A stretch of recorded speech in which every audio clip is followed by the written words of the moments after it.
No, you're good. 3, 2, du fängst an. Einen wunderschönen guten Morgen. Good morning and thank you, sir, for the espresso. Hier kommt unser Guten Morgen Espresso. Wird gerade serviert an der Bar. Einen wunderschönen guten Morgen hier bei der UKIPT in London. Live aus dem Hippodrome Casino, wo meine Wenigkeit heute mal wieder einen Versuch starten wird, eine Tüte zu holen im 1100 Pfund Main Event Tag 1C. Zoomt mal genau ran. Mein Name ist Felix Schneiders und bei mir ist einer unserer neuen Praktikanten, der Schorschel. Jawohl. Schorschel. Moin an alle. Moin Felix. Morgen Aaron. Morgen Pokerspieler. Ja, liebe Leute, die Spieler versammeln sich jetzt gerade. Vielleicht kann unser Cameraman APK can show a little bit what's happening here in the room. If you turn around, you'll see a line, A long queue of people. That is quite the line already. APK, you want to show? Here we go. So you can see, registration is still open. Die Registrierung ist offen. Das heißt, die Spieler können sich anmelden, ihre Plätze einnehmen. Die Uhr läuft runter. In 7 Minuten 30 startet das erste Turnier für heute. Richtig? Genau, der Main Event. Genau. So. So, der liebe Schorschel, Ja. der hat für uns ja schon mal die Informationen zusammengetragen, was gestern passiert ist. Und kann vielleicht ein bisschen was dazu sagen, denn gestern war ja Tag 1b. Ich habe es leider nicht geschafft. Ich bin nicht ins Geld gekommen. Bin ja relativ stark runtergeblindet, habe dann irgendwann 9er gegen 10er reinbekommen und dann war es das für mich. Also sehr ereignislos eigentlich. Also wir hatten gestern im Tag 1b, wir haben 200 Anmeldungen gehabt. Im Gegensatz Tag 1a waren 59 Anmeldungen. Jetzt waren es 200 Anmeldungen, das heißt 29 Spieler sind weitergekommen in Tag 2. Plus die 9 aus Tag 1a. Plus die 9 aus. Moment, ich brauche mal einen Rechenschieber. 92, 9, 38. Ja, 38 Players kommt hin. went into the next flight. Und wir haben als Chipleader auf Platz 1 mit 533.000 Chips startet Saigo Cool Kanan von den Vereinigten Arabischen Emiraten. Auf Platz 2 Chips Count ist 500.000 Chips Paul Kerr aus Italien. Paul K. ist ein Ire. Paul Kerr ist ein Ire. Ach, sehr bekannter Mr. irischer Color, Spieler. ja. Italien, Irland, Hauptsache Spanien. Hauptsache Spanien, genau. So, dann haben wir noch drin auf Platz 6 mit 288.000 Chips Barney Boatman. Und wir haben Adam McIlroy auf Platz 12 mit 189.500 Chips dabei. Adam McIlroy, du meinst Adam McCullough ist es aber nicht. Nee, dann hat Adams nicht geschafft. Das ist Adam McIlroy, aber nicht Adam McCullough. Adam McCullough ist ein anderer. Dann haben wir keinen Adam Dann haben wir McCullough keinen in. Team Pokerstars. Aber wir haben einen Ambassador Adam mit dabei. wenigstens drin. Wir haben einen Adam drin, aber nicht den Adam. Aber ja, macht ja nichts. Auf jeden Fall haben wir... Ja, wir haben Barney Boatman auf jeden Fall in Tag 2. Gestern im Heads-Up vom High Roller. Ich war noch kurz im Commentary Room, wir waren dann noch ein bisschen was trinken und dann bin ich danach noch in den Commentary Room mit Nick gegangen. Da hat Alex Romero um den Sieg beim High Roller gespielt, beim 2000er High Roller, um 60.000 Pfund und die Trophäe. Und er hat leider das Heads-Up verloren. Er hat den X-Flix gemacht, er hat dasselbe gemacht, was ich in Hamburg gemacht habe. Und er hat verloren gegen einen Franzosen, soweit ich weiß. Kannst du vielleicht noch mal ganz kurz reinschauen? Genau, wir haben ja natürlich alles in der Pokerstars Live-App. Nehmen wir mal den High Roller und der Winner ist... Mallory Frère. Frère Jacques, habe ich immer gesungen. Genau. Aus Belgien tatsächlich. Vielleicht kenne ich ihn ja aus Namur. Vielleicht habe ich schon mal mit ihm gespielt. Oje. Mallory Frère, ein Belgier. Dann wirst du wieder treffen. Alejandro Romero hat es nur auf Platz 2 geschafft mit 37.500. Den muss ich wirklich noch mal irgendwie... Ja. Muss ihn trösten? Ja, nee, ich glaube, ich muss ihm einfach noch ein paar Seitenhiebe geben und sagen, hör mal, du sollst nicht den X-Flix machen. Geht ihr zusammen in die Losers Lounge? Ja, okay. Wir trinken heute Abend ein bei der Players Party. Heute Abend ist nämlich die Players Party. Außerdem findet noch ein weiteres Flipout statt. Tag 1D beginnt heute Abend um 19 Uhr. Das wird ein Turbo-Flight sein. Ja. Und ich hoffe, den muss ich nicht spielen. Ich hoffe, dass ich hier schon eintüte. Wir haben noch einen deutschen Namen auf dem High Roller auf Platz 5. Der Henrik hat es auf den 5. Platz geschafft. Auch sehr, sehr unglücklich ausgeschieden. Ja. 10er gegen Könige, ich habe es gesehen. Und danach mit 7-8 suited gegen Top Pair. Und leider keine Hilfe. Sehr, sehr schade. Ich hätte es ihm sehr gegönnt. Ja, heute haben wir, wenn ich mal richtig aufs Datum gucke, den 9.8. Irgendwas 9. August. war am 9.8. Ich weiß nicht mehr genau, was es war. Schorschel, was war Besonderes am 9.8.? 9.8.1986 hat Queen das letzte Konzert in der Originalbesetzung im Knebworth Park gegeben in England. Okay. Aber viel wichtiger, am 9. August 1986 fand eine Hochzeit statt. Die Hochzeit war bestimmt zwei ganz bekannte Leute, oder? Richtig, nämlich Georg und Birgit. Wahnsinn. Ihr müsst euch jetzt vorstellen, Birgit ist jetzt zu Hause und ich bin hier und sie hat mich wirklich nach hier gelassen. Birgit, auf diesem Wege. Alles Gute zu unserem Hochzeitstag und ich liebe dich. Und sie hat mir freigegeben für diesen Event, damit ich hier meinen Traum leben kann und wirklich die ganzen Tage von morgens bis abends nichts anderes mache, außer zugucken, Kamera führen, reden. Aber ich finde das toll. Also, ihr kriegt die Frau nicht, ist meine. Wahnsinn. Ja. Sehr schön. So viel Liebe. Ich freue mich. Herzlichen Glückwunsch. Birgit Danke. Und Schorschel. Sehr, sehr nice. Und wir fühlen uns sehr geehrt, dass du diese Zeit mit uns verbringen darfst oder kannst. Und ihr werdet den Hochzeitstag bestimmt nachfeiern. Den holen wir nach. Oder? Ich muss mir das besonders ausdenken. Erstens meinte sie, ich glaube, ich habe zu früh Ja gesagt. Sie wollte mich bei der Hochzeit oder jetzt? Nee, jetzt. Sie wollte mich noch was länger zappeln lassen. Sonst hätte sie erst am Donnerstag gewusst, dass ich mit kann. So wusste es schon am Mittwoch. Ich war happy dafür. Und sie meinte, da musst du dir was Gutes überlegen, um das wieder auszubügeln. Wahnsinn. Aber ich werde was finden. Wahnsinn. Ja, und das sind, wie viele Jahre seid ihr verheiratet? 38 Jahre. 38 Jahre. Und es werden noch mehr, das kann ich dir garantieren. Natürlich. Auf jeden Fall. Krass. Ja, an dieser Stelle herzlichen Glückwunsch. Danke. Freut mich sehr für euch. Und ja, das werden wir heute nochmal gebührend feiern auf der Players Party, würde ich sagen. Ne? Da wird das eine oder andere Gläschen. Ich trinke ein Glas für Sie und ein Glas für mich. Genau, ja. Ja, so machen wir das. Ja, auf jeden Fall. Liebe Leute, das findet hier gerade alles statt bei der PokerStars UKIPT in London. Players Party heute Abend ab 8 Uhr. If you are around, now we're switching to English for all the audience that is watching and is waiting for some English commentary or for some stuff to happen here in English. We are at the UKIPT in London and it's a buzzing day again today. There's a big line of people waiting to play the main event. So it might start a little minutes later. Yeah, and tonight at 8 p.m., even if you are not playing, you can come and join the Players Party. Oh yeah, you only need the wristband? Yeah, you only need the wristband. You can register, get a wristband, and you can join the Players Party. It's free. There will be drinks, there will be food, there will be music, there will be dancing. And by the way, the ambassadors will be there. All of us will be there. So just come and hang out or just watch the action as it happens. Yeah. It's just a buzz. It's a lot of fun. There's a lot of small tournaments over the weekend also. Just another word about the flip out at 6 p.m. Yeah. There is, if you join, you only need the PokerStars Live app and connect it to your PokerStars account. Exactly. And then you will get at the info desk a ticket for a flip out. Yes. And you can win a small ticket at the flip out table directly.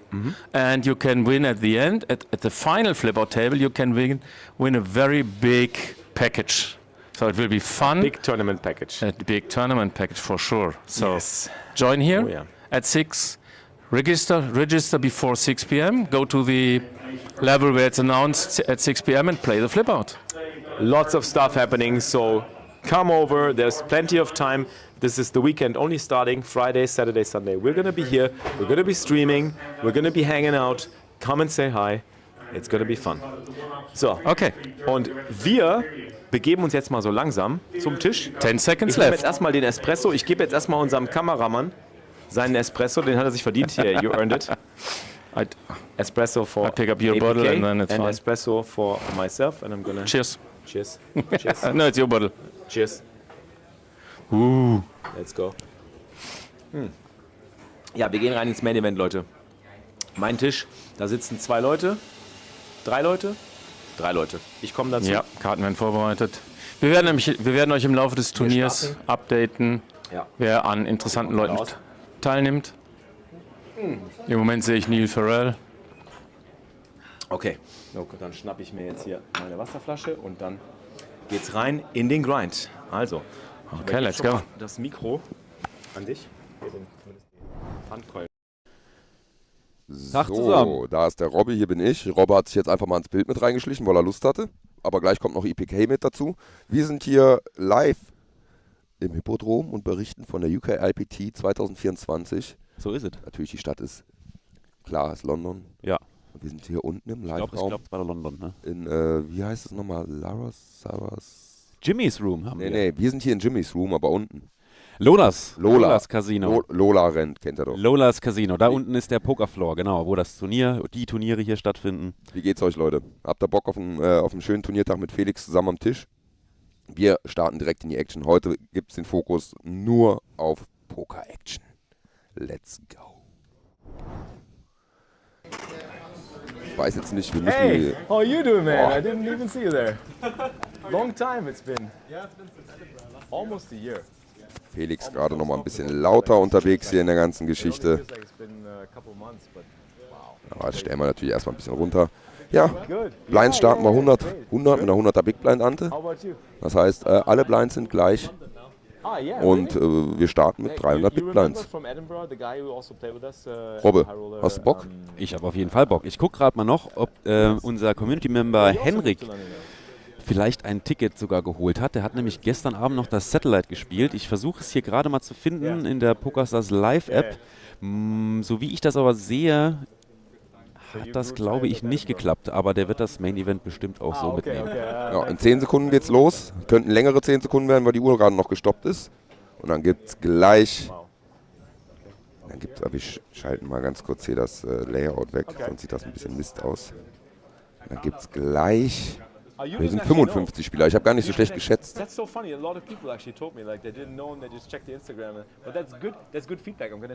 jeden Fall danke an die Mods im Hintergrund, die hier uns so viel helfen, das Ganze für euch aktuell zu halten.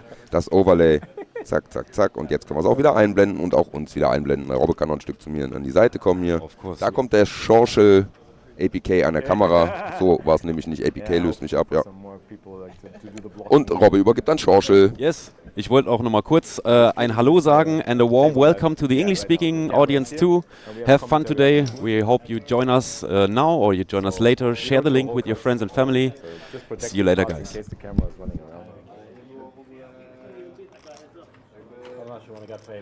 Yeah, if you want to get famous. Exactly. And you can rewatch everything and make highlight clips from it. Send a link to friends and family.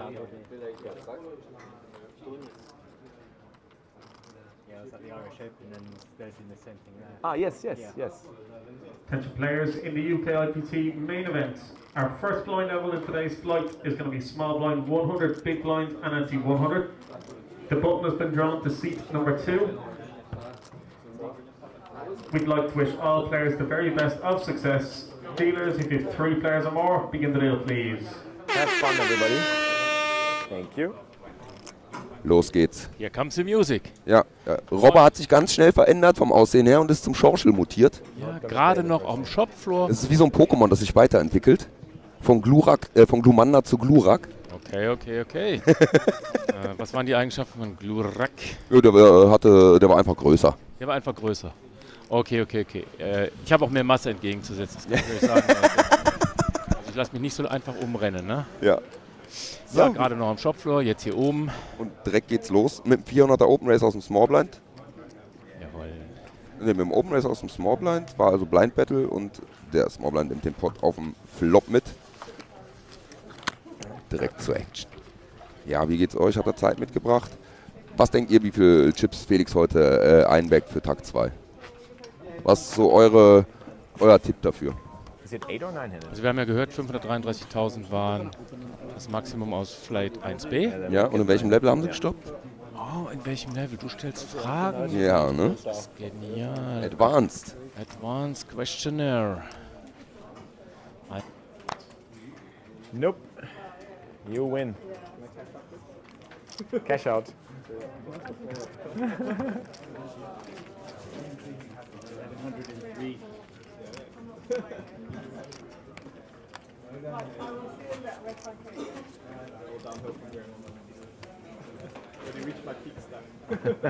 Hallo. Wir sind zurück. Also folgendes, ich muss ein bisschen nachgucken, deshalb machen wir ein bisschen weg. Ich wollte euch nicht die ganze Suchzeit, wobei auf der anderen Seite PokerStars Live-App und ihr könnt alles nachgucken. Genau, Ausrufezeichen Info dafür in den Chat. Ausrufezeichen Info in den Chat. Also der gestrige Flight mit 200 Teilnehmern hat bei Level 17 geendet mit den Blinds 3000, 6000, 6000.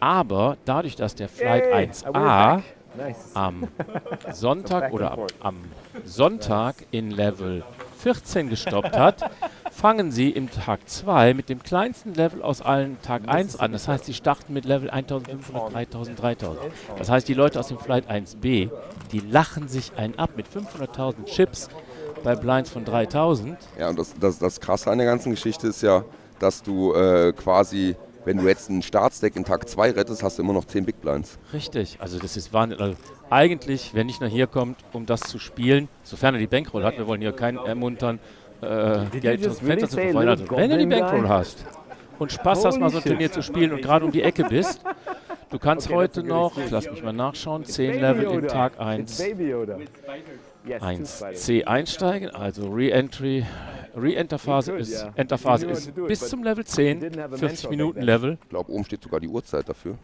Bis 20:20 Uhr kannst du dich hier noch einkaufen in Tag 1c. Also 20:20 Uhr natürlich Eure Zeit 21:20 britischer Zeit. Aber es gibt auch noch einen Tag 1d. Der startet heute Abend um 19 Uhr, hat 20 Minuten Level. Also geht in die Turbo-Section rein.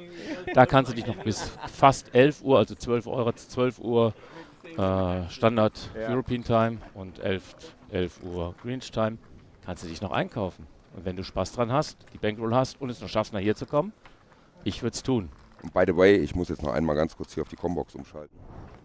Warum? Auch von meiner Seite nochmal alles Gute zum Hochzeitstag an deine Frau Birgit und dich. Danke, und, danke. Ich hatte gerade mit Robbe die Diskussion, einmal ganz kurz, wird Birgit mit einem oder mit 2 T am Ende geschrieben? Einem. Mit einem. Es gibt aber beide Varianten, oder? Das heißt, ich schulde jetzt Robbe 5 Euro. Du hast mit 2 endet es meistens in Birgitta.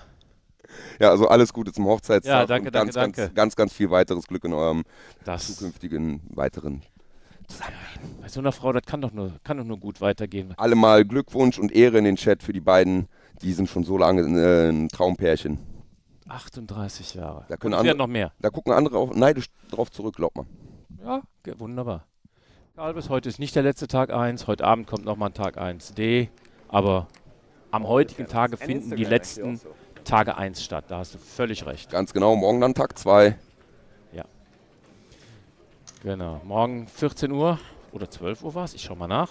12 Uhr, glaube ich sogar. Ja, Samstag. So. 12 Uhr startet der Tag 2 vom Main Event.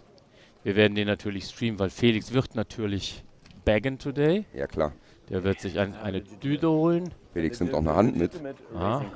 Zeige ich den König. Wurde aus dem Small Blind aufgelimmt. Felix hat auf 400 erhöht und hat die 100 Chips vom Small Blind mitgenommen. Ja. Sind wir schon mal im Plus, Leute. 100 Chips. Im Plus. Ja, der Tisch ist im Moment noch wirklich unterrepräsentiert. Erste Hand gewonnen. 1, 2, 3, 4, 5 Spieler. So kann man reinstarten. Aber, ja, langsam warm werden. So sieht's aus. Ja, wunderbar, wunderbar, wunderbar. Und da kommen auch schon die Glückwünsche. Tagchen, hello Black Elf. Danke, I hope you're doing well. Ja. You backed yesterday? I didn't recognize it. Tell us in the chat, please. Gibt mir auch nochmal die Möglichkeit, jetzt auf alle unsere Instagram-Zuschauer zu begrüßen. Schön, dass ihr eingeschaltet habt. Lasst gerne ein Like da. Ich weiß jetzt gar nicht, ich gucke jetzt auch gar nicht nach. Ist mir eure Jacke wie Hose. Kein Back. Oh, das tut mir leid, Black Elf. I'm sorry to hear that. Das hätte man erwähnt in der Liste. Ja. Also willkommen an alle Zuschauer auf YouTube. Auch lasst gerne einen Daumen nach oben da. Abonniert den Channel und alles weitere auch gerne. Nehmt am Chat fleißig teil. Dann gibt es noch unsere Zuschauer auf Facebook. Auch da gibt es den Daumen nach oben und teilt das gerne mit eurer Freundesliste, mit allen Pokerbegeisterten. Auch unsere Zuschauer auf X soll man nicht vergessen. Auch da gibt es einen Like-Button und vor allen Dingen auch so einen Teilen-Button. Das heißt, wenn ihr das Ganze über euren X-Account teilen wollt, unten die 2 Pfeile da, die so einen Kreis bilden oder so einen Kreislauf bilden, einfach einmal draufdrücken, dann nochmal draufdrücken zum Reposten und dann müsst ihr noch nicht mal irgendwas selber dabei schreiben und alle eure Leute in eurer Freundesliste sehen dann, dass ihr gerade den geilsten Pokerstream hier in Deutschland guckt. Black Elf sagt gerade, er versucht es heute nochmal. Good luck today. Und dann auch noch unsere Twitch-Zuschauer, wenn ihr noch einen Prime-Sub in irgendeiner Form rumfliegen habt, der ja frei ist, wenn ihr Amazon Prime habt, dann würden wir uns freuen, wenn ihr den hier lasst. Ansonsten hilft uns auch jeder Follow weiter. So, und jetzt schalte ich die Alerts an. So. Jetzt gucken wir mal. Was haben wir heute für eine Woche? Das ist Freitag, ne? Meinst du, jetzt kommen gleich ein paar Subs reingeflogen oder war das zu viel? Subs. Wir haben heute Freitag. Wir haben heute Freitag. Das könnte also sein, dass viele Leute einen kürzeren Arbeitstag haben, weil sie vielleicht am Freitag um 1, 2 Uhr schon aufhören können. Wir haben jetzt gerade 1 Uhr 10 in Deutschland.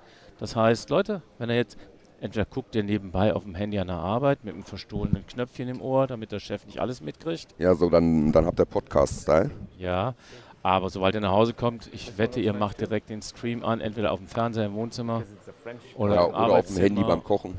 Ja, oder auf dem Tablet, da sieht das Bild noch schön aus, man sieht die Karten besser. Handy und Tablet, Leute. Ja, auf einem YouTube, auf dem anderen Twitch, damit du in YouTube mal zurückspulen kannst, Genau. wenn du eine Action nicht genau mitgekriegt hast. Genau. Felix hier in der Hand und nimmt den Pot mit auf den Turn. König 10. No? Und, ja. Wir werden jetzt auch gucken, dass wir ein bisschen auf die Hände eingehen. Wir werden jetzt nicht hier den vorlesen, was passiert, weil das seht ihr natürlich selber. Wenn wir irgendwie mal ein Gefühl haben, wir müssten mal versuchen rauszukriegen, was die anderen Spieler machen würden. Dann Beim Spieler am Button platzen jetzt schon gerade die Bubbles.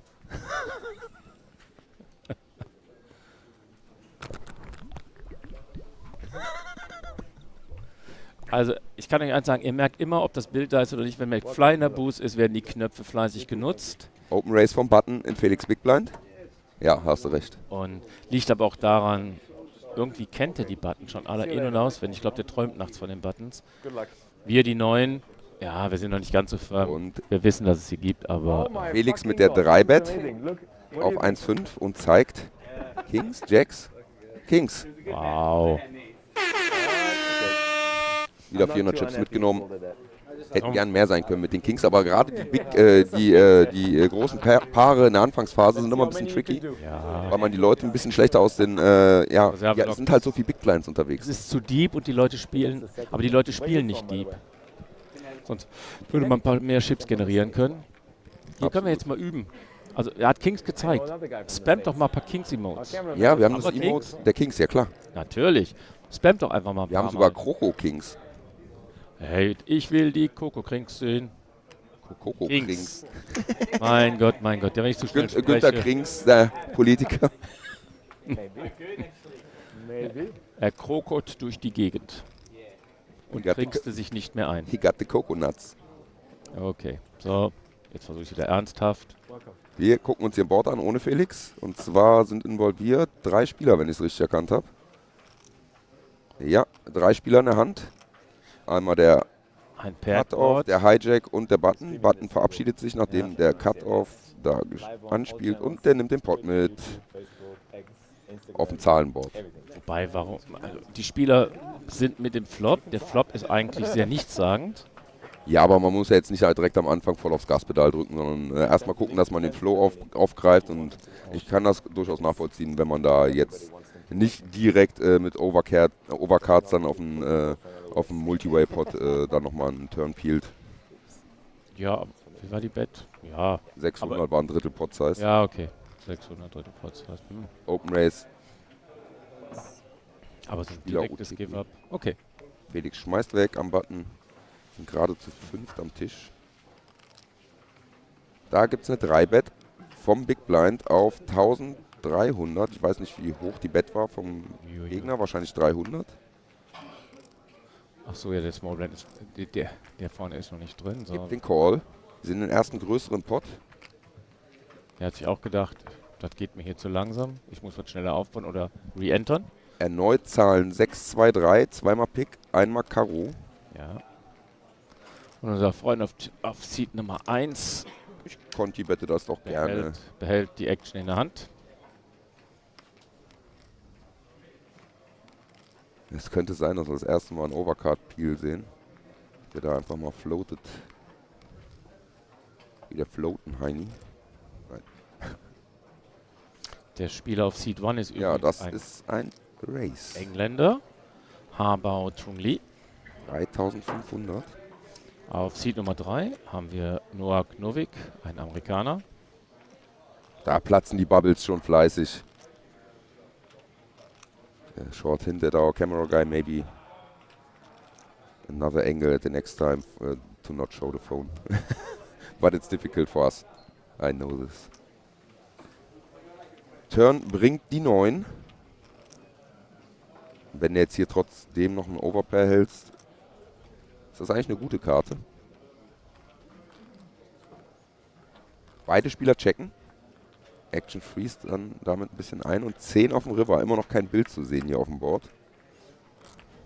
Erneuter Check von vorn. Das sieht mir so nach 7ern oder 8ern vielleicht aus. Vielleicht auch einfach nur eine getroffene 6 oder ein gebastelter Flush-Draw. Und jetzt der 3-Better Post-Flop und auch der ursprüngliche Open Raiser. Check behind, das ist Showdown. Da wird gezeigt Ass König und Ass König spielt mit Hochkarte Ass. Siehst du? Der Mann auf Seed Nummer 6 ist übrigens Oliver White aus Schottland. Seed Nummer 7, den finde ich hier in der Liste gerade nicht. Seed Nummer 7. Und der hat so einen Groku auf seinen Chip stehen. Na klar, wer kennt ihn nicht? Es ist unser Felix. Der Martin. Felix X-Flix Martin Schneiders aus Deutschland. Da steht nur als Felix drin. Ja, ja. Dann haben wir auf Seed Nummer 8 Jason Lee S. Clark aus Großbritannien. So. Ja. Im Hintergrund ist das da mit der Sonnenbrille. Ne, das ist nicht Rory. Wo? Ja, einfach im Hintergrund, guck mich so ein bisschen um, Ja. alles da ist. So, wir kriegen einen neuen Spieler an den Tisch. Ja, das Board liegt hier mit Dame 10, 8, Rainbow. Da gibt es eine Bet. Und dadurch wird der Pot eingesackt. Bet und Fold. Da ist Barney. Ne, das kann ja nicht Barney sein. Das sieht aber fast so aus wie Barney. Barney hat ja gestern gebackt. Und zwar mit einer ordentlichen Batterie von 200, was war es, 288k oder so, ne? Richtig, Platz 6 oder sowas. Ja, ja. Ja, Barney hat gebackt. Auch nicht mit wenig. Aber im Chips. ersten Blick hätte ich es jetzt fast gedacht. Ja, lass mal gucken, wer die Chips stapelt. Also Barney hat die Chips immer in einem Stapel auf alle Chips übereinander und schaffelt sie die meiste Zeit. Ja, das ist aber nicht Barney. ja, ne? Nein. UTG Open Race auf 300, sprich 3x Open Race. War Blinds von 100 mit der 100er Big Blind Ante. Na, der ist nicht grau genug. Das ist eine Frechheit, Kalbes, Ausrufezeichen, Respekt. Hast du schon gesagt, dass wir 40 Minuten Level haben heute? Ja, habe ich noch nicht gesagt, aber ihr kennt das ja aus den Main Events hier. Jetzt 40 Minuten Level, heute Abend haben wir noch einen Flight mit 20 Minuten Level. Genau. Bube 4 König, Rainbow. Nicht, dass es gerade geregnet hat, Regenbogen da ist. Hat er sein Big Blind defended. Ist aber nicht das Board, was man da im Big Blind sehen will. 200 die Conti-Bet, nachdem Felix checkt. Und der Pot geht zum Open Raiser.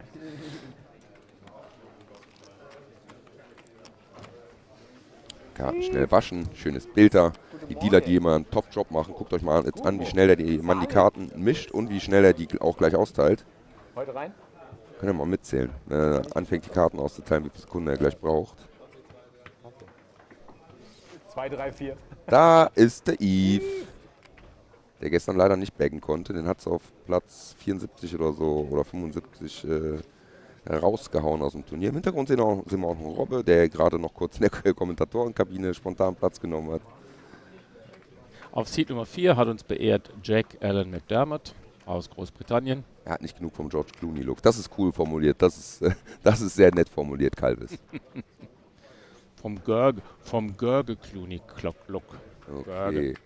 Der Hijack Open Race 400, Button bezahlt, Felix bezahlt und der Big Blind auch. Das heißt, wir gehen hier 4-Way auf den Flop. Wow. Bube 8. Wer hat den Buben, wird jetzt gesucht. Jetzt geht's erstmal Check Around, glaube ich. Da kommt die Conti-Bet auf 1,5. Stell dir vor, du hast das Snowmans. Dann grinst du doch innerlich. Aber dann würdest du nicht setzen, ne? Dann würdest du warten. Felix schmeißt weg und alle Gegner verabschieden sich. Zeigt er den Buben, zeigt er die 8. Easy mitgenommene 1300 Chips für den Mann in der grauen Kappe. Oh, ich mal's. Ich glaube, so wie er lächelt, hatte er den Buben, ne? Ja, was anderes spielst du auch nicht an. Aber eigentlich sollst du den Buben viel kleiner anspielen. Ja, eben. Oder du spielst ihn gar nicht an, weil du hoffst, dass ein anderer ihn repräsentieren will. Ja, aber du willst schon den Buben anspielen, weil du halt öfter mal auch so 10, 9 oder sowas eimern hast. Ja. Und wenn du dann nicht mit deiner zweiten Karte da mögliche Straight-Outs wegblockst, dann ist schon nicht so das geilste Board, um Buben da tricky zu spielen. Außer du hast einen Buben in der Kombination von einem Teil der Straße. Ja, oder mit Bube 8 halt, ne? Ja, Bube 8, Bube 9, Bube 10, weil wenn jemand die Straße macht, hast du das Full. Ja, ich sag ja, außer du hast da nicht die Straight-Blocker dann noch da drin. Dass du, wenn jemand eine Straight macht, du dann mit dem Full House direkt improvest. Felix hier Du meinst mit als Bube, sieht zwar klasse aus, kann aber in der Straße Felix mit dem Open Race vom Button nimmt die Chips aus den Blinds mit. Ja, so gehört sich das, so muss das sein. Who's the chip leader of the black Ach chips? ja. I think you got the move. The black? Yeah.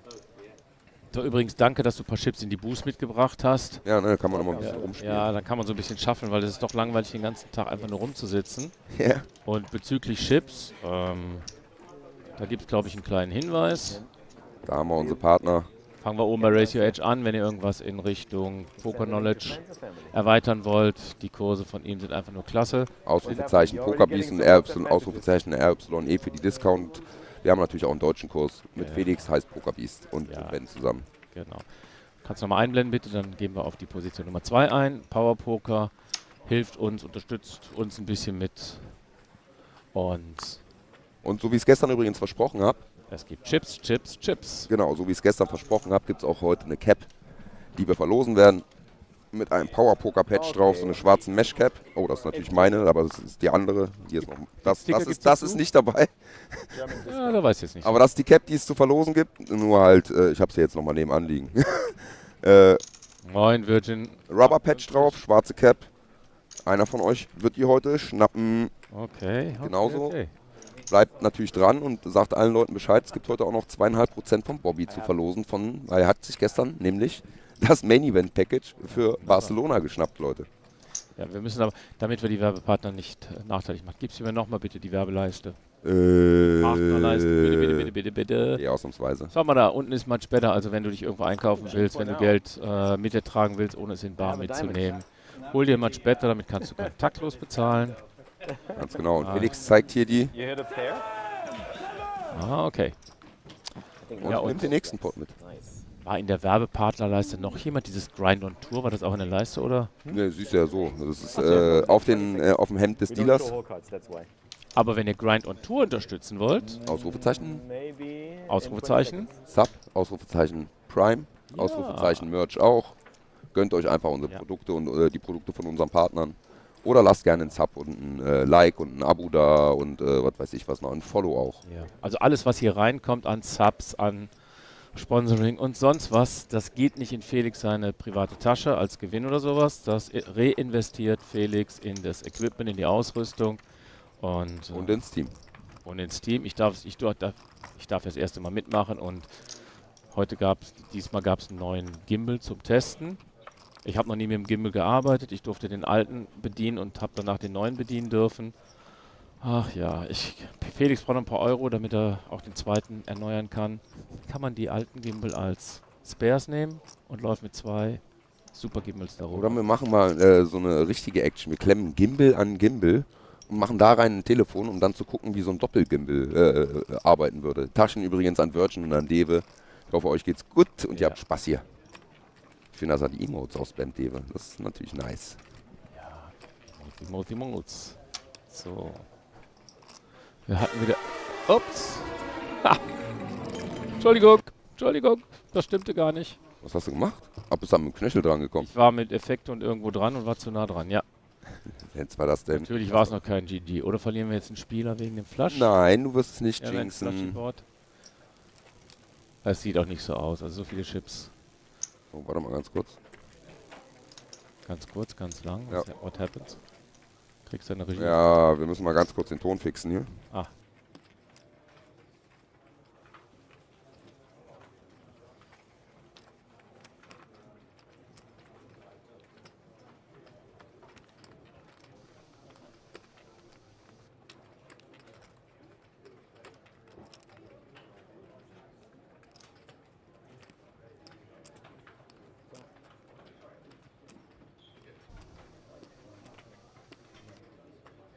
That's a little better.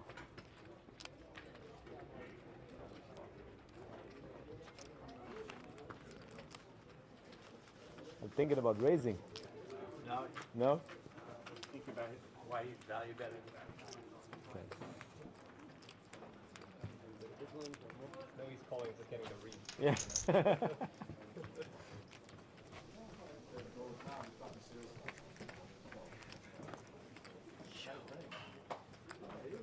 Ich wundere, der Sound geht kurz für 3 Sekunden weg oder für ein paar Sekunden, wo ich das Board mal Good luck.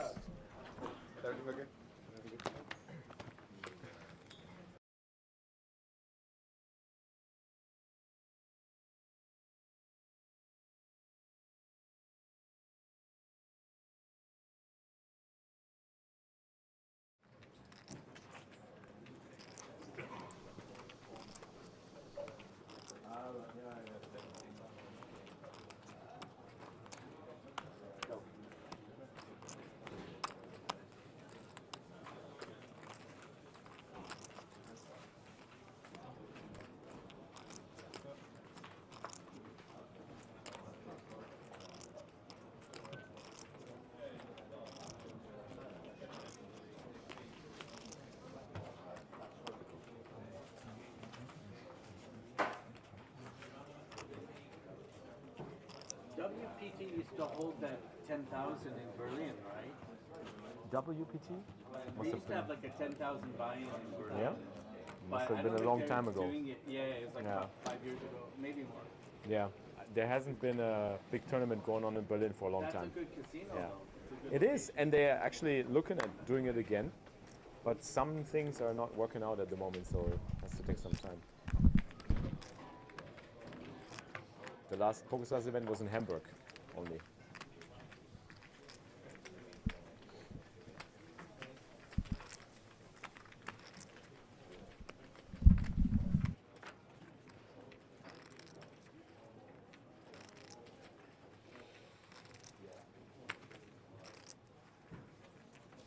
Und wir sind wieder zurück.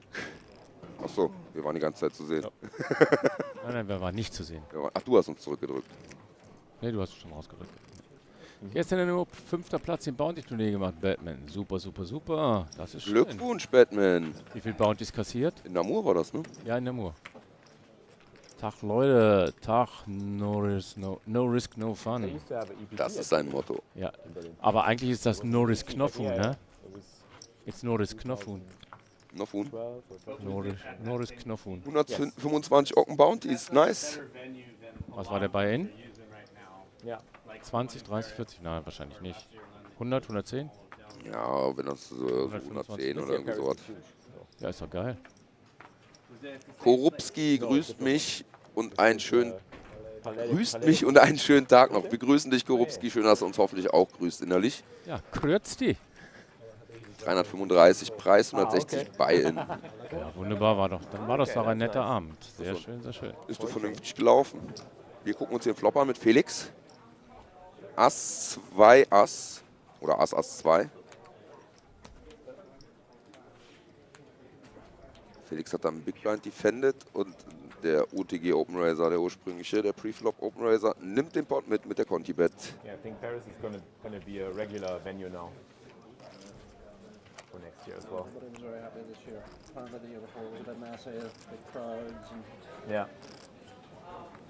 was it like buy into the tournaments? You had to go to like a separate building or something. Yeah, I like think that? something You like had that. to, like, go to I wasn't there. I only heard about it. Yeah, but I think they made up for it this year, which was I liked it this year. It was really good. Ich glaube, die sprechen gerade über Paris. Richtig. Dass da dieses Jahr genug Platz war ein richtig geiles EPT-Event, das man da übertragen durfte. Wo kriegt man eigentlich solche Kartendecks her? Die gelben sind schon cool.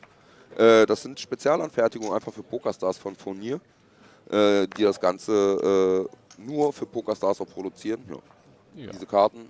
Aber wenn ihr euch mal ein Kartendeck abschmatzen wollt, vielleicht nicht mit einer gelben Abdeckung, aber hier vor Ort, habt ihr immer die Möglichkeiten beim Spin the Wheel und anderen kleinen Gewinnspielen euch so ein EPT-Kartendeck von Fournier mit Plastikkarten zu besorgen. Und wenn ihr sonst einfach mal ein paar andere Karten haben wollt, Ausrufezeichen Power Poker, da weiß ich auch, dass es Decks gibt, die mit einem Jumbo-Size-Index von einer italienischen Firma, die wir da anbieten, die auch ein oranges oder gelbes Deckblatt haben.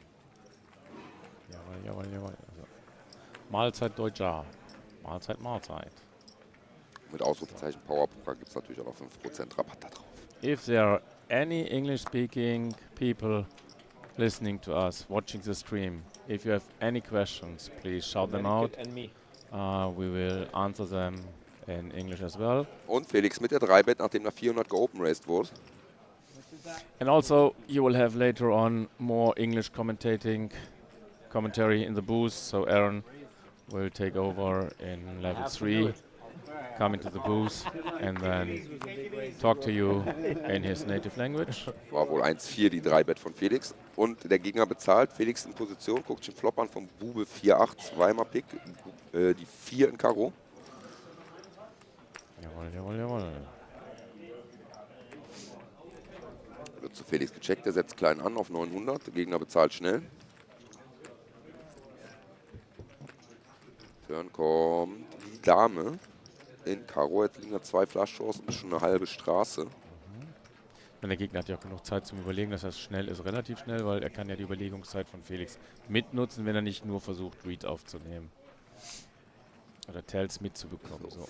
Felix an 9 mit der Bet, jetzt 4K, da wird es was größer, dann wird es was teurer für den Gegner. Das ist schon mal ein bisschen mehr als 10% vom Startstack. You want to pick one? No.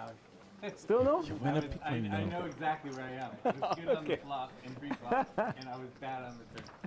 Okay. Easy game. Also ihr habt es mitgekriegt, der Spieler sagt, nee, also ich brauche die Karte nicht zu sehen, für mich war das klar. Dass er auf dem Flop gut Turn war. und Flop ist Ist er vorn. Auf dem Turn, Flop und Nee. Flop war er vorn und auf dem Ja. Turn hat Felix dann anscheinend seiner Ansicht nach improved. ja, und er nicht. Ich glaube aber, wir waren schon auf dem Flop vorne. No? I'm a very volatile player. Ass-Bube suited oder was ähnliches hatten wir. Ne? Me too. I know. Und Felix wollte ein bisschen da vor den möglichen Outs auch mit der 4K-Bet auf dem Anything Turn can happen protecten. at any time. You're like, Dass der Gegner nicht zu billig zum Showdown kommt, that's what I like. wenn er sich entscheidet So, dazu there has to be some pain. noch zu bezahlen. Wir sind noch in Level 1 und haben schon 2 Bust-Outs gesehen. Das heißt, da sind I don't wieder mind it from time to time. wahrscheinlich Asse gegen Könige gelaufen, Ass König gegen Ass Dame oder sonst was in die Richtung.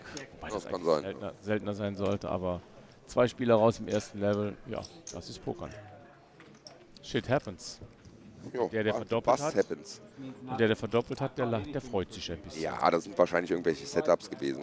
Ja, das sind dann Sachen, da kommst du nicht mehr raus. You guys are the total opposite. Es ist ein Flip. Straight against straight, Flush against Flush, irgendwie sowas. Würde dann schon gewesen sein. Ich guck mal kurz die Info. Wir haben jetzt noch 10,5 Minuten left in dem Level. Nobody do. Das ist ordentlich viel mit 109 Buy-ins, oder? Also, das könnte heute richtig krachen. Ja, es ist aber auch im Gegensatz zu gestern. Heute ist der Freitag. Dann machst du mal eine Stunde früher Feierabend, gehst aus dem Büro raus, haust dich direkt hier rein und kaufst dich ein und weißt, du kannst das Wochenende durchspielen. Ne? Ja. Deshalb ist natürlich so ein Start an einem Freitag oder Samstag was ganz anderes als am Mittwoch oder Donnerstag. Ja, da hast du absolut recht.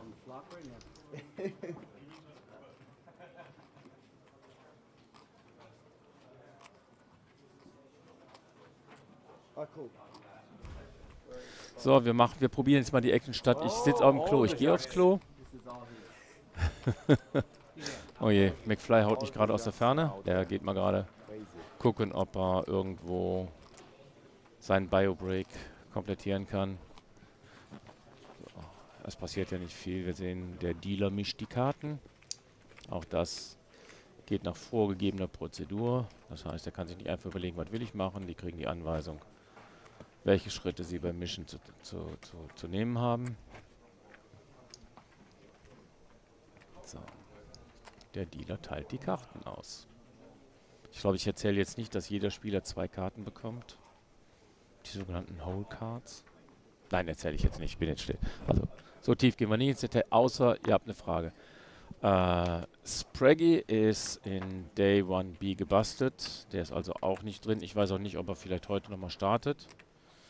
So, also aktuell ist er wohl noch nicht dabei. Lass mal schauen. Ich glaube, wir hätten ihn sonst gesehen. Aber bei 100 Leuten ist die Liste schon was länger. Wir sehen einen Flop in hell. 2, 2, 8, 2 Kreuz. So. Average stack in a satellite, 11,000. Neil Farrell ist im aktuellen Flight dabei. Oder Niall Farrell. Eine Dame kommt dazu. Auch im Kreuz. Oh, jetzt kommt der Flush an. Ass Dame hat natürlich jetzt auch improved. Und hier kommt die Bet mit 600. Zweihändig geworfen.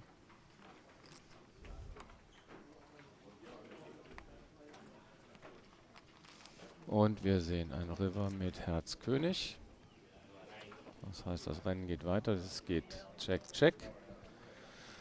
Dame 5 gegen 2 Karo. Ich denke, war eine Karo 8 dabei.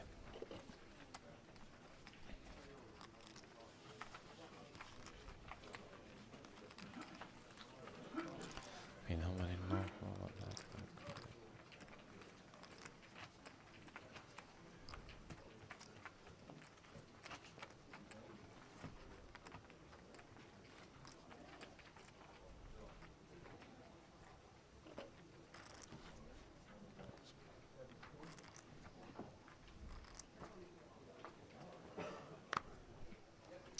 Felix entscheidet sich, diese Hand nicht zu spielen.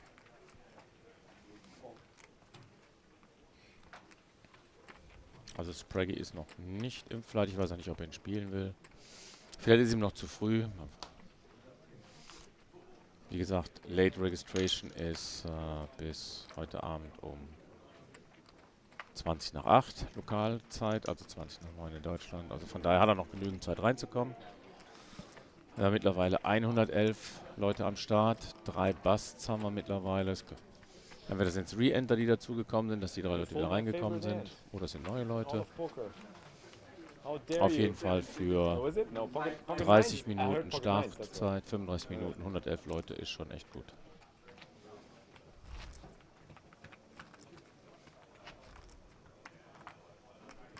So.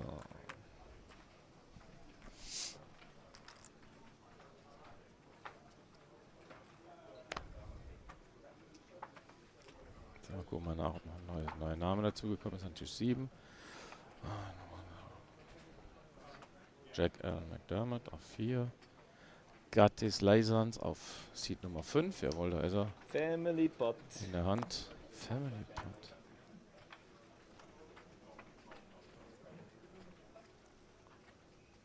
Six, 7, 10. 2 Hearts.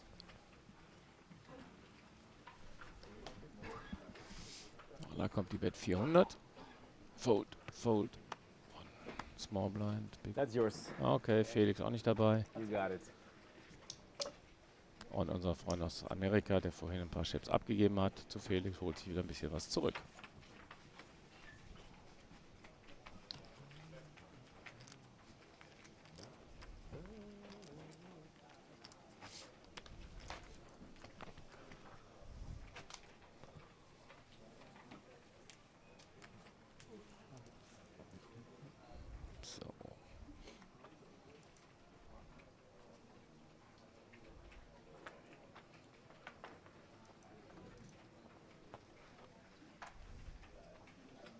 Schauen wir mal, was weiter passiert. Pre-Flop Action. Felix am Big Blind. 3x I call. Okay. 4x I hold. Okay. Eröffnung auf 400. Sieht so ein bisschen aus, als wenn der Herr das Ganze etwas beschleunigen will, den Stackaufbau ein bisschen größer haben will.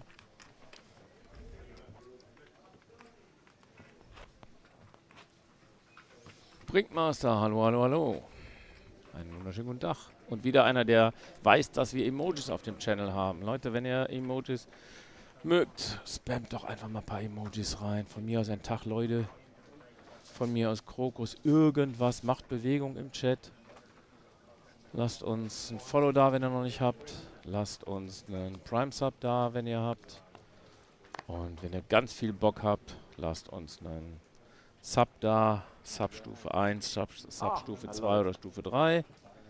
Alles, was an Subs reinkommt und verwertbar ist, wird reinvestiert in die Ausrüstung und in das Ride-on-Tour Managing und Equipment. Freuen wir uns drüber. Aber wir freuen uns auch, wenn ihr nur zuguckt, aber dann auch ein bisschen was kommentiert, spammt oder sonst was. Fell, es wird auf In the Money runtergespielt, es wird auf 15% des Feldes runtergespielt. Die 15% werden berechnet nach Level 10. Dann spielen wir auf 15% runter. Alle Spieler, die dann Tag 2 erreichen, sind schon im Geld. Genau. So. That's true.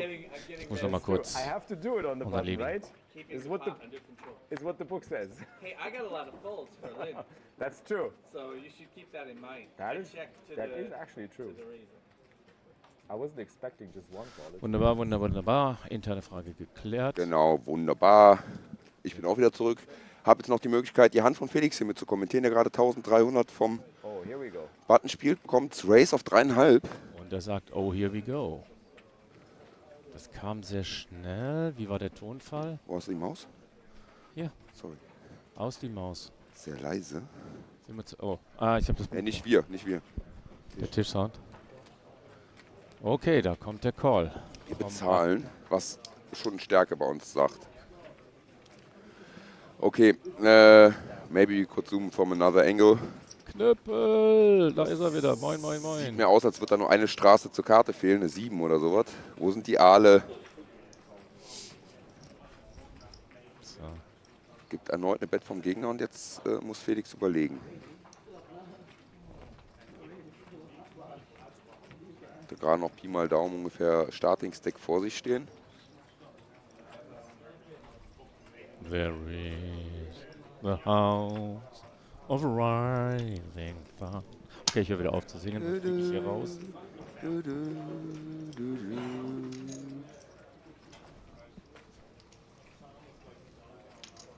Ich glaube, Felix ist schon stark. Aber eine Straße kann er nicht schlagen. All in? Oh, all ins in den Chat, Leute. 17. Bullet, beste Bullet. Ist die zweite und der Gegner folded. Wir nehmen richtig geilen Rock mit. Not mine to call. 15k, wunderbar. Wow, das war gut. You're on spot. Ab den Hut. You're on spot. Felix hat anscheinend ein Set bekommen. Really? Wow. Okay. Ja, und damit was a good verabschiede ich mich bis zur nächsten Pause Jawohl, Dave, mach das. und sage viel Spaß zusammen mit George und Robert. Ja, danke dir und viel Spaß an der Kamera. Robert Redford.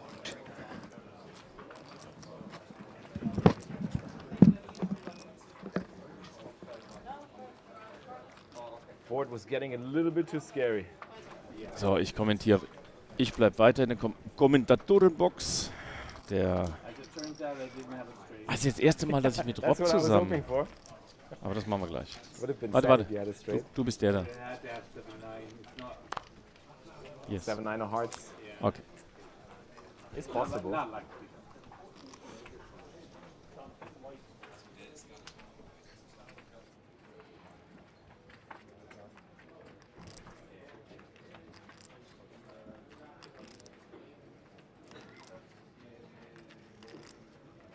Leute, Tag zusammen. Hallo. Hallo Rob. Tag Schorschel. Das Wie ist ist die glaub, Lage? das erste Mal, dass wir zusammen kommentieren. Ja, wir hatten tatsächlich jetzt schon einige Tage hier immer Rotation, aber irgendwie haben wir beides noch nicht zusammen in die Combox geschafft, ne? Immer irgendwo anders gewesen. Ja, ich glaube, das lag daran, die haben ein bisschen Angst, uns alleine hier zu lassen, wir als Neulinge. Ja, ist ja auch klar. Keiner mit 100 Jahre Erfahrung mehr dabei. Ja. Aber was können wir hier schon falsch machen? Wir können falsch, warte mal, wir könnten zum jede Beispiel, Menge. wir könnten einen falschen Knopf drücken, aber ich will jetzt mal, wir könnten einen falschen Knopf drücken. Lass uns warten, lass uns damit noch 15 Minuten warten, dass wir wenigstens ein bisschen was sagen können und dann Ja. drücken wir einen falschen Knopf. Ihr kennt das ja mit der Technikstörung und so. Ach so, ja. Aber da jetzt McFly an die Kamera geht, hat er uns auch auf dem Ohr. Und wenn hier wirklich was schief läuft, der ist schneller als der Blitz, der kriegt eher mit, dass was schief läuft als wir. Wie der Name schon sagt, ne? McFly. Ja. Und dann fliegt er zu uns und weiter geht's. So, wir gucken mal wieder am Tisch.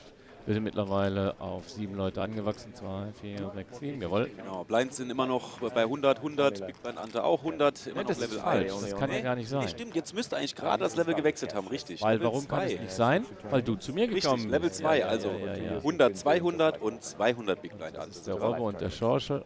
Und im Hintergrund, denkt dran, unsere Knüppel, danke. Knüppel teilt uns gerade mit, Felix hat 44k an Chips. Starting Stack war Knüppel, 30.000. ich hab dir vorgestern gesagt, ich vertraue dir. Bist du heute wieder in deinem normalen Mut, dass du dich nicht verzählst?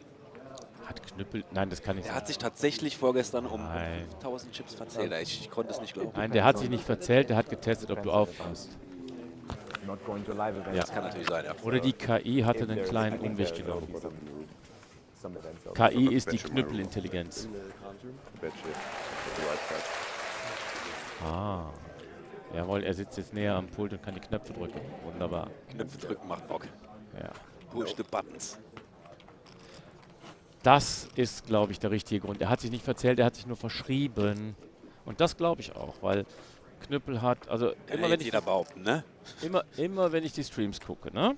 Dann zählt irgendeiner mit, sagt irgendwas, dann zoomt mal kurz der Kameramann schön drauf, Knüppel zählt, gibt die Zahl über und sie war bisher niemals verkehrt. Von daher, ich glaube auch, dass das ein Verschreiber war. So. In Knüppel we trust. Genau. Dabei müssen wir nochmal erwähnen, also alle Leute, die im Hintergrund arbeiten, einen super Job. Alleine würden wir das gar nicht so toll alles hinkriegen, weil wir versuchen uns aufs Board zu... Oh, 6, 7, 8, 9, 10. Da liegt eine Straße. Straße an Bord. Bube lacht, Bube Dame würde krachen vor Lachen. Das ist Ass 6 und da ist nochmal, also das sieht nach einem Splitboard aus. Jawohl, ein gesplitteter Board. Ass König. So, hast du jetzt was angehalten? Nee, aber die Kameraübertragung hängt gerade. Wir gucken mal, ob wir das wieder refreshen können. Müsste eigentlich klappen. Ja, da seht ihr, das Bild kommt. Also man muss dazu sagen, wir haben die letzten Tage keine Probleme gehabt bei der Übertragung. Es gibt eine Stelle im Casino, wenn man einen rückwärtigen Aufgang zum 3. Level nimmt, dann bricht die Verbindung schon mal ab. Alles andere ist hier super aufgestellt vom WLAN. Wir haben super Übertragungen. Und von daher ist so ein Aussetzer da unten jetzt sehr ungewöhnlich. Gut. So. Was haben wir hier? Small Blind. Button. Button. Hat 700 gesetzt. Small Blind denkt sich, nö. Und erhöht auf 2700. Jeder andere geht raus. Button called. 3-Bet wird bezahlt.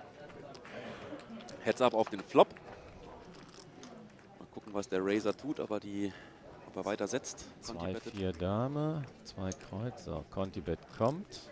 Schnelle Conti-Bet. Da wird nicht lang gefackelt. Hallo Royal Flush. Von wo aus guckst du zu? Von zu Hause? Gerade Feierabend gemacht? Oder noch im Büro oder an der Arbeit oder irgendwo einer Tätigkeit nachgehend? Conti-Bet wurde bezahlt. 3. Kreuz kommt. Ass 3 würde sich jetzt auch freuen.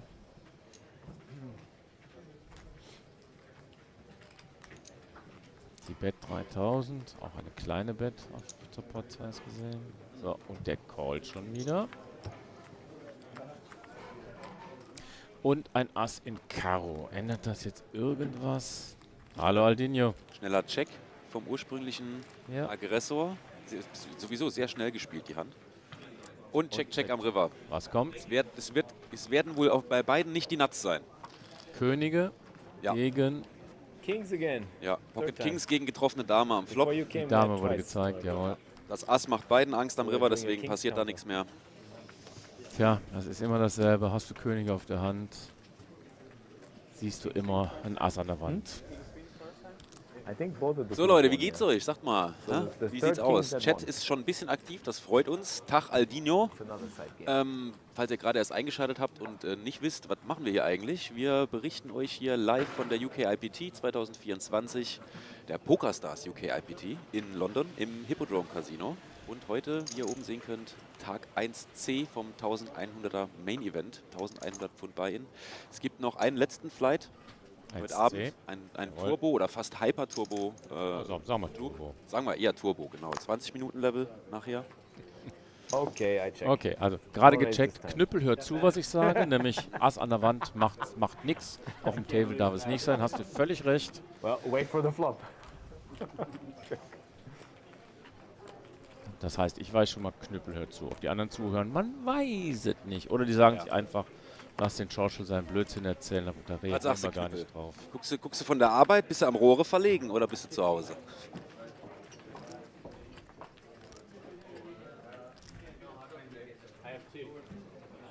Again? It's the fourth time. Hoch die Hände, Wochenende, genau. You Also had the set, yeah. The fourth time they won also. Kings gezeigt schon wieder. Also der Tisch ist sehr königlastig. Aber wir sind in Großbritannien. No, don't das jinx ist die it. Zeit der Don't Könige. jinx it. Queens sind nicht mehr so gut. Oder wie McFly sagen würde, God shave the king. Okay, genug gemacht die Woche. Jawohl. Yeah, you're right.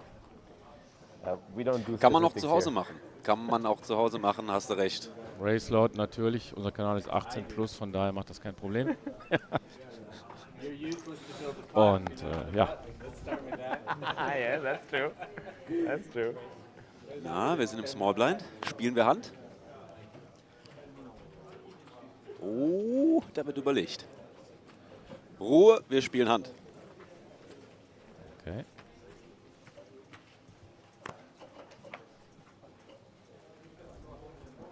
Wie? Sehr drawlastiger Flop. Bube 9 Dame Rainbow.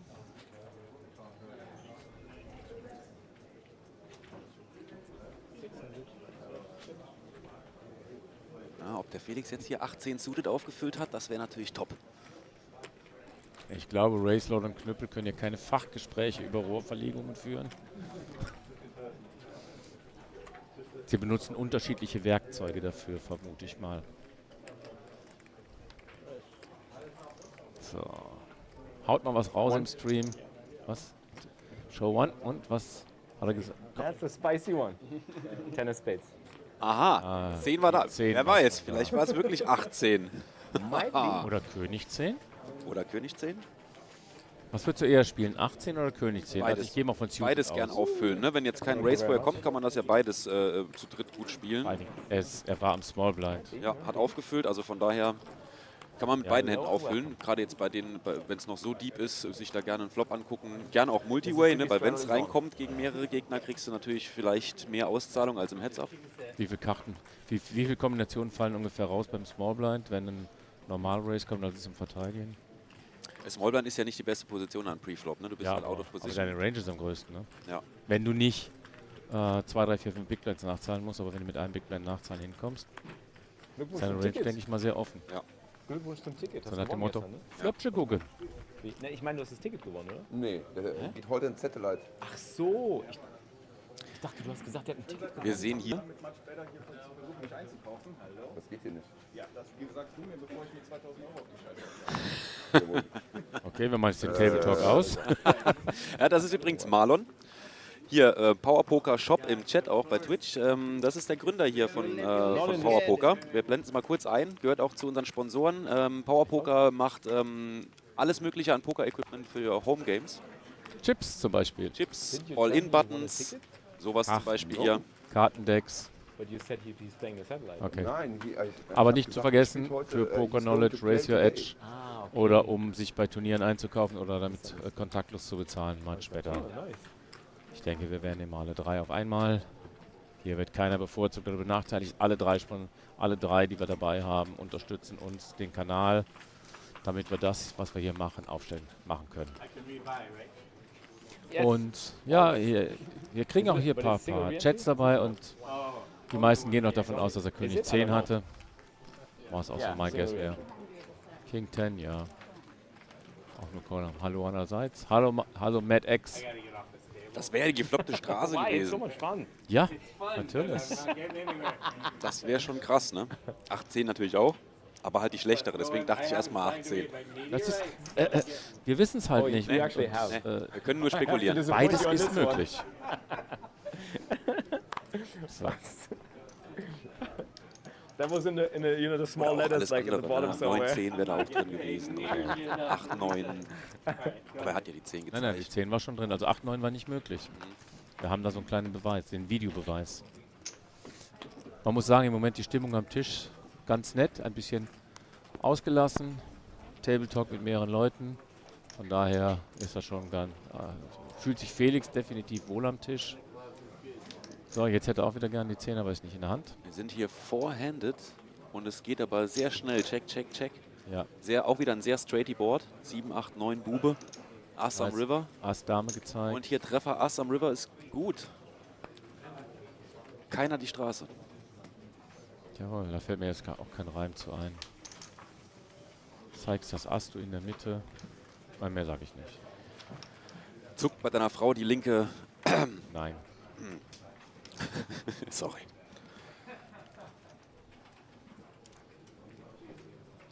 So. So, es sind nochmal ein, zwei Spieler reingehüpft. Mal kurz die Zahlen aktualisieren. Bis jetzt haben sich nur 3 Spieler verabschiedet. Wir haben momentan fast noch Starting als Average.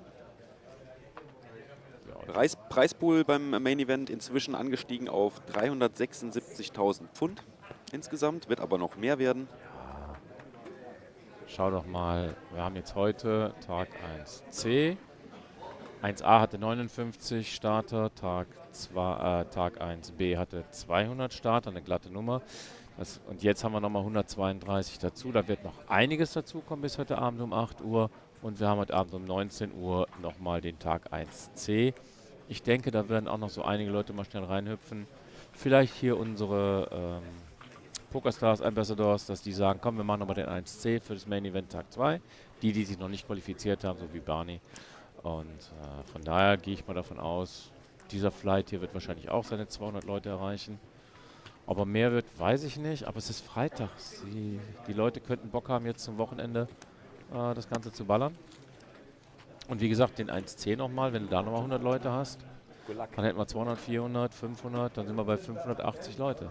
Knüppel, soweit ich das richtig in Erinnerung habe, ist das jetzt die zweite Bullet von Felix. Er hat gestern einmal gespielt und jetzt spielt er heute das zweite Mal. Vorher war er noch im High Roller Event, deswegen hat er den ersten Flight, den 1A, nicht mitgenommen. Richtig. Das ist jetzt die zweite Bullet. Wir wollen ja nichts vorgreifen, ne? Aber ihr kennt den deutschen Spruch, welche Bullet die beste ist, ne?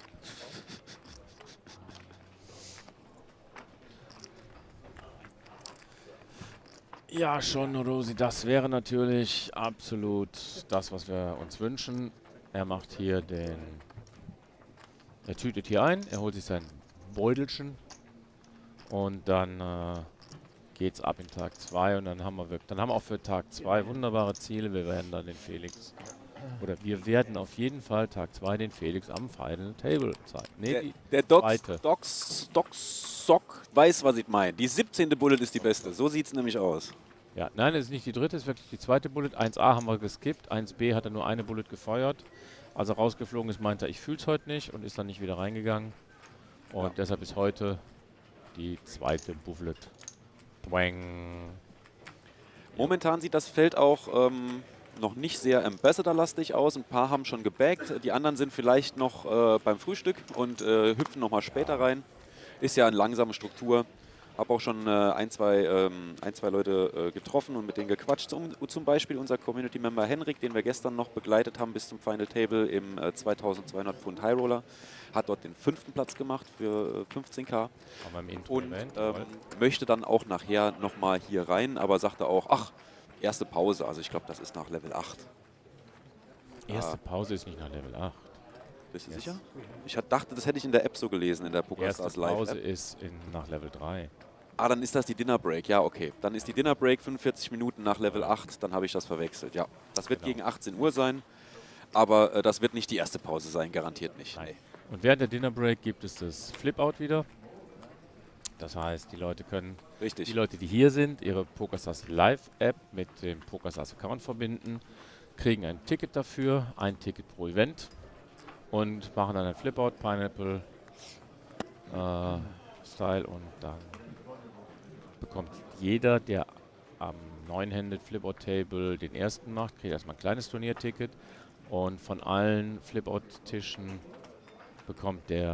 wird nochmal eine finale Runde gespielt und der Gewinner bekommt dann ein großes Turnier-Package. Von daher.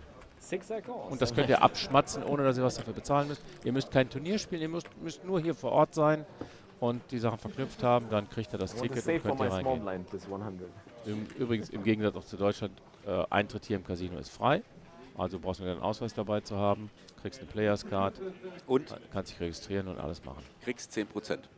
Das ist auch ganz schön. Gibt es auch nicht in jedem Casino. Wenn du deine Karte hier geholt hast, dann gibt es auf Essen und Trinken hier in den verschiedenen Bars oder Restaurants im Casino immer auch 10% Rabatt. Rabatz. Er gibt Rabatz. So. Felix hat wieder Karten. Was heißt das für uns? Wir gucken uns mal wieder was an, was da so passiert. So, Felix im Small Blind, was natürlich Und wir folden. Okay, diesmal sagt er, es ist nichts, was sich lohnt, weiter zu spielen. Wie ist es bei dir? Also du hast ja eben schon angedeutet, du spielst auch gerne die Small Blinds sehr weit oder oft. Ich habe Sagen wir mal so, wenn bis zum Smallblind gefoldet wird, dann auf jeden Fall. Da ist die Range bei klar. 95%. Klar. Je nach Eröffnung, wenn jetzt einer je nach Eröffnung nimmt die Range schon ganz stark ab, weil du hast vom Smallblind, du hast ja keine Chance.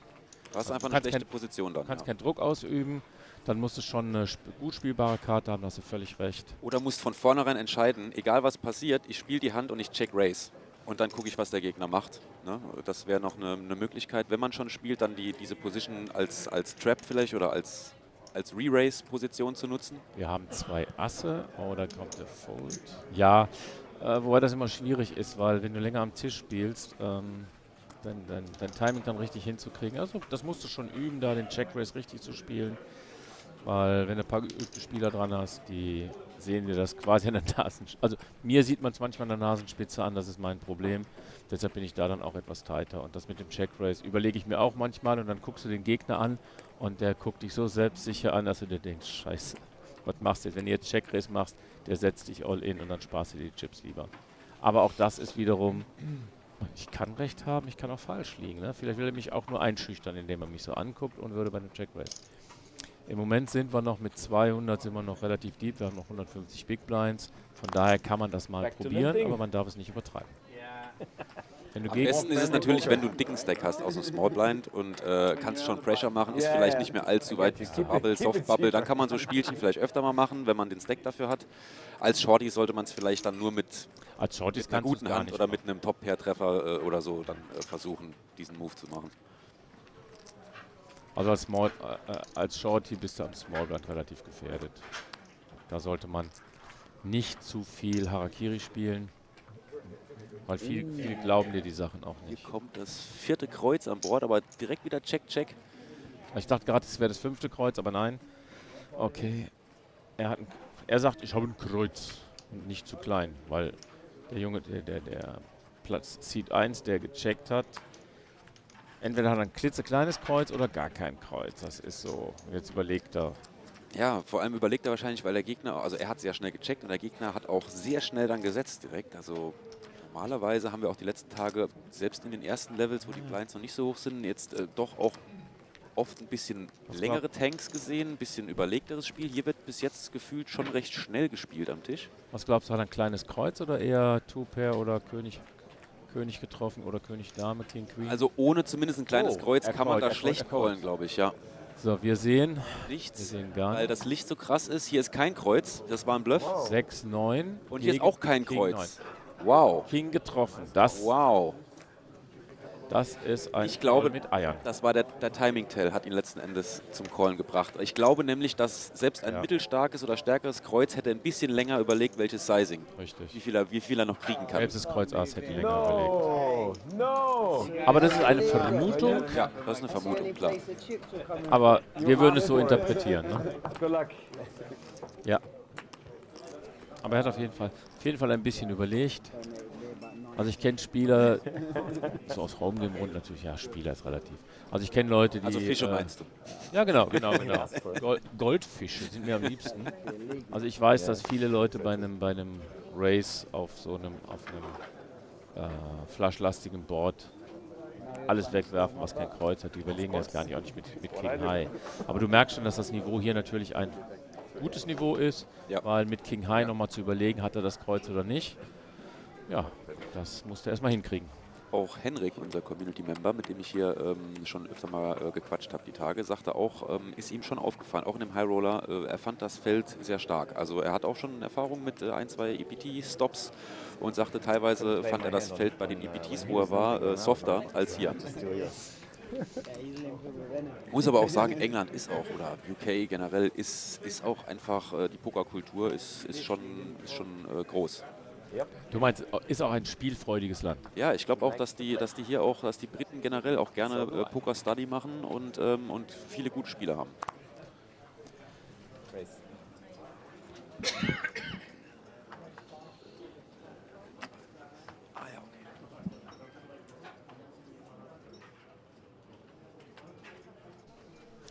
So, ich bin wieder da. Ich habe ein kleines Hüsterle unterdrückt.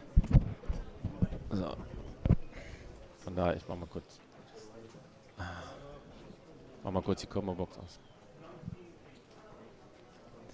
Okay, so. Let's see what happens. Wir spielen Hand.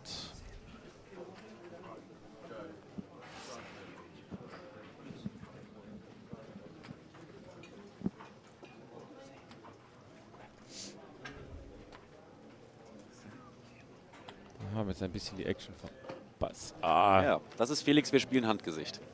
So, und was sagt das jetzt über den Nachbarn aus, der da einfach, ja, das war jetzt ein Call, ne, war ein Re-Raise. Also der Spieler auf Seed 5 hat gebettet, also wir sind noch Preflop-Action. Und Felix 3-bettet. Felix hat, jawohl. Auf 5.900, richtig? Da ist der 5.900, ja. Wir sehen eine Handvoll mit 2 Leuten. So, was kommt am Flop? 10 in der Doorcard, noch eine 10 und 9. 9, 10, 10 in Karo. Interessantes Board. It's an APK board. Ja. Paired Board. It's a paired board, so it's a APK board.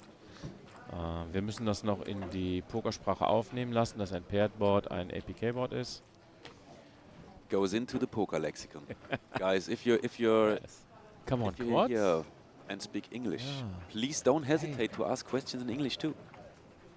Guck mal da, wir haben wieder ein paar Die Emojis nächste mit. 10 am Turn. Jawohl. Wir haben jetzt also 3 Zehner auf dem Board.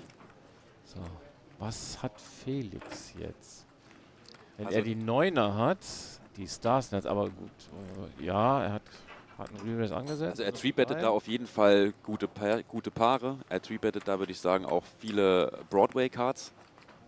Und die 3 in Kreuz, das heißt no Flush, aber was Flush wäre sowieso. Oh, ein Check hinterher. Noch ein Check. Noch ein Sehen Check. Vielleicht beide Ass hoch. wir. Ja, er muss zeigen.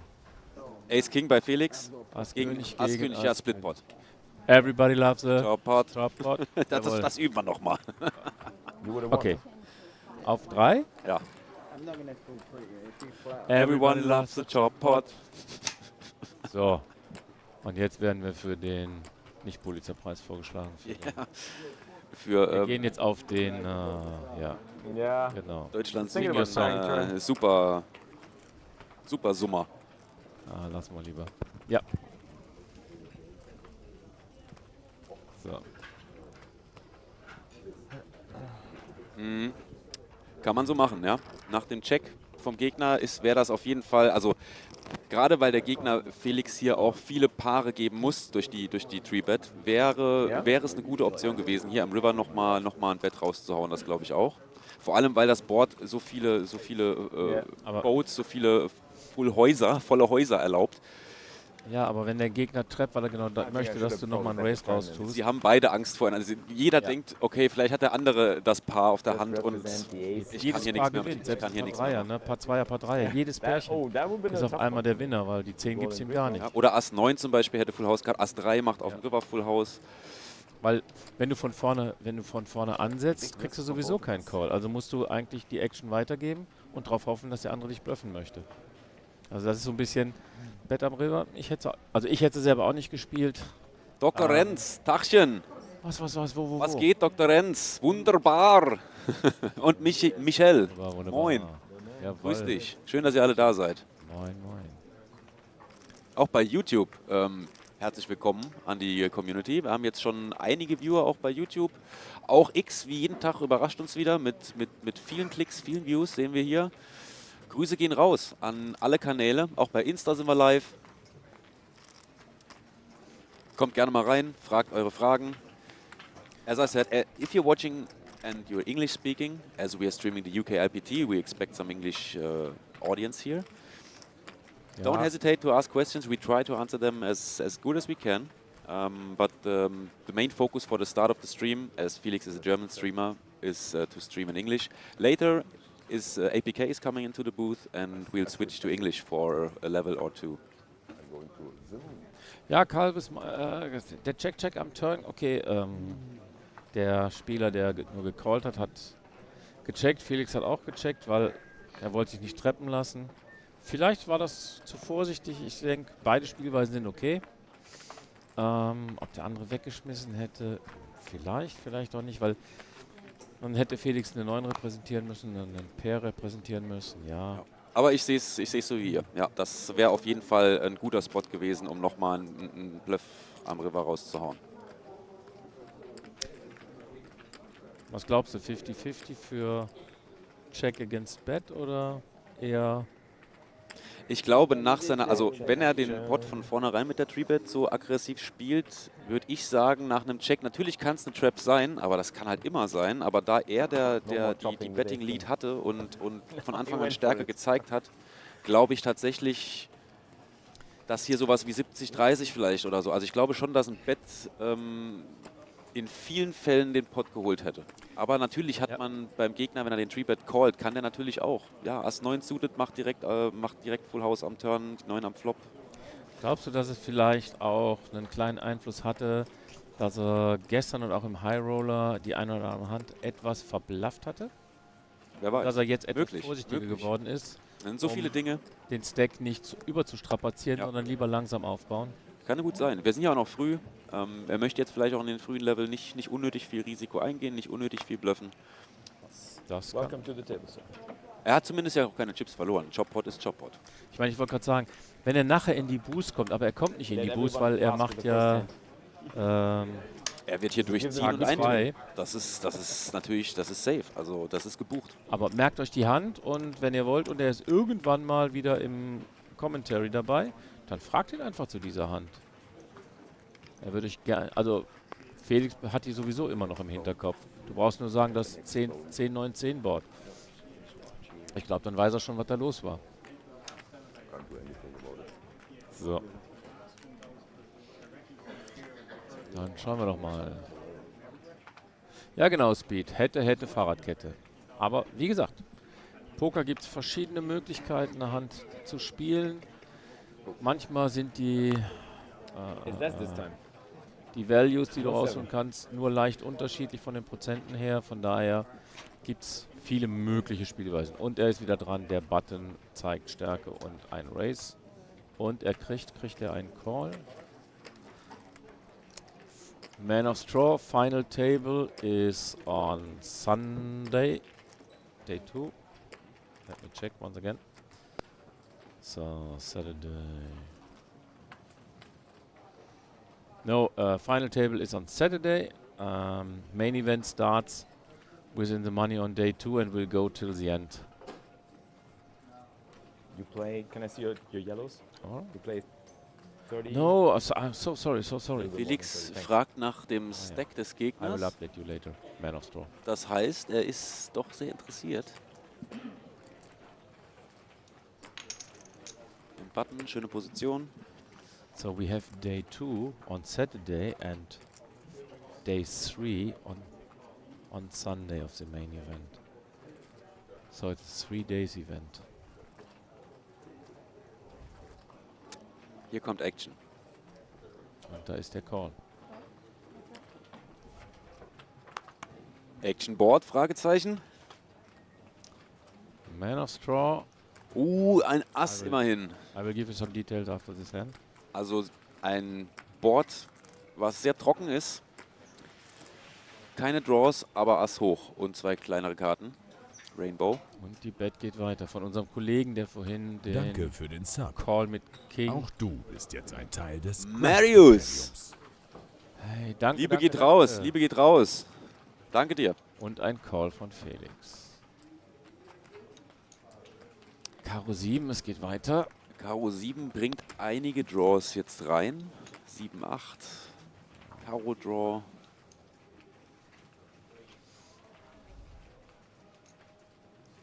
Aber noch keine Kombi mit Straight Draws. Von daher. Ja gut, ob der Gegner mit 9-10 suited, selbst wenn er das getreebettet hätte, hier noch auf dem Turn ankommt. Sehr Backdoor-lastig. Man weiß nicht, ne?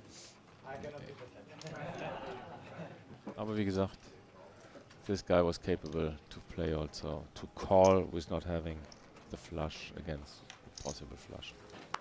Gegner feuert wieder rein. This looks like a fold face. I hope I'm dodging a bullet here. Okay. I'll make a huge fold for you.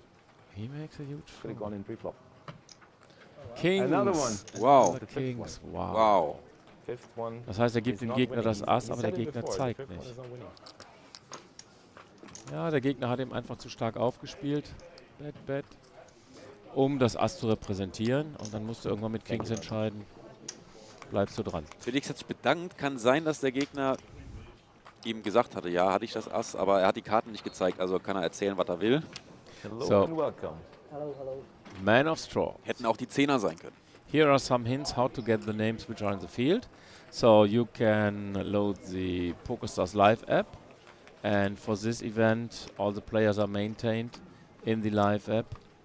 So you can see the names there, and you can scroll through.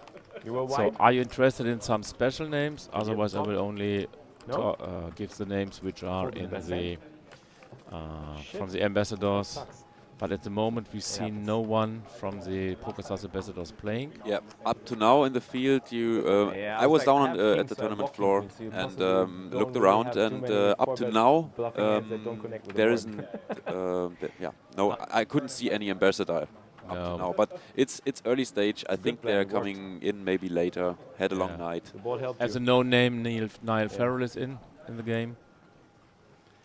Aldinho, der Also, I Felix, didn't have the king of diamonds, so. der zeigt gerne mal Karten, meistens aber nur eine. Er macht ja gerne dieses Spiel am Tisch such dir eine aus. Ne? Wenn der Gegner foldet, schiebt er seine Karten so nach vorne und sagt ihm, hier, kannst du gerne eine von sehen.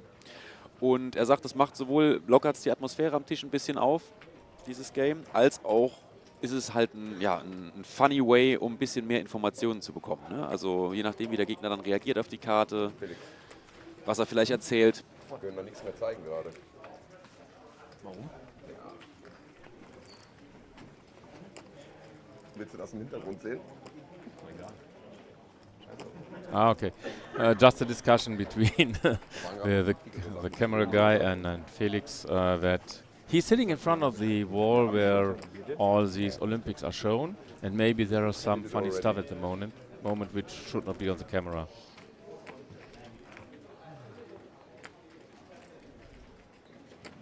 When I'm on break, I'm doing it again.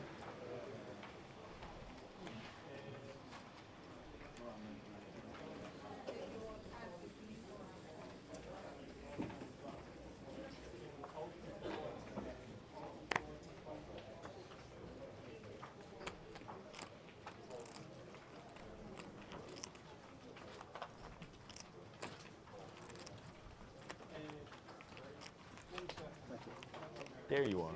Uganda? So,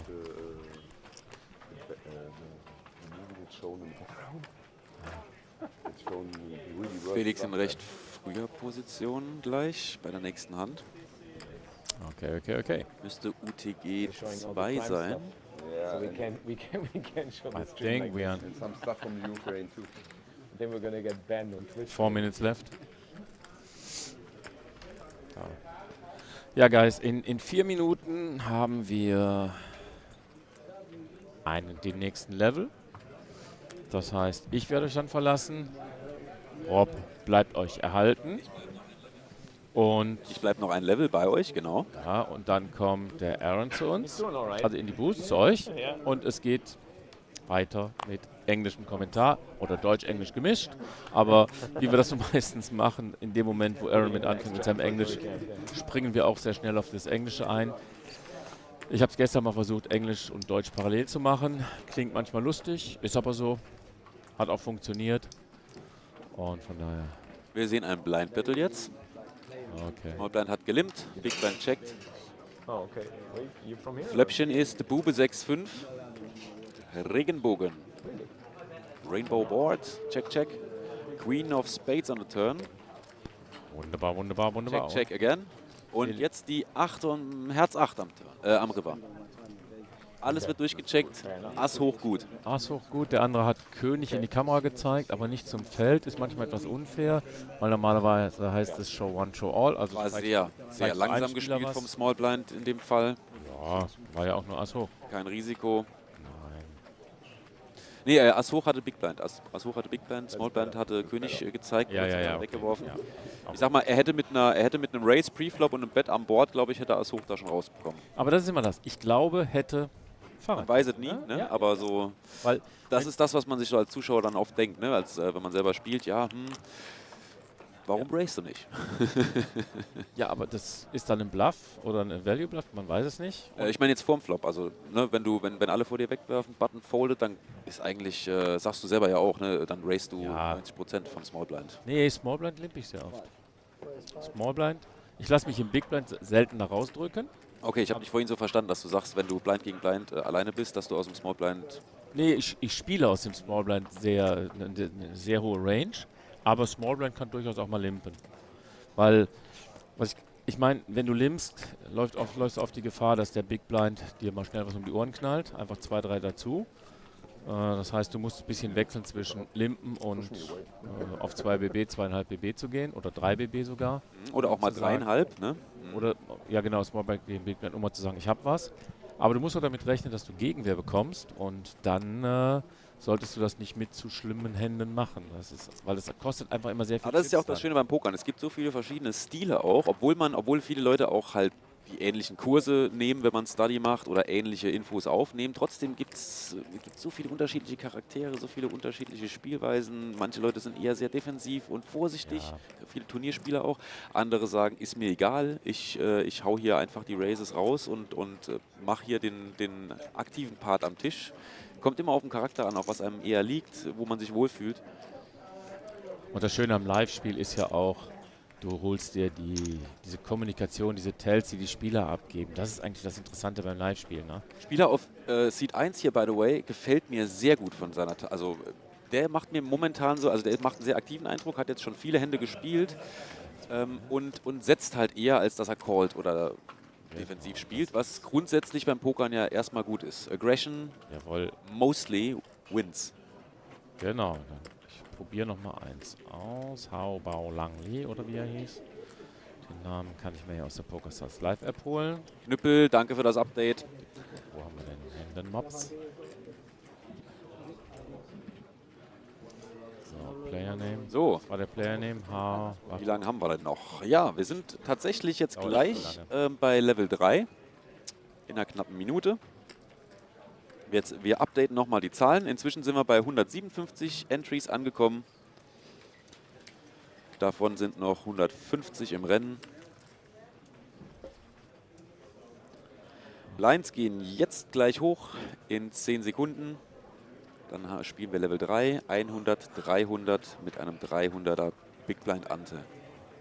Und ich würde sagen, Schorschel. Okay. Ja. Du gehst entweder an die Cam oder in eine wohlverdiente Pause. Nein, ich gehe an die Cam. Du gehst an die Cam. Ja. Die Cam geht immer in Pause. Ja, der Schorschel ist das System-Mind hier. Ich gar nicht. Ich bin mit solchen Abläufen manchmal ein bisschen überfordert. Dafür habe ich andere Talente. Nee, das ist ganz also wir haben das so gemacht, damit halt der in der Kamera war, der hat halt ein bisschen mit ja, nach der Kamerapause machen ist immer gut. Ja, genau. Gut, dann viel Spaß an der Cam. Ja, danke, danke. Danke dir, hat Spaß gemacht. Ja, machen wir so, ne? Machen wir so. Wir können auch den hier machen. So. Machen wir den. Exakt. So. Hau rein, Schorschel. Jungs und Mädels, Zuschauer, ich bin jetzt weg. Danke, Knüppel, nochmal 36,5k, der Stack. Der Stack und ich bin weg. Back to 7 again. Genau, so machen wir das. Okay. Let's try this.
back.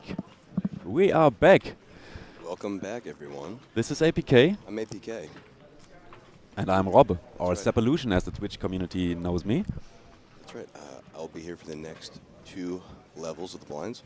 I'll stay the next level and then I'll go to the camp. And we'll do some English coverage now with me in the booth. Hello to everyone watching. This is the 1,100-pound main event day 1C, UKIPT London here at the Hippodrome. And there's Samuel Yu, exclamation point poker base in chat as we see the camera panning around. Some other cool tables that I saw earlier is Let's get to work. Connor O'Driscoll and Feraldo on the same table. I know last night's winner of the High Rollers in this already. As you saw, Samuel Yu. But I haven't seen any of the ambassadors. No ambassadors up to yet. now on the floor. No ambassadors yet. Besides Felix. Yeah. Right? Of course. Right. I mean, he entered just at the beginning. And so we are sitting at 153 of 160. Really nice turnout so far with just under 7 hours of late registration left. This is going to be a busy day for sure. We have the 1D as well later, which is the turbo. So it's going to be a long one and an exciting one for sure. And we were also like guessing a bit if maybe both flights will back at the same time at around maybe 2 o'clock. I said roughly 2, but yeah. Who knows? We'll see, but could be. Is my mic better now? Is that better, Vlad? And so we are at 154. Maybe we fixed it. You can just give us a little feedback if you can understand us, if the mic is okay. 154 is 162.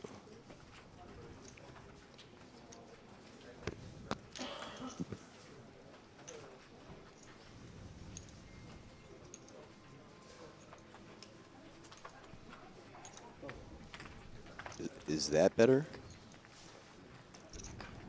Felix on the button now. Playing the hand.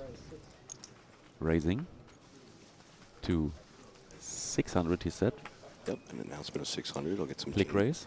We'll get some change back. Thank you. Going to flop. Button against big blind. Flop comes 5, 9, 10, rainbow. Thanks for the feedback. Krunder? We'll just call him Q. Q, yeah. Turn card 10 of diamonds. A paired board, just in time for me to be in the booth.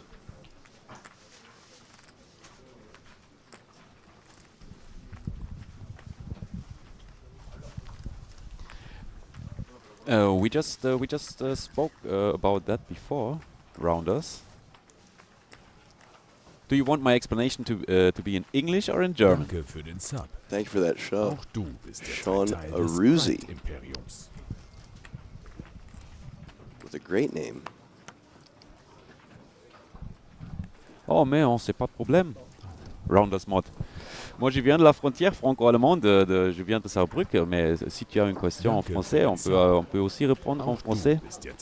But our main focus, if we two are together, APK is from Philly, from USA, so he's obviously gonna do the coverage in English. And I can switch every now and then to German to answer some questions in German. We caught his bluff. All right. And Sean Aruzi, thanks for that gift sub as well. And as we just saw, Felix taking down a nice little pot with the ace-king. Ace-king good. One time, kings, ace-king. Like, I just, I'm just good at making it look that way. The other times, though, I didn't have. Man, always those cell phones. What's that? Just focus on the table, dear players. This is so distracting, I think. Listen, but you always see the phones everywhere. It's the times. I said it before. Before cell phones were really a thing, people used to bring books to the tables at cash games. So it's always been a thing. People just need more stimulus than just poker. It can be monotonous if you're card dead. So I kind of get it, but as long as you're not disturbing the play. Yeah. I mean, it's your I have- focus. You don't. Yeah, You don't disturb I have no anybody problem else. with it. But I don't. I just don't like. I like to listen to music. Well, But if I'm playing at the table, I try to let my phone the worst to part, not look at the phone until I have the break. the worst part about the phone users are they turn into boring guys. You're just boring at the table, and who wants to be boring? I don't. Certainly not me.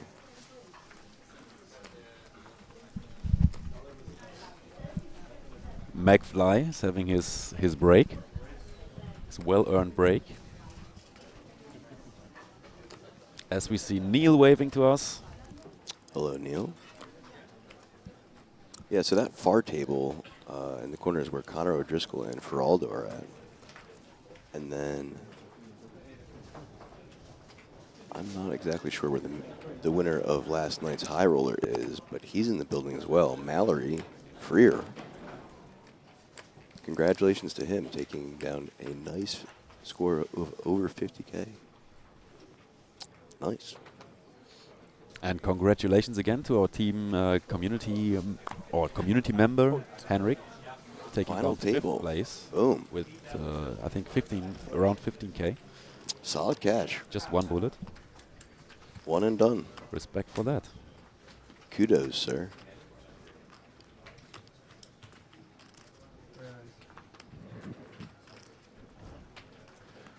We are seeing a 3-bet and a fold. No flop. Small blind takes the pot with his 3-bet to 2.2K.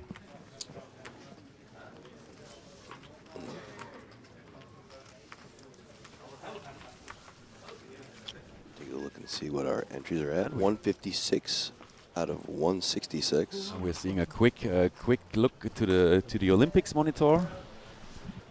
Tennis going on right now, and back to our gentleman dealer. Uh-oh, this guy's already yawning. It's only level 3. That's never a good sign. Strap in, buddy. Just get some 2 or 3 double espresso. Maybe a double up to wake you up. Yeah, that should wake him up for sure. Yeah. Some adrenaline rush. Nothing keeps you awake better So than adrenaline. We see a raise to 700. Folds around.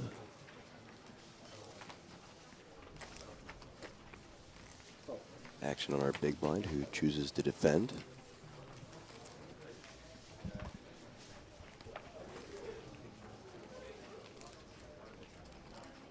And the flop comes 6, queen, 9, all hearts. 4 of diamonds on the turn. Seems to be very inconsequential. Card on the turn. So we see a bet to 1,000. That's some. I think that's like a bet And a call. to see where you're standing, right? Incoming river, queen of clubs.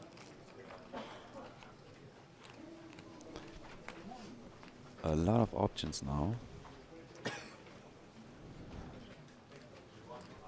Possible flushes. As we get a throws. check, and a showdown. 10 king King versus 10. jacks. Against Jack. Pocket Jack. Jacks are good. Jack's owning up. Even Jack of Hearts had the flush draw also. And I think it was the bet sizing was small. I think he just wanted to see, okay, my opponent has something. Does he have hearts? And if he's gonna raise or if he's gonna call, I'll just check down the river. Yeah, nice little little blocker bet, I guess, you know. Feel where you're at, see what your opponent does with it. And then check so you don't get check raised.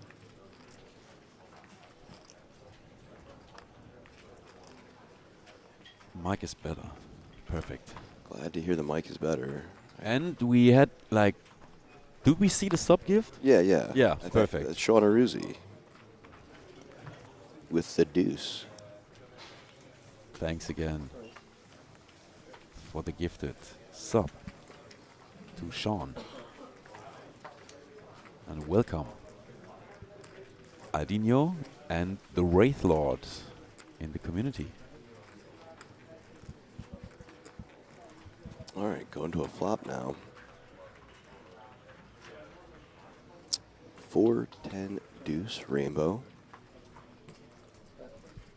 We have a check and a bet.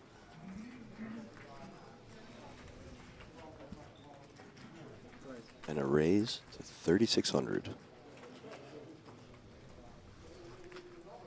Quick call.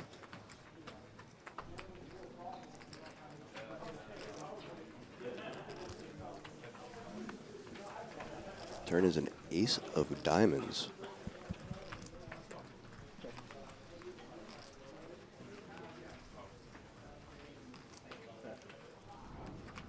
What do you think? We have And he's all in. I just wanted to ask you, which range does the board? Well, let's hold on and see what the action is. Yeah. But strong play from both of the players, but a quick fold. Strong play.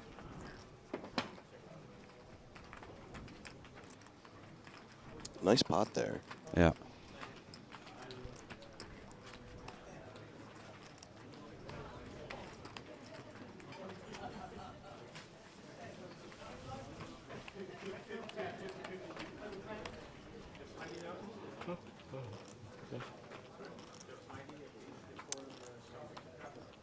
I can't say I know much about any of the players at Felix's table right now. I am learning a little bit about them as I watch and You just do camera. joined in, right? So Yeah. but what I said before is the player on seat 1, Yes. like the Asian-looking guy with the scarf or with the sweatshirt knotted in front Yeah, of yeah. his Just chest. seat one. He's for me, he was the most active player up to now. He was always rather betting than calling or checking. He's very active, and he won several decent-sized, medium-sized pots. So I think he has already made an impression on the others. Right. Well, after the chatty gentleman that was in seat 3 left, who was earlier on Felix's table, who had a VPIP of like 50, it felt like he played every hand. I guess he moved, so that was the player that was playing the most while I was covering it. As we see Samuel Yu. Yeah. Smiling to the camera. Exclamation point poker base in chat. He seems very. Yeah, I think he had some good sleep. He's Yeah, smiling. He He seems right, yeah. yeah. Yeah. He's here for it. I think all these guys know this is going to be a really big day. Yeah. As that is a double day. Like I said earlier, we have 1C and 1D. 1D being not a hyper turbo, but I guess it's just a regular turbo. Yeah, we said like 20-minute blinds. It's Yeah, it's it's 20-minute blind structure. I mean, again, that's like 5 minutes of playing online. As we see someone we know come in the booth. Come here, GJ, if you want. Just say hello. Yeah, GJ Reggie just picking up her backgammon game, and she's going to go out there and market 8 game for a living off that. Have you recruited many more people? Hopefully. I mean, the thing is, I kind of mentioned eliminations again, so yeah. I've been hearing that. People seem to be pretty receptive to that. Whether we're actually going to reg or it's different days. So. Well, good luck with your campaign. Thank you so much. Wrong color. Can't do that.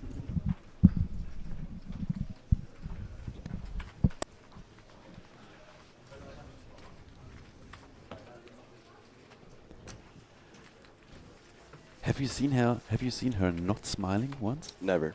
Never, right? Never. Never once. And that's why I call her Giggles. You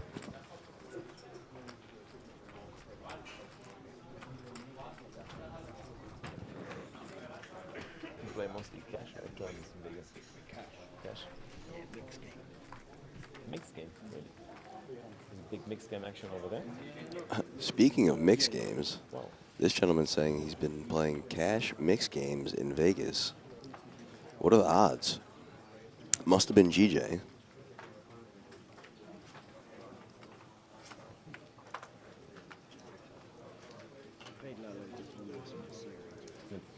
WSOP.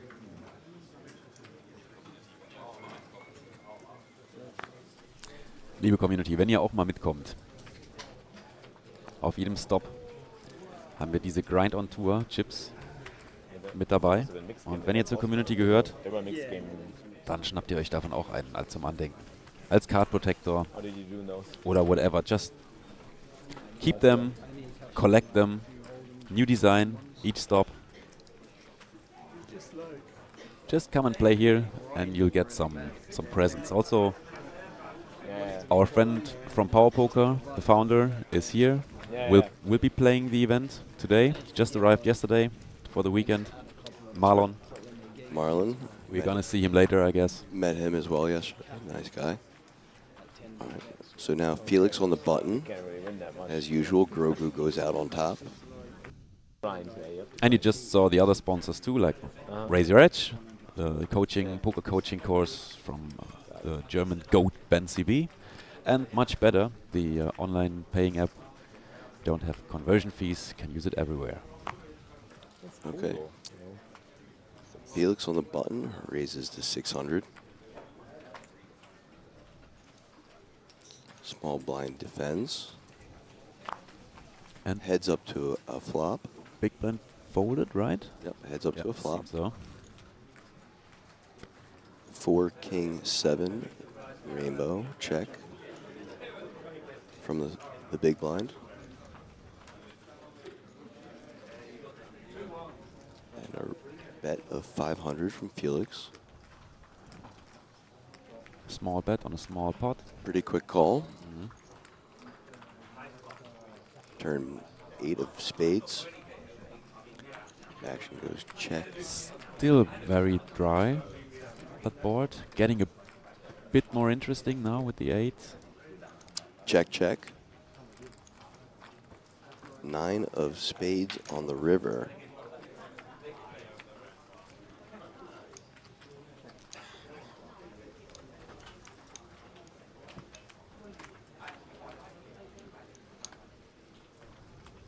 I think Felix should bet a lot of the times now. Yeah, it's a small pot, but I for sure expect Felix to take a stab here. And he does to 3,500. I think it's an overbet, right? Its pot is like 2 point. Sure. 2.6. Danke für den Sub. Obelix, thank you for that sub. And the bet is good. Have another big hand on the button. As Felix announcing, he has a big hand on the button, and he's going to show Ace King. Ace King is. That's a good hand. The hand. That's a good hand. He already had a split pot with the same hand against the guy on seat number 5, like 20 minutes before, where the 3 tens were on the board. I saw that. And both of them were. The Ace King versus Ace King, yeah. Didn't dare to bet again on the river. I was filming that, and I sort of suspected that Felix had the Ace King there, and I was hoping that he was going to take a little, bet on the river. But I think he has chop. Yeah, he has his impressions. Sure. He has maybe some reads already, so maybe we can ask him later what was his thought process in that pot hand. All right. Under the gun folds. Folding around the Felix and the cutoff. Also chooses to fold. And a bet from the button to 700. Auch von mir nochmal vielen Dank, Obelix. Ne? 6 Monate, Hammer. Schon 23 Monate dabei. You're the man. All right, so 2-8 to this flop of Ace, Queen, 3. Action goes check, check, as a deuce of diamonds comes out. thinking the whole time the action is really quick for the main. A lot of checking. Table. And a 10 of diamonds on the river. Check, check again. Check, check. 9, 10. Looks like 9, 10 is 10, good. and Seems like the will 10 take is it. good. Yeah. That 10 on the river. Good enough to take that pot down. Man, we were just flying through these entries, already at 172.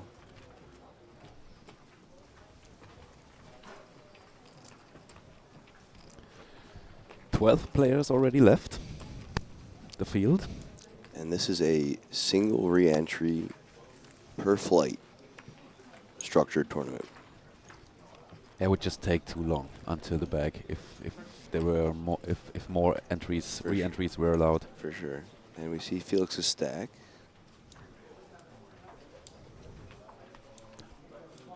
And maybe some players already looking forward for the first break to grab a coffee or to grab something to eat. 15 minutes left in this level.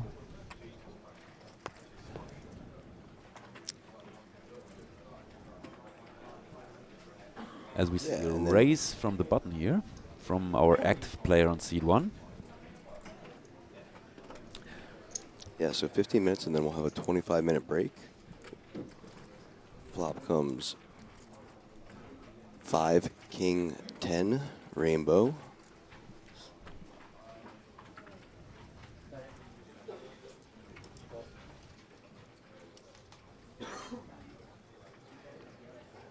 Bet and call. 2 of spades on the turn.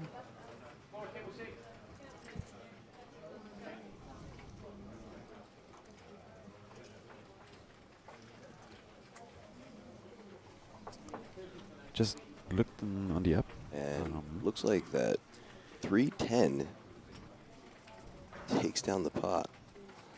Player on seed 1 just looked in the PokerStars Live app is a British player. I'm not sure how to spell his name because it's an Asian name. Okay. Habao Trong Li, maybe. Or a try.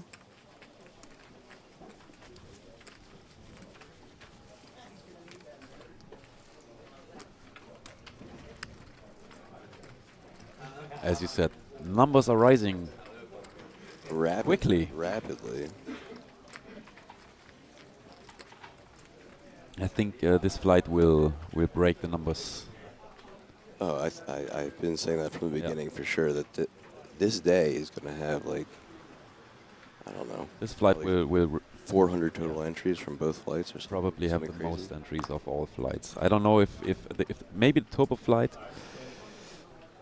is popular too, but I don't think a lot of those players who maybe don't always play those high buy-ins just don't want to play the turbo flight. Yeah, So. it won't be as many entries as this flight, but between the two of them, like 400 entries maybe, 500. Who knows? It's always the faster the structure is, the higher the variance is. So normally you wanna play the slow structure of a main event. But there are some players who prefer turbo flights. And we have a new player coming in seat 9. I think Felix knows him. Fabi, I guess is his name. Danke, Obelix. Das freut uns sehr. Danke für das Kompliment. Obelix is saying, always having fun here. Thank you very much. That's Nice a nice little feedback. pot building here. Yeah. Felix in it. Action goes check, check. Checking back here. And the river is a 7 of spades. Always coming 7.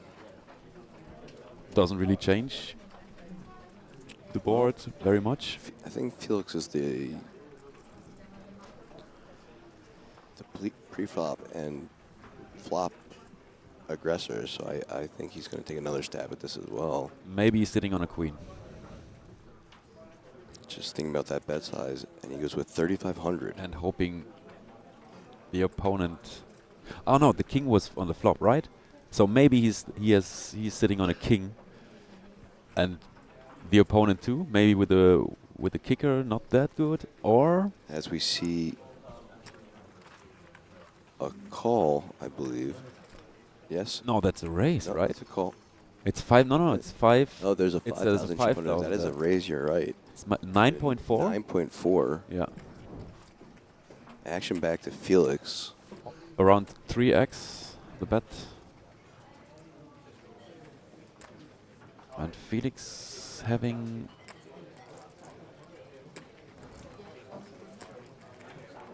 Yeah, Felix has to go in the tank a bit. Looks like he didn't expect that raise. Yeah, he is looking a little uncomfortable. Why is he raising? It's printed on his forehead. Why did he raise?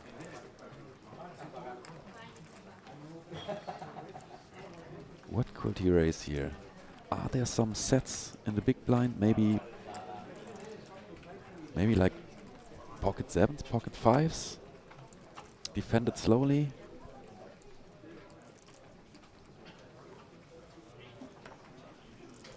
Can he have king queen? He's in the grinder now. I think Felix can have something like ace king, ace queen, maybe king jack suited. I think he's going to be folding this one. He's agonizing. Yeah, I don't see a call at this point. He's just not happy about it. It's a difficult decision. Difficult decision. Tough call. I think you have at least one ace of spades in your hand. Just working through it. At least. As the lucky German in chat says, ace 5s. It could be. That could be the ace that Felix is talking about. Yeah, Felix could have king queen. Definitely. But yeah. It's dangerous. Dangerous. Opponent is looking quite calm. This is one of the longer decisions I've seen Felix make. Doesn't move. Staying totally calm. Doesn't move a single finger. I think they're going in the middle.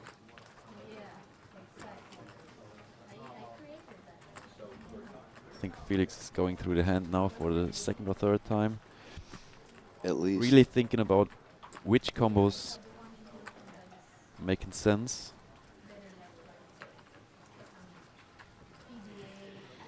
Well, hopefully he's not thinking about blockers, because those aren't real.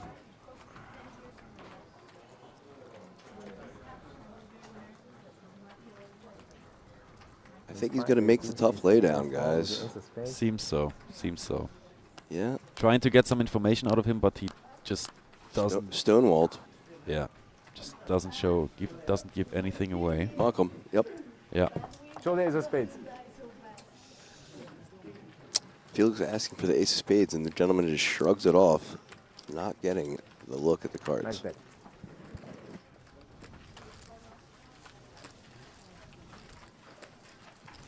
I made 2 pair on the river. Okay. There you go. River was so maybe it was So king 7. A lot of people in chat guessing correctly with the 2 pair call. Assuming Felix is being honest there, yeah. Aldino, nein, er hat ihn nicht all-in gestellt, er hat 3x gemacht. Felix hatte ungefähr, hat 3.500 angesetzt am River und der Gegner hat auf 9.400. 9.400 was the raise, I think. Yes. From the opponent, so Correct. a bit less than 3x. Like 2.5x, 2.6x.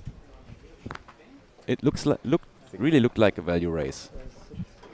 He had it. No bluffs there. He wasn't bluffing.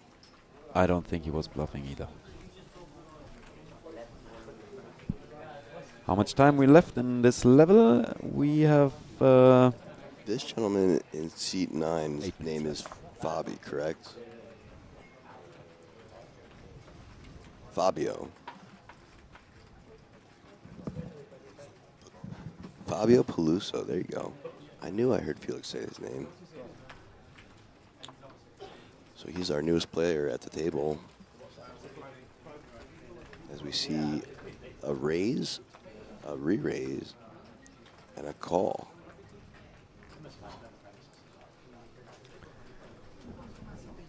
And after Felix folded a lot of hands before, he seems to have Felix makes the call. Some hands in a row right now. All right, this is a nice pre-flop pot, three-way, and it comes 10, queen, 3, 2 clubs.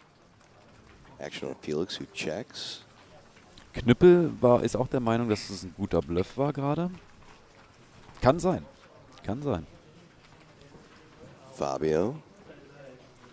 Looks like he's thinking about possibly making a bet here. And he does to 3,500.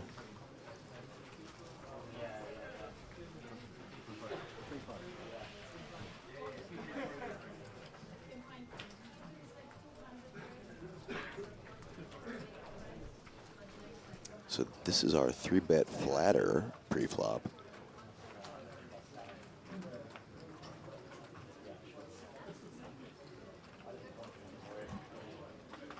Looks like he's going to elect to fold. Back to Felix.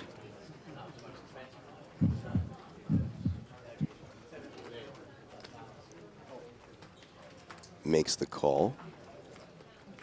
This is a big pot, so turn comes Jack of clubs. We are 3 streets to a royal flush on board. What a board. What a turn card. This might be an action turn card. Definitely. Fabio, our original 3-better.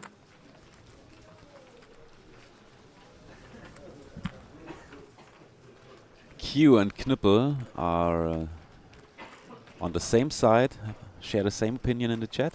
And a deuce of hearts on the river. Who's this Oliver Petrie guy? And get him banned. Boring. The only thing boring is you not being here, buddy. And hello to we. Alles gut bei dir? Okay, so let's see what happens on this river here. The largest pot I've seen so far today. Yeah, it's definitely Felix placing a bet of 5,500. It's definitely one of the most interesting spots we saw in this first hour of play. Taking a lead bet and a smaller one considering the size of this pot.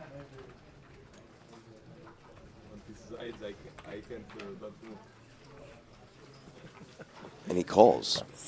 Bam. Felix tabling the nut seven, flush. the Tabling nut the nut flush against over kings, I pocket believe. kings, yes. Wow. Nice one, Felix. Nice one.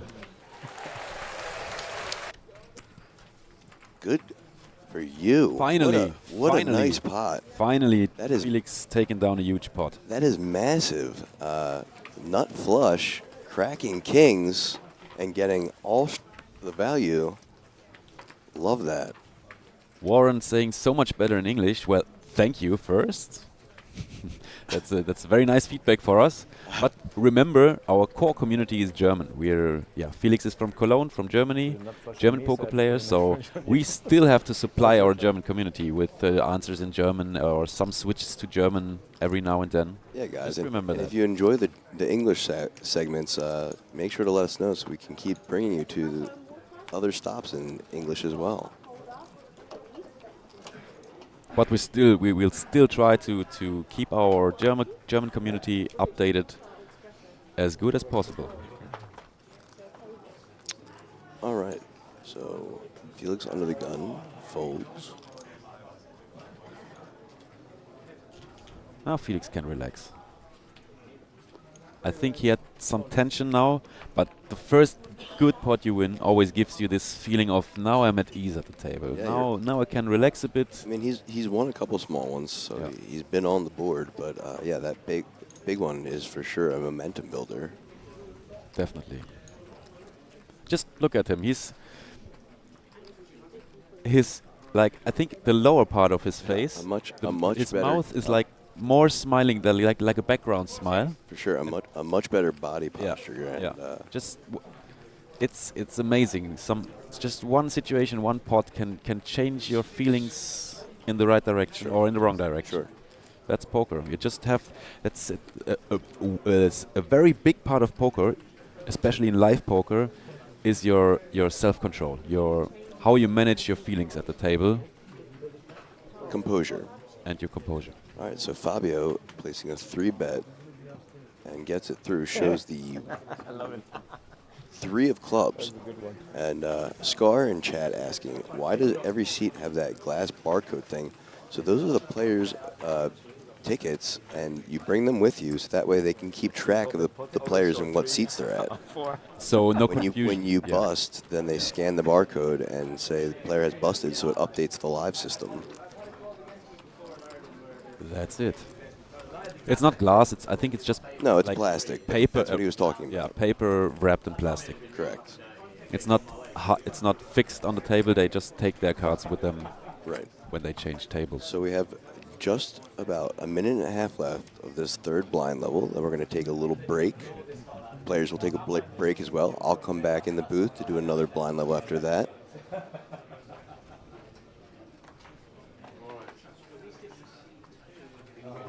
As we see Felix in the big blind. Should be the last hand of the level.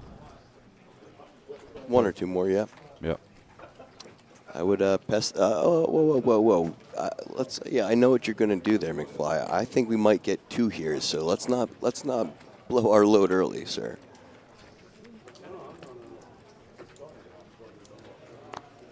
Okay, so we see a little raise from the button, I believe, and a defend from Felix. King, 5-8, all clubs. So that's action goes check, check. Our button bets, 1,200. And Felix folds. I think you went a little early, man. See? Now, this coming hand is the Verpause.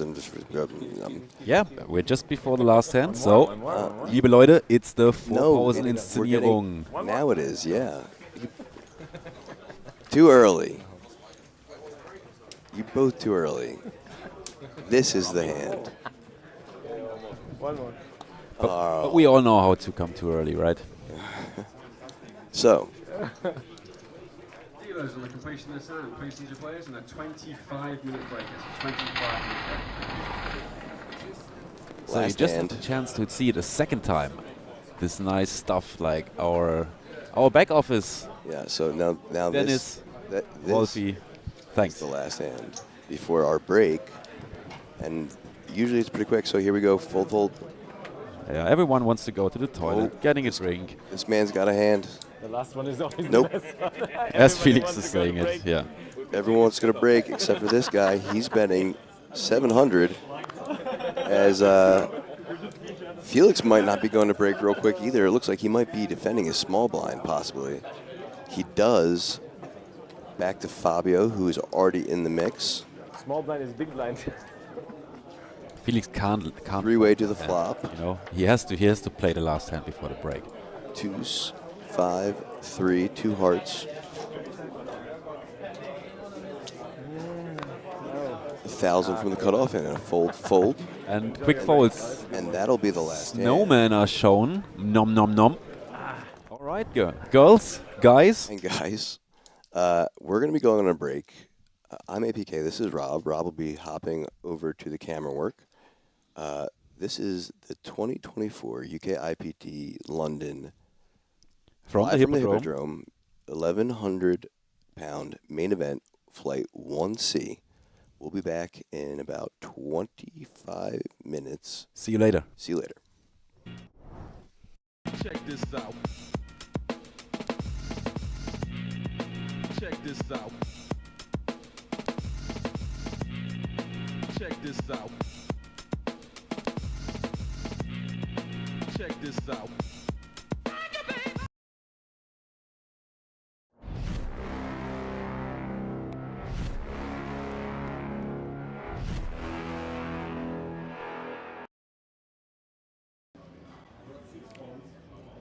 Na, wer von euch hat Höhenangst?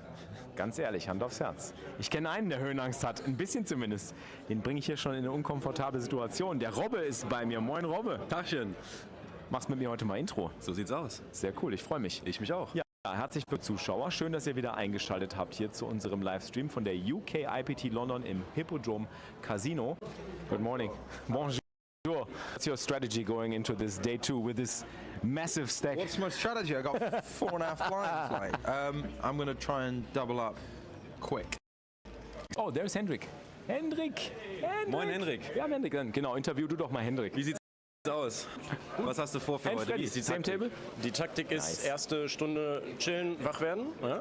Und Freddy sitzt zu meiner Rechten. Den werde ich erstmal 1-2 Mal aufdoppeln, wegen Freundschaft und so. Und dann mogel ich mich wie immer irgendwie ins Geld rein. Das ist der Plan. Ja, erstmal short werden, damit man dann auch wirklich wieder weiß, ja okay, jetzt zählt's. Ja, einfache Entscheidung.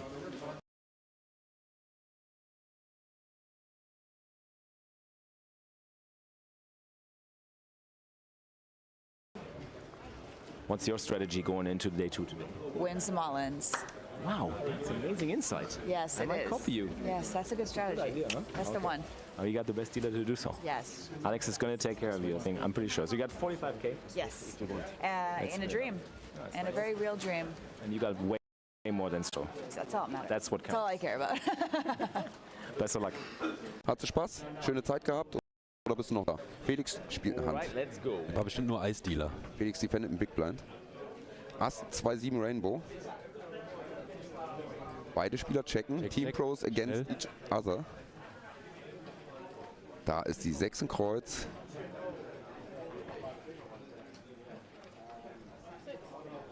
Come on, Grind on Tour, Spam in den Chat. Felix nimmt die erste Hand mit. Erstes Pöttchen und es wird gezeigt, 6-7 in Karo. Ja. 2 Pair am Turn. 2 Paar. So kann man loslegen. Ja, so macht Spaß und so kann es auch weitergehen. And a river deuce of spades. Pairing the board on the... Danke für den Sub. Auch du Moiner, bist wer jetzt ein Felix Teil des natürlich schön. Grind-Imperiums. Can I see your stack, please? Thank you. Felix asking to see the gentleman's stack.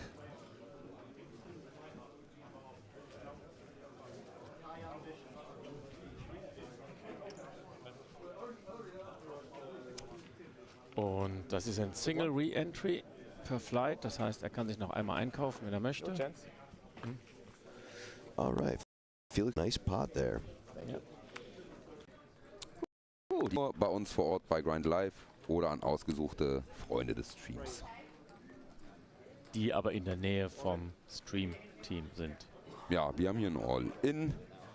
Jetzt, wo er short ist und gerade der Bluff aufgedeckt wurde, 6.700 gehen da in die Mitte, nachdem Felix geopen raced hat auf 8. Gibt es ein Fold vom Big Blind und jetzt hat Felix die Entscheidung. Das sind 15 Big Blinds, die er nachlegen muss. Er wird wegschmeißen. Ich sehe es, glaube ich, schon an der Handstellung. Ja, ist schon einiges, was er nachlegen muss. Ich meine, er kann ja jetzt Reads rausgeben, wie er will. Der Gegner hat ja eh keine Entscheidung mehr, aber ja. Beziehungsweise Tails rausgeben, nicht Reads. Aber ja, es sieht nicht nach Felix Call aus. Kurz die Schultern lockern. That's information I can work with. Oh, You want to Felix. call or you don't? You want to call? Also der Spieler sagt, er möchte den Call. Möchte den Call? Sagt er. Ja, dann callt Felix auch, weil All-In und Call Ass 7 suited gegen Felix 6er. Oder 5er? Auf jeden Fall Coinflip. Was haben wir da? Also es sind 5er. Das sieht gut aus für uns und wir haben Seed Open. GG's in den Chat für den Spieler und Felix nimmt die Chips mit. So kann es auch weitergehen nach der Pause. Das sieht aus. Gerade noch unterwegs gewesen, da sehen wir Anton Zaud in der Hand ist und ist Anton Zaud All-In.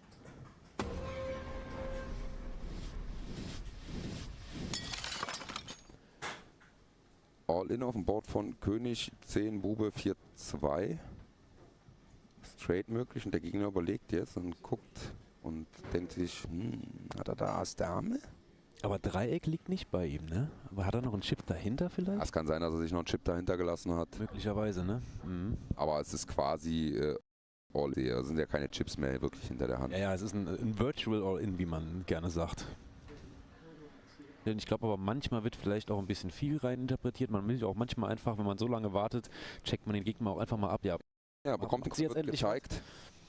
Was haben wir da? Buben? Oh ja, Licht ist natürlich, steht hier mal. Oder ein Set. Ein Set Buben. Ja, und bekommt komplette Auszahlung, wahrscheinlich von Top Paar oder Two Pair oder sowas. Vielleicht auch ein kleineres Set. Nice Hand für Anton Saud. I just wanted to tell you that you can be part of those shootouts if you go to the PokerStars and you link your PokerStars Live app and your account. So and then you can be part of these shootout games. Yeah, so I'm going to flip over to our vlog scene so that none of the on-screen graphics are in the way of this shootout. As we see a King 9 deuce. David Doherty in the 1 seat. This will be the card that you do not want to use. You're going to get the deal of your worst card. Actually, one more card. So your worst card face down. Worst card. You're going to keep your Little confusion on how to play these. This always happens. I guess we're seeing all of these guys' cards. All of this guy's cards. As the dealer even spurking because these get pretty crazy. And now everyone has discarded their single card. We have 2 left in each of their hands. The turn comes. You guys are going to bring out the turn card, and then after the turn comes out, start with seat 1 and turn over 1 card each. Okay. You're gonna see the turn, and then the players are turning up. Another king, a one card each. APK type board. Oh, and this gentleman has made a mistake already as well. No. They said after the turn, 1 card will be exposed from each player. No, I think wasn't ready yet.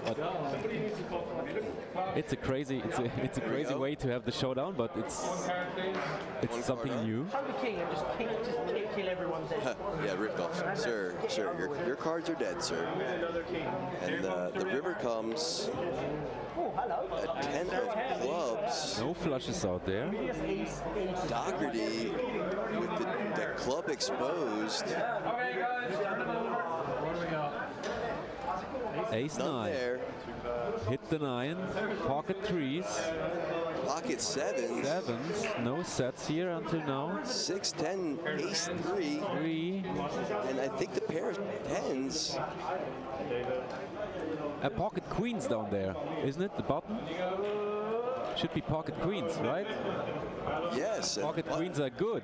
The button takes it down. Button takes it down, and is the winner of this table. Congratulations. Back to Hackney.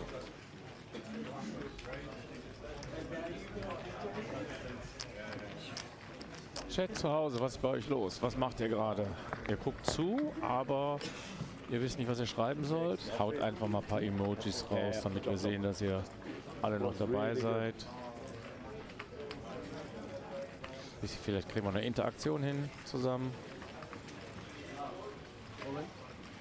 As an all-in is announced.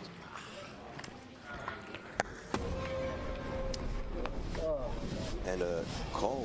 Ace 4. Ace 4 for the straight. I would have jinxed it. Against pocket 9s from Hackney, and that is a GG to Elliot Hackney. Yes. See you, buddy. Wow. Bist. Gibt es Leute, die kein Sub sind? Die gibt es. Ich bin auch oft einer, also von daher grämt euch nicht. Ihr dürft hier zugucken und mitmachen, auch wenn ihr keine Sub habt. Wenn ihr Prime habt, dann könnt ihr sogar kostenlos abonnieren. Dann als Prime Sub. All in von Felix. Jawohl. Und Call. Ass Dame gegen Dame 10 beim Gegner. Wir halten weiter und die 3. Oh. Entschuldigung fürs Übersteuern. Well, if you know it's coming, you know what to Andy do. auch ordentlich mit am Spam. Da kennen wir Da sind wir zurück bei Felix. Not my favorite hand. This is not my favorite hand. Nein! Nein! Shouting nein.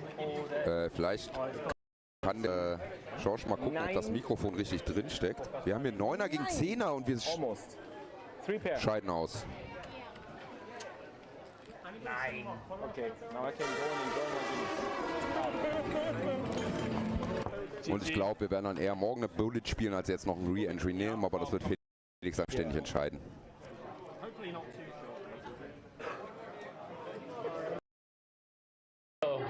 Liebe Leute, herzlich willkommen. Welcome, ladies and gentlemen, old chaps and gents and gals and what man sonst so says in the English language. Wisst ihr, das Schöne ist, ja, ich weiß es, weil ich bin ja hier. Alle Leute, die das hier gerade sehen, sind nicht hier. Und das ist ein Riesenfehler. Also wir sagen das, glaube ich, jedes Mal. Ne? Also wir sagen es wirklich jedes Mal. Aber das hier, ich habe Gänsepelle. Was einfach der absolute Wahnsinn ist. Herzlich willkommen ist was los, ja. in Hier ist was London los. zur Hier kommen sie alle rein. UKIPT 2024. Es ist Freitag und hier wird es neue Mitglieder bei Grind on Tour am Start, neue Praktikanten. Das ist der Georg, der Schorschel. Hallo Gemeinde, ja, ihr da draußen. Jetzt spreche ich spreche jetzt nach draußen und ich weiß gar nicht, was ihr antwortet. Brauchst du auch nicht. Ja, wunderbar. Also ich freue mich drauf. Wir werden hier einen tollen Stream abliefern. Wir werden hier kommentieren, von morgens bis abends, zwischendurch mal ein bisschen was essen, aber wir sind für euch da und stellt Fragen. Ist nicht mitkalibriert. Ja, also ich bin auf jeden Fall Robbe oder Robert, ihr kennt mich im Chat hier oder beim Felix im Kanal unter Zappalution. Ich habe mir gedacht, ich komme auch mal mir den ganzen Spaß mal an und wir sind dann auch zusammen ein bisschen am Kommentieren und verfolgen die Action. Ja, 3 Karten, die jetzt rausgegeben werden. Ass, König, 2 in Kreuz, König, ein Herz.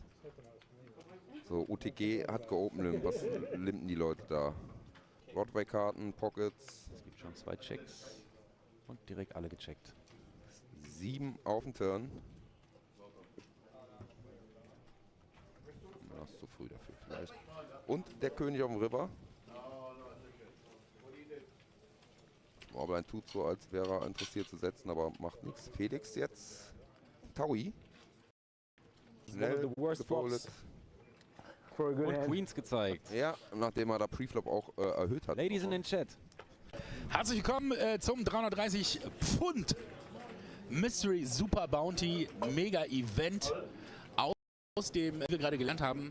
Oh, Ruhe, wir spielen Hand. Sehe ich jetzt das gerade. Entschuldigung, ich habe mich gerade erst hingesetzt. Hand.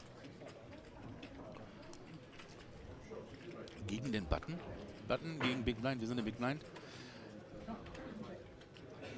Und das ist fast ein All-In von Felix. Ich kann das All-In nicht benutzen, ne? Weil es ist ja nur fast ein All-In. Soll ich? Chat? Okay. Call. Was haben wir? Was haben wir? Wir haben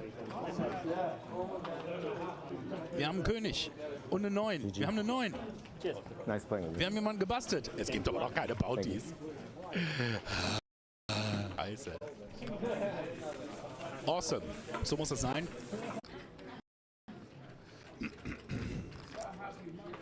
So, was haben wir noch? Und am Sonntag ist dann der Tag 2 vom Mystery Bounty. Das wäre natürlich cool, wenn wir da am Start wären. Damit wir schön irgendwie sehen können, wie die Umschläge gezogen werden. Und ansonsten, denke ich, werden wir dann direkt ins Main Event einsteigen.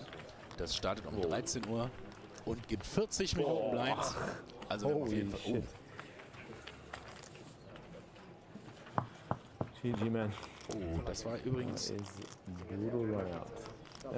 Das war übrigens die zweite Bullet. Ich habe nämlich gerade mit dem Herrn in der Pause gequatscht. Dann hat er gesagt, er kauft sich jetzt neu ein und bestellt sich eine Pizza. Das hat gut funktioniert. Und sieht aus, als wäre er etwas schneller vorbei, als wir das erwartet haben. Aber das kann sich auch noch ändern, je nachdem, wie viele vielleicht jetzt noch spät entschlossen dazu kommen. Felix raced auf 6000.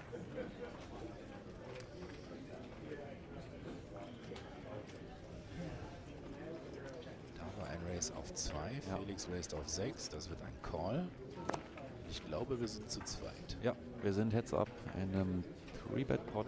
Einer der unteren Spieler ist noch drin. Und wir haben aber die Betting Lead. Jetzt sind wir mal gespannt.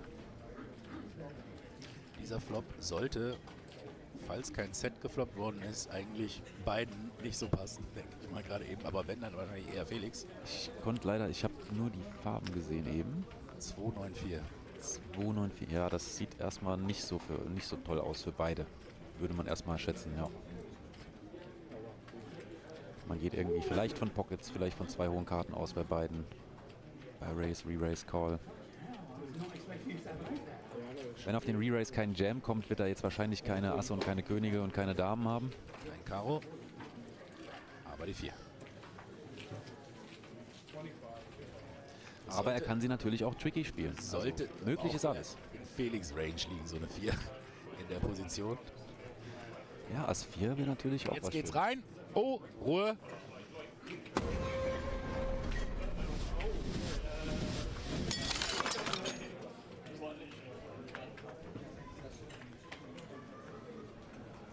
Big one. Oh, too late. The one on the bottom. King of diamonds. Bottom? King of diamonds. Wenn die Leute, Da ist das Herz Ass. wenn die Leute sich dann nicht entscheiden können, ich weiß nicht, welche ich nehme. Na Alter, nimm halt einfach eine. Aber ich möchte nicht die, oh nein, oh nee. Also mit dem gezeigten Ass ist Ass 4 gar nicht mal so unwahrscheinlich, wa? Ah, natürlich nicht. Das ist aber auch gerne 2 Ass. Das aber ist eigentlich ist auch scheißegal. durchaus eine Möglichkeit. Und wenn es einfach nur 3-7 gewesen wäre, Offsuit. Das wäre das ist ja das like a Schöne boss. Das ist ja das Schöne beim Poker. Sehr schön. Ja, schön. ich schaue die Streams schon so lange. Das ist einfach genial und macht so viel Spaß, euch zuzuhören, weil auch immer so unterschiedliche Leute dabei sind und unterschiedliche Diskussionen. Ne? Ja, und ich muss aber auch sagen, du bist auch immer einer, der Good Vibes reinbringt und der dann auch immer für jeden Spaß ein bisschen mit zu haben ist. Also von daher, eigentlich hättest du schon längst verdient gehabt, hier als Praktikant mindestens mal mitzukommen. Von daher absolut verdient, dass du jetzt hier in London mit dabei bist. Felix bekommt aus dem Big Blind eine 3-Bet, nachdem er geopend hat. Das nächste Small Blind. Ne? Muss es ne? Achso, rechts neben da sitzt keiner. Okay. Ja, unser sehr aktiver Biergucker-Spieler. Felix bezahlt und wir gucken Flöppchen.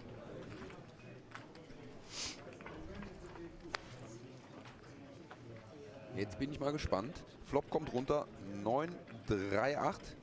Wäre super für Stars Nuts. Ja, ich wollte gerade sagen, das ist auch die Hand, die bei mir gerade irgendwie im Kopf rumschwirrt, die Felix da haben könnte. Und natürlich Conti-Bet auf 5-1. Bisschen weniger als Hälfte Pot. Da ist ja noch der Big Blind mit involviert. Kann man sehr schnell die Conti-Bet. Kommt auch sehr schnell der Call von Felix. Da hat er was auf der Hand, was nicht zu verachten ist. Entweder ein Overpair oder Bube 10 wäre auch geil für uns, aber das... Ja, das glaube ich jetzt eher nicht. Oh, der Flop. Obwohl, vom Cut-Off Cut-Off ist das auch okay. 10 Suited kann man doch schon mal bezahlen. War jetzt nicht so groß, die 3-Bet aus dem Small Blind. Da hat das schon eigentlich zu günstig gemacht. Man sagt ja immer, aus dem Small Blind soll man höher 3-Betten. Jetzt kommt aber die etwas größere Bet hier mit 10-2. Also 2/3 Pot-Size. Bisschen weniger. Bleibt dabei. Ich glaube aber. Felix wird das bezahlen. Nicht, dass er wieder mit sie. Ja, Felix hat die Hand richtig fett voll.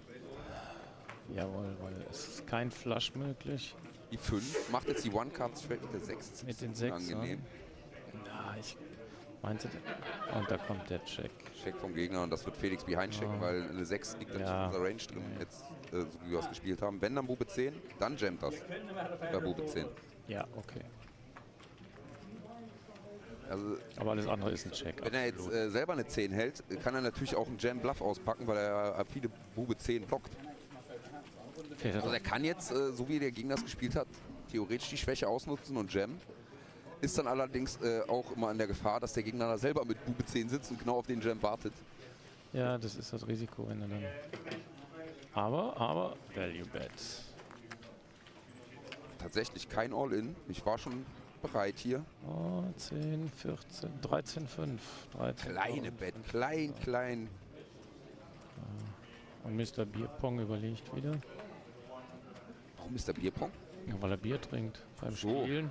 Und daraus ein Ergebnis. Ja, absolut. So, wenn er das... Mir fiel zu Bier im Moment nichts anderes ein. Von daher. So. Ich hab manchmal keine Geistesblitze, sondern einfach blöde Gedanken. Ja, ist auch okay. Deswegen frage ich, woher kommt okay, ein Call. Und? Ja, Jack 10. Offsuit sogar noch. Wow. Felix. Ja, aber ich sag dir, der Gegner hat halt viel zu klein gedreibettet aus dem Smallblind und gibt Felix deswegen viel zu guten Preis und auf den Flop. Er hätte trotzdem auf jeden Fall gecallt. Ja. Zu guter Preis dafür, dass er out of position spielt. Das hat sich dann bitter gerecht. Felix is playing a hand. Turn. Looks like the 4 of clubs. That brings a possible straight, but only for 5 deuce. Who's playing 5 deuce? Hopefully no one in this spot. Look goes to the left. Trying to pick up information from Felix, I think. Looks like this is E5. Most times, if he's looking like people looking like this, they are a bit weak because they try to pick up a read, and you only need to pick up a read when you are not so strong, you know. So again, as I was saying, this gentleman in the pot with Felix, what I've noticed is that, you know, when he doesn't have it, he is fairly aggressive. This other gentleman who's leading right now with a bet or a call. Sorry, I don't know much about him. Ooh, he's flatting. Welcome back. Welcome back, everyone. Tagchen zusammen im Chat. Ich hoffe, euch geht's allen gut und ihr habt Spaß. Wir berichten hier live vom Hippodrome von der UKIPT London 2024. Links neben mir sitzt APK, die geilste Sau von NTV. Yeah, my name is ABK. I'll be doing some English broadcasting for you during this next blind level. We are live at the 2024 UKIPT London main event, 1,100-pound buy-in, day 1C at the Hippodrome. Yeah, and we are going to watch some team pros at the first and then some stacks. Also wir rainen jetzt ein paar Stream-Freunde, unter anderem Fabi, mal gucken. Eve hat sich, glaube ich, auch nochmal neu eingekauft. Dann gucken wir, Samuel Yu ist auch in der zweiten Bullet. Und dann gucken wir, wer noch so vielleicht an Team-Pros reinkommt. Und danach gehen wir zurück zu Felix. Ja, wir können uns sogar mal unsere Namen hier einblenden lassen. Let's show our names here in the booth. There we go. He is APK. That's me. Yeah, he's a fucking legend right now. Trying to be. Yeah. Talking about legends, I see a legend in chat. Hello, Dennis. Krionika ist da. Tagchen, mein Bester. Wir gehen jetzt zurück zur Action. Your ears must be ringing. I was talking about you this morning, and I was saying how big of a dirtbag you are, you piece of shit. I wish you were here, man. Miss you. And now we are back on the action. Jetzt sind wir zurück an den Tischen und gucken mal ganz kurz nach, was hier im Turniersaal so los ist. Wir haben heute schon 181 Teilnehmer, 181 entries. Yeah, with just under 6 hours of late registration left, we're drawing near to that 200 entry point. I think, ja, ich glaube, die machen hier gleich eine Warteliste auf. And yeah, waiting list. Here's Feraldo. Feraldo. He had a deep run in last night's high roller. Yeah. It's always nice to see him at the tables. Yeah, he's a good guy. I think this backward hat is Fabi, Fabulous Poker, right? Yeah, that's Fabi. We know him. We saw Samuel Yu on another table. He's here. Exclamation point poker base. Ja. Sam Yu ist an einem anderen Tisch mittlerweile. Das ist mit der zweiten Bullet da drin, Samuel Yu. He's here. Yeah, I know Connor O'Doherty's here. I know. Und Sam Yu sitzt in der Nähe vom großen Screen. Nur so als kleiner Hinweis. Da sehen wir den Überblick übers Feld. What are you, allergic to rain, Dennis? You got old and you can't handle a little rain? 36 degrees. Keep trying. So I see Alex Romero in seat 2 of this table. He came in second place of that high roller last night. Ja, GG's in den Chat und einmal ordentlich Grindcash rein. Da gab es ordentlich was für den zweiten Platz. Was waren es? 40k, I think, 40k? Something like that, yeah. First place took 53, I think, or something like that as well. Alex Ramiro is the Spanish broadcaster at PokerStars Español. Nice score for him, making this trip profitable, I'm sure, as we get a wave and a smile. Yeah, and the hey, good buddy. coffee. Yeah, we're talking about you. There's Connor O'Driscoll. That's who I was talking about earlier. Ja, Connor auch am Tisch. Those of you might know him, he streams on Twitch as well. Gerne ein Shoutout in den Chat von unseren Mods, wenn sie da sind. Oh, ich habe erst gedacht, das ist Wolfi da am Tisch, aber ist er nicht. I thought at first this is Wolfi. You know? Oh yeah, Guy yeah, yeah. From I didn't. You didn't met him, but you are going to meet him. Okay. Fishermano, hey, nice to meet you last night, Mateos. Yeah. Und da sehen wir Sam Yu. There's Sam. Wie sieht's da aus? Sieht auch ungefähr nach Startstack aus. He's probably listening to stream. I hope so. Exclamation Mark Poker Base. Wenn ihr dann Fisherman, hello guys, Mateus here. Let's Power Poker. Amazing commentary, Aaron and David. Hello Mateus. And we're making our way back to Felix's table. I hope you enjoy. We got Fabio Paluzzi in seat 9, right? Yeah, he's a fucking crusher. Crusher. He's a machine. And he's so friendly. I met him for short outside. Asked him, oh, do you do a late rake? And 3 minutes later, he was on our table. Fantastic. Love I jinxed it, maybe. I love that. And we pointed out, yeah, Connor final tabled the Sunday Million a couple months ago. And he's becoming a father very shortly, so congratulations to him. Yeah, congrats from my side too. Der Button Open Race hier, Fabio und der Big Blind defenden, das heißt, wir gehen zu dritt aufs Board. Fabio als erster gefragt hier auf dem Board von Bube 10 in Pick und 6 in Karo. It's your English part. Yeah, so we see a bet here from the button to 1600 on a 2-spade board with the queen up there. We have one caller and a fold. Silent call from Fabio. Turn comes 9 of hearts.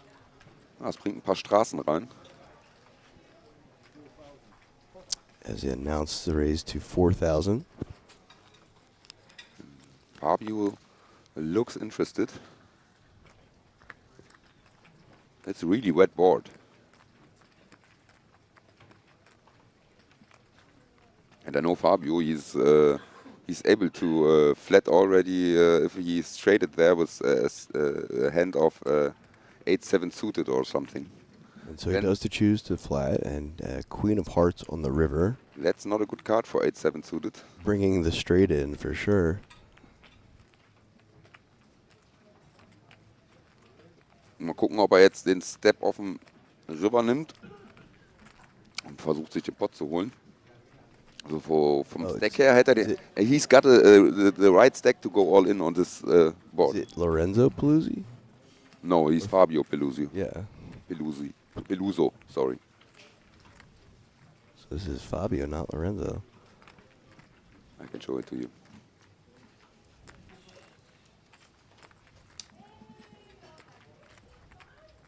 Yeah, there he is. That's him. Oh, I'm a human? Yep, wearing a bucket hat in this picture. And we have a all-in and snap call with 6-7. 4. And 6-7. Yeah. 1, 2, 3. Everyone loves a... I'm not doing it. I hate chop pots. You didn't Boo. use your hand, right? No, of course not. But it was funny for the Look table. at this. Look at this flop. And it was a hero call with only the 6? Fucking insane. That's crazy. Wow. Holy. Das sieht man selten, dass es da dann so eskaliert auf dem River. Holy. That was crazy. Hat er vielleicht irgendwie einer von beiden die Karten falsch gelesen? Wrong read of the cards maybe? I don't know, but he missed his flush draw and still snap called off the, what was that, bottom pair, right? Yeah, only bottom pair. I love it. Wow, for the chop too. Calls for the chop. Wow. Okay. Well, I wasn't expecting to see that today. No. totally. That wasn't on my bingo card either. Oh, I got my second headphones right on. You always do. I forgot them. You always have 2 on. This is the mixed game thing, huh? It's a good call, right? What a funny hand. I love poker. I love it. I love it. Did I lose? No. We're just amazed. Yeah, but it could change the whole table action from right on. You know, if some hands like this happened at the table, I think the table is getting a bit more open. A lot of information, yeah, as we go to this flop, which is deuce, 4, 10, 2 clubs. A lot of chips in the middle already.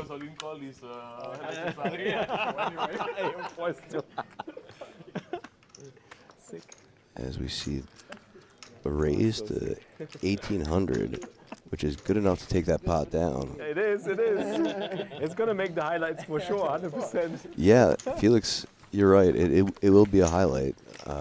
That's a good one. I hope we have every detail on camera. Markers. We do have every detail on camera, don't worry. Still a little blown away by that call. Yeah, we're hearing it. Oh. Well, they're shuffling chips over there too. Yeah, but not on a wood table. That's next level. But I love the sound, by the way.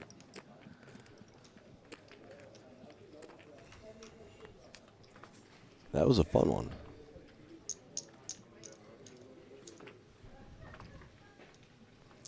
Okay, so now it gets silent really fast. Yeah, at the table. It went from fun to funny, and then silent. So total serious. And we have a raise from the button to 1,400 or 1,300. Big raise, but small blind calls. Did it because UTG +1 limps. Yep. We got big blind calling, and undergun +1 as well. 4-way to this flop. Jack, Deuce, King, 2 clubs. Das gibt wieder einige Möglichkeiten hier auf dem Board. Blind und der Limper checken und jetzt der Spieler am Button. Felix in chat while on the table. Holy moly is right, Felix. And the button with a bet of 2,500, a call from the small blind, and gets 2 folds. Now we are heads up. It's a raise. Oh, that's a raise. I didn't see the blue underneath. Wow. Okay, the raise takes it down to 7,000. Yeah, we got it all. It's like really with the 7-6, 7-6, perfect. Wow. Well played. I love it. Nice raise. Good job. I need to go a bit closer to you. Now that's cool. Okay, let me just take a look at the tournament info for a second. I'm sure that those numbers are probably changing. I don't know. I think the live app might be struggling right now. It had the wrong break timing. But now we are on time, right? No, I don't think so. I think we played 11 minutes. You think only 11 minutes? Ja. Maybe. Hat jemand gestoppt, wie lange wir aus der Pause zurück sind, Leute? Let's take a look. Yeah, it could be 11 minutes, yes. But what is this time?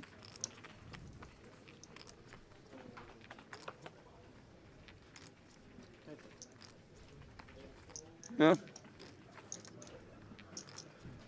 Vielleicht kann ja der Kameramann gleich einmal kurz auf die Turnieruhr rumschwenken. Dann können wir es vielleicht sehen, ob wir da genau just in time sind und wie es aussieht, ob alle Spieler soweit in der Live-App angezeigt werden. Bei uns wird 181 Entries angezeigt. Wir sind hier auf dem Ass, Dame 4-2-8 Board, auf dem River angekommen. Flush nicht möglich, hier wird 4 gezeigt und 4 gewinnt. Kennt ihr das Spiel? 4 gewinnt. Pair of 4s is good. All right, there we go as we see the tournament. Yeah, that's what I thought. 189 over 207. So the app is not working. 207. Both the level time is working. No, the level time is off. Oh. That's what I was trying to tell you. So the live app, don't look at that right now, but we are over 200 entries. Not 1,200, but 207. Yes. There you go. The correct number on the stream. We're at 1.2 million entries.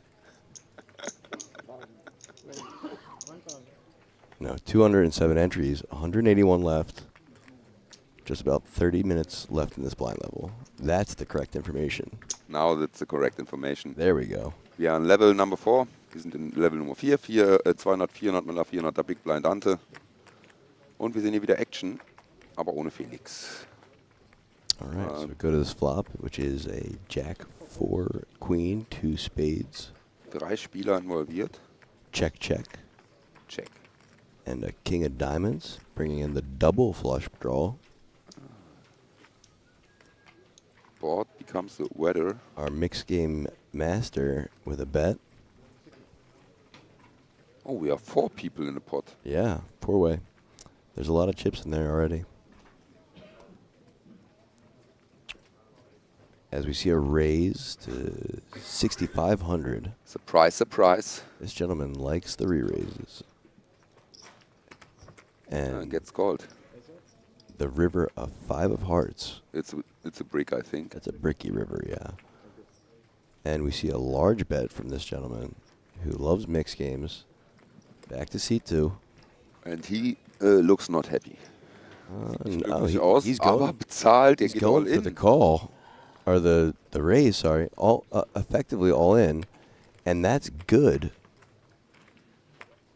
Wow. That's twice now he's done this. Das ist aber ganz schön schnell eskaliert. Das ist großer Pot innerhalb von noch nicht mal einer halben Minute auf dem River. Da wurde auch nicht großartig getankt oder so. Even he didn't tanked. No, not even thinking about it. Just goes for it. I love it. And look at Fabio's face. He's a bit concerned too. Yeah, he's like, hey man, that's twice now you've re-raised these bots. Maybe if I restart the live app, I'll try that.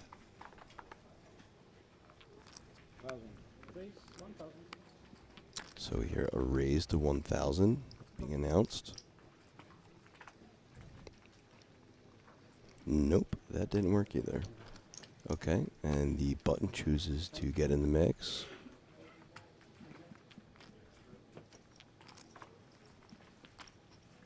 As a flop comes out. 3-3-2. APK type flop. Paired board. Und ziemlich niedrig. 2200 hat er, glaube ich, gesagt.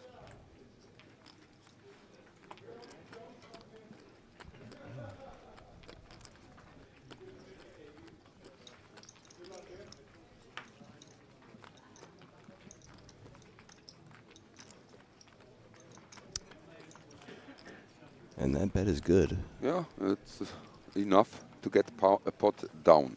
Small little one gives this guy a little bit of his chips back after losing some to the previous hand. Guys, thanks for all the follows and subs in chat. Felix gerade am Chips wechseln. We appreciate all the support here. Ja, danke für die ganzen Unterstützungen hier. Auch für die Follows und fühlt euch alle mal warm umarmt. Auch alle auf Instagram, auf X, auf Facebook, auf YouTube und auf Twitch. Insgesamt sind wir bei 450 Zuschauern. Geil, dass ihr alle eingeschaltet habt. So we have Felix now in the big blind. Ja. Action folded around to him. He gets the walk. All right. And a quick walk at that. Das aber kommt selten vor. Yep. A rare unicorn. I do not speak German. I understand a little bit, though. McFly over here does speak German and English both. Yeah, but my English is worst. Ich esse gerne englische Wurst. Ist das auf Deutsch übersetzt? So we try to mix it up and keep things between both languages so that we can accommodate all of our viewers. Felix being German and McFly being German as well. We have But I taught you 2 days yeah. word. You know this? Rabatt. Rabatt. Discount. Okay, Exclamation mark Croaks in the chat. And hello, by the way. Hey there, Croaks. How are you? I hope you're... Fuck you, Croaks. And just another loser in chat. Couldn't have a better name as he's saying, this is so awkward, bro. Shelko is auch da. This is so awkward. Hey, I mean, listen, you can take your awkward ass out and close the stream then, buddy.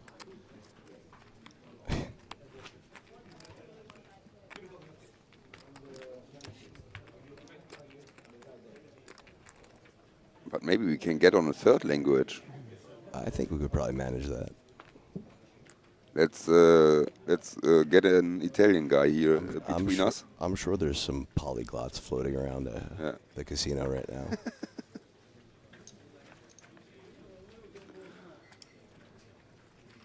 Little bro. Are you 12, sir? 800. Ja, denk dran, erst ab 18 hier zu gucken. You are only allowed to watch our stream if you are 18. I would show. If it says king, I show. Yeah, that's true. I'm just saying this guy... Say hi to Shelko from me. Wir sollen mal wieder wir gehen mal wieder in die plattformübergreifenden Verknüpfungen.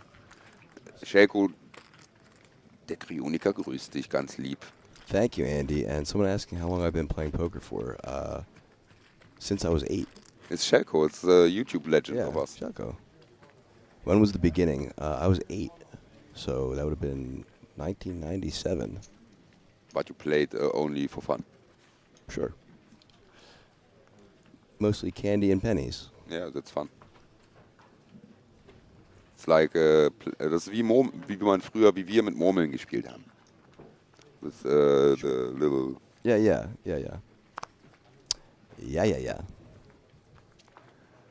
Andy Finish schreibt, dass er den Kommentar hier liebt. You are loving the commentary. Danke, das hören wir immer wieder gerne, Andy. Yeah, danke for the kind words, sir.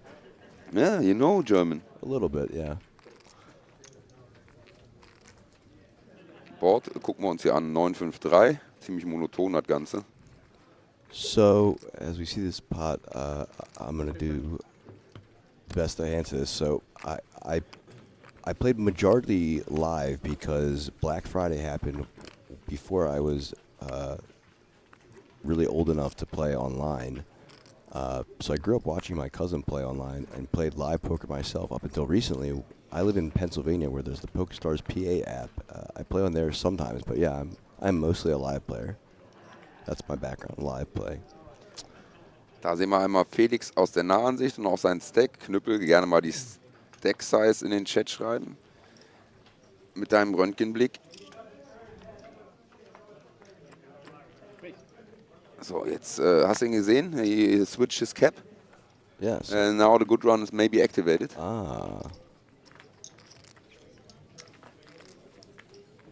Is that how that works? Maybe. Oh, could be. All right. So it looks like we're going 3 ways to this flop, which comes out 8, King, 5, Rainbow. Das trifft eher den Open. Gab es einen Open Raiser oder war es nur Limpot? As we see a bet to 1200. It was a Limpot, maybe.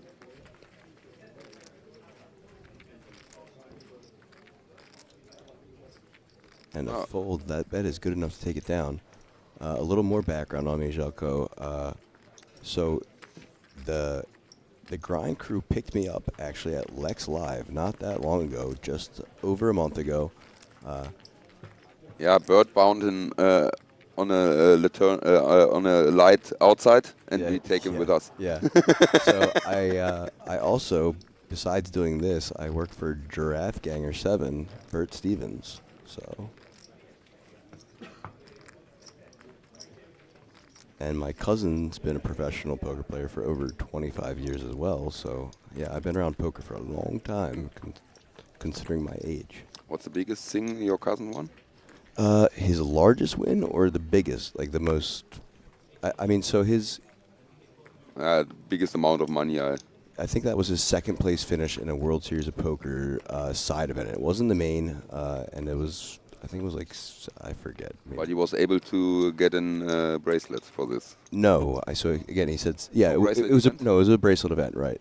But he does have a bracelet. He won a World Series of Poker online bracelet. Oh, that's nice. Yeah. Of which material are the bracelets made? Well, the online ones are pieces of crap, but the live ones are fantastic. I think 5 minutes. Noon's games. Maybe several seconds. What was my biggest win? So I actually played majority cash. That's where my majority of play was done. But What was the biggest pot you took down? You remember? Oh, I mean, probably, I don't know, probably like 1,500. I didn't play high stakes necessarily. Who is my cousin? My cousin is Seth Fisher with a C. I thought he quit.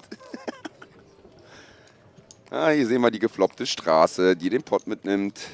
Yeah, it's a mini one. Not a good flop for you.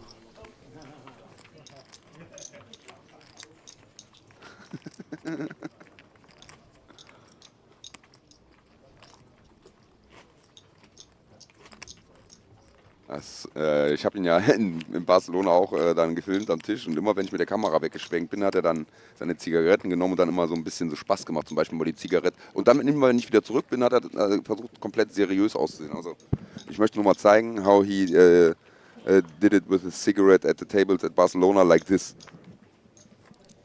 Sounds like Bert. That is correct, Željko. That's the old cousin.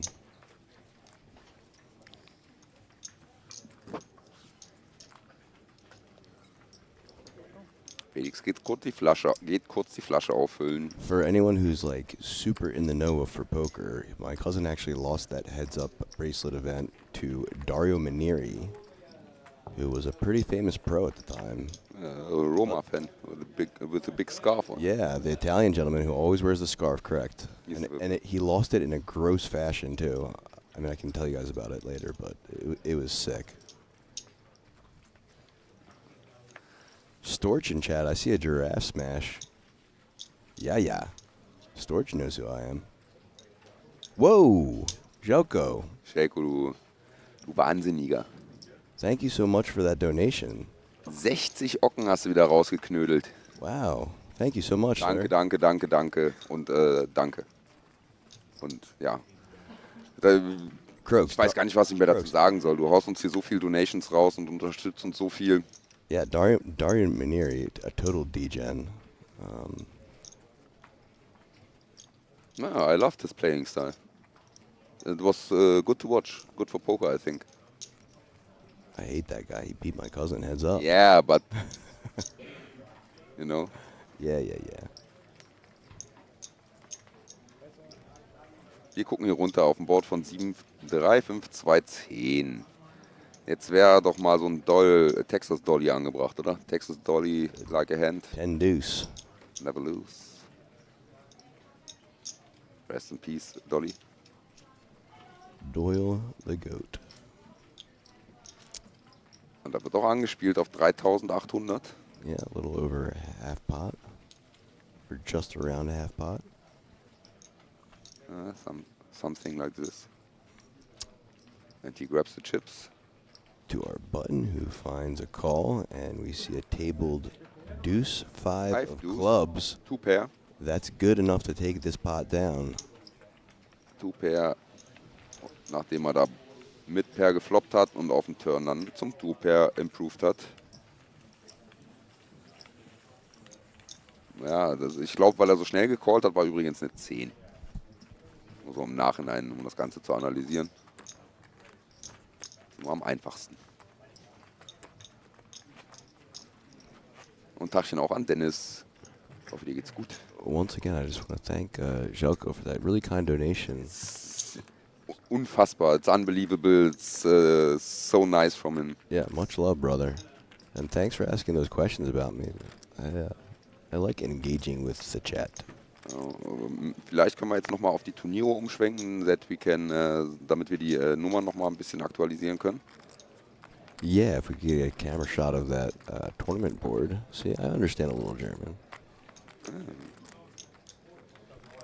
But if you do German commentary for poker, many English words are dropping down. It's like you're speaking half English. It would be bad. Okay, Lots of YouTube chats. Hey guys on YouTube. Nice. Chat activity on YouTube. Yeah, I love the engagement, man. I love it too. Me too.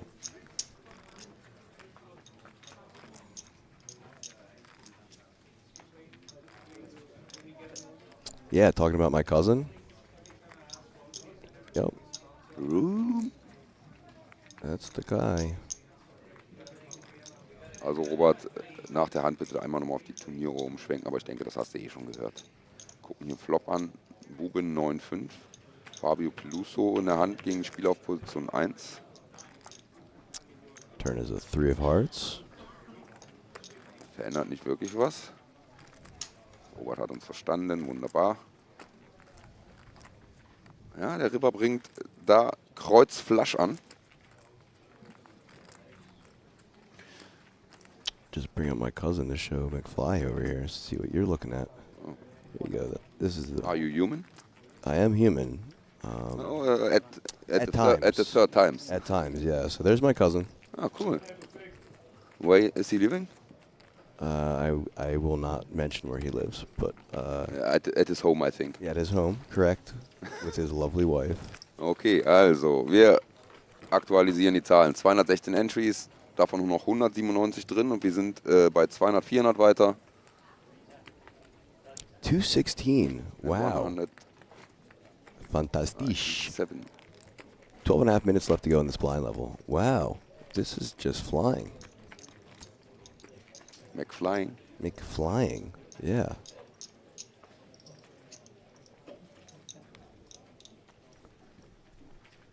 Felix hat lange keine Hand mehr gespielt. Felix under the gun, folding. Long time no hand. Yeah. Felt long time. Yeah, it's been a minute. But he did have that nice hand before the break where he cracked kings with that nut high flush. With ace-7 what it was, or ace-6, something like this. Something like that, but he had the nut flush to crack kings and got full value. So yeah, he's got a nice little stack of blues, yellows, and reds over there. And a beautiful Grogu. Grogu himself with a spider on top and a paired board, an APK type board, Queen, Queen 6. Yeah. As we see a bet of 1100 and a call. Turn is an ace of hearts. Schneller check.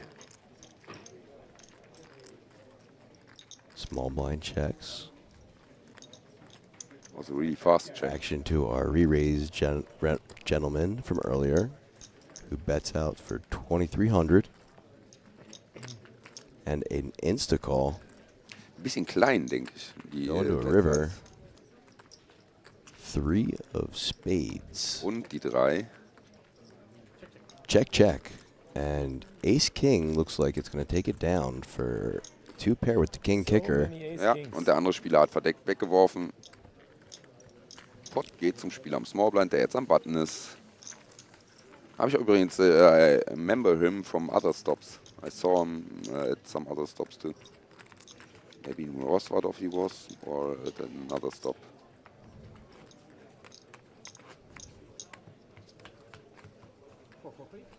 Yeah, Jelko, he totally he's got a bunch of caches. Next information, Jelko dropping down is who dealt it and who was tournament director, which feld was used. Here, I'll find his largest.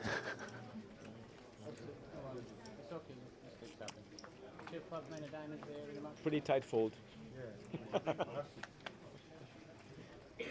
Again? It happened again. I'm not gonna. No questions asked. I'm not gonna look. No. It looked like it was his largest. No, because he's been playing for so long. He's got so many cashes. It's probably kind of years. So there's his online. That's the online one he won. At an Schrömmel-Plattform. A little bit tougher than me. Yeah, For sure. exactly. And then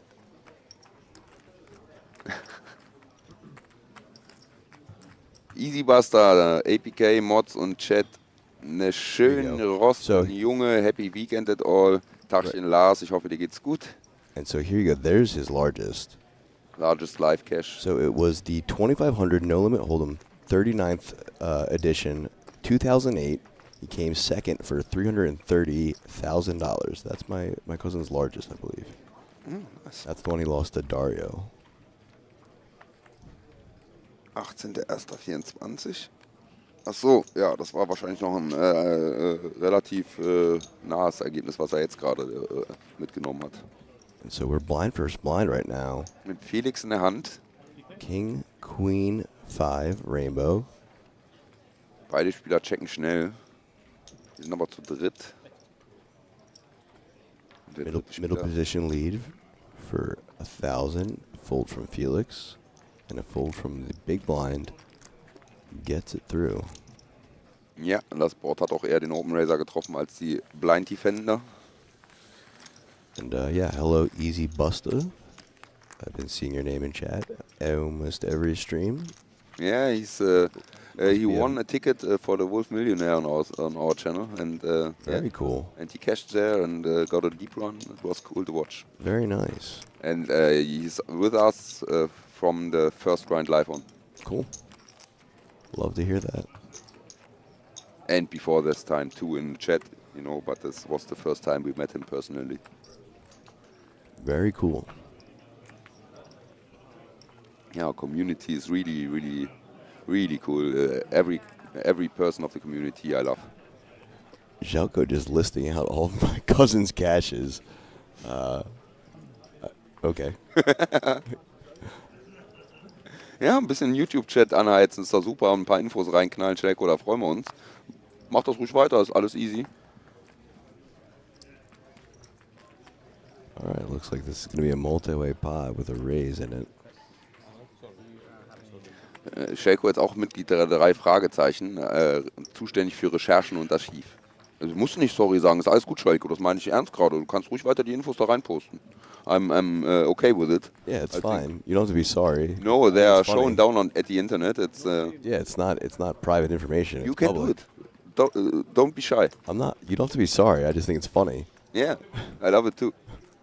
And the deuce on the river, on a turn. 2 hearts out there. It's public information. Yeah, it's on his Hendon mob. You can look him up. Yeah, it's really cool. If you are playing a tournament like this, maybe you see the names at the live app. You can put them on Hendon mob and see what they are playing and which tournaments they are playing. And maybe if they're recreational or regular or total crusher. Felix versucht cool auszusehen. Kriegt er auch gerade noch so hin. Grogu. Sitting on a stack of yellows. It's a Spider Grogu, like Spider Pig. Yeah. Simpsons movie? Yeah. Little throwback reference.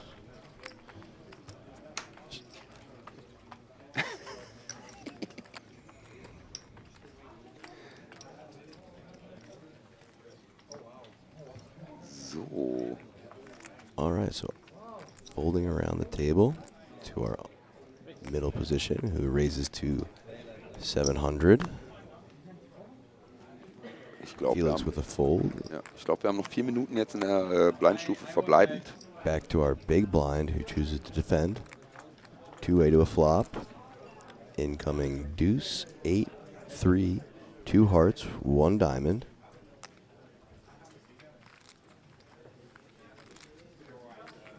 Ja, Bracelet Winner, Grind Life 7, stimmt. That's a bet of 1,700.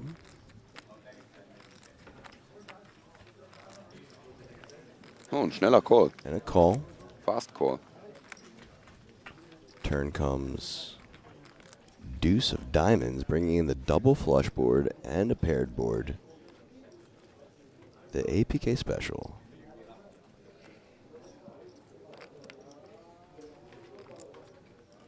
As we see a bet coming in. He keeps going on real active. Of 6,500, which is good enough to take down the pot as the gentleman to our left folds. It's a nice little pot. Zum fast aktivsten Spieler hier am Tisch. No, I've for sure never played the World Series of Poker main event. I do not play. I played it. Yeah, you played a 10K?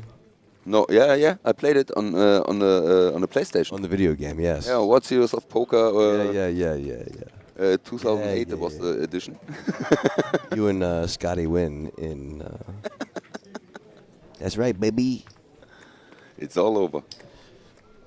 No, I do not play 10Ks. I leave that to Bert. Yeah. Giraffe plays the 10Ks. I just watch him. Can you give it to me, please? This? Yeah. I need some. Naughty boy McFly eating some chocolates in the booth.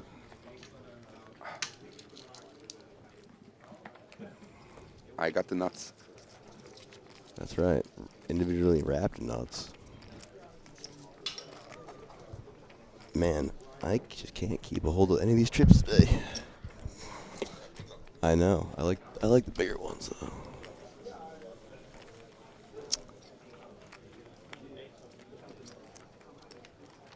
As we see a little pan around the room.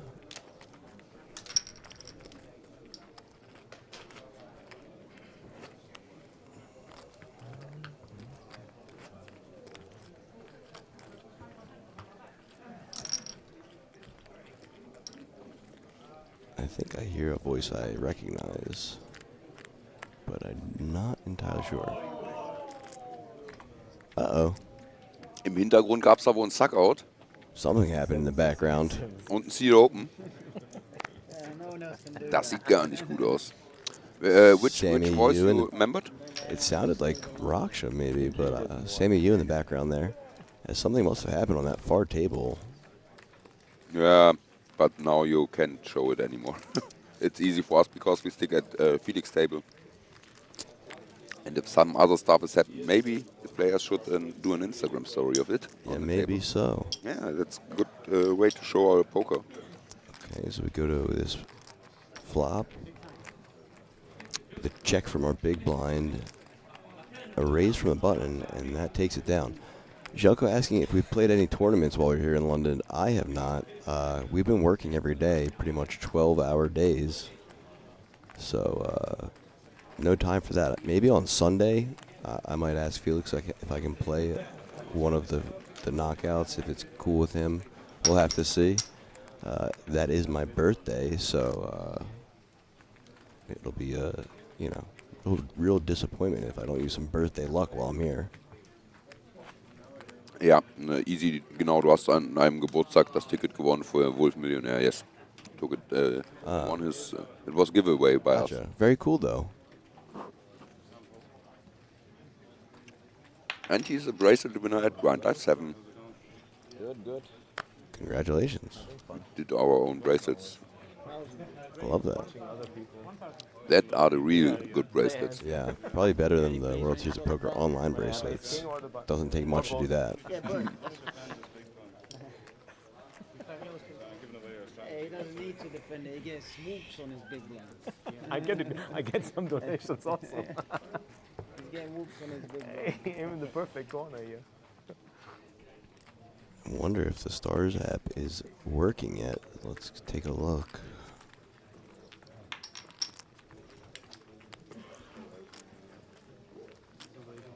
Ich glaube nicht, I don't think so. But we are going on a change to the camera, I think.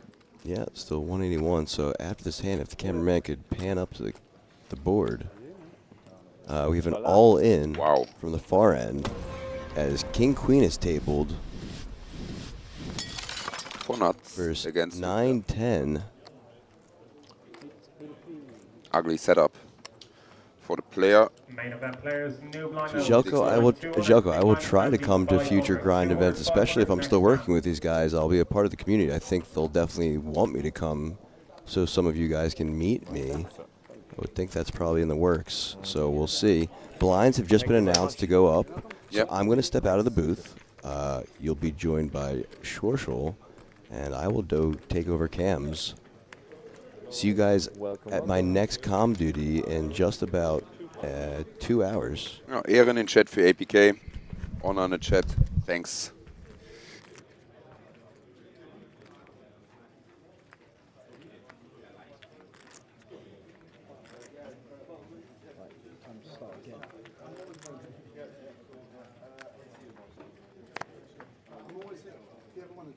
Race.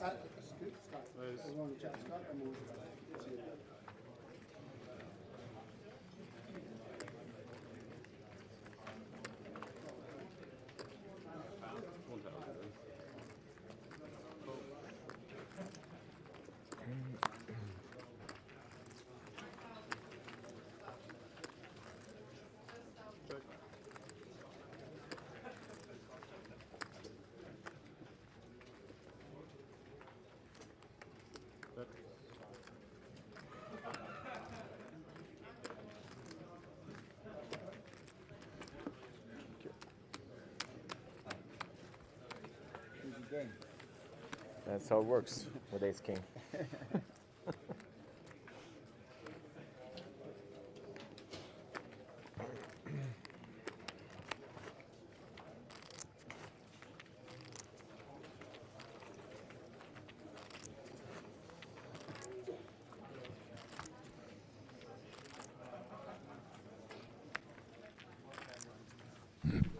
Guess who's back?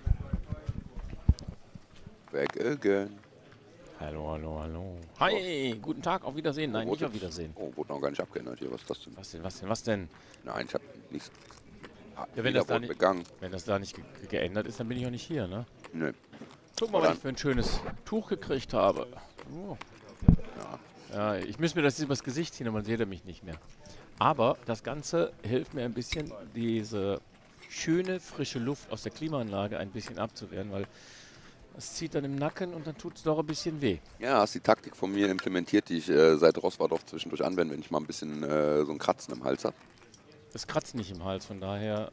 Ja, aber auch um dem vorzubeugen. Ja. Ist das schon ganz gut, den Hals ein bisschen warm zu halten, wenn ihr die Klimaanlage ordentlich reinschallert. Ja. Schau gerade parallel, rhythmische Sportgymnastik, Wahnsinn, sage ich euch. Royal Probe. Wir haben hier ein All-In mit Ass-Dame gegen Ass-König. Auch das ist rhythmische Sportgymnastik. Mal gucken, wer den Spagat hinbekommt. Jetzt sind noch ein paar Split-Opportunities draußen. 6 oder 2 zum Splitten. Nur die Dame hilft. Und wir haben es wieder open. GG's in den Chat. Für den Spieler. War das Fabian Peluso? Yes. Da gibt es jetzt wohl gleich hoffentlich noch ein Re-Entry. Ja, die geht direkt zum Counter. Strokes, das erste olympische Breakdance-Battle. Ich habe davon gehört, dass das Dance-Battle gab es da? Gebrechentanz vorgeführt wird. Wurde wirklich ein Dance-Battle gemacht? Ja. Das ist olympisch, musst du dir mal vorstellen. Demnächst kommt noch Fingerhaken als olympische Disziplin. Ja, hier Daumenwrestling. Ja. Kennst du das? Nee. Kennst du das nicht? Nee, und wenn du das anbietest, mag ich das nicht. Das ist wirklich nicht schlimm. Das ist einfach nur, man nimmt so die Hände und wrestelt mit den Daumen. Was? Und jetzt muss versuchen, den anderen Daumen runterzudrücken. Was? Kennt ihr das noch? Wer hat noch Daumenwrestling gemacht? Eins in den Chat. Halleluja. Das haben wir mal früher in der Kindheit haben wir das gemacht. Die betteln sich 1 gegen 1. Ja, das ist gut. One and one. One on one. Heads up. Genau, so. Ja, siehst du, Shauna Rusi hat auch Daumenbattle früher gemacht. Daumencatchen. Wrestling, keine Ahnung, wie nennt man's. Das stimmt, für Breakers musst du wirklich fit sein. Wenn du mal in Berlin bist, geh auf den Alexanderplatz. Da kriegst du immer die freien Vorstellungen von den ganzen Hochschulen. Ja, ich breche mir höchstens ein Bein beim Tanzen. Ist das dann auch Breakdance? Was ist das? No, ist Break Beans. Nein. Beans? Oh, ich hoffe, die brechen nicht. Sleep Contest ist nice, da bin ich Erster. Slap Contest. Slap. Ja, sowas machen wir hier nicht, Aldinho. Nein. Aber ich habe es mal im Fernsehen so gesehen, beim Durchseppen, irgendwann war da so Slap, ich glaube auf D-Max oder sonst wo. Ach, es ist ja nur irre. Die hauen sich in die Fresse und freuen sich noch darüber. Und der eine oder andere bleibt einfach liegen. Oh, wir spielen Hand. Komm, wir machen was anderes. Wir machen hier kein Flap. Big Blind Defend, Conti-Bet und das Race. Ja, aber der Fold bei der Felix. So, jetzt kommt das Ass in Kreuz dazu. Jetzt haben wir einen Doppelflush. Draw. Possible. 2500 ist die Bet. Nach dem Check. Und dann kommt ein... Oh, der Spieler hat auch nicht mehr so die Welt, aber noch bei... Doch. Wir haben Blinds von 200, 500, 500. Okay, was war das? Ja, oder ganz kurz, die Kamera ein bisschen gewackelt, aber das kann schon mal passieren, Ja. wenn da jemand hinter einem dann geht. Das war auf jeden Fall ein Bube in Pick auf dem River. Die zieht auch nach beim Schwenk, aber das ist halt... Oh, und wieder eine Bet 2500. Der Bube in Pik ist dazugekommen. Jeder Flush-Draw ist geplatzt. So, Raise Leute. and take. So. Wir haben jetzt in der Blind-Stufe noch... Aber wir machen jetzt nämlich ein Gewinnspiel. Alle deutschen Zuschauer haben die Möglichkeit, wirklich, only all German viewers got a German viewers or viewers located in Germany? Located in Germany. Also du kannst Deutschland und in Belgien wohnen, dann kannst du nicht dann nutzen. Ja, außer du hast eine deutsche Adresse, wo wir die Cap hinschicken können, weil jeder, ansonsten wird der Versand ein bisschen zu teuer. Spielen. Es gibt eine geile Power Poker Cap und zwar in einer Minute oder ein paar Sekunden gehen wir auf Giveaways, dann gehen wir hier auf Keyword, geben das Keyword ein und ihr wisst, was es ist. Power Poker, alles klein geschrieben, ab sofort einfach reinschreiben. So 5 Minuten ungefähr vor Ende werden wir dann das Ganze ausraffeln. Jeder hat die Möglichkeit, aus Deutschland daran teilzunehmen. Einfach Power Poker in den Chat. Und dann geht's ab und ihr habt die Möglichkeit, einfach die Cap zu bekommen. Mit dem Sticker drauf. Ohne Ausrufezeichen? Ohne Ausrufezeichen. Ah, wunderbar, wunderbar, wunderbar.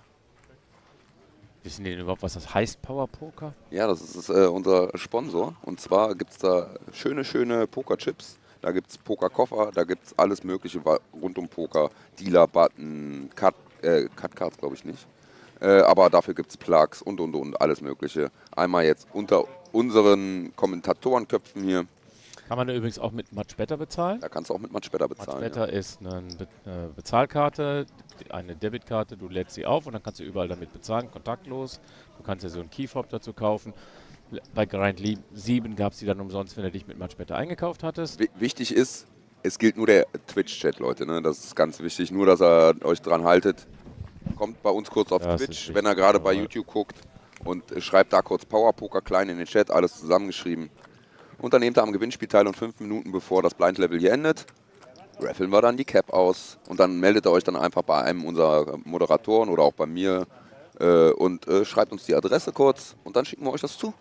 Und um unsere Partner zu komplettieren, Raise Your Edge, kannst du auch mit Much Better bezahlen, weißt du das? Ja, klar. Das geht auch, also wie gesagt, geht alles mit Much Better. Wenn du dein Pokerwissen verbessern willst. Jedes Geschäft, jeder Artikel, den man sich damit holen möchte, ist möglich, wo es halt Mastercard-Zahlung. Stimmt, es ist eine virtuelle Mastercard, die du auch im Internet als Mastercard benutzen kannst. Ja, wunderbar. Genau. Tachchenmütze, schön, dass du auch eingeschaltet hast. Daumenwrestling, Thumb Wrestling was popular in California too when I was in high school and college. Oh, okay. Very good. So. Felix ist in der Hand. Aber noch ist der Gegner vor ihm gefragt. Hallalal. Aber Felix sieht interessiert aus. Denkt dran, immer noch das Gewinnspiel Power Poker für diese geile schwarze Cap hier. Und Felix bezahlt die Bet. Ihr seht die Cap hier nochmal. Felix bezahlt im Bett? Felix bezahlt das Bett. Kriegen wir ein neues Bett? Ob es King oder Queen Size wird. Bam, bam, bam. Wir sind mit 10, 4, 8, 3 mal Karo dabei. So, das wird die Action ein bisschen einfrieren. Weil, ja, wer Karo hat, der freut sich und spielt weiter. Oder du spielst einfach weiter, weil du sagst, den Flush musst du erstmal kriegen. Die Wahrscheinlichkeit... Gibt es die Conti-Bet? Ja, stimmt. Ne? Die Wahrscheinlichkeit der Flush liegt auch nicht über 30%, von daher. Die Wahrscheinlichkeit aber, dass der Flush direkt angespielt wird, ist halt auch relativ gering. Genau. Aber Raise and Take. Genau. Wir haben jetzt bisher erst 21 Teilnehmer. Ja, ich würde ja auch mitmachen, aber ich glaube, ich bin ausgeschlossen. Ja. Gut. Warum eigentlich? Mods sind ausgeschlossen von Gewinnspielen, weil das sonst komisch aussieht. Ich bin doch kein Mod, ich bin doch Praktikant. Ja, aber auch Praktikanten übernehmen die Rolle eines Moderators für die Zeit des Praktikums. Gut, dann lasse ich das mit der schwarzen Mütze. Aber du kannst auch gerne so noch ein paar Sachen vom Powerpoker haben. Ich denke, ich werde dann auch, wenn ich was brauche, das eine oder andere mir käuflich auch erwerben. Also wenn Chips sind, auf jeden Fall. Leute, fasst die Chips an, die sind nice. Absolut nice, hohe Qualität. Ich muss ja auch die ganze Zeit am rumspielen. Ich bin ja die ganze Zeit mit den Chips in der Hand am rumspielen. Bin ich froh, dass du mit den Chips spielst. Ja. Deine Finger bewegst. So, wir folgen einmal durch. Nein, der OTG gesetzt. Ein Caller, zwei Caller? Zwei Caller. Heads up? Okay, 5 Queen 8. 5 Queen 8. 2. 3 Spieler. One Spade, 2 Clubs. Oder Brokkoli. Brokkoli. Bet, Call, Fold. Und wir sind Heads up. Jetzt Big Blind gegen UTG. Und da ist Barry auf dem River, auf dem Turn. Diesmal auf dem River. Second Club. Schon das zweite Mal, dass ich Turn und River heute verwechsel. Das ist eine Frechheit von mir. Okay, ich kann dir dann einen Kurs empfehlen. Bei Raise Your Edge gibt es so einen Kurs, Poker Beast. Da ist der Felix und der Ben CB und die unterhalten sich über einiges im Laufe von Poker. Ich glaube, wenn du da mal ein bisschen zuhörst, vielleicht kriegst du es dann endlich hin, was... Ja, und sogar auf Deutsch, Leute. Was Fliver und Rob ist. Ja. Vielleicht krieg ich das dann gebacken. Hast du schon recht. König Dame gezeigt. Es war auf jeden Fall Flush Draw, Dame getroffen. Und er nimmt die Chips mit. So, gibt mir übrigens auch nochmal die Möglichkeit, alle zu begrüßen. Tagchen an alle Zuschauer, die gerade auf Instagram zugucken. Like gerne das Ganze, wenn euch das gefällt. Dann auch an unsere Zuschauer auf X. Gerne liken, kommentieren und natürlich auch teilen unseren Streamfeed. Auch willkommen an unsere Zuschauer auf YouTube. Da gibt es auch den Daumen nach oben und gerne mit eurer Freundesliste teilen, wenn ihr da Pokerbegeisterte drauf habt. Auch ein herzliches Willkommen an unsere Zuschauer, unsere 72 auf YouTube. Da würden wir uns drüber freuen, wenn ihr unseren Channel abonniert, die Glocke aktiviert und den Daumen nach oben da lasst. Und auf Twitch freuen wir uns natürlich über jeden Sub, den ihr überhaupt. Unter anderem habt ihr die Möglichkeit, wenn ihr Amazon Prime habt, das Ganze mit Twitch zu verbinden. Das Ganze nennt sich Prime Gaming und da könnt ihr einmal im Monat einem Channel eurer Wahl einen kostenlosen Sub da lassen. Wir würden uns natürlich freuen, wenn das bei uns passieren würde. Denkt nur dran, wenn ihr den Sub habt, der verlängert sich nicht automatisch. Ihr müsst den immer wieder dann nach diesen 30 Tagen neu vergeben. Genau. Und natürlich freuen wir uns auch sonst über jede Art von Follows und Unterstützung von euch.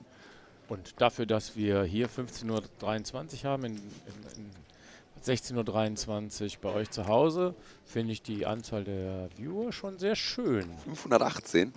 Wenn das so weitergeht, vielleicht knacken wir heute noch irgendwelche Grenzen. Das wäre schön, das würde mich freuen.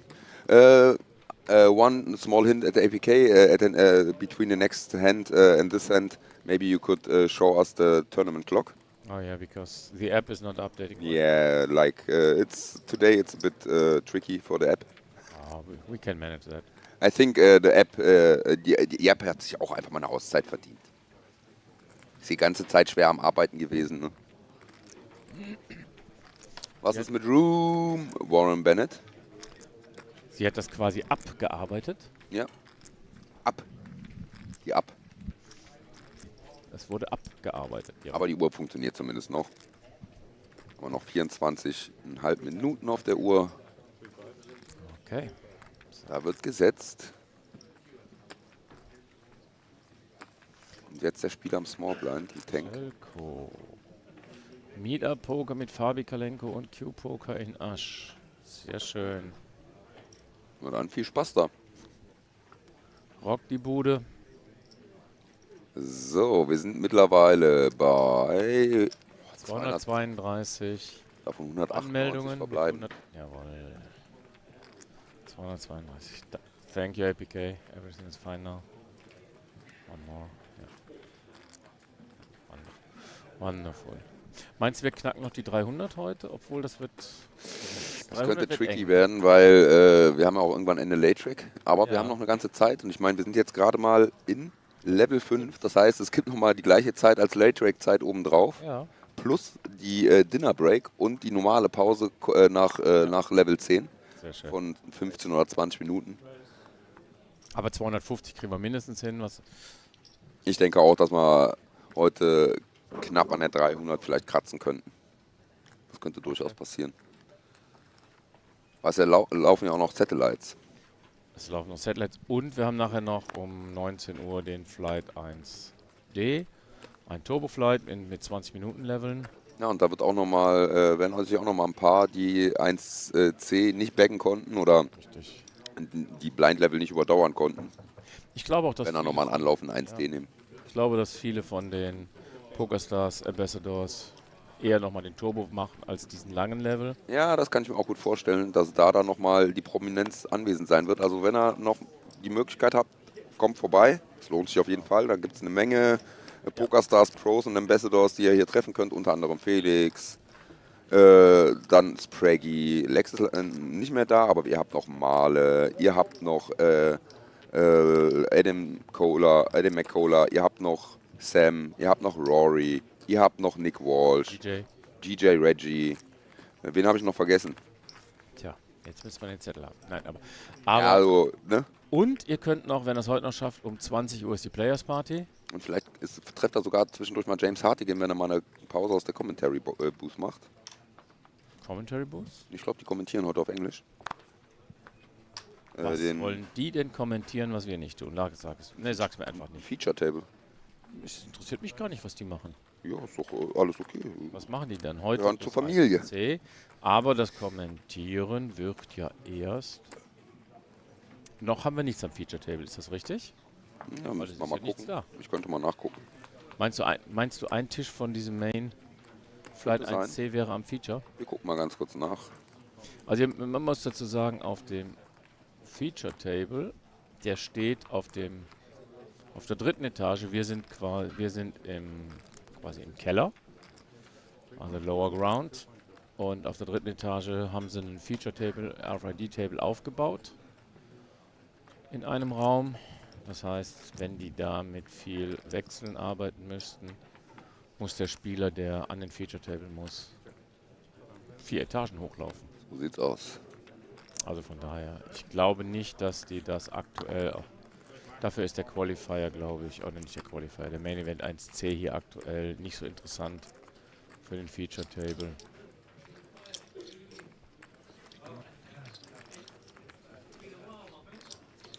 So. Ja, da läuft noch nichts. Genau. Sonst müsste ein Tisch von unten, das sind 4 Level, also 4 Etagen Unterschied. Ich glaube, das ist nicht ganz so gewünscht. Das kann natürlich sein, wenn der Table mal gebrochen wird. Du läufst, ja, wenn du die Treppe hochgehst und gemütlich hochgehst, dann brauchst du halt deine Zeit und du verpasst die Hände. Ne? So. Dazu kommt, wenn dann noch die Magic Mike Show hier gerade läuft und noch nicht gestartet ist oder in der Pause ist, dann kommst du hier auf dem Flur nicht richtig weiter, weil die ganzen Zuschauerinnen aus der Show völlig die Bar überfluten, giggeln. Es ist ein Gekicher, ein Gelache, Rumgerenne. Da hast du echt Arbeit, dich durchzuwühlen. Ja, so, also von daher. Ja, das ist dann schon ein bisschen anstrengend gewesen, hast du schon recht. Und sie haben gestern im High Roller den Feature Table dann in Betrieb genommen, als es nur noch 3 Tische waren. Dann haben sie alle 3 Tische, Feature Table plus Tisch 2 und 3 auf derselben Ebene gehabt und direkt im Raum nebenan. Ja. Sodass also keine langen Wege für die Spieler waren. Und Ja, das war dann einfach, da hast du recht. Genau. Da gibt es 2 Leute, die den Saal verlassen. Vielleicht sind gerade Seat Open oder was. Ja. Und willkommen zurück live auf Instagram. Wir wurden gerade einmal kurz offline gestellt und gehen direkt wieder online. Wunderbar, wunderbar, wunderbar. Classic. So, der Klassiker. Ja, absolut. So, hier ist wieder Spieler im Tank. Hat wohl einen Re-Race bekommen. Was macht er jetzt damit? Wir warten es ab. Er zeigt ein Ass und foldet. Das heißt, der Button wandert weiter. Felix kommt jetzt in den Big Blind. Kann sich das aber momentan locker leisten. 199, 238. 199, 238. Thanks, APK.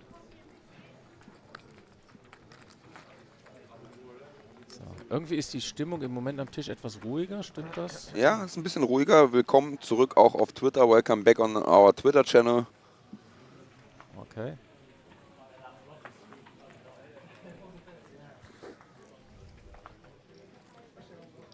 So. So, Vida Poker is concurrent to Barcelona. So nobody from the grind crew is able to join. White flag. Oh. Bet und Felix muss den Blind abgeben. Ja, in der Zeit sind wir am Barca. Das ist richtig. Genau. Machen da den Strand unsicher und das Casino. Dann guckt, dass nicht so viel Sand vor der Haustür ist. Nimm einen Besen mit oder einen Staubsauger. Ja, ich werde vielleicht werde ich den Strand durchkämmen. Durchkämmen, dann musst du einen Kamm mitnehmen. Ja. Aber normal brauchst du keinen Kamm, ne? Ja, aber das ist ja so ähnlich wie die Wüste durchkämmen. Weil, ja, muss ab und zu mal sein, ne? Gewinnauslosung. Wir haben noch keine 5 Minuten vor dem Blind-Level. Also es gibt weiter die Möglichkeit, an unserem Gewinnspiel teilzunehmen. Ja, dann sag doch, weis doch nochmal drauf hin. Dann Ich weise gerne nochmal drauf hin. Gut, dass du nochmal einen Hint gibst, Malibu. Einfach Power-Poker klein in den Chat, alles zusammengeschrieben. Und ihr habt die Möglichkeit, diese geile Cap hier zu gewinnen. Ich schalte einmal ganz kurz. Wir sind im Small Blind. Ich warte noch kurz ab, bevor ich in die Totale hier schalte. Dann könnt ihr die Cap mal in voller Pracht bewundern. So for the English-speaking audience, this raffle will only be done for German home address because our send-out for this cap will only be in Germany. So if you have a location where we can send this cap to, you can join the raffle as well. Put in the word, keyword is power poker, as you can see on the cap as well. And then you might be able to win it. But later on you need a German address to send it to. Oh, wir haben erst 23 Teilnehmer hier, also ne? Auch alle, die jetzt gerade aus der Schweiz und aus Österreich teilnehmen, tut mir leid. Wenn ihr eine Schweizer oder eine Österreicher Adresse habt, sind wir leider nicht in der Lage, das zu euch zu schicken. Das heißt, wenn ihr Freunde oder Bekannte in Deutschland habt, wo ihr die Adresse abliefern könnt von... Wobei, ich bekomme es bestimmt auch hin, dass der Marlon das in irgendeiner Form... Also, abwarten. Oder ihr holt es euch da mal ab, wenn er bei uns bei Grind Live besucht. Das ist auch kein Thema, dann würden wir die so lange für euch verwahren. Grind Live? Was ist das? Ausrufezeichen Grind Live ist unser Turnier in Asch. Ja. Das Signature-Turnier. Ja, 13. bis 17. November. Ja, die 8, die lacht. Da passiert wieder so ein lustiges Ding mit meiner Frau. Die hat am 18. November Geburtstag. Das heißt, ich muss ganz schnell am letzten Tag nach Hause fahren und muss zum Frühstück die... Schnellen Schuhe muss er anziehen. Das Geburtstagsgeschenk mitbringen. Ist ja auch richtig so. Was wird sein, die Grind Live Main Event Trophäe oder was hast du vor? Die wollte ich sowieso mitnehmen. So, wir gehen jetzt hier einmal in die Combox zu uns kurz rein. Einfach Power Poker in den Chat. Dann habt ihr die Möglichkeit, diese Cap hier zu gewinnen mit dem Rubber Badge drauf von Power Poker. Die sieht richtig geil aus, finde ich. Kann ja einmal so ausklappen. Dann seht ihr auch mal, wie die so von der Seite als Mesh Cap aussieht. Schön luftig, damit ja, Sommer darunter ideal für die Sommertage. Eieiei.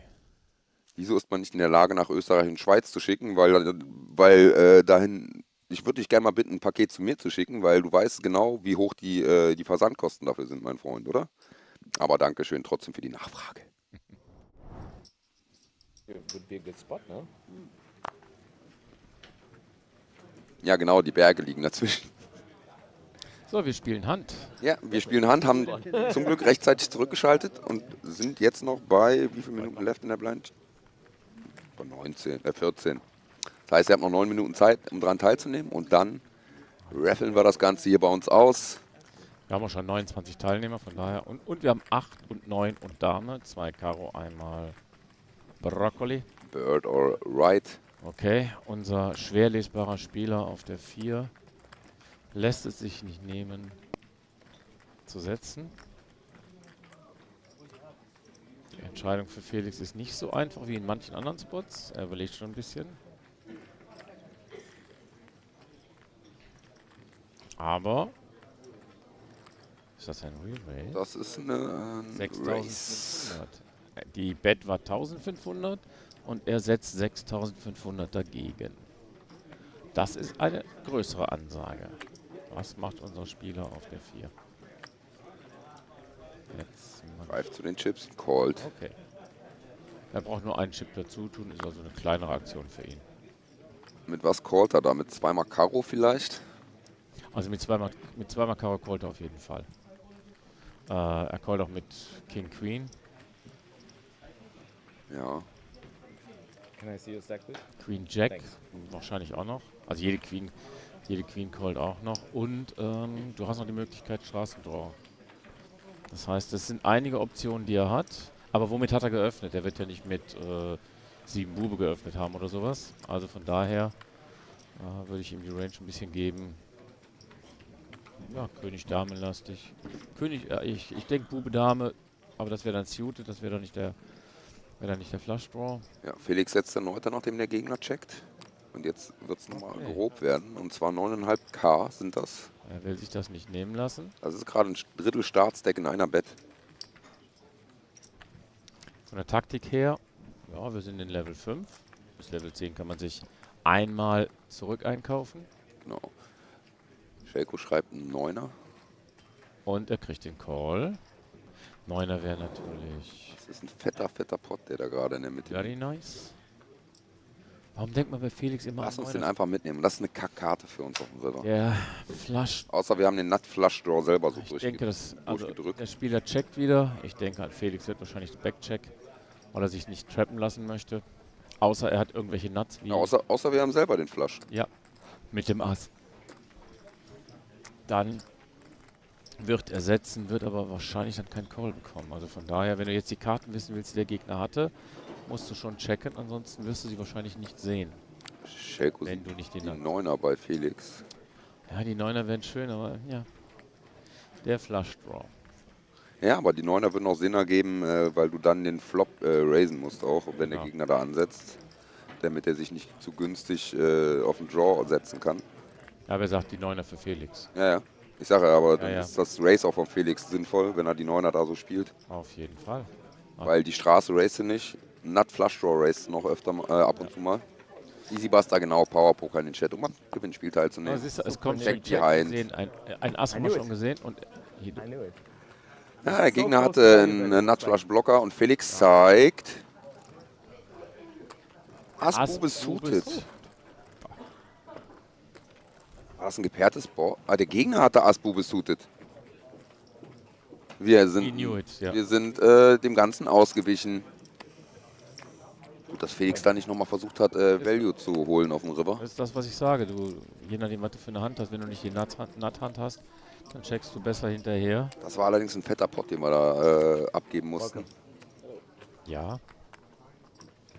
Und es war wieder die River-Lampe, die da zugeschlagen hat. Könnte man einen Marker setzen. Würde ich niemals machen. Nee, ne? Warum auch? Ja. Da ist der Black Elf gerade ausgeschieden oder was passiert? Oder nimmt er jetzt erst Platz? Er hat vorhin gesagt, er late-rackt sich, aber ich weiß nicht, in welches Level er reingehen wollte. Er hat sich reingelevelt. Ja, er hat sich reingelöffelt. Ah, man sieht, so ganz glücklich ist Felix nicht über den Ausgang. Genau. Er kann ihn nicht beeinflussen. Ich meine, es kommt halt der Flush an auf dem River. Ja. Wie viele Hände macht das schon kaputt? Einige. Also Felix konnte jetzt nichts mitnehmen, aber ihr habt die Möglichkeit, hier so eine Cap mitzunehmen. Noch 5 Minuten, Power Poker, alles klein geschrieben und zusammen in den Chat. Und alle in Deutschland ansässigen Teilnehmer hier in unserem Twitch-Chat haben die Möglichkeit, an dem Gewinnspiel teilzunehmen und dann die Kappe zu gewinnen. Ja. Und vielleicht lege ich auch noch ein paar Chips dabei. Ja, ich habe da noch ein paar Gimmicks hier, so ein All-In-Button oder sowas. Ne? Oder ihr könnt auch teilnehmen, wenn ihr wisst, dass ihr nach Asch kommt, dann kriegt ihr das Ganze in Asch. Ja, wenn er Österreich-Schweiz kommt, auch die Möglichkeit, euch das in Asch abzuholen, ganz klar.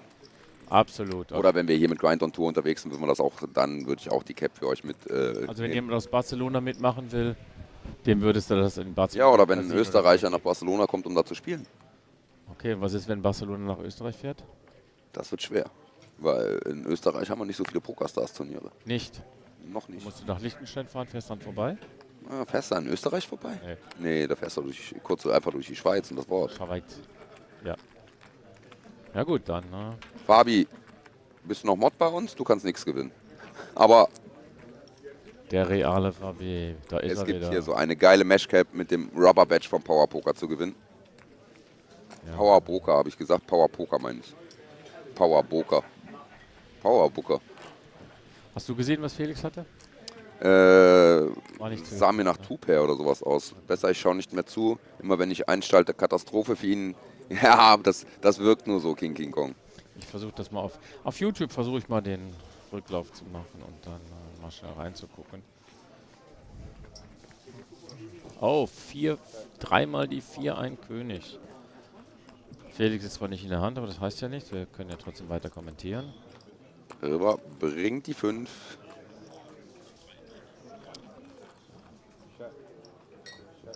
Warum kann man auf YouTube den Ton nicht abschalten? Das verstehe ich nicht. Hast du doch. Ich habe ihn jetzt komplett runtergeregelt. Ja, leise gemacht. Ja, aber das ist ja doof. Muss ich ja immer wieder lachen.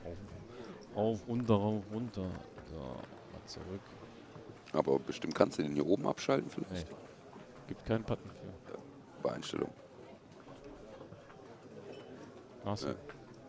Nee, YouTube lässt mich nicht den Ton abschalten. Aber gut. Das ist ein kleineres Problem. Das ist so ein kleines Luxusproblem. Ja, es war wirklich witzig, wenn Mütze das Gewinnspiel gewinnt. Wenn du aus Bayern kommst, fährst du über Lindau, Bregenz durch Österreich nach Liechtenstein. Okay. Noch 2,5 Minuten ab der Zeit. Powerpoker in den Chat. Wenn du aus Bayern kommst. Ja, okay, wenn du aus Bayern kommst, aber ich komme ja aus NRW, genauso wie der Schorschel. Zählt Aachen, ist noch NRW, oder? Ja, das ist noch NRW. NRW. An der niederländischen, belgischen Grenze. Also wir sind im Dreiländereck. So, von daher fahren wir da eher an der Grenze runter. Bei euch gilt wirklich bei Belgien und Holland um die Ecke, andere Länder, andere Fritten. Das stimmt. Also wenn du gute Fritten haben willst, gehst du nach Belgien rüber. Aber auch die Pommes aus Holland schmecken meistens ganz gut. Die haben halt eine ganz geile Mayonnaise meistens in Holland. Bube, 7 Bube. Bett nimmt den Pot mit vom Small Blind. Ich habe mir sagen lassen, über Geschmack lässt sich nicht streiten. Von daher lasse ich das mit der Mayonnaise so stehen. Ja, genau. Nehmt alle fleißig teil hier beim Gewinnspiel. Gewinne. Cap gibt es auch nicht zu kaufen übrigens, ne? Nicht? Die gibt es nicht zu kaufen, nein. Die gibt es bei uns nur exklusiv über Powerpoker. Die gibt es, das ist quasi, vielleicht existiert die 5-mal. Ach 5, 6 Mal. Und ja, mehr gibt es davon nicht. Die kommen noch nicht ins Programm. Nee, das ist einfach nur ein Artikel, den wir für unsere geile Community raushauen und den der Marlon extra für uns fertig gemacht hat. 1 Minute habt ihr noch und 3 Sekunden. 2, 1, 0. Letzte Minute läuft. Schreibt mal, haut mal Powerpoker in den Chat. 35 Einträge haben wir schon. Ja. So. Oh, wir haben wieder eine Multivay-Hand. 1, 2, 3, 4, 5. Schelko konnte auch nicht erkennen, was Felix hatte. Nee. Erst manchmal geht es ein bisschen schnell. Ne? Dann ist das mit der Kamera durch die Lichtverhältnisse ein bisschen schwer einzufangen. Ja. Und wenn du einmal den Fokus verloren hast, dauert es ein bisschen, bis es wieder fängt, weil die Kamera justiert nach, du justierst nach und dann kollidiert das. Aber so ist das. So fing auch der Film. 400 ist die Bett. Ja. Keiner wollte auf dem Flop was setzen. Felix anscheinend schon. Last Position sagt sich. Aha. Bezahlt. Felix macht mit. Und nach der Hand wird dann das Gewinnspiel ausgelost. Julian Bo, was hast du verpasst? Ja, ganz viele Hände. Du hast 5 Level im Main Event 1C verpasst. Und du hast noch die Möglichkeit, wenn jetzt schnell Powerpoker klein zusammengeschrieben in den Chat schreibst, an unserem Gewinnspiel teilzunehmen. 35 Teilnehmer haben wir schon. Wenn die Hand zu Ende ist, wird ausgelost, dann wird geraffelt. Oh, komm. Noch ein Call? Nein, das ist ein Race. Guck mal, nee, doch, ist ein Call. 2.500 bezahlt. Bei 9, Dame 10. Sorry, Dame. Aber Rainbow, von daher. Die 6 dazu dürfte eigentlich wenig verändern, außer jemand ist mit Sixes im Game, aber das sieht nicht so aus. Es kommt wieder die Bet, das heißt, der Herr fühlt sich sehr wohl mit seinen Karten. Diesmal ja, ist auch grobe Kelle, 10.000. Felix schnell raus. Aber wenn du siehst, dass deine Gegenspieler so lange überlegen, dann entweder machst du oder machst nicht. Ne? So, ich gebe jetzt euch noch 10 Sekunden Zeit, Powerpoker in den Chat zu schreiben, klein zusammengeschrieben, um dran teilzunehmen und die Kappe zu gewinnen. Ich würde sagen, wir zählen zusammen runter, oder? Pass auf, ich habe die Uhr vor mir. 10, 9, 8, 7, 6, 5, 4, 3, 3, 3, 3, 3, 2, 1 und gewonnen hat Stefan Joe 1966. Herzlichen Glückwunsch. Melde dich bei einem unserer Moderatoren. entweder über Discord oder über PN hier auf Discord. Schick da deine entsprechenden Daten hin, wo du wohnst, wo wir die Cap hinschicken sollen und dann ist die innerhalb der nächsten 2 Wochen spätestens zu dir unterwegs. Geil. Herzlichen Glückwunsch. Stefan Joe 1966. Diese Mütze geht jetzt ab. Felix Folded.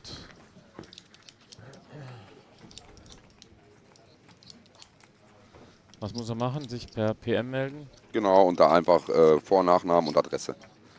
An dich? An wen? An einen unserer Moderatoren, entweder an mich oder ich habe gerade Refabi gesehen, der leitet das dann an uns weiter, also alles gar kein Thema. Dann ist das so.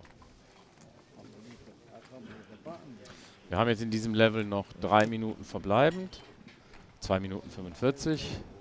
Danach wird der liebe McFlay an die Kamera gehen. Ich werde mich jetzt schon mal von euch verabschiedigen. Wird sich mit neuen Bildern von unten melden. So sieht's aus. Dann kommt der liebe Rob zurück in den Bus. Genau. Stefan Joe, kannst du vielleicht einmal uns den Gefallen tun und einmal was in den Chat schreiben, nicht, dass du jetzt hier teilgenommen hast und dann doch nicht mehr da bist, weil ansonsten würden wir es noch einmal neu ausreffeln. Dann müssen wir erneut rollen, genau. Ja, genau. Wir geben dir noch eine Minute, solange bleibe ich noch hier, um was in den Chat zu schreiben, ansonsten müssten wir es neu ausreffeln. Warum eine Minute? Halbe Minute sollte auch reichen. Ah, da ist er, da ist er. Ja, wunderbar, Stefan Joe. Du kriegst deine Mütze. Danke, danke, danke. So. Und bis gleich, Leute. Viel Spaß mit dem Schorschel. Oh, schief, die läuft die Uhr. Wir sind 2 Minuten Unterschied. Ja, passiert. Bis gleich. Ja, alles klar. Ich bin da. So, ich bleib jetzt hier. Der Rob kommt nach der Pause, kommt der Rob herbei. Der muss sich noch erholen. Der ist so lang, der braucht was länger für die Erholung. Von daher werden wir da in aller Ruhe nach dem nächsten Level weitermachen. Nächster Level wird sein, lass mich mal kurz schauen. Die Struktur sagt, der nächste... Ach, die App ist ja sowas von gaga. Nächste Level wird sein 300, 600, 600. Also ihr seht schon, diese Blindstufen, die sind sowas von smoothie, von langsam, von chillig. Da kannst du wirklich dein Spiel in aller Ruhe machen. Also du bist nicht gehetzt oder. Also von daher eine sehr schöne Struktur zum Spielen, aber man sieht ja auch, deshalb dauert das Ganze etwas lange. Xeasy Buster haben es an Stefano weitergegeben. The Real Fabi. Okay. So. Tag, Krokos. Oh, das ist aber laut, das Mikro. Da hat mir einer ins Ohr gebrüllt. Tag, ihr Krokos, sorry. Wir haben alle ein bisschen unterschiedliche Stimmen, dann ist es manchmal ein bisschen krass, wenn man hier reinkommt. Aber jetzt seid ihr auch wieder wach, ne? Was soll das heißen, ihr seid jetzt wieder wach? Was soll das heißen? Kannst du mir das mal erklären, Herr Rob? Ihr seid jetzt wieder wach, ihr wart die ganze Zeit aktiv. Ist ja auch manchmal so ein bisschen, kann ja auch mal zäh sein, so ein Turnier, ne? Wenn nicht viele Hände gespielt werden oder nicht viele Bets kommen, sondern einfach immer nur Conti-Bet und Fold. Ja, jeder aber kennt's. Mal, die haben schön am Raffle teilgenommen, die haben sich da eingetragen, die waren aktiv im Chat. Ehrlich? Ja, natürlich. Also ich begrüße euch mal wieder. Ich war vorhin schon am Start mit APK, auch vorher schon mal mit Schorschel. Ändern wir mal noch kurz meinen Namen, aber ich würde auch als McFly durchgehen, ne? Mit Brille und Kappe ist fast dasselbe. Ja. Na gut, such dir einen neuen Namen aus. Ich bleib bei meinem. Den mag ich. Ich bin gerne Robbe. Du meinst unsere... Gibst mir einmal das Etui da hinten bitte rüber. Dann kann ich meinen Kopfhörer für nachher noch laden. Danke dir. Die London Cheats erinnern dich an Kinderschokolade. Okay, ja. Weil überwiegend weiß oder sowas. Aber kannst ja mal probieren. Habt ihr eigentlich mittlerweile, also vorhin hat ja die App mal kurz gestockt, aber ich habe das Gefühl, dass die jetzt wieder aktuell ist, richtig? Ich habe meine jetzt mal komplett verlassen und gehe jetzt neu rein. Wenn wir das richtig sehen, ist jetzt das Level vorbei. Wie viele Spieler hast du da? 181 zu 168, das ist auf jeden Fall falsch. Wie viel hattet ihr? Ihr waren schon weit über 200. Nee, dann ist das tatsächlich, also die Zeit stimmt wohl wieder, aber die Spieler wurden noch nicht wieder geupdatet. Der Counter ist wohl shit. Aber egal. Wir kommentieren hier für euch und von daher nehmen wir das, was wir auf dem Bild haben. Wenn die Spieleranzahl nicht genau die exakte ist, können wir es halt nur ab und zu nachtragen, wenn der Kameramann dann den Spot mal wechselt. We do our very best to keep you updated, guys. And feel free to ask questions in English too. Bless you. But mainly we two will stay and talk in German. At least for this level. In the next level we will have APK another 2 levels in the booth. So he will then speak the whole time English. That's it. As he's native speaker. Yes, Und falls ihr gerade irgendwie neu reingekommen seid, irgendwie auf unseren Stream gestoßen seid, euch für Poker interessiert, aber gar nicht wisst, was hier eigentlich abgeht, sagen wir euch das auch gerne nochmal. Ihr seht es hier im Hintergrund. Wir sind hier bei der PokerStars UKIPT, UK and Ireland Poker Tour. Und wir covern gerade das Main Event, Tag 1C, also der 3. Flight, den es gibt. Heute Abend ist der 4. und letzte, der wird ein bisschen schneller sein von den Blind Levels. Hier haben wir 40 Minuten Level. Das Buy-In war 1100 Pfund. Blind Level, wie gesagt, 40 Minuten. Ihr seht es hier gerade, Average Deck, Startstake war 30k, Average ist jetzt gerade ungefähr bei 37.000, 38.000 Chips. Und wir sind hier bei Felix Schneiders, bei unserem X-Flix am Tisch als PokerStars Ambassador. Jawohl, jawohl, jawohl. Ach so, dann könnte ich auch den Level mal erhöhen. Wie war es in den letzten 2 Level? Habt ihr noch weitere Ambassadors ins Turnier hüpfen sehen?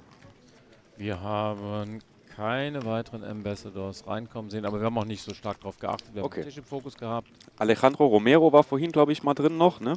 Schauen wir mal, ob wir den irgendwann mal noch irgendwo entdecken im Hintergrund. Also wir werden nach der Pause,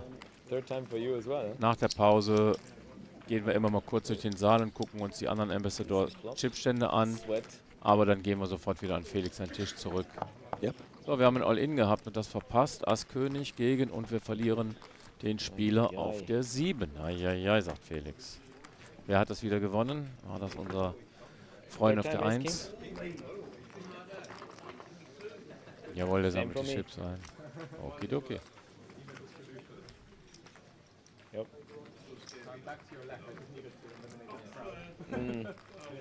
Wie ist sonst so die Stimmung am Tisch? Wie hat sie sich entwickelt? Ich bin ja schon seit einer Stunde jetzt an der Kamera und ein bisschen weg gewesen. Hat sich was verändert? Wie hat sich jemand... Oh, da sehe ich einen dicken Stack hier von dem Herrn mit der Sonnenbrille, der auch die ganze Zeit sehr aktiv gespielt hat vorhin. Ja, der unlesbare oder schlecht lesbare Spieler sammelt sich seine Chips zusammen. Wir müssen mal gucken, ob wir gleich mal Felix seinen Stack nochmal sehen, dass wir sehen, was er so vor sich hat. Es ist nicht mehr die Masse. 3 blaue, 3 gelbe, 2 rote, 4 schwarze. Ja, ein bisschen über 20k, ne? 20k, also ja, aber 20k bei wir sind noch bei 30, 35 Big Blinds, also durchaus eine spielbare Menge. Ja. Man spielt zwar lieber mit mehr, wenn man sich hier unseren Kollegen auf der 4 anguckt. Das ist natürlich viel netter, wenn man damit rumballern kann. Du kannst auch mehr Druck ausüben, gerade auf die kleineren dann, aber hat es auch öfters mal, ne? Das ist auch einfach ein guter Stack, um zum Beispiel nach einem Race und einem Call dann einfach so Hände wie Ace King, Ace Queen suited oder so einfach rein zu jammen und auf einen Fold und einen Call zum Double Up zu hoffen. Tja. Er hat aber auch mit König 10 durchgezogen und mit König 10 gewonnen gegen Ass Dame, also von daher spiel einfach dein Spiel. Yeah, I know. Und irgendwann wird dein Spiel belohnt werden. Du brauchst halt die Karten dazu und auch ein bisschen das Spielverständnis. Nur Karten alleine sind, glaube ich, nicht so ganz effektiv, wenn du nur Kartenverständnis hast. Aber von daher. Södle. So. Felix gibt mir die Einweisung an den neuen Mitspieler, was er tut, und weist darauf hin, dass wir streamen. Das heißt, wir gucken mal schnell, ob in 2 Minuten ein neuer Viewer dazu guckt, auf Twitch vielleicht. And for the English-speaking audience, an important information again. We are not having the PokerStars app updated, the live PokerStars app updated at the moment, so we can't really tell you the correct numbers of the entrants or the remaining players right now. I think that should be fixed very soon. We don't know. Blind levels are right, and you'll see a picture of the tournament clock every now and then when the cameraman finds the time for it. From time to time, correct. Streaming across all platforms. So yeah. Sometimes so it's that's more fine. on that, sometimes it's more on that. Most viewership is on Twitch. Really depends also on. Ja, hier in der App steht immer noch Fabio Peluso drin auf 7-9. Also selbst die Spieler werden nicht. Oh, let's listen to Felix. Way bigger numbers. As long Felix is in the talk, I think we can surely follow his talk running forward. 4-3, Felix nicht in der Hand. Daher. If you'd like to see the sponsor, I guess so, 0601 and I, you have to put an exclamation mark in front of the word. People. And we also have like people that we meet on stops like this. So when we meet and you meet the same people over and over. Wenn ihr die Angebote sehen wollt, unserer Sponsoren, dann einfach den Namen des Sponsors und davor ein Ausrufezeichen in den Chat. Dann bekommt ihr die Infos, die ihr möchtet.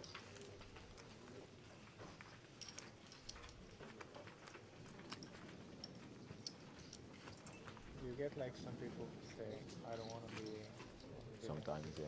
Very rare though. Very rare. If they do, we can accommodate. It's not a problem.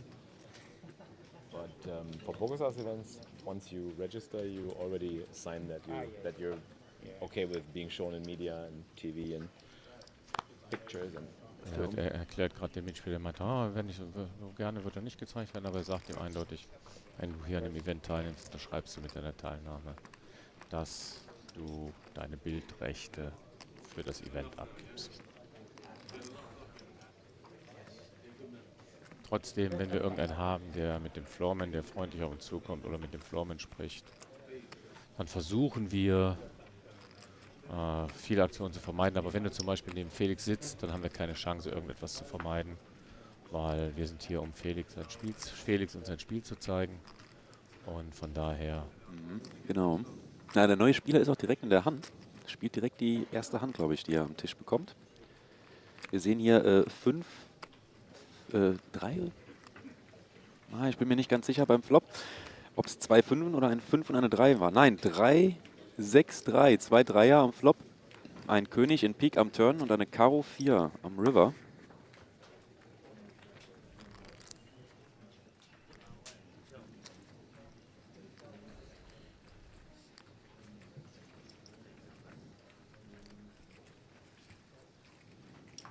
Und da kommt die Bet.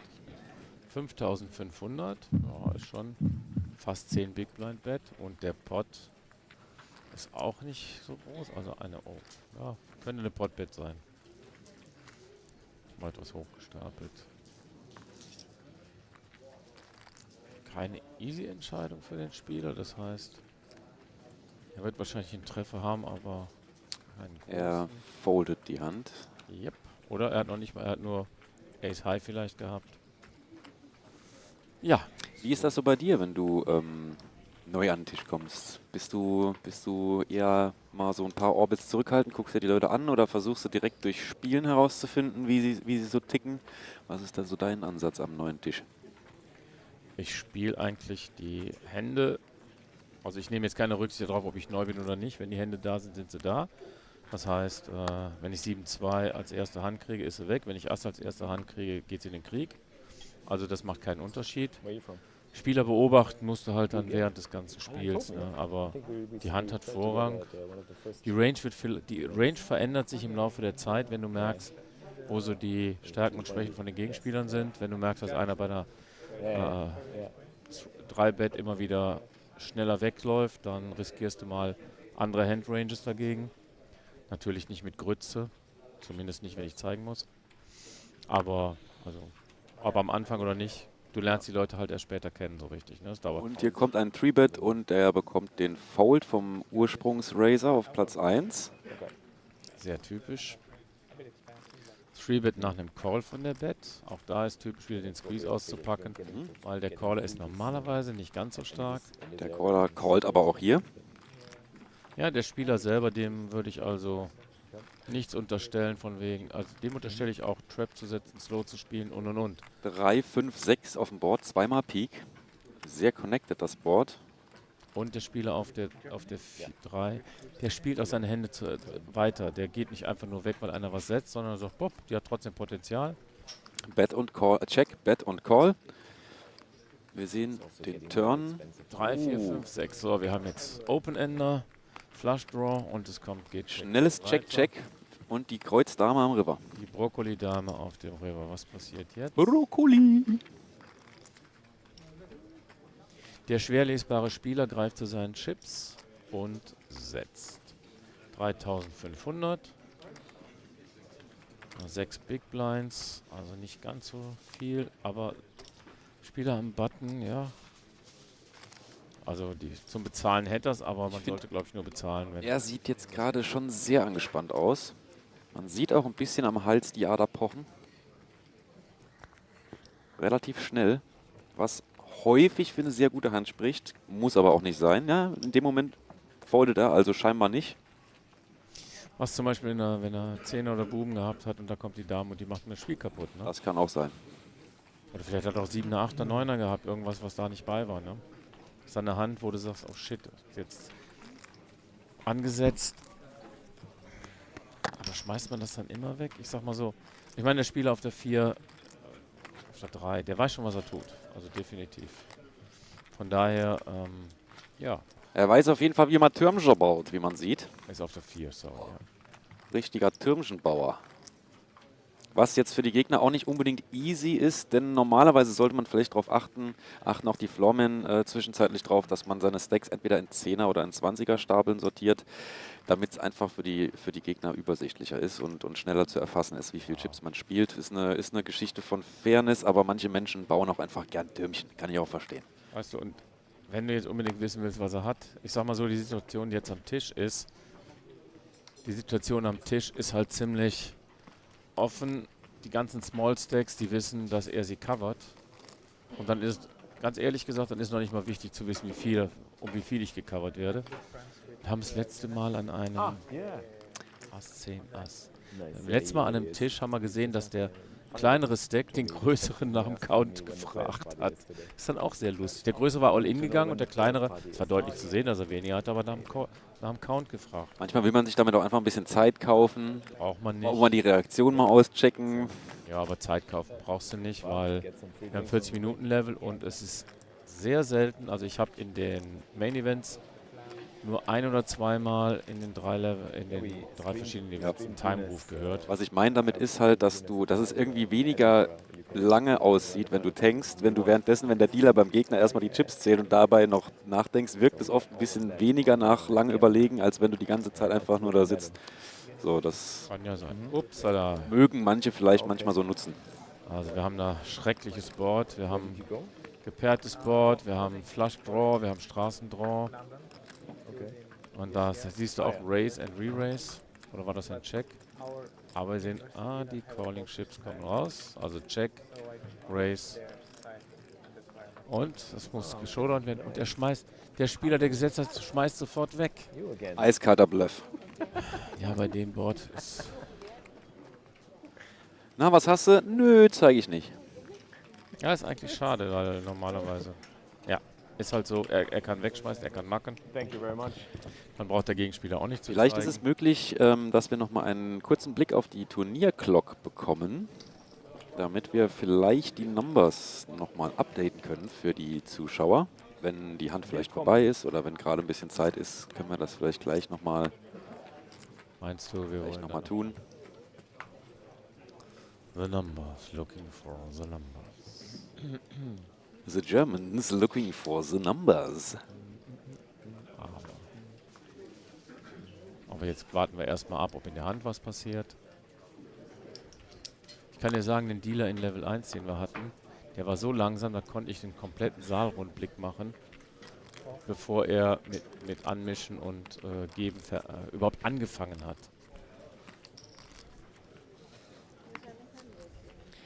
Stefan, das ist unterschiedlich geregelt. Offensichtlich muss es hier nicht so sein, sonst hätte der Dealer die Karten gezeigt. Wenn das die Regelung wäre, da gibt es je nach Event oder auch je nach Casino verschiedene Regeln für verpflichtende Showdowns. Offensichtlich ist es hier nicht so. Nein. Mehr oder weniger hat der andere Spieler gefoldet und dann ist die Regel, dass der andere den Pot gewinnt. Hätten jetzt beide gemackt, hätte der Dealer wahrscheinlich gesagt, okay, dann behalte ich die Chips. Also wenn das passiert, dann, aber der einer mackt zuerst, du hast eine Reihenfolge, das heißt, wenn der mackt, hat der andere automatisch gewonnen, egal was er macht. Ja, wenn die Karten den Mack berühren, sind die tot, egal was der Spieler dann nochmal möchte oder die Karten nochmal haben möchte, geht nicht. Aber der Mack ist erst dann der Mack, wenn der Dealer die Karten reingeschoben hat. Genau, wenn er den Mack-Stapel berührt und der Dealer die in der Hand hat, genau. Normalerweise soll ein Spieler selber die Karten nicht zum Mack schieben, sondern zum Dealer schieben. Aber gut. Sagen wir so, das Spiel funktioniert hier an dem Tisch. Egal was passiert, ob die Chips richtig gestapelt sind, korrekt oder nicht. Es ist keiner da, der sich großartig beschwert. Die Stimmung an den Tischen ist gut. Wenn man da unten durchguckt, sind viele, es ist eigentlich sehr ruhig an den Tischen. Ja, das ist aber auch ein Zeichen für diese Turniere mit etwas höherem Buy-in. Natürlich hast du da auch mal hier und da Spieler, die einfach mal ausprobieren und das Geld dafür haben, aber viele haben sich halt dann auch tatsächlich über Jahre ihre Bankroll aufgebaut, haben sehr viel Erfahrung am Tisch. Oder zumindest einige. Und je besser Spieler sind und je mehr Erfahrung die haben, umso entspannter und ruhiger spielen sie auch oft und regen sich nicht auf über irgendwelche Bad Beats oder über verlorene Hände, wie das dann vielleicht bei kleineren in so einer kleineren Cash-Game-Runden dann öfter mal zu sehen ist. Neuer Spieler am Tisch, direkt mit dabei in der Hand, direkt ein Race auf 1900. Felix macht nicht mit. Ein Déjà-vu. Ray, Raj or Rage, what do you mean they can't get us? Do you have a question? Just ask them in English, we try to answer it. So. Der Pot ist entschieden. Getauscht, gewechselt. Okay. Wir sehen das Flöpchen aufgehen mit 6, 8, 10.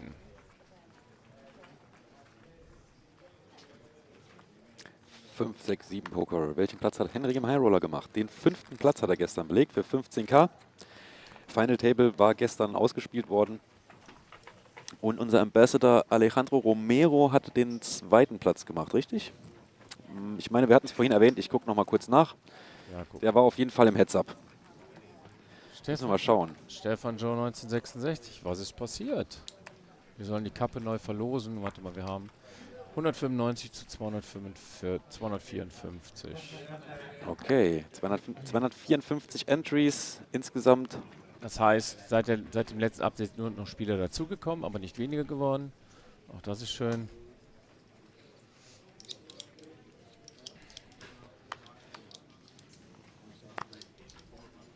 Yes, also genauso wie ich es gesagt habe. Unser PokerStars Ambassador Alejandro Romero hat gestern im High Roller noch den 2. Platz gemacht für 37.600 Pfund. Und der Belgier Mallory Frère hat gewonnen für rund 60.000 Pfund. Oh, eine 10, eine kein 9, Deal. zweimal Brokkoli, einmal Herz, 2 Neunen, ein sogenanntes APK-Board. Shoutout to Ein APK, gepairtes Board. who is doing the magic behind the scenes. Da kommt das 3. Brokkoli. Wir haben Straßendraw, wir haben Nut Flush, Straight Flush, wir haben Flush Hands, also alles ist drin. Das heißt, ab jetzt wird sich das Ganze etwas beruhigen, außer ein Spieler hat das richtig die Nut. So, jetzt haben wir hier einen Open Ender noch dazu liegen, also heftiges Board. Heftiges Board. Jede Aktion wird vorsichtig, da kommt auch Ja, Check, Check. da traut sich keiner mehr. Nein. 7-4. 7-4 off. Ja, Interessant. Mit einem Kreuz dabei und Ass, Dame. Interessant. Ich denke, er ist wegen dem Kreuz dabei geblieben. Ja. Nur in welcher Position war er? Ich habe es gerade nicht ganz... War er am Button? Kann sein, ne? Er war... Oder Nee. Small Er war Big Blind? Blind. Er war Big Big Blind. Ja, okay, dann ist das genehmigt. Dann ist das genehmigt. Ja, dann ist das genehmigt. Ich gehe gleich runter und überreiche ihm die Genehmigungskarte. Ja, okay. Ja, ich gebe dir die mal rüber, dann unterschreibe ich die noch. Alles klar, du unterschreibst noch? Ja. Ich mache Stempel drauf. Ja. Power Poker und X-Flix approved. Oh, anyone want a bagel? It's nice. They're taking care of us. So good. Yeah, it's Felix himself who asked. Darf ich ihm antworten? Also ich hatte gerade schon einen. Das war nicht die Frage. Hier war Frage, also möchtest für du mich, einen? nein, du möchtest bestimmt einen. Du sitzt jetzt ja auch schon länger hier, ne? Ich war Such dir mal einen aus. Ich war vorhin unten Toast essen mit Erdnussbutter und Banane. Weil unten in der Stuff-Kantine gibt es nicht nur zu trinken, kaltes und warmes, sondern da liegt auch Toast, kannst du dir anmischen. Peanut Butter ist da. Einmal Toast anrühren. Einmal Toast anrühren. Felix hatte geraced auf 1200. Es gab einen kleinen Re-Race auf 3000 und einen Call. Und Felix schaut sich das Ganze auch an. Interessant. Ganz kleiner 3-Bet war das. Und wir kommen auf einen Flop von Kreuz Ass, Herz 9 und Herz 3.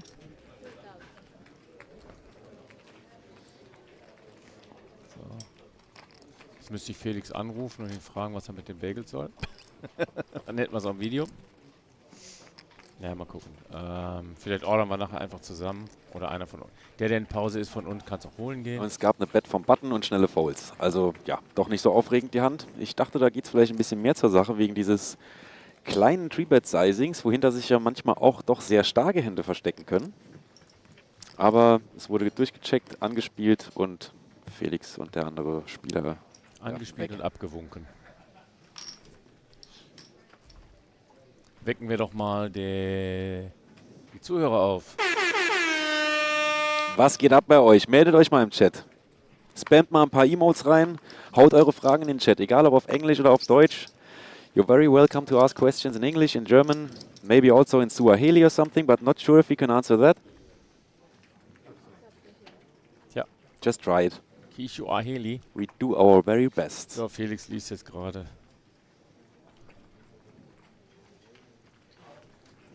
Yes, Warren. Nice. There's no stopping us. No stopping. That's how we like it. Okidoki. So. Felix ist Typing. Schauen wir mal, was es Neues gibt.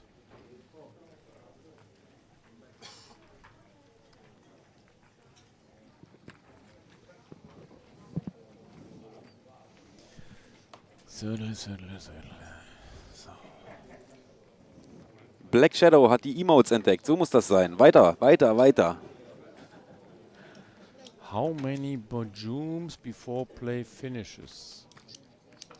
Can you repeat your question in a more understandable way for non-native speakers?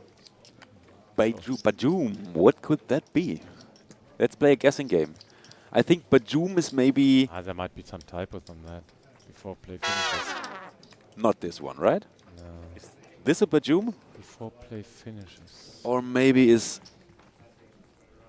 This one? Is this Bajoom? Bajoom? Oh, we are sitting here and then commenting this one, and Felix is writing the jour fix into the chat at the same time. 1.2. Okay. Ah yeah, he did not tell the jour fix to the guys.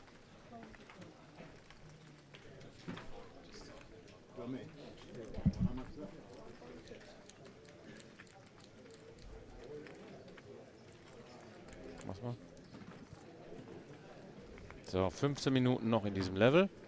Das geht so schnell vorbei, Leute, wa? Im Level 6. Nach Level 6 haben wir wieder eine Pause von 20 Minuten. Verrückt. You again. Deshalb überlegt Felix Bagels zu organisieren. Ja. Der Mann, der denkt mit, der plant schon die Zukunft. Ja, Essen ist auch wichtig. Ne? Also ich glaube, an manchen Dingen sagt sein Körper ihm, mach dies, mach das, mach jenes. Ja, da gibt es keine große Überlegung. Alle 2 Stunden muss da was rein bei Felix. Mampf. Thank you. Das Command. Ausrufezeichen Hauptsache Mampf in den Chat. Aber ihr seht ihn noch nicht mampfen, also dürft ihr es eigentlich gar nicht reinschreiben. Hauptsache vegan. Okay, spielt ihr nur die Turniere oder gibt es auch Cashgame-Action zu sehen? Donido, definitiv, wir sind nur für die Turniere hier. In der Cashgame-Area dürfen wir gar nicht filmen, weil die Cashgame-Spieler, die da oben sind, natürlich nicht möchten, dass sie gezeigt werden, egal wohin. Und diese Erklärung, dass die Leute gefilmt dass die Leute da quasi Einverständniserklärung abgeben, gefilmt zu werden, das zählt eben nur für die Turnierserie. Für diese spezielle Normalerweise unterschreibt man nicht, dass man gefilmt werden darf, wenn man ein Casino betritt. Oh, ja, normal nicht, nein. Und wir dürfen auch zum Beispiel keine Action an den Roulette, Blackjack und anderen Tischen zeigen. Wir müssen Was für Zeugs? Black, das sind irgendwelche Spiele, die hier sonst gespielt werden. Lacke, Jacke, ne? Also Roulette. irgend so was gibt es hier, glaube ich, noch, aber das interessiert uns eigentlich nicht. Wir sind ja alle Poker interessiert. How many bejooms before the end of play today? So we will play down to 15% of the starting field. And this might take till 2 p.m. 2 a.m. in the morning. So the last 15% of players will go into day 3 and then on tomorrow, and then into day 4 on Sunday. Day 3 on Sunday. Day Raj, 2 tomorrow. You just posted the same exact question as like 2 minutes before. Please explain to us what you mean by bajooms. What is bajoom? Bajooms. Now we get the how many bajooms before the end of play today. What does it mean?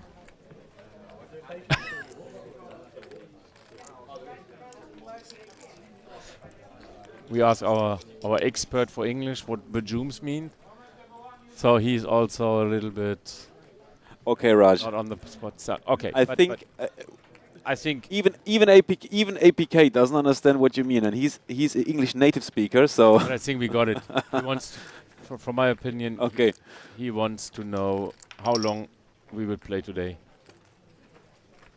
Okay. Okay. Let me. Yeah, we have some.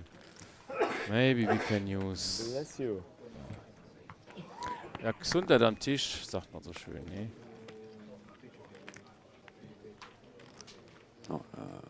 Bajoom with 2 O's and 1 M. Yes, so great. We're looking it up right now. If Google Translator can find this word, or if it's just made out of your mind.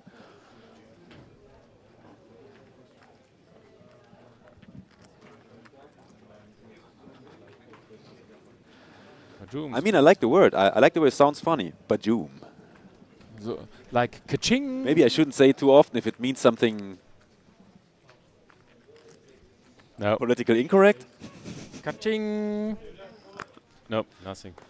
Nothing from my end to know about that. But nevertheless, as Warren Bennett answered, thanks for the answer. So we might hit what he wants to know. Done. Checkbox. Really? Done. Should I stop now? Bajoom. Checkbox. Done. We answered the question. Let's go to the next hand. Okay. Da ist ein All-In. Effekt Rollen. Oh yes, and the showdown. Felix ist nicht in der Hand. Das ist Boom. And we see Ace King against Kings. Kings again, ja. Also wir haben Kings heute still good. Only an Ace on the river would help. Hast du schon mal mitgezählt? No Ace. So Kings holding up. Hast du schon mal mitgezählt, wie oft wir heute schon Kings am Tisch hatten? Ich glaube, im ersten Level waren 4 oder 5 Mal Kings alleine am Tisch unterwegs. Sind nicht immer ausgezahlt worden, aber ja, liefen. Und Kings schon wieder. Und Kings halten gegen Ace King. Ja, da kommt es mit Ace King nicht raus.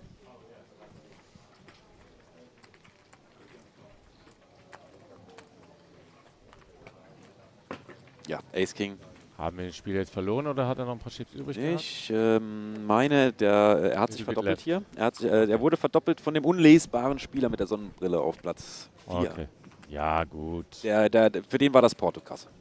Ja, dann ist ja okay. Muss er callen. Und Guter, ärgert guter, sich guter. wahrscheinlich jetzt auch nicht zu viel über die paar verlorenen Chips. Okay, so.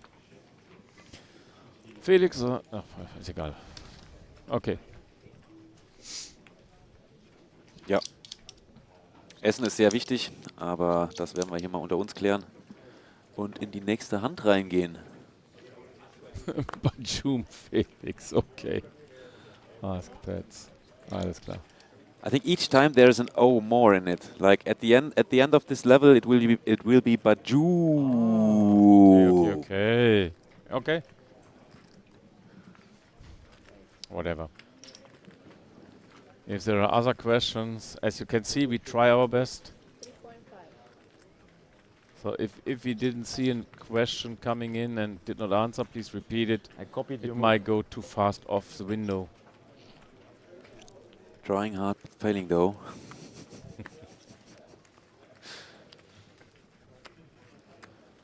Aber schön, wir haben in Summe die 300 Zuschauergrenze überschritten. Mhm. Das ist wunderbar, wunderbar, wunderbar.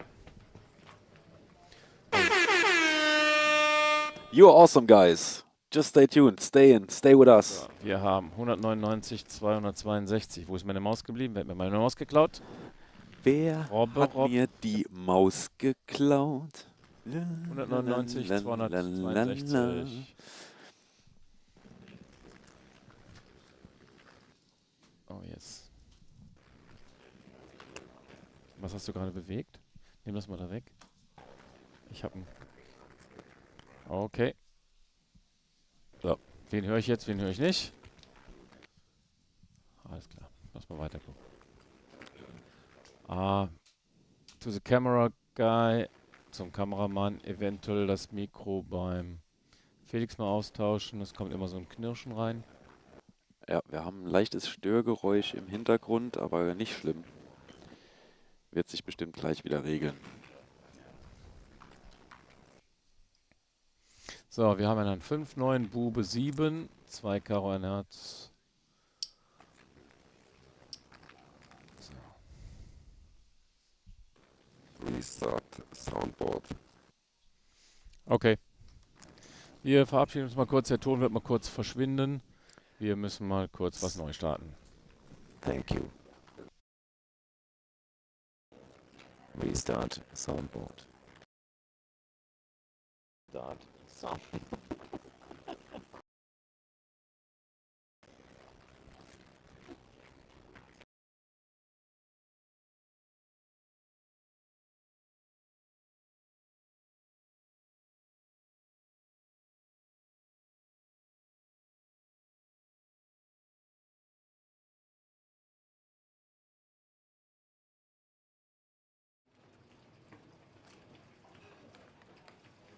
The sound just crashed. We all sound like Darth Vader now.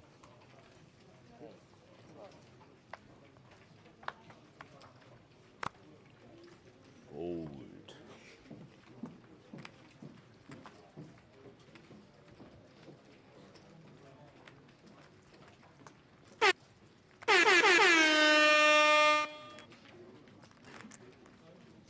So, we are back with the sound and now... As you can hear. Okay. Wir hatten ein Kommando von Darth Vader bekommen. Die dunkle Macht hat uns gesagt... just had to restart the sound panel here. Und wir hoffen, Soundboard. dass es jetzt wieder ohne Brummen funktioniert. Was sagt ihr, Chat? Hört ihr noch irgendwas Seltsames oder ist alles wieder in Ordnung? Es brummt nicht. Wir haben normalen Ton wieder. Also ist es in Ordnung. Also bei uns auf dem Ohr hört sich's gut an. Wie ist es bei euch? Royal, hat sich das Problem in diesen 30 Sekunden jetzt wieder erledigt? Wir sollten wieder mit normalem Ton da sein. Auch unser Ausschlag sagt, wir sind normal. Wir haben Ausschlag, Ja, wir sind normal. mein Ausschlag sagt auch, alles ist normal. Total normal. Okay. So, wir haben noch ein paar Minuten in diesem Level.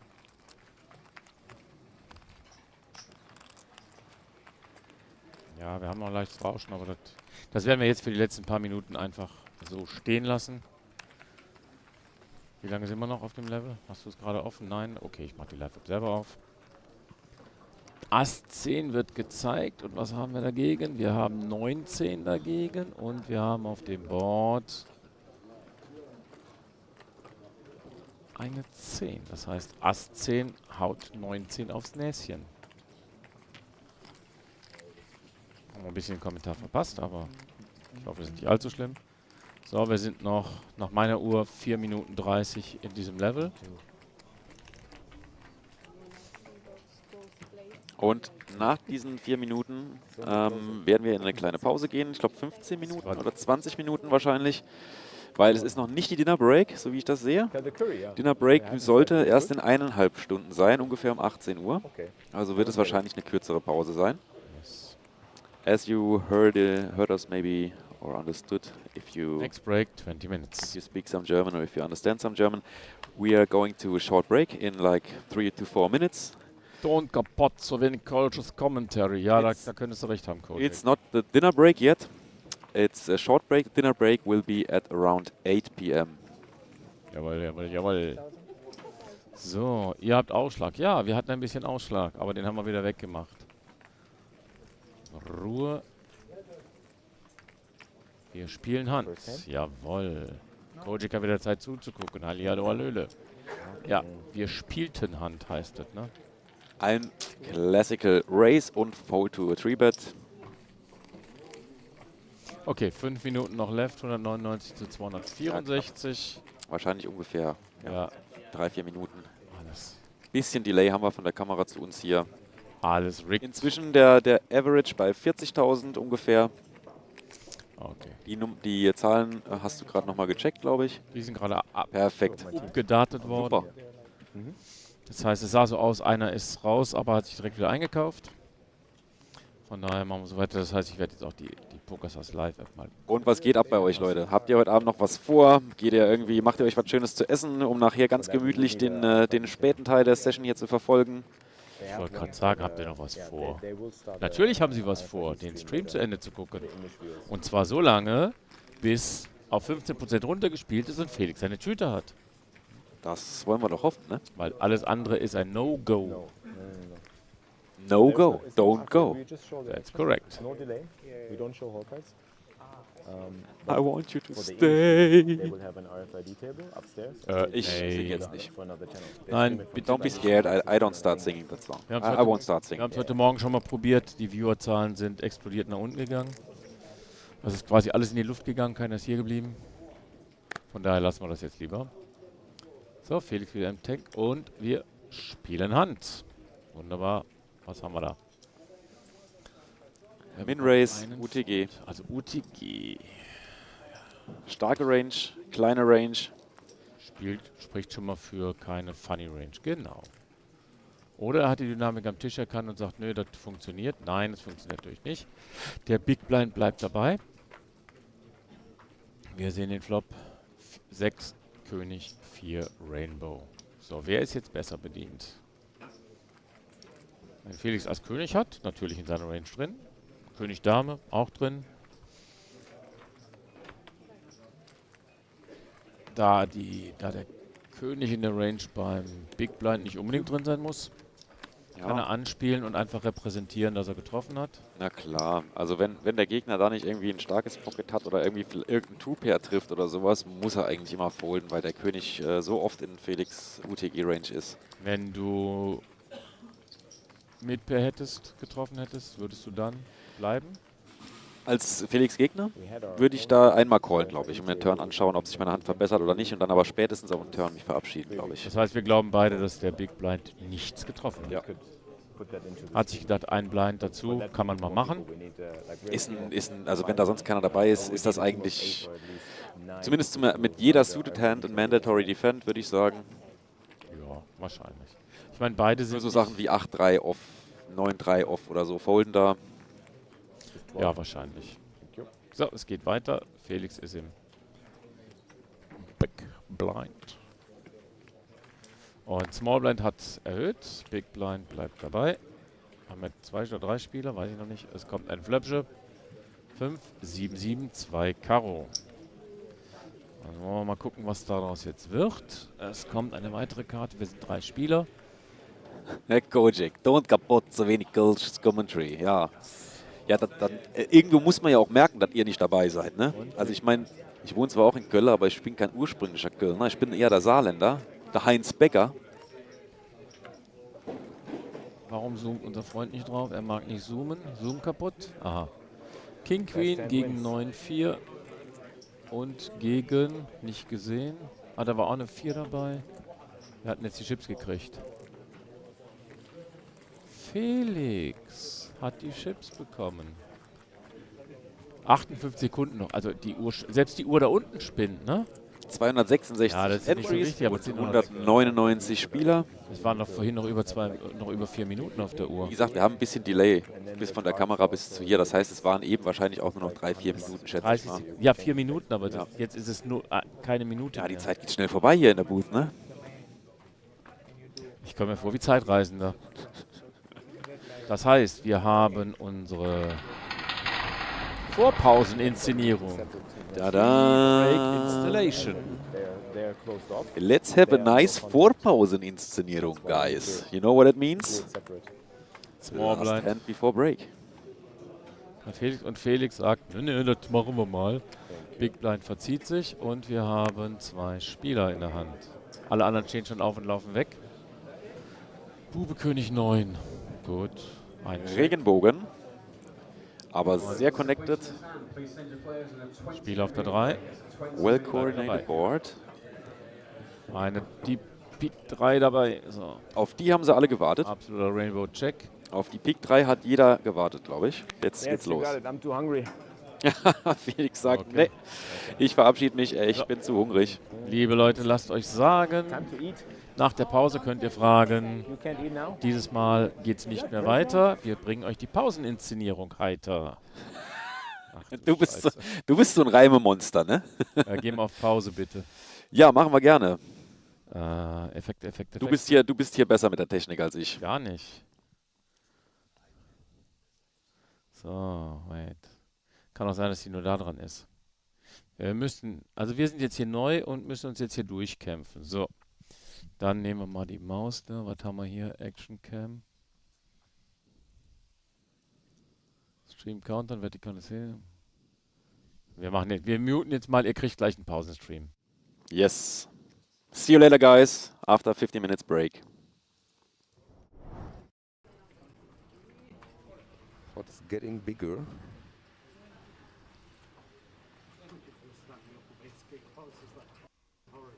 Background, we see a big stack with a pink shirt. Looks like we're getting another call here. This is going 3-way to the river.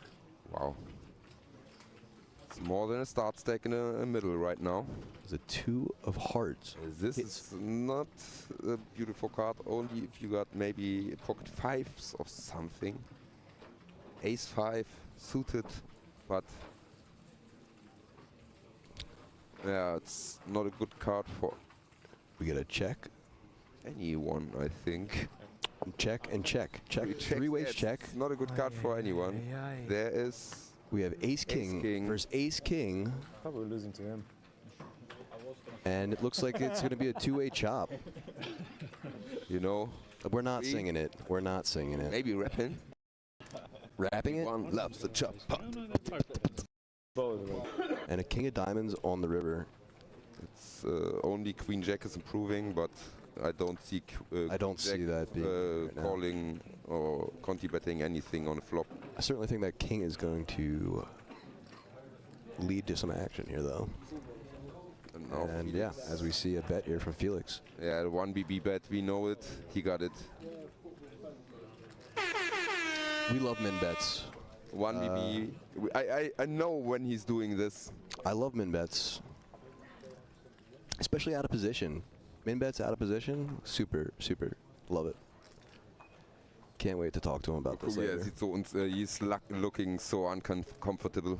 Well, yeah, because you know you get that one min bet in your face, out of position on the river. In your North Face T-shirt. What are you thinking here? You know.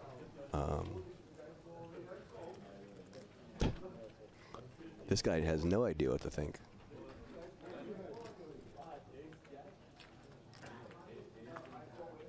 And he calls. Jacks by Felix. King Jack. King Jack. And that will take it down. Like I said, that king on the river, I knew that was going to lead to an action. Queens on his opponent, maybe? No. I don't think so. All right, check. Turn card is a 6 of spades. Another 6. The board is pairing. Paired board, flushy board. Lots going on.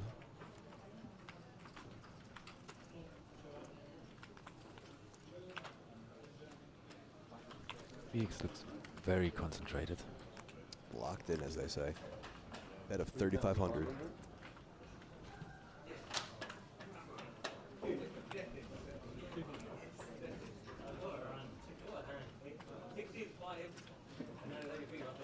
Call and a fold.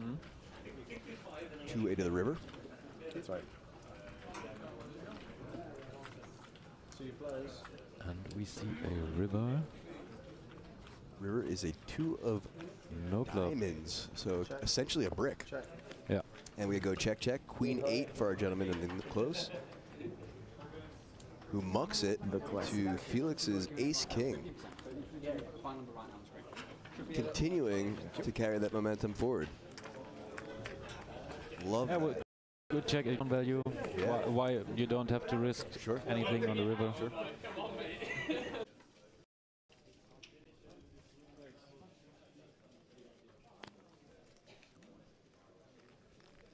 Wie viel spielt Felix circa? Naja, ne? Wie ich vor ungefähr 60 Sekunden gesagt habe, als du wahrscheinlich gerade auf dem Klo warst, lieber Lucky German. Nein, also ich glaube, wir haben 100, 130, 140 ungefähr. 130 eher. Jetzt nicht mehr, weil wir nämlich raisen auf 18. Nach einem Race auf 8 machen wir einen Race auf 18. Mit dem Wissen, dass Felix das gerade nach einem All-In weggeworfen hat, sollte man ja jetzt meinen, dass er den anderen suggerieren möchte, dass er das nicht nochmal macht. Der 3-Bet ist stark. Das heißt, wenn jetzt jemand reingallert, dann werden wir, oder er macht das, weil er genau das denkt, obwohl er nichts hat und wieder das versuchen will. Da kann alles sein, klar, Ja, aber das kann sehr wahrscheinlich, er 3-Bet natürlich auch manchmal gegen ne, Cut-Off wie eben, aber gegen jetzt eine Early Position Race, der 3-Bet, der wirkt doch deutlich stärker als der eben im Button. Okay, wir haben aber eine 27-Bet auf. Eine 27-Bet haben wir auf jeden Fall auf 45? 1200.000? Ja, ungefähr. Also 12-Bet auf 45k. Die gehören gleich uns, macht euch keine Sorgen. Felix sagt jetzt All-In, er sagt Called, wir zeigen Asse, er sagt Könige, es kommt ein Kacke und dann sind wir Big Stack. Ihr könnt ja mal vermuten, Chat. Einer. Welche Hände laufen da vielleicht gerade gegeneinander? Da sitzt noch einer mit 3-7 Offsuit, der sich denkt, ja, wenn die alle Damen, Könige und Asse haben. Der Wikinger nimmt sich gerade auf jeden Fall mal ordentlich Zeit, aber hat sich dann doch nach vorne gebeugt und die Hand weggeworfen. Ich dachte jetzt wirklich, da kommt noch was. Das ist nichts. Der sah erstmal interessiert aus. So. Herr Schneiders, haben wir das jetzt zum zweiten Mal versucht oder haben wir was? Ja, Ganso sagt, Asse und Ace King könnten da gegeneinander laufen. Callt er nur oder geht er all in? Also ich würde Felix auch sehr stark einschätzen. 10er Buben plus oder halt Ace King, Ace Queen suited. Maximal vielleicht noch Ace Jack suited, aber das wird er dann wegwerfen, denke ich. Aber also wenn er da gegen UTG... Das riecht nach Fold. Gegen UTG 1 so ein 3-Bet, aber das ist so stark dann von ihm. Das riecht nach Fold. Meinst du, ja? Ist schon hier hochgeweht, sagst du? Ja. Das tut er nicht gerne und ich glaube auch nicht, dass er da nichts hat, aber... Meinst du, das war so ein kleiner Angstpups, der dann hier hochweht? Ja, warten wir mal ab. Also der ist auf jeden Fall jetzt auch schon ordentlich im Tank, der Felix. Da ist...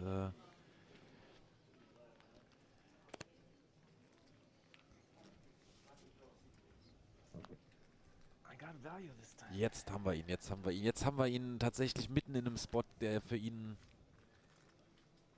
Das ist tough. Ja, das sieht man ihm an. I would have called you for sure. Did you jam? But this gentleman over there. Okay, let me make one good fold. Lucky German sagt Ass, Dame oder Zehner. I'm gonna make a fold, a big one, just for you. What? Queens, ich habe gedacht, so irgendwas in die Richtung. Buben oder Damen, ja. Das hatte ich auch so ein bisschen im Gefühl. Und da sind die Asse tatsächlich. Wahnsinn. What a Laydown. Felix, nice. Nice Laydown. Nice Laydown. Vor den Queens. Das letzte Mal, als ich ihn so gesehen habe, ist er Zweiter geworden im High Roller. Holding Queens to a huge 4-bet. So. From the big stack. So you also could think maybe seed 1 is just playing his stack. Asse gerochen. putting pressure, but Felix had a very nice read, or just being aware of the situation in the tournament and doesn't want to risk it all with queens. Good, you know, I played 80K already did. before, then I find a value hand for 8. Spieler folden. Jetzt ist der Button gefragt. Da geht's hier drin.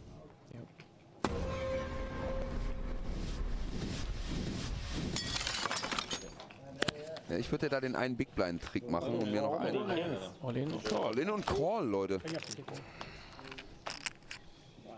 Ja, wir müssen jetzt natürlich warten, bis zum Showdown geht, ist klar, darf er eigentlich nicht aufdecken. Wir haben es auch gar nicht gesehen, Leute. Zurückgedreht, ja. Ist aber auch nicht schlimm, das passiert im Alpha des Gefechts. Man ist da aufgeregt, er sieht sich im Small Blind, sieht die Kings. Der Big Blind jammt da rein mit. Lasst uns die Hand sehen. Sechser schon wieder. Ass 2 ist der Flop. 7. Und wir haben unseren Bubble Boy gefunden, Leute. Die Bubble ist geplatzt. Und er kriegt hinterher. 89. Und nochmal 10. Hart. Er folded. It's easier to do that. Next time. 80, 80, 85, 89. Yes, I'm back, please. Yeah, yeah.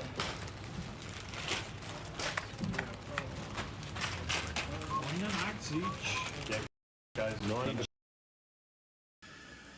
Einen wunderschönen guten Morgen. Good morning, ladies and gentlemen, or Gumo, wie ich in meiner Instagram-Story sagen würde. Gumo, Gumo.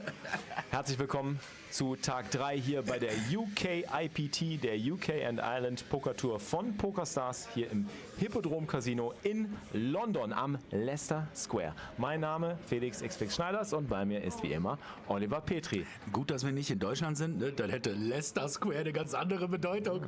Was meinst du, was wir jeden, wenn wir fertig sind? Geil, oder? Eine Runde Leicester am Leicester Square. Oh, noch ein All-In, Leute. Oh, hier ist direkt, hier geht's Double direkt. All-In. Hier Was geht's ist direkt denn hier los? Ja, Felix und Fold. Ja, das ist ein schneller Fold. Eigentlich heißt es ja Stack oder weg. Ass Dame gegen Ass König und wir kennen das Queen against Ace King. Ace Queen ist dicker Favorit gegen Ace King bei uns im Stream. Aber da ist der König, aber Peak liegt. Nee, jetzt ist kein Flush Draw mehr für das Big Ass möglich. Seed Open von Joe. Joe hat sich sehr schnell verabschiedet. Marcel leider nicht mehr dabei. Auf Platz 45 gebastelt. Und der nächste Sitznachbar. Also nur zur Info, wenn die Mystery Bounties gezogen werden, lassen wir euch mit den Mystery Bounties natürlich ganz in Ruhe. Oh, Felix ist All-In. Wir kommen direkt richtig wieder. Leute, also hier gibt es keine Schonzeit heute. Es geht direkt ab. Es geht direkt, aber es ist auch nötig. Felix hat jetzt nicht den dicksten Stack und man möchte ja auch Bounties holen hier. Das heißt, er muss auch versuchen, sich hier schnell einen Stack zu erarbeiten, damit er auch mit um die Bounties kämpfen kann. Genau, Stack oder weg. Und wir haben Dame 9 suited. Bei uns im Homegame unnormal sexy, der Name. Gegen Ass 10. Dame ist da, holt. Jetzt kein König bitte. Einfach halten. Und die 3. Und die 3. Ja, die 4. Die 4 geht auch. Sehr schön. So muss das sein. Sehr gut.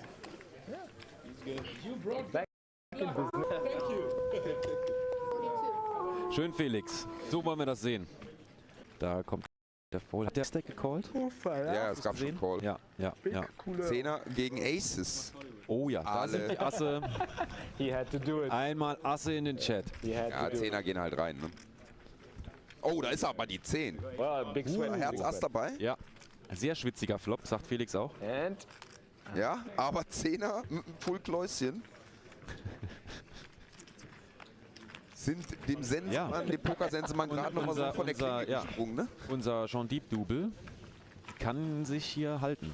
Matt Affleck hat diesmal selber die Asse gecrackt. Kick Jonathan Duhamel. Oh, was haben wir hier? Hier haben wir Ass 10 suited bei Felix gegen Kings. Oder hat Felix? Ass am Flop. Ass am Flop.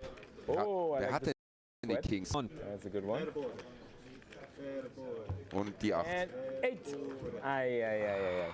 Ist Felix jetzt raus? Das sieht nach GG aus. Das leider nach GG aus. Es gab Hoffnung mit einem Double-Up. Mann. GG, guys. Stream is over. Ja, wir cutten jetzt den Stream bis morgen. Haut rein. Nein, Quatsch. So, okay. Wir raiden jetzt die weiteren Stars-Leute hier und unsere... Natürlich. Wir haben einige Pferdchen im Rennen hier von Stars. Got a reasonably strong range.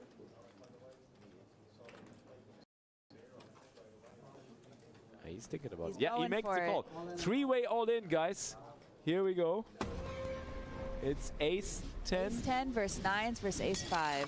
Oh my god, that's a big carambolage. Ace 10 versus 9s. And Big side pot. There's a 9. There's a 9. And 9's gonna take it. Ay, ay, ay. Wow, absolutely house. massive flip to win there. Wow, plus the bounty. That's sick. That's very sick. Might be chip lead pot there. Close to it. Oh yeah. And we lose another player. GG for 2 players. Double seat open. Oh, he had more than him. He gets this. Yes. Wow. Yeah. That's double seat open. And our Portuguese friend is busted. GG. 2019 where I had my biggest cash. I went all in 3 times and I sucked out obviously against the better pair every single time. Amazing. Nines make what can I say? Like that's just. Oh, we pull another bounty. So and this one isn't a ticket. 1, 2, 3. Oh yeah. Oh, nice one. 5K bounty was drawn. Yep. I like that because you have a little worm in your ear that's good for you, or like makes you sing the tune. But there's no word in English for. Spraggy's all in. Spraggy's all in. And King Queen. King Queen. King Queen. Is it suited or off suited? Not sure. And the flop comes. Oh, against. We need a king. We need a king. Come on, one time. King. No shit. Is that seat open for Spraggy? I think so. Ay, ay, ay, ay, ay. GG, Spraggy. GG. Ah. Einen wunderschönen guten Abend, liebe Zuschauer, und herzlich willkommen hier aus dem Hippodrome Casino am Leicester Square. Mein Name ist Felix Schneiders und bei mir ist wie immer Oliver Petri. Hallo Oliver. Einen wunderschönen guten Abend und ich freue mich sagen zu dürfen, ich stehe neben jemandem, der weiß, wie man Damen und Könige foldet. Einen wunderschönen guten Tag, herzlich willkommen aus London. Wir uns jetzt hier vielleicht einen Americano gönnen. Hallo David. Kleiner Insider. Ja, beziehungsweise ich habe David beim Kaffee holen vergessen und der hat seinen Americano nicht bekommen. Deswegen bestelle ich jetzt einen Americano für David. Und trinkst ihn auch für David? Den trinke ich dann für David, der geht auf dich. Und was trinken wir? Was möchtest du gerne trinken? Ich nehme gerne noch mal so einen Cappuccino mit Cappuccino? Yes. Einmal Stopp sagen, bitte. Would you make us another cappuccino with oat milk, please? And I would like to have an apple juice. One Americano also for our teammate. Thank you so much. Oh, cold call. Spannend. Interesting. Und Nick bezahlt ebenfalls. Hallo, hallo. Da ist der Call und wir gehen zu dritt zum Turn. Viele mögliche Draws mit Kreuz Flush Draws, Straight Draws und. Die Herz 3 verändert nicht viel. Jetzt liegen 2 Flush Draws draußen. Moin, Flo Sheriff. Grüße. Axel. Achso, Norbertox hat gar nicht gesagt. Axel, was hat er denn gezeigt? Boah, jetzt geht er aber direkt mega groß ran hier. 8.400. Wow. Ist die Bet? Ich würde das für King Queen halten. Set. Ich glaube, ein Set 4er ist wahrscheinlicher. Auf jeden Fall kriegen wir schon mal einen Fold. Und Nick ist im Tank.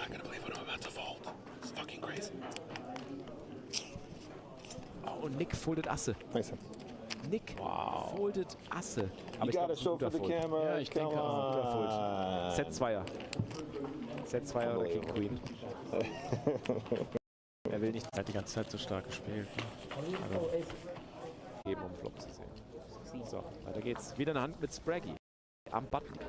Oh, Spraggy called. bet 1.6k. Und dann gehen wir Heads up auf den Turn. Vielleicht können wir das Board noch einmal ein bisschen näher sehen. König. Yeah, so thanks for asking about that, Sprague. That's okay. Oh, well, I've been following that journey for a long time. Am I on live or not? Turn Card. Dame. König 2-5, 2 Pik. Turn Card ist die Herz-Dame. Ja. Check zu Spraggy, check behind von Spraggy. Spannend. Und der River ist I'm trying to win a pot eine finally, Herz and Joe's shilling his 4. Herz 4. Also Straßen kommen rein. Okay, was checkt denn Spraggy auf den Turn? 7er, 6er, 5 mal wieder. Eigentlich bettet die der König.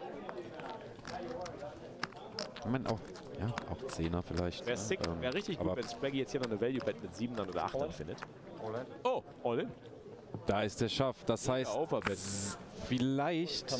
Zeig, Spraggy, zeig. Show the bluff, nice. Entweder er hat ein bisschen was gerochen an Weakness beim Gegner oder er hat vielleicht vorher getrappt und wollte es am River wie ein Bluff aussehen lassen. Schwer zu sagen. Finde ich interessant, warum Spraggy hier den Turn checkt und dann auf dem River Overbet All-In spielt. Ja. Was denkt ihr, Chat? Interessantes Play. Value oder Bluff? Das ist auf jeden Fall eine gute Frage an den Chat. Was denkt ihr? Ich glaube, es war Bluff. Ich kenne Spraggys Spielweise. 1 für Value, 2 für Bluff. Also ich habe Spraggy ein bisschen zugeguckt jetzt in letzter Zeit auch. Und er hat manchmal sehr, sehr wilde Lines irgendwie, wo er denkt, ja, der hat hier eh nie was, ich gehe einfach All-In. Er macht halt immer so 2x-Pot-Overbets und so. Kann er halt nicht callen, deswegen einfach. Apple Moose sagt Bluff. I think so too. Makes no sense to go all in there on the river for value, like as an overbet. I think if he wants value, he's going way smaller. At least Apple Moose is answering us, right? Yeah. At least Apple Moose. Everybody else is just checked out already. So. Spraggy raised auf 1100. Lady in Black called 1100. Squeeze auf 5100 von 1100. Das ist ein Call. Ich glaube, Lasse hat gecallt. Okay. Er sagt gerade, er hat gecallt. Er hat die dann hingelegt, dass das Wechseln leichter wird. Ja. Dass der Dealer eben rund rausgeben kann. Were you trying to raise? Oh. This is funny. So, okay, the situation is as follows. He actually just wanted to call and make it easier for the dealer, but he just put a chip in. So there was a 100 chip already in. So 2 chips, if you drop 1 chip and there's 1 chip already in the pot, it's 2 chips. That counts as a raise. Without announcing anything, it counts as a raise to 5.1k.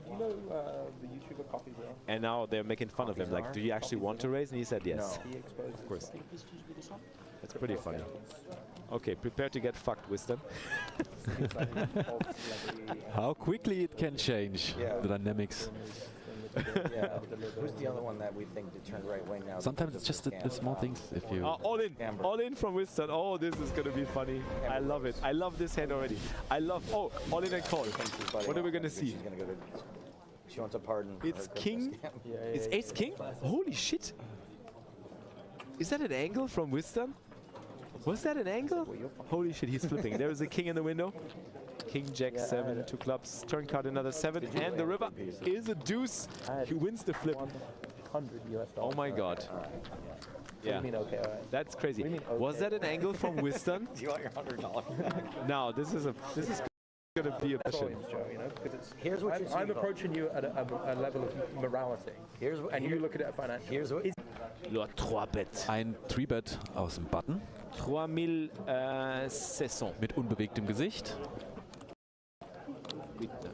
Und Joe bereitet Chips vor. Joe bereitet auch Chips vor und callt im Small Blind.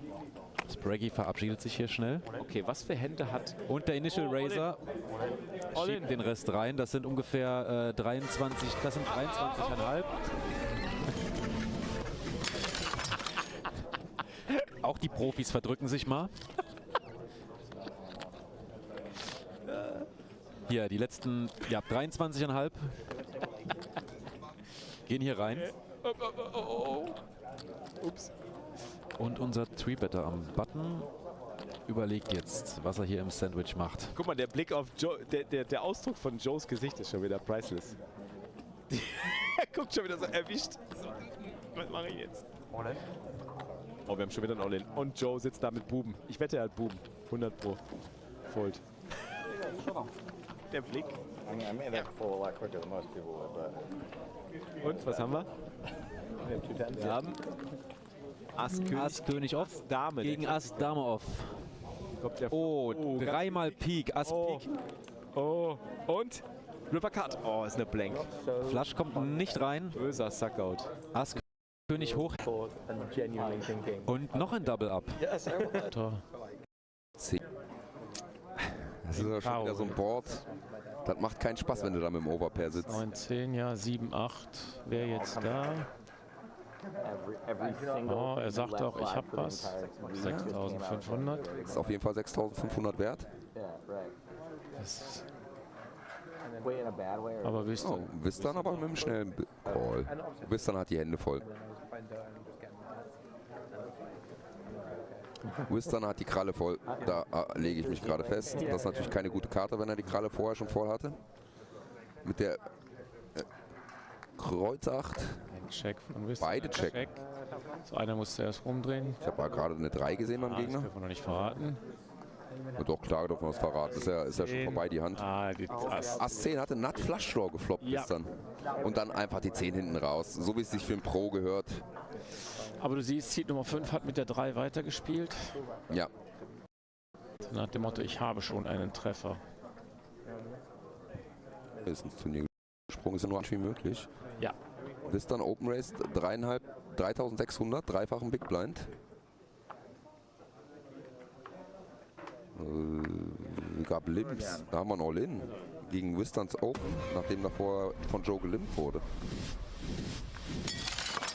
Joe All-In, sie hat auch eine Entscheidung. Nein. Die Entscheidung ist weg. Die Entscheidung ist nein. Wistan überlegt, jetzt will der Joe mich ärgern. Ja, Wistan zahlt.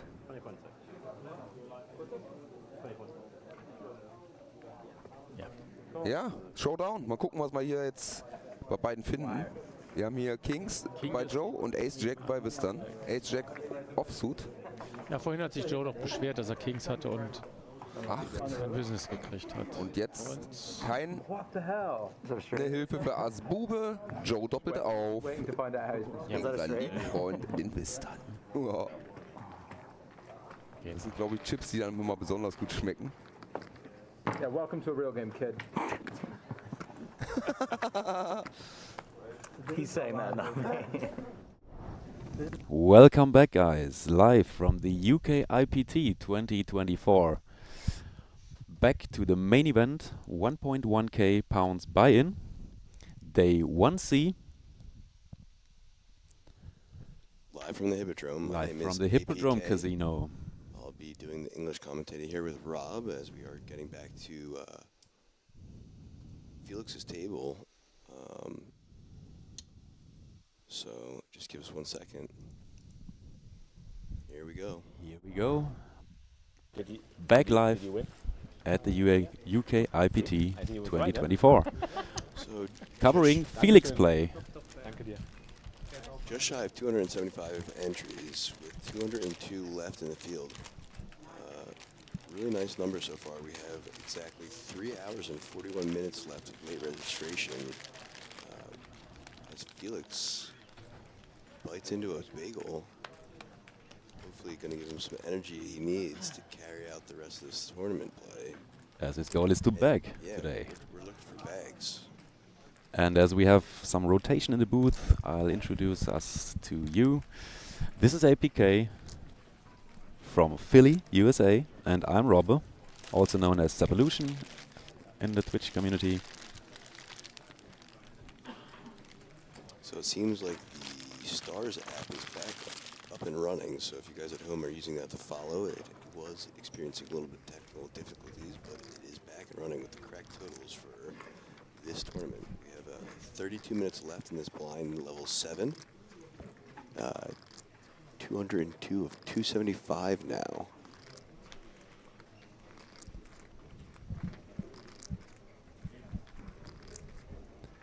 Level time is 40 minutes. As you can see on the tournament clock, the average stack is around 40k, which is 10k more than the starting stack.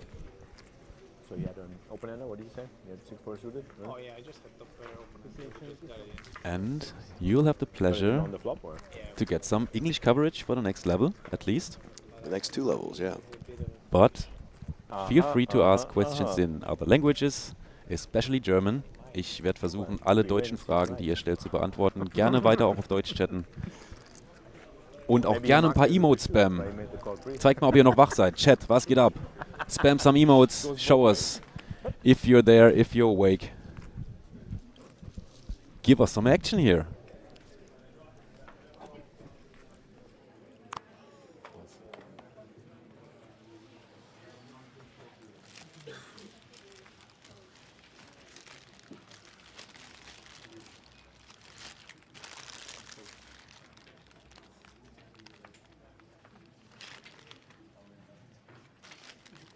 He's from Switzerland. Oh, how much money? That's what I'm saying.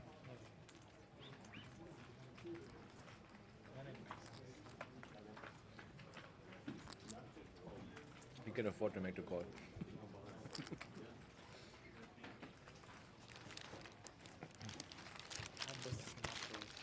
You got revenge.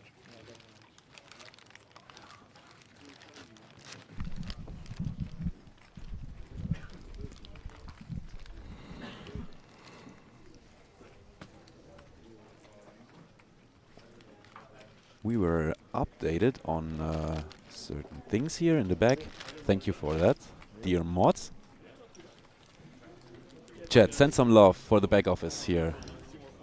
All the mods doing the work in the background for us, helping us here, so we can focus on the game, on the play, telling you the stories of the table. We fly Monday. Thank you very much, Lucy. Hi Chat, hier ich aus I.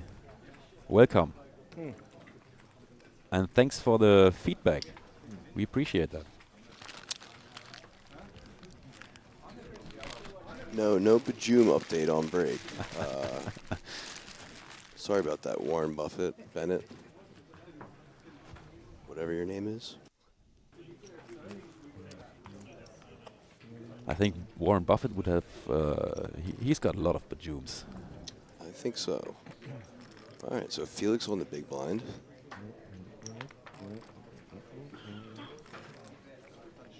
Looks like an open from our under the gun.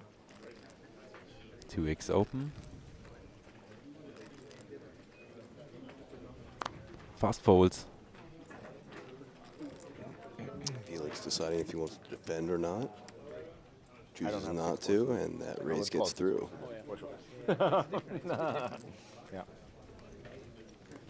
That player on seat 8, right, is feeling a bit more comfortable now, as it seems. At the beginning, he didn't. I think you mean seat 9. Or yeah, seat 9. As Felix in seat 8. Yeah.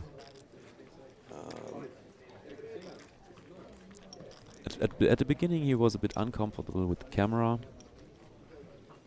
but I think he seems to be more at ease right now. Yeah, sure, it gets used to. It's something you have to get used to, having a camera guy walk around you, someone that you might feel is looking at your whole cards. As we have a raise to 1600 on the button. Felix holding the small blind, action back to the big blind.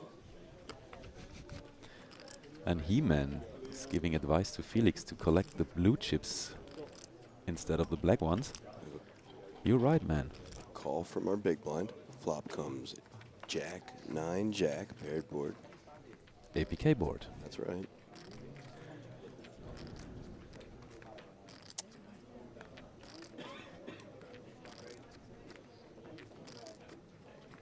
Big blind checks and the button leads out for 1600, something like that. Takes it down. Nice little pot.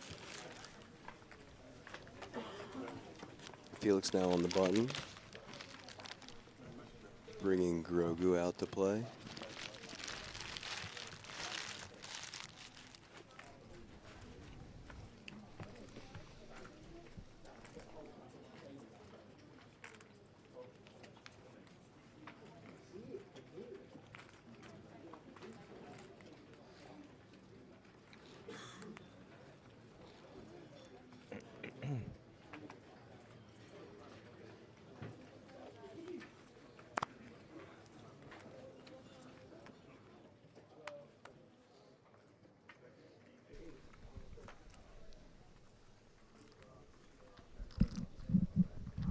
just over 3.5 hours left. Late registration.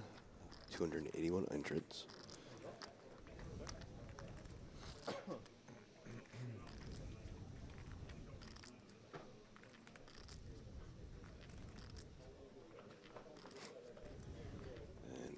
Bet and a call. 5946. Check, check. River 4.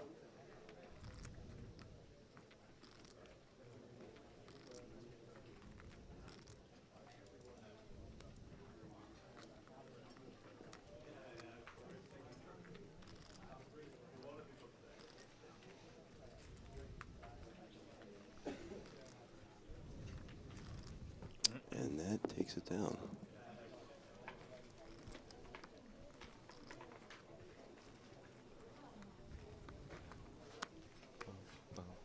We are playing until the dinner break right now, which will be at approximately 6:05, as the PokerStars app, live app's telling us. Yeah, we're just playing one level, no, two levels now, two levels, and then players are having a 60-minute dinner break. That's right. And you'll be with me doing English comms for the duration until that dinner break. Nice hand. Should we make a bet on if Felix is gonna have another dinner then after his bagel? I think so. I assume he'll probably eat more tonight, yeah. Did you look at your cards before? Before the action? Or did you look at it? Yeah, okay.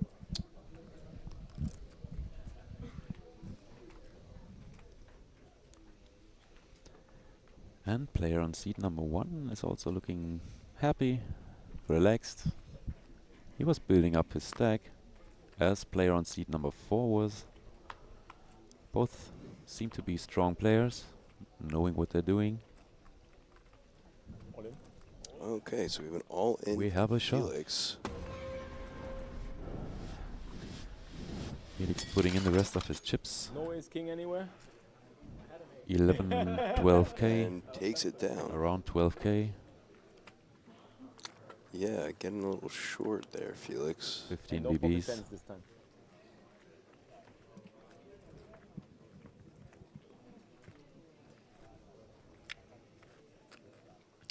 And this is a single re-entry event per flight, with 1D, the final flight, being played later today as well.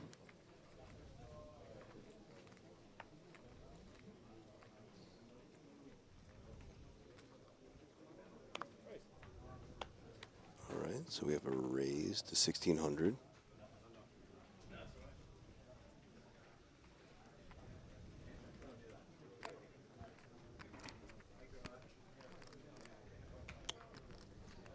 Call from our 9 seat.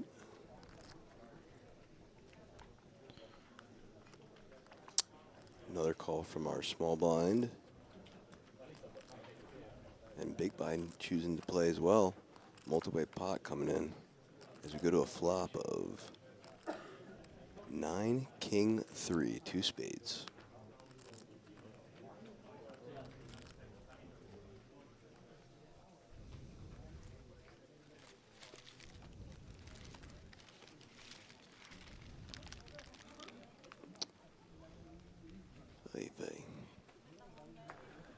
Easy buster. Nice. That's good news. German handball team is in the finals at the Olympics. That's nice to hear. Thanks for the update. And as you say, back to Felix and the action. Yeah, so Wolfie,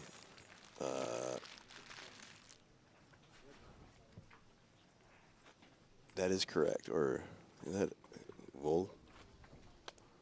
That's correct. In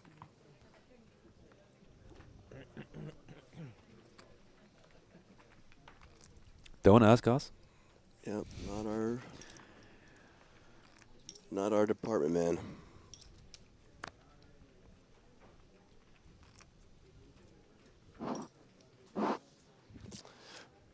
just here to cover Felix.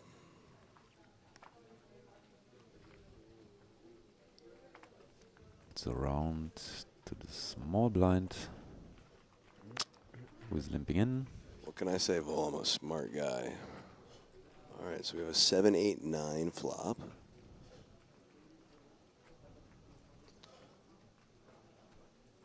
Wait. Action on Felix, who places a bet of 1,000 or 900. No, it's not, he was defending his big blind, right? I think I saw it wrong. Call. Yeah. So I guess that was a bet of 1,000.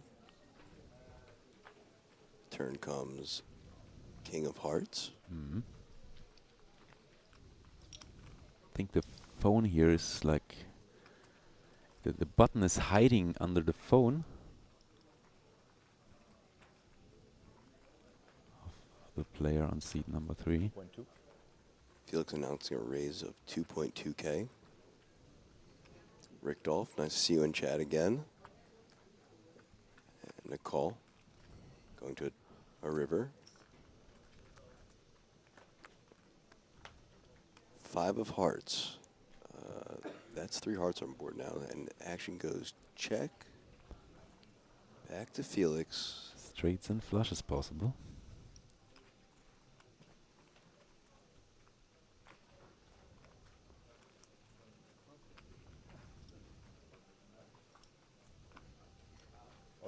Felix announcing an all-in.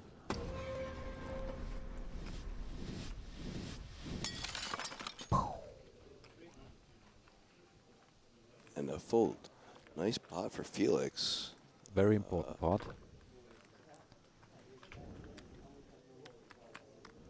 He-Man. Hier, jetzt macht er das, was du verlangst. Er sammelt ein paar blaue. Aber da sollten noch ein paar mehr dazu kommen.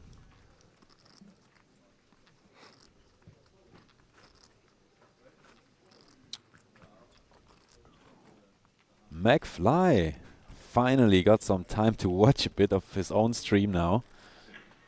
Welcome in, buddy. Okay, so Felix first to act out of the gun. Folds. Fold from our 9 seed back to our 1 seed. Looking like he's counting on a bet of 1,600. And that'll take it down. Stealing the blinds.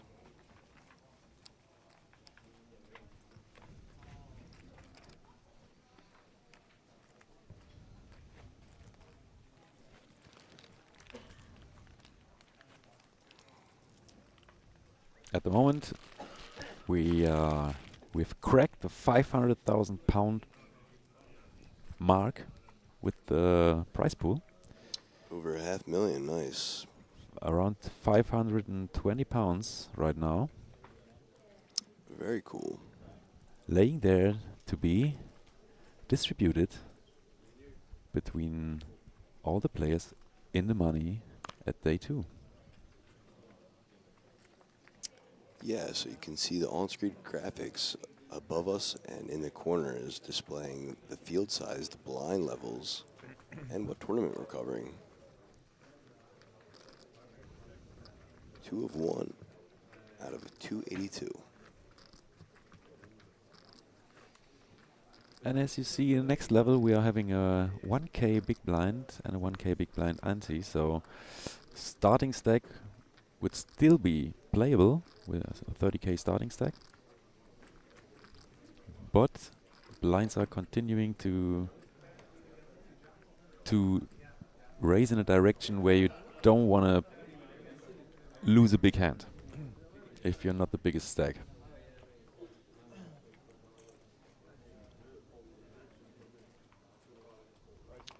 Okay, so we have a raise to 1,700. Action back around to the button. Makes the call. Felix at the small blind folds. You're right, Raj. And our big blind defends as well. flop comes 4, ace, 3, rainbow. 2 hearts. Or 2 hearts, sorry. I think, yeah. Wolfie, Heidi, nice to see you in chat. Hey, Wolfie, was geht ab? Tag. As the action goes check, check, and a 5 of spades on the turn.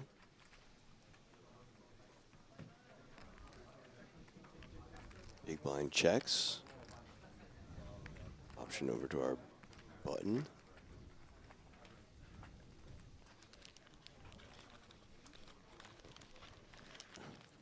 And an 8 of heart on the river.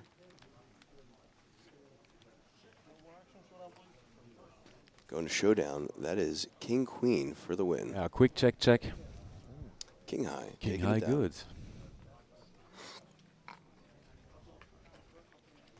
Somebody had to bet. As you see, yeah, we know there is going to be a 60-minute break after level 8, 6:05, local time London.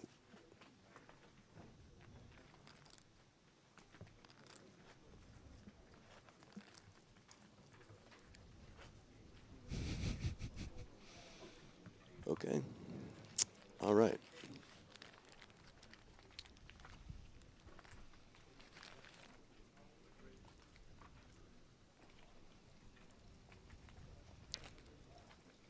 First positions fold.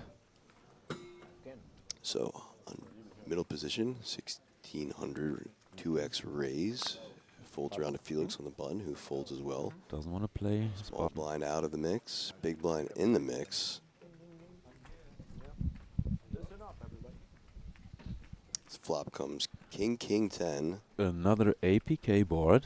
As per usual. Of course.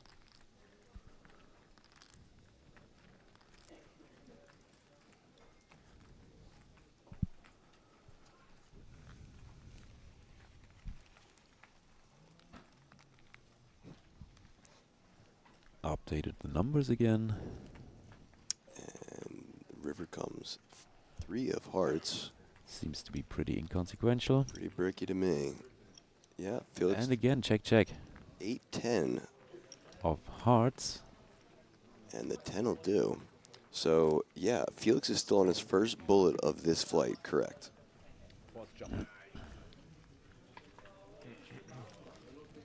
Yes. Played one yesterday, and now it's the second entry today.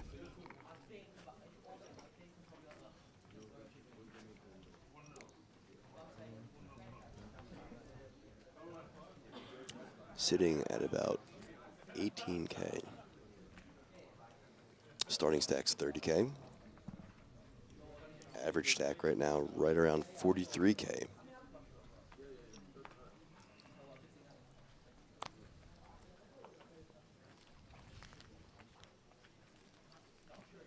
As we have 544 total entries into this main so far. All right, so we have an all-in on the button.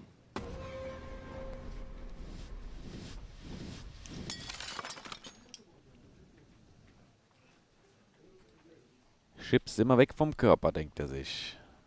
Mal gucken, ob er richtig liegt. Topix, he fired 1 yesterday, his first bullet today, so second overall bullet.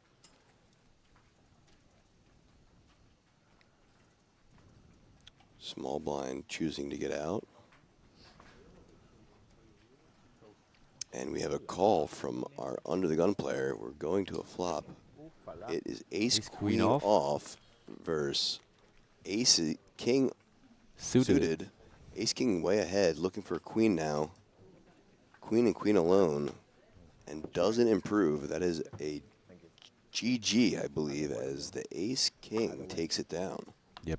Looks like he's covering him. Yeah. GG here to the mister. Leaving the table.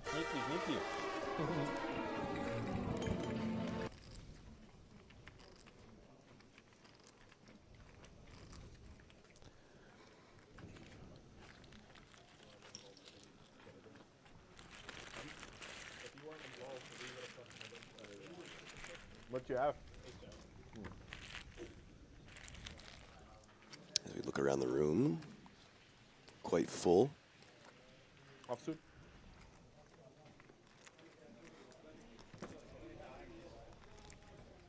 got out cheap.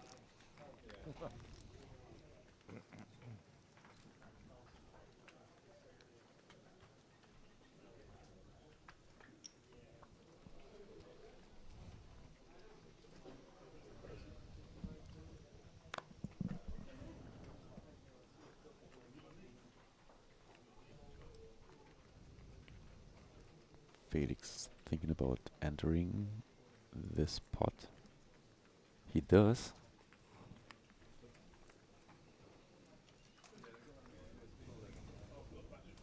Calls the UTG race.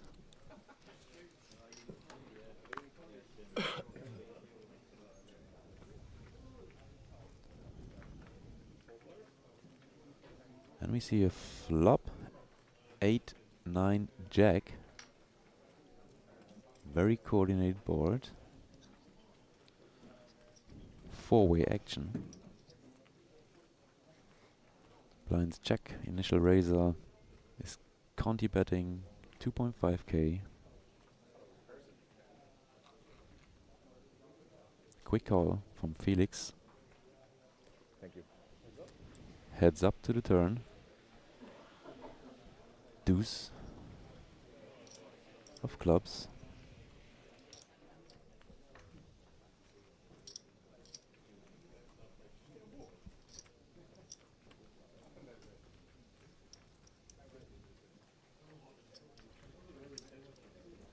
As Felix places a bet of 3,500.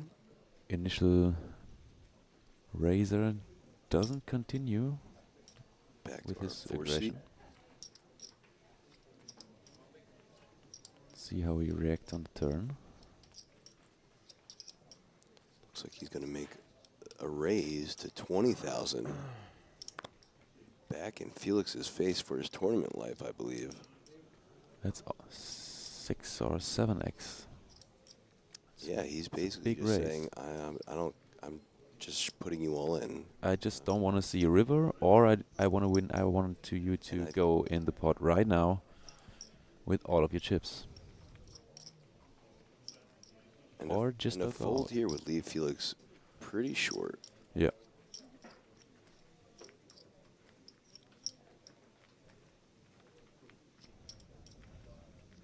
That's a hard decision for Felix. If he didn't flop the straight, which doesn't seem so likely.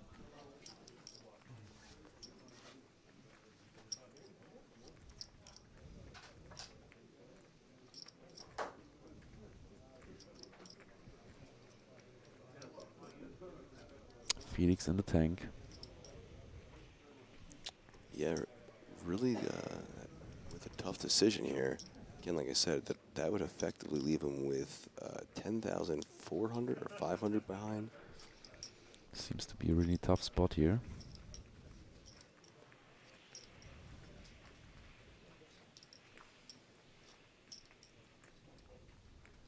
I mean, his UTG opening range should be quite strong. Felix defended, he flatted pre-flop.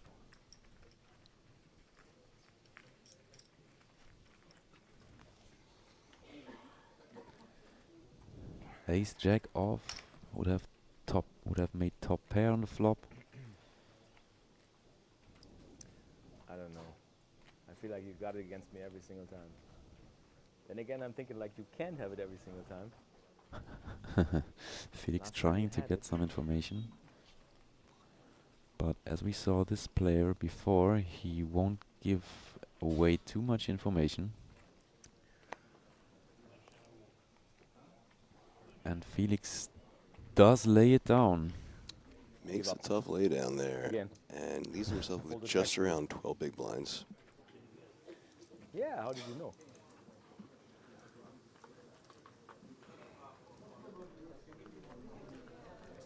You got my number.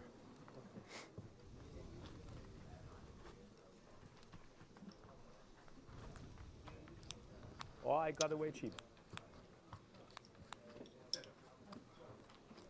As we hear a little table talk between the two. Like or, last time. or more so table talk by Felix and an acknowledgement by the gentleman. But I haven't heard this gentleman talk a single word. Not once. No, not once.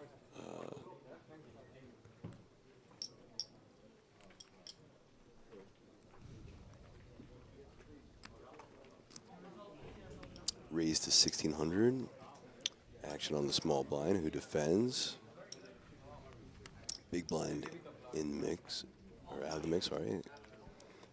Flop comes 10, ace, 10, paired board.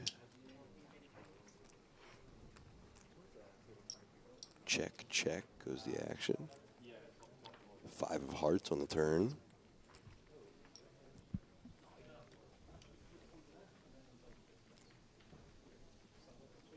Small blind decides to lead for 2,000, a fold from the big blind.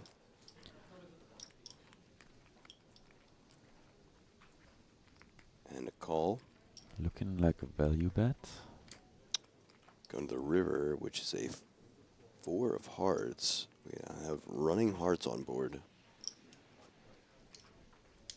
As our small blind, first to act, places a bet of 5,000. This could really be a 10. And a quick fold. That could really be the 10, I guess. We won't know. We will never know, but that was looking like, come on, guy, give me some value.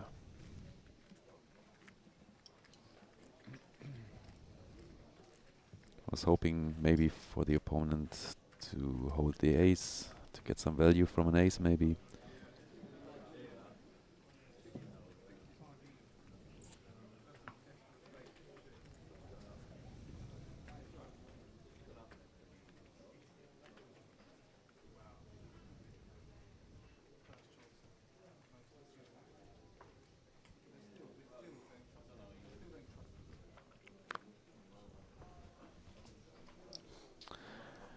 And probably, after losing the last pot, Felix will now be in push or fold modus. Just around there. He Latest, doesn't have many moves now. Yeah. Correct. So a raise from the gentleman and a call in the cutoff. 2 aces this flop, which is a deuce, 7, and a 6, 2 hearts.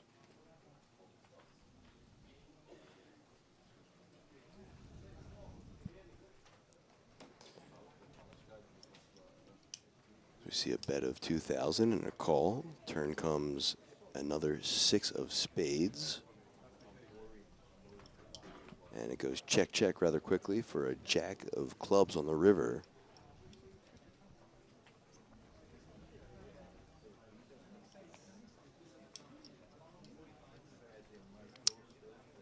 As we see a bet of what looks like 3,000. 3.5 maybe, yeah. And it looks like the button's making a call. Reaching for his chips. Oh no. A little pump fake action. Maybe to get some info, maybe just pump faking. Telling himself, don't do it too quickly, think about it again. And he folds instead. Maybe he just, his belly told him to call quickly and his mind told him to, think about it twice.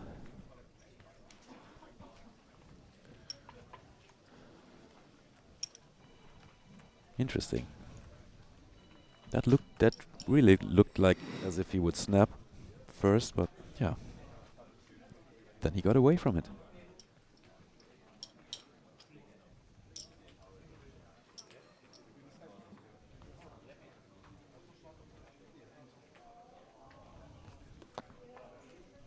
On to the next hand, where Felix is UTG and folds.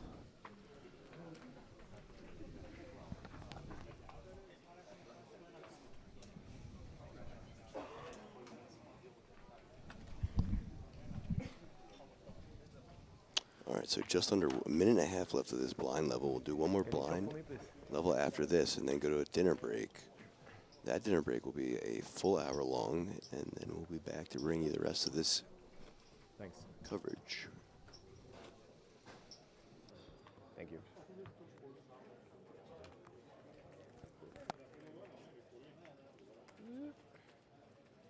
And here comes 800 and 1,000.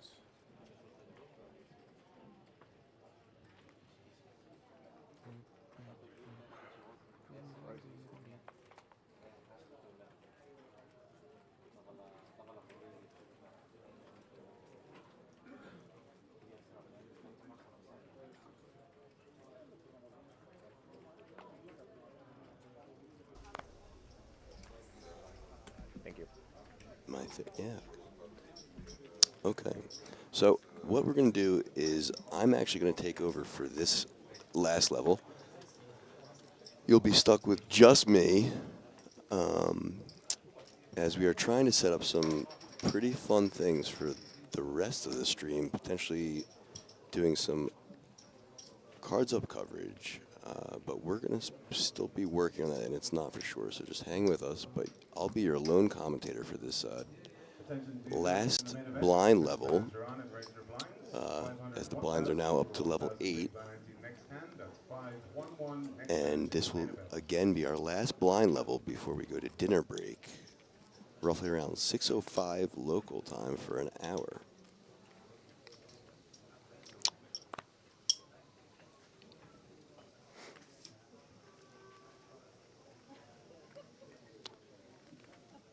So we are now at 288 total entries in this 1C flight, 553 total entries in the tournament.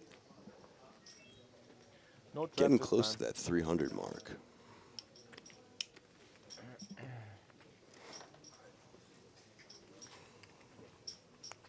But if I had ace king, I would play it the same way.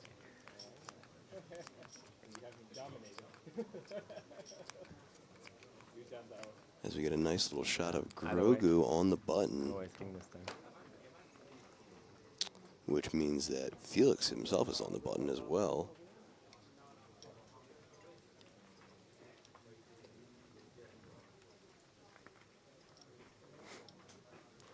Under the gun, makes the call.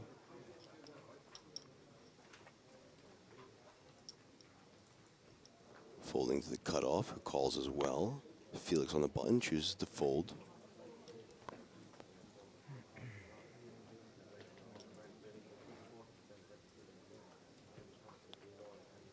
Chatino asking about Felix's stack. He has right around 10K, so roughly 10 big blinds, as we see a flop of Jack, 7, King, and a quick bet and fold. Call from our 1 seat, and now we are heads up to the turn, which is a King of Diamonds. Check, check, and the river is a 6 of Diamonds. 2-way, and we see a lead bet of 6,500.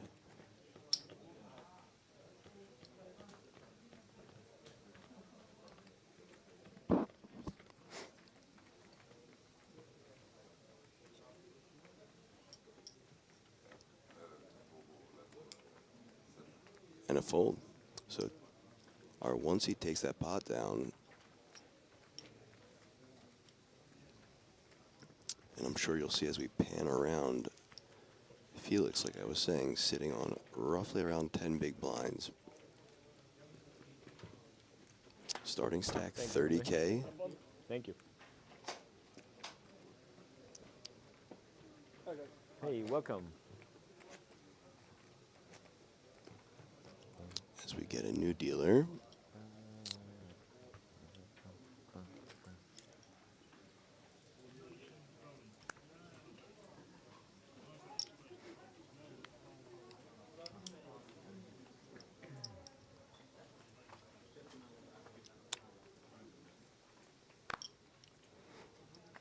Felix folding.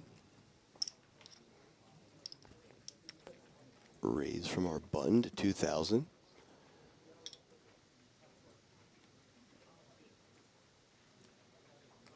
Looks like the small blind is going for a re-raise to 6,500 and a quick fold from our button as the small blind shows just 1 ace.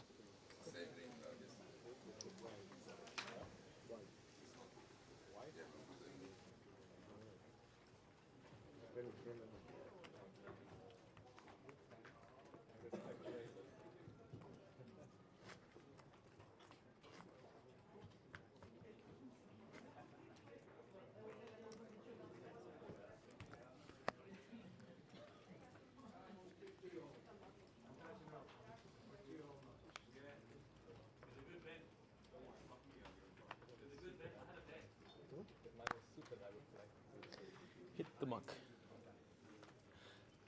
New game.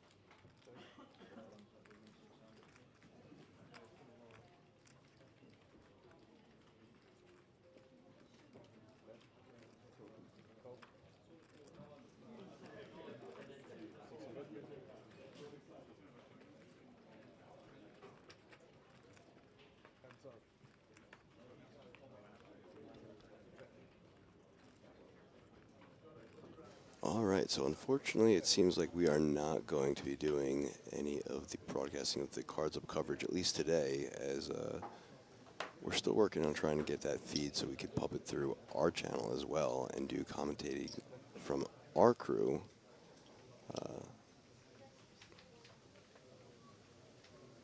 We'll keep working on that though. And Ace 10 taking down a pot here.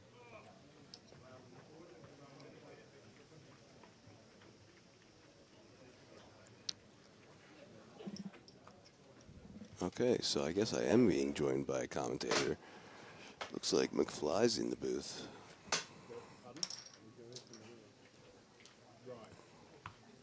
So, ihr Zipfelklatscher. Ich hoffe, euch geht's gut. Ihr habt Spaß hier zusammen mit APK das Ganze zusammen zu gucken und Felix, hoffentlich startet Felix jetzt bald ein Comeback, oder? I think I'm here. This is your stage. Yes. Alright. Ich hoffe, ihr habt hier Spaß dran an dem ganzen Live-Feed, den wir hier mühsam für euch immer auf die Beine stellen. Ich drehe uns mal ein kleines Stückchen lauter, sodass man uns auch ein bisschen besser verstehen kann und man auch den Table-Sound gleich nochmal ein bisschen mitverfolgen kann. Das ist mal ganz interessant. Hier gibt es ein Blind Battle. Small Blind füllt auf, es füllt the Big Blind ab. Ja, und dann von ihm kommt ein All-In. Erstmal wieder reinkommen hier. Schneller Fold. Wie viel sind das noch? How many chips is it? Like 15k or something? For Felix? No, not for Felix. For the guy who got all in. For Felix it's 8k. Yep. Leute, ihr wisst das genau. Grind Live 8. Die 8, die lacht. Kann ja nur ein gutes Zeichen sein. It should be a good sign. Because our next event at Grind Live is D8. Once. So we have an all-in from All Felix. Yeah, let's go. Under the gun. Alle All-Ins in den Chat. All in. And the fourth. And we get fold. And the call. And a call. Ace King again. Ace King versus Ace Always Ace Queen King today. suited. Felix I don't ahead say right now. anything about it. Flop is 699, a 69 paired board. Oh On the my turn. God. That's It's not like good. every time. And he does not improve. Wir So können nicht gegen Ass Dame mit Ass König gewinnen. Das ist unfassbar.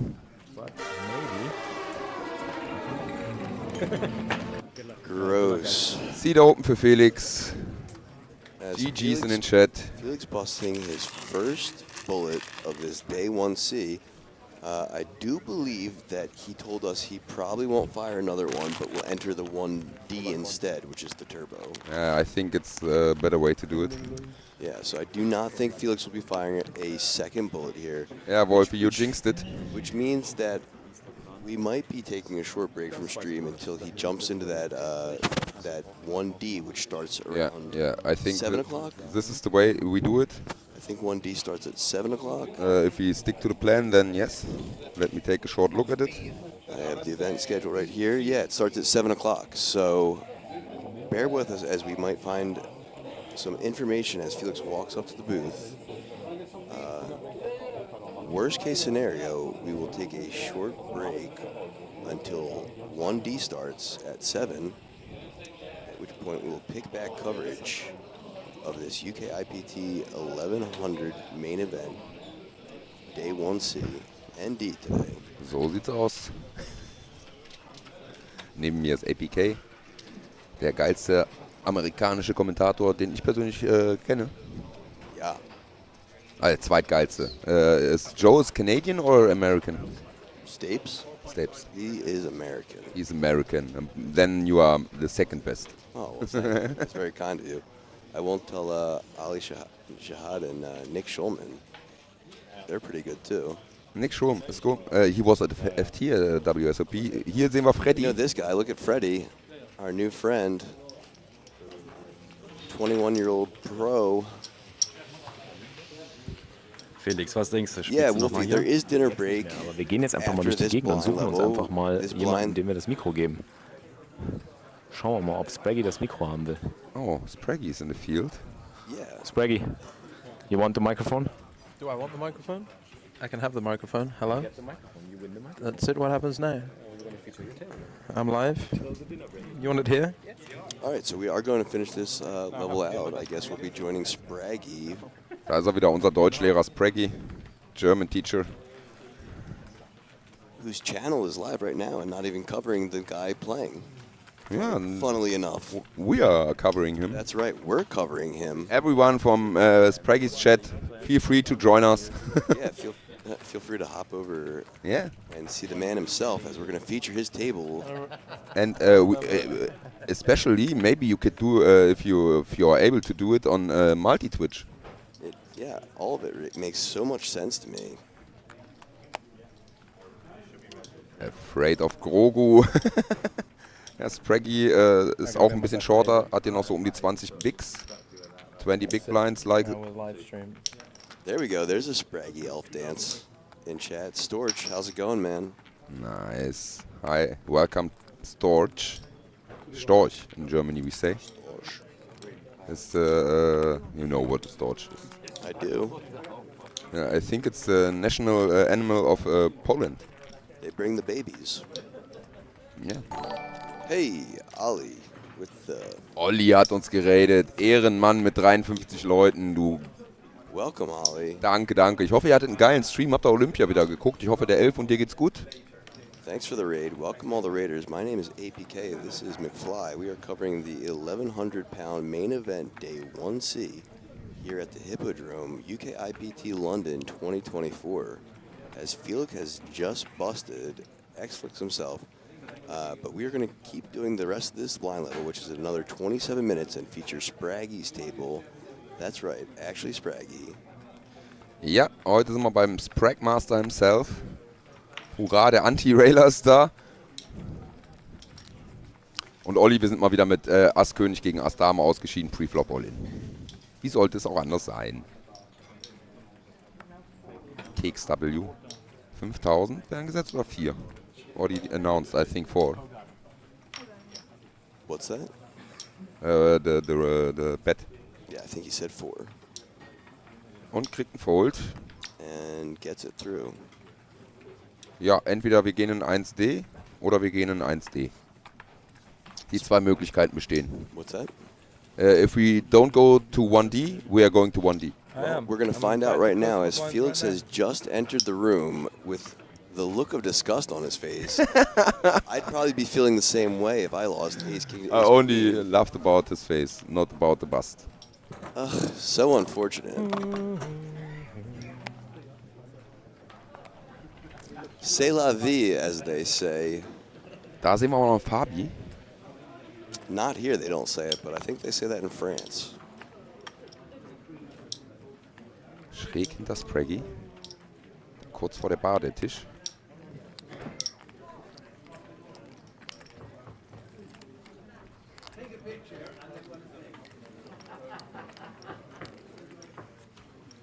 Und Spraggy folded nach dem Open Race. Play a pot for us. Come on, bud.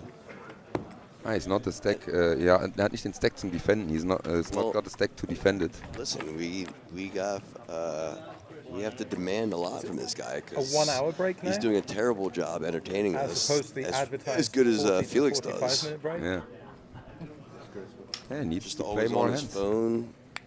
What goes on here, eh? Oh, there we What go. goes on? Who's in charge here? We want to know the same things, Spraggy. I wish I had an answer for you. Certainly not me. next door, yeah? Or are you going somewhere else? Benjamin Sprague. Benjamin. That's right. Oh, all in von Spraggy, da hat er uns gehört. Spraggy all in. We are just in time to see a Spraggy all in. That's why I've eaten it. Crap. And he got the fold in the blind battle. Yeah. Wolfie, he must have heard you. Man, my week started so well. Time to double. He's not wrong. His week started so well. He final tabled and then cashed the next one he played.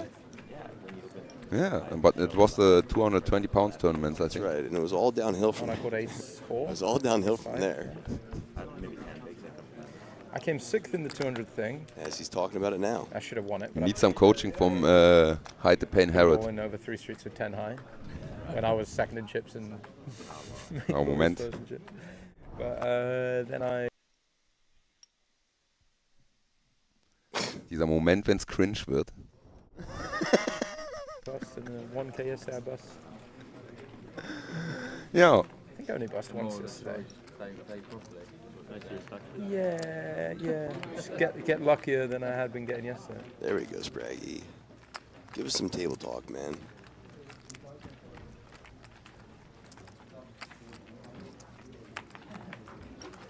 Did you play yesterday or first bullet at him?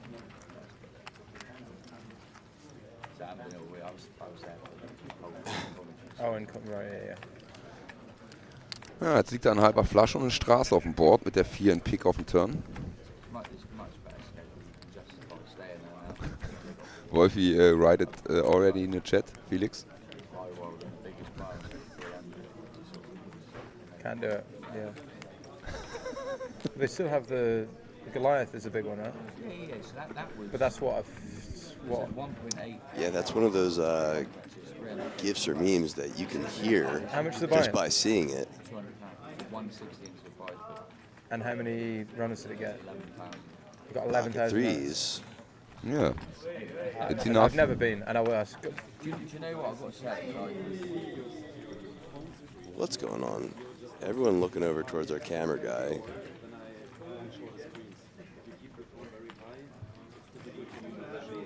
Okay, Robber erklärt gerade, wie er mit der Kamera arbeitet. Es wäre doch... You could just get Felix's channel banned by putting someone on your phone and be Yeah, do you know what? I meant that cam box.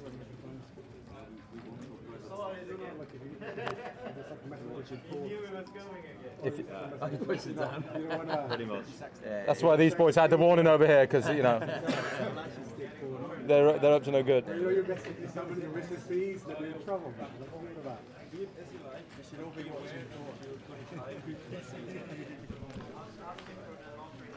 Sorry about that. I had to sneeze. Yeah, but you were Gesundheit. good Thank you. with yeah.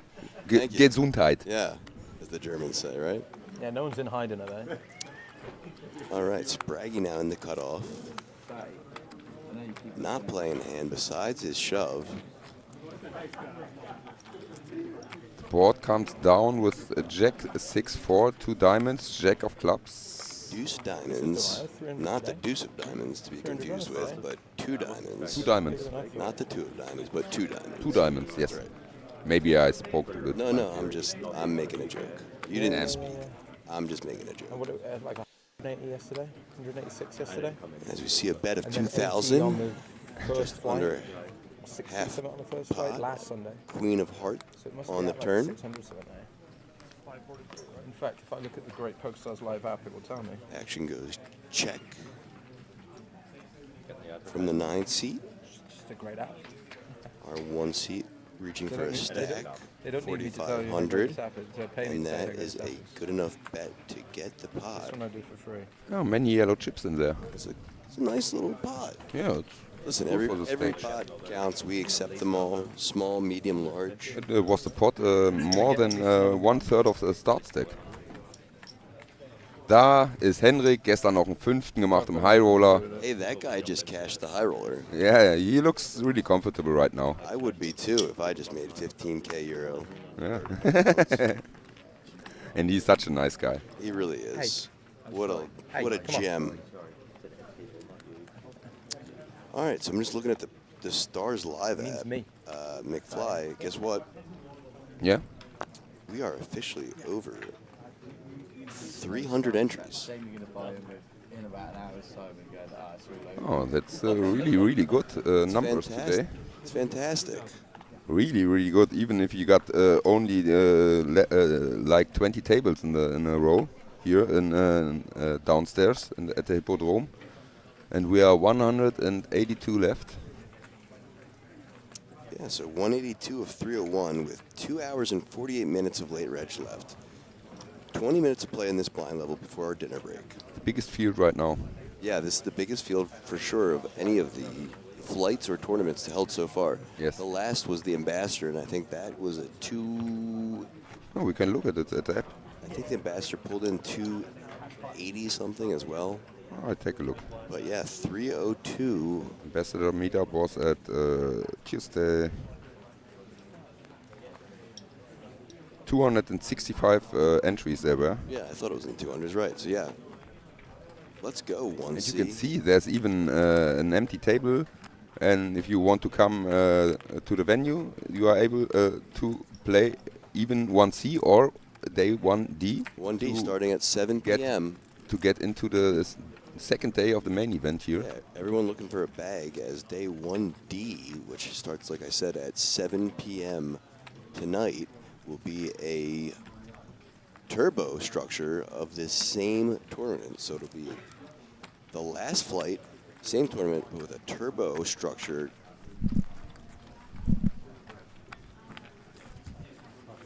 And with this field size, it's going to be a late night getting down to 15%. Maybe not, because if the field is getting bigger, the bubble bursts faster. I saw this at many tournaments, but maybe we'll see. I don't know. I think it's going to be a late night. Fabi ist hier am Button und anscheinend in der Hand involviert. Liegt da schon ein Board? Okay. Anscheinend war da das Board noch nicht gedealt und wir gehen wieder zurück zu Spraggy. 2000. Spraggy opens auf 2000.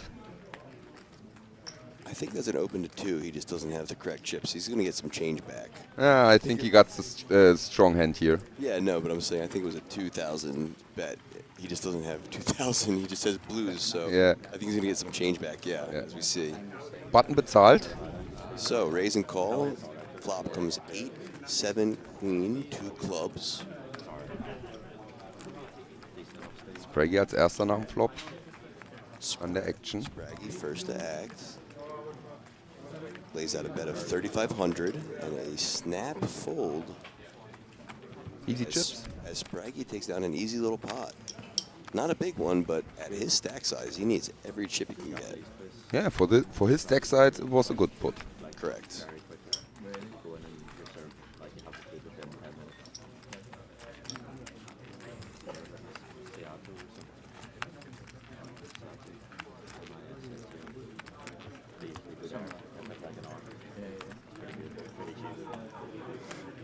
Alright, so Spraggy under the gun now. First to act. Look at the yellow cards and throw them fast away. These entries are just flying. Already 5 more, and we just updated it literally a minute ago. But still in 182. Yep. Wir haben noch 16 Minuten jetzt bis zur nächsten Pause. Love to see it. Live poker is not dead, folks. So, Felix is no longer in. He has busted his bullet into the 1C. He could rebuy, but he's actually going to choose to buy into 1D, the final flight of this main event, which happens at 7 p.m. tonight and is a turbo structure.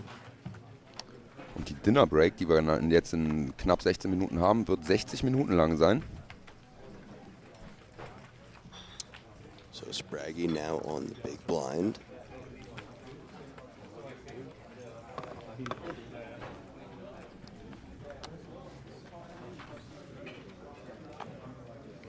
Gucken wir mal, ob er da eine Hand findet, mit der es sich zu verteidigen lohnt. UTG +1 öffnet. under the gun +1, choosing to raise to 2,000. As we see 2 more folds. And a 3-bet. On the button. 3-bet. Yep. In France. That's right. Our small blind folds. Big blind folds. Initial raiser.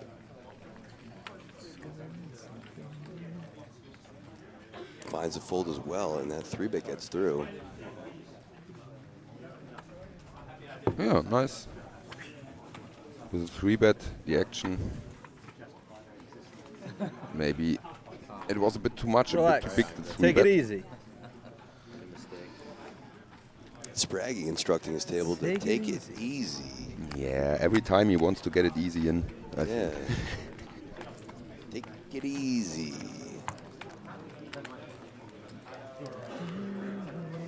All right. So now Spraggy in the small blind. Ja, vielleicht findet er jetzt den Push oder die Möglichkeit, sich da aufzudoppeln. UTG folds, UTG +1 folds.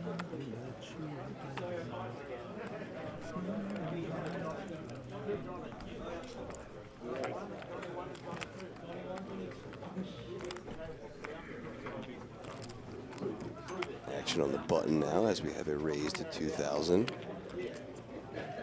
Looks like he's choosing to raise it again to 6,000 as a 3-bet from the button. Ja. 3x, 3-bet. Action on our original raiser. Auch wieder sehr hoch gewählt, 3-Bet-Size. And that is back-to-back pots where we've had a 2x open, a 3x 3-bet, and then a fold. Yeah, it's what are the odds? It's like the hand before. Yeah, what are the odds? What are the odds? Yeah, I think Slim not to so none. high. Slim to none. Give us 1 second, guys.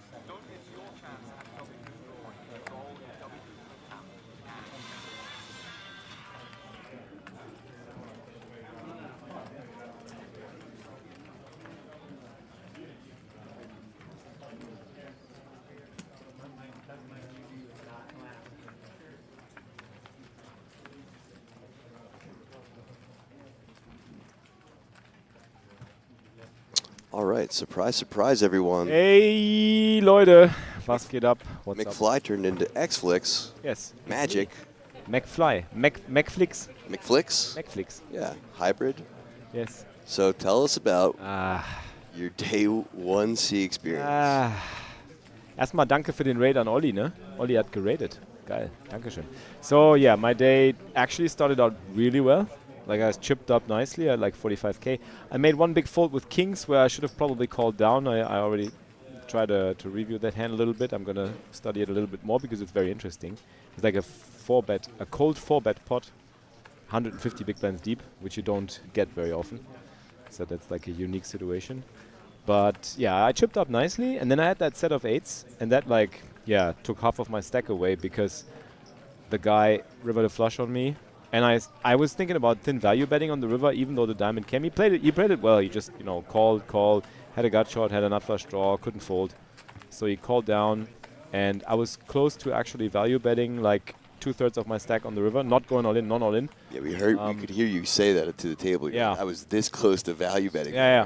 I wouldn't have gone bust on the hand, but I would have definitely bet like 2/3 of my stack, and he would have jammed, and I would have puke folded. But of course. I mean, I'm pretty happy. My spidey senses went on in this one. So the way he gave away a tell. That's something I can give you guys. He called the turn. He called the turn so quick that I never think he has a mate hand. He's always on a draw because he called the turn so quick. And also the way he snap checked the river just made me believe, like, combined with the quick turn call and the quick check on the river. He was just very sure of what he was doing. He's just, I got an up draw. I'm just going to call and then check and hope he gets some betting. But, yeah, on the other hand, I had King Jack, and he check jammed on me again. And I mean, I could have called. If I bust, He they might put me change in some it. tough So, spots. But I just think, I've got to be 10 honest, minutes, I I'll think see he what I had can it do every for you. time. But maybe I'm wrong. Who knows? Yeah, we saw some really nice hands out of you. I loved that ace high flush versus kings. Really nice value out of that. Again, you made those kings fold and the set of eights fold. Just an unfortunate run out with the ace king. Nothing you can do there. Yeah, absolutely. I really don't think you made any mistakes. Like you said, you might have. No major blunders. Yeah. No major blunders. It's just unfortunate. Just some small stuff I could have probably done different.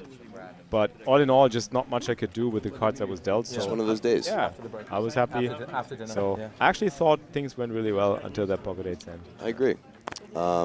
And so I was telling them that instead of playing a second bullet in this, you're going to elect to fire a bullet in 1D, the turbo. Yeah, because I'm going to use the dinner break now. We're in about 5 minutes or 6 minutes. We're going in 10 minutes. Sorry, in about 10 minutes we're going on dinner break. 60-minute dinner break. So I also want my team to have a dinner break. Thank because you. We've been streaming for almost 7 hours now. Yeah. So yeah, we're going to go on a little dinner break, and after dinner break I'm going to play the 7 p.m. flight. Fantastic. The turbo one. Fantastic. And I think actually roughly around that time we'll try and get the coverage from the last flip out that will be going on sometime right before or around 7 o'clock, I think, is when we should be able to catch that last flip out. Okay. We will see. We'll do our best. Yeah, so now we're railing Spraggy and just hope that he doubles up because he's quite short as well, as I've seen. He's got like 18K when I last saw. Is it still that way? I think he's pretty short stacked. As we were talking, I could overhear him say that he was giving himself these last 10 minutes to either bust or double, so.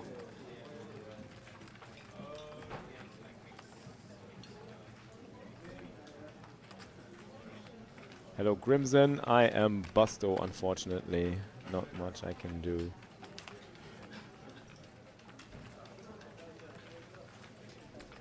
Pretty impressive. I was saying to McFly that we are now 8 people over the 300 mark of entries for this flight. Wow. That's actually pretty amazing. That's what I said. Do you know what the numbers for last year's UKIPT London main event were? I don't know them. I'm sure we could look them up. But Can you pass me my phone? Yeah, but so aside from these 300 entries, the total entries so far for this main event, 575 total. And like I said, we still have another 2.5 hours of late registration for this flight, and then all of 1D to play. Yeah. Well over 500. 575 total entries. We are going to smash, I think, that 700 mark. So, the main event recap. 70K for first. 374 entries across 3 starting flights. So we already beat last year's UKIPT London by far. Dominated it. By far. With a full Crushed it. with a full flight to go Yeah. and 2.5 hours of late reg today. That's pretty amazing. Kudos to the entire staff and Yeah, stars for absolutely pulling this off. So it's a record. I'm not sure if it's a record number. I'm gonna Google UKIPT London. And again, if you guys have never been to the Hippodrome or haven't seen our walk-around coverage of the casino, that size tournament for this size casino is just a testament, right? Absolutely. That's good floor planning and good spatial organization by the Hippodrome and PokerStars to fit this many players. Yep. Into a. So the first UKIPT London in 2010 had 848 entries, but that was at an EPT. So Okay. that's a little bit different. A little It's not a different. standalone one.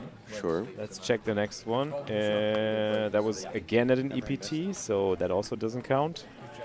So we'll have to take the standalone one. This is also EPT. This is a lot of EPTs. EPT London.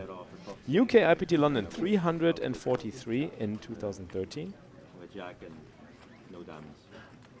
742. Okay. But that was a buy-in of 770 pounds, so that's also a little different. 250, but that was a two. What is this? 275? That's weird. Okay, those are just some weird series. let's just say we have a record-breaking UKIPT London. Yeah, I was just going to say, so honestly, given the fact that the only one that beat this was a 770 instead of a 1,100-pound tournament, yeah, I think we're shattering the records here. Absolutely. Awesome. Love that. Can't wait to see how many total entries after that 1D flight. Going to be a great prize pool. Where do they want to set up that 1D flight? That is a great question, Felix. Because it'll be running at the same time as this. It is packed already. Maybe they'll fit you guys on the floor between the other tables, so you guys can play like crisscross applesauce on the floor poker. Yeah. Well, they put us up on Leicester Square somewhere. That's right. Maybe they'll move up to the normal floor of the casino and tell all the table games. Sorry. I mean, there is cash games, which they we could take over that room. Yeah. Sorry, cash games. We're shutting you down for the night. Yeah. We need you for the main event. What? Spraggy running out of time. Come on, buddy. You told us you were going to bust or double. We want to see it. 4.5 minutes left to do it. That is insane to see that it's over 300 entries. I know. It's incredible. I wouldn't have expected that. Neither would I. Even at the beginning of today, when we were filming the line, my guess was like 250. It wasn't looking too crowded. Yeah, I would have said 200. That's what I thought, like 250. But yeah, 308. And plenty of time to register today and a full another flight. Yep.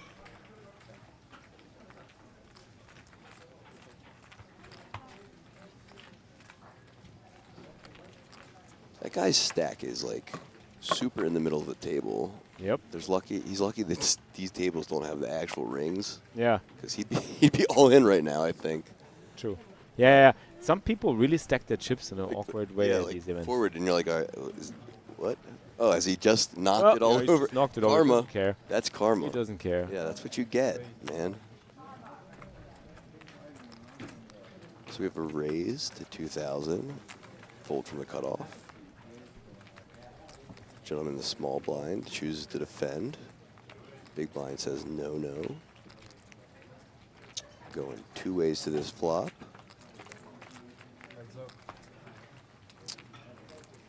King 8-8, two spades. Paired board, APK type board. APK board. With the nom-noms. Would be king on the turn now. Oh. Yeah, as we see a bet of 2,500 announced. And a quick fold from our small blind. So no double paired board action for us. Yeah, that'll take it down. Spraggy under the gun now. I think we're going to see him play his big blind if we get lucky. Maybe not. Maybe he can get to dinner break before playing his big blind. No, actually, he should be playing it before, so he pays less. Because after the break, the big blind will be bigger. Yeah, obviously. Yeah, yeah. He's for sure going to want to be playing his big blind before this break, and he's got just about 2 minutes to do it. So hopefully, this is a quick hand for his sake. Or a hand he's able to play, which it's not. He's not going to play his under the gun. The most fun, again, was playing with Fabio, by the way. Yeah. I just love playing with Fabio. He's so fun at the table. Like, you could see, like, even when he busts, when he gets called, when he gets heroed by a 7-6. Did you get that? That was incredible. That was insane, huh? That was incredible. Yeah. He's hero call for a chop pot. Yeah. With bottom pair. That was crazy. That was sick. Yeah, we marked that. That's a clip you're gonna want. That's a nice. That's a clip you're gonna want to do some kind of edit with. Sure, yeah.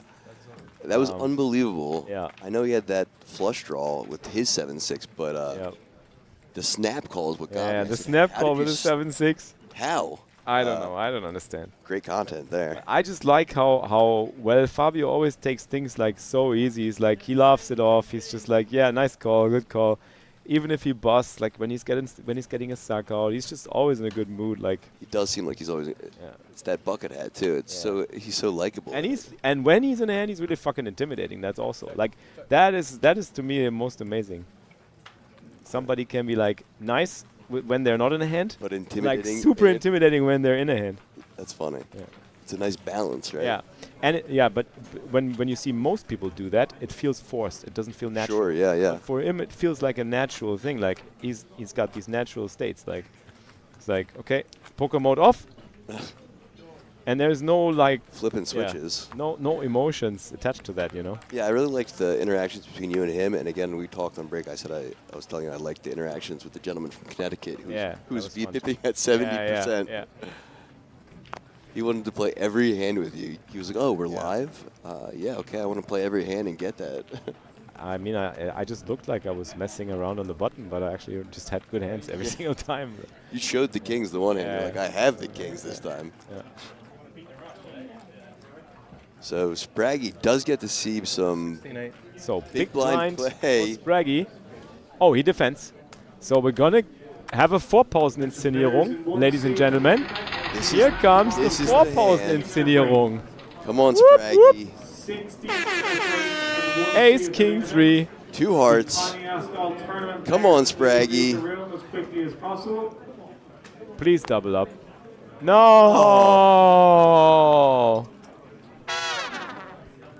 You know, I'm going to have to tell him how disappointed I am in him on the break. A little bit, yes. Yeah. Aye. Okay. Ladies and gentlemen, dear viewers, we are going on a 1-hour dinner break now. The second flight today starts at 7. So after having dinner, we're going to jump back in to the action with yours truly and bag it up. Yeah, hopefully so. Yeah. All right, so stick around, guys. First of all, no players party for me until the first break in the turbo flight. Okay. So, yeah, I'll see you guys in about an hour. Sounds like a plan. Bon appétit and see you at 7. Adios. Oh, da war noch in. Dagegen, ja. Das wird nicht. Nee, der Gesichtsausdruck verzieht sich auch schon ein bisschen. Ja, Ass Dame setzt da durchaus noch weiter vom Button an, auch wenn da ein König liegt. Und das muss dann natürlich jetzt gefaltet werden. Kontrolle nochmal. Eieiei. Spraggy, du kannst dich nochmal einkaufen, ne? Also Kann er, ja. Ja. Könnte sein. So nach dem Motto, zu wenig Chips. Wir machen weiter. Joe hat noch nicht realisiert, dass Pause ist, oder? Ja, wir haben Call. Das sieht mir dann doch schon nach einer stärkeren Hand aus. Und er muss jetzt anscheinend seine Hand folden. Außer er geht Stack oder Back.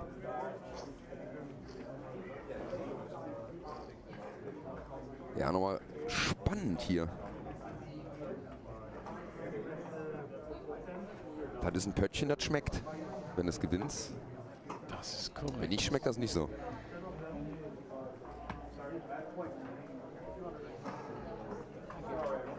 Olli, nein, Maler auch nicht, immer noch nicht. So. Da wird gefoldet, da ist Ace Jack und Spraggy zahlt mit 7-8. Mit dem Flush Draw. Ah, Flush Draw. Ja, und Flush Draw jallert rein. Spraggy hittet. Jawohl. Der arme Gegner. Ja, das ist... Spraggy feiert sich ab. That'll be fun. Why not? That is Stapes culling. Yeah, that is Stapes. Stapes is sat right next to Spraggy. What a table. I think all of the is all in. chips. What is going on here? So there's a shove from under the gun, to shorty from under the gun, and Spraggy's just reshoved over the top. So he's not going to be at risk in this hand, but it is pair against pair. I can't see which pairs, though. Jacks and queens. That's all right. Or I'm just kings and ace queen. Okay. Oh, there's an ace in the window. Ace for Spraggy. What do you mean grown? Why is you grown, Joe? This is great for me. the best hand to win. And that's it. That's the GG's. I think we are seeing a seat open. Spraggy just busted his opponent. I want to do the sixes thing. Pocket king's Was not that good. okay to call it sixes? I You thought want people for when you play on Sunday. Won't help me anyways. that's okay.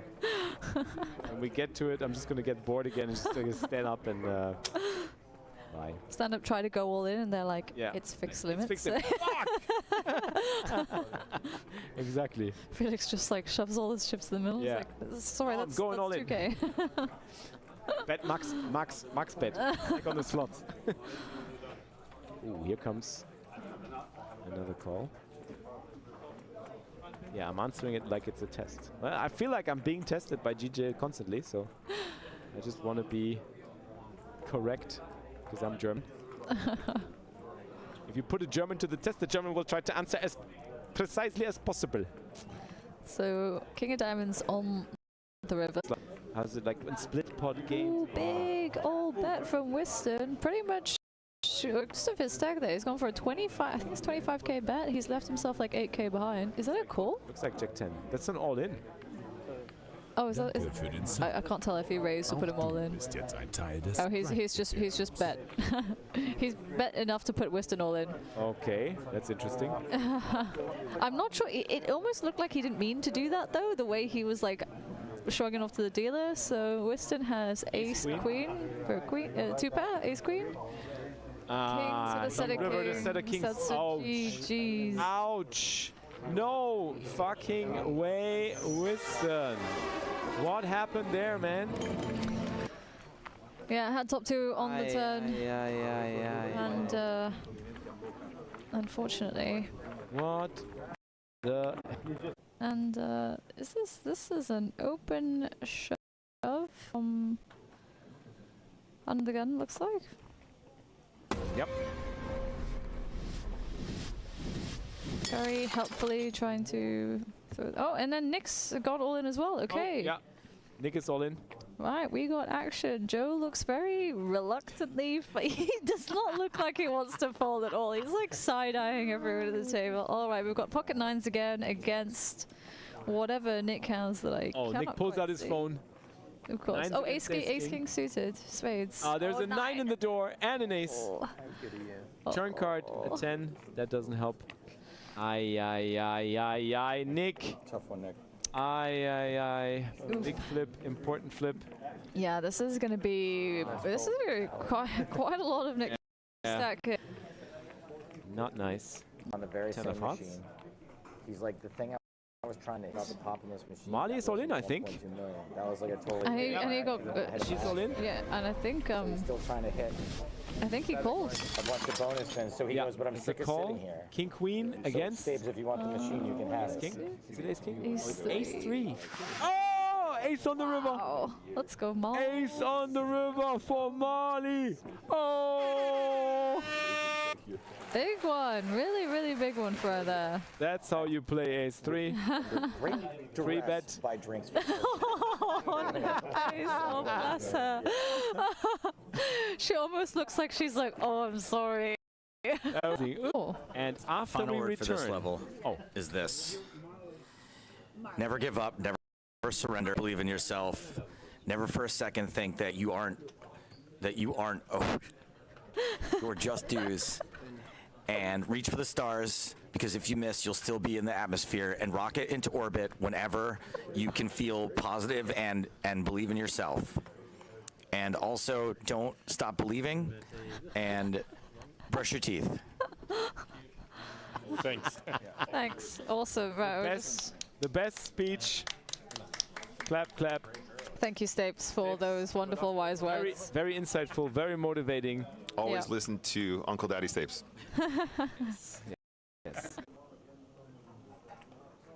Oh, all of my boy. Oh, he's got a crew in chat of Portuguese. Really? Yeah, look at these guys. Oh, hello. Well, welcome. There's the call. All right. So we can see Nicholas versus Nicholas. 6-8 off against Jack 7 off. Okay. It's an 8, a 6, or a straight, and here comes the flop. 3, 4, queen, 8 or 6. There's a 9, 8 or 6, 8 or 6, 8. No. And that is going to be a GG. Nick, the ambassador. GG, Nick. No 8, no 6, no straight. But hey, look, all the Portuguese fans in chat are happy now. They're like, yeah, my boy.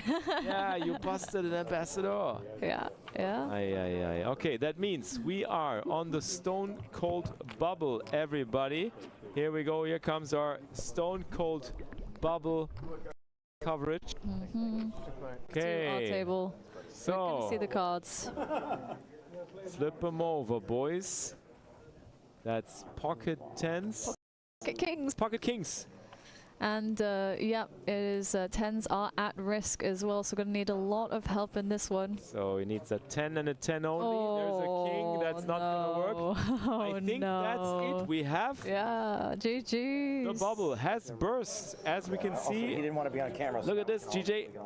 Ooh, let's go. GG's, everybody. 13. Everybody is in the money. Boop, boop, boop. Applause, applause, applause, applause. Stapes is doing the old Insta story. Yeah. Hey, I would like to thank all 7 of you for tuning in and for staying with us to the end. And guess what? Last time we did one of these, I went on a pretty sick run. I finished in 4th. What I want to know is the crew bigger or smaller than the audience? The crew is bigger, yeah. Anyway, thanks for watching, everybody. Danke Shane. Danke Shane, and goodbye. What? Last words for the German audience? It's been a great evening. Thanks for joining us at the Hippodrome. A wonderful job done by the entire ground crew. Joe Stapleton in the money, so glad we got it on camera. It's a rare treat. We'll be back tomorrow, right here on twitch.tv/XFLIX. See you there.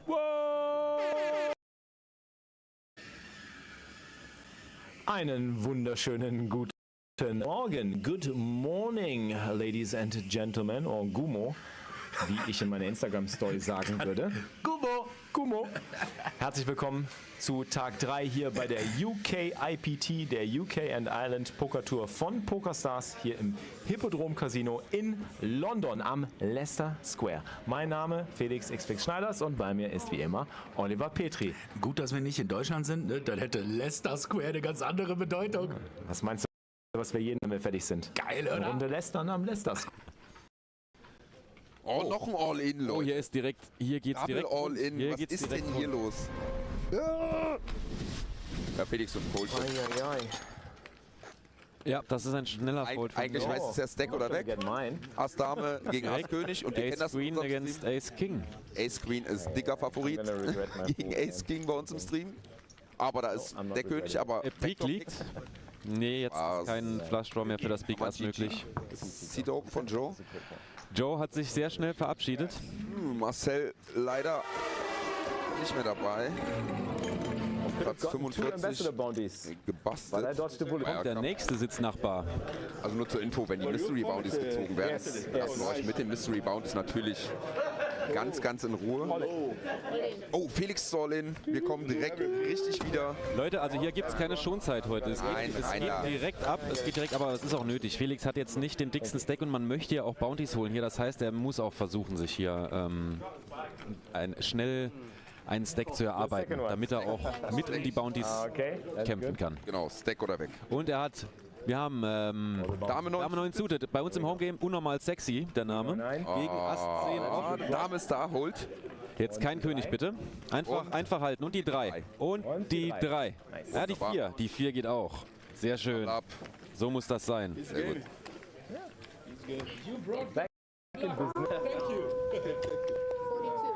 Schön, Felix. So wollen wir das sehen.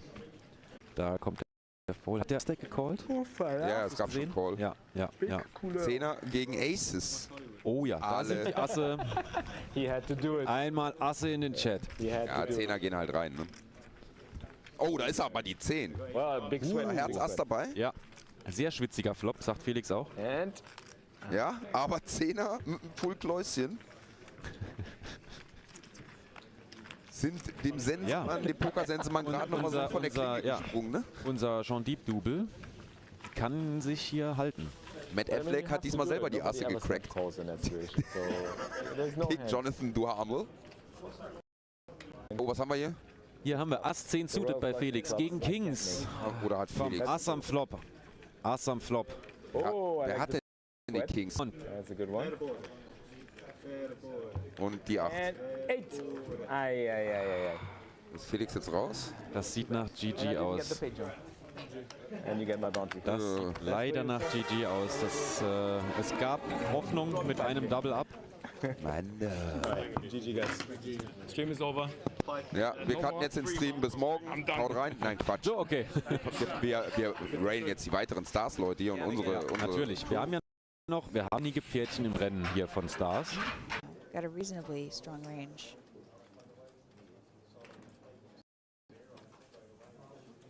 He's thinking about He's it. Yeah, he going makes for the call. Three-way all-in, guys. Here we go. It's ace 10. Ace 10 versus 9s versus ace 5. Oh my god, that's a big carambolage. Ace 10 versus 9s. And Big side pot. there's a 9. There's a 9. And 9's going to take it. Ay, ay, ay. Wow, absolutely house. massive flip to win there. Wow, plus the bounty. That's sick. That's very sick. Might be chip lead pot there. Close to it. Oh yeah. And we lose another player. GG for 2 players. Double seat open. Oh, he had more than him. He gets it. Yes. Wow. Yeah. That's double seat open. And our Portuguese friend is busted. GG. 2019 where I had my biggest cash. I went all in 3 times and I sucked out obviously against the better pair every single time. Amazing. 9s make them, what can I say? Like that's just. Oh, we pull another bounty. So and this one isn't a ticket. 1, 2, 3. Oh, oh, oh. Oh, oh yeah. Oh, nice one. 5K bounty was drawn. Yep. I like that because you have a little worm in your ear that's sing for you, or like makes you sing the tune. But there's no word in English for. Spraggy's all in. Spraggy's all in. And King Queen. King Queen. King Queen. Is it suited or off suited? Not sure. And the flop comes. Oh, against. We need a king. We need a king. Come on, one time. King. No shit. Is that seat open for Spraggy? I think so. Ay, ay, ay, ay, ay, ay. GG, Spraggy. GG.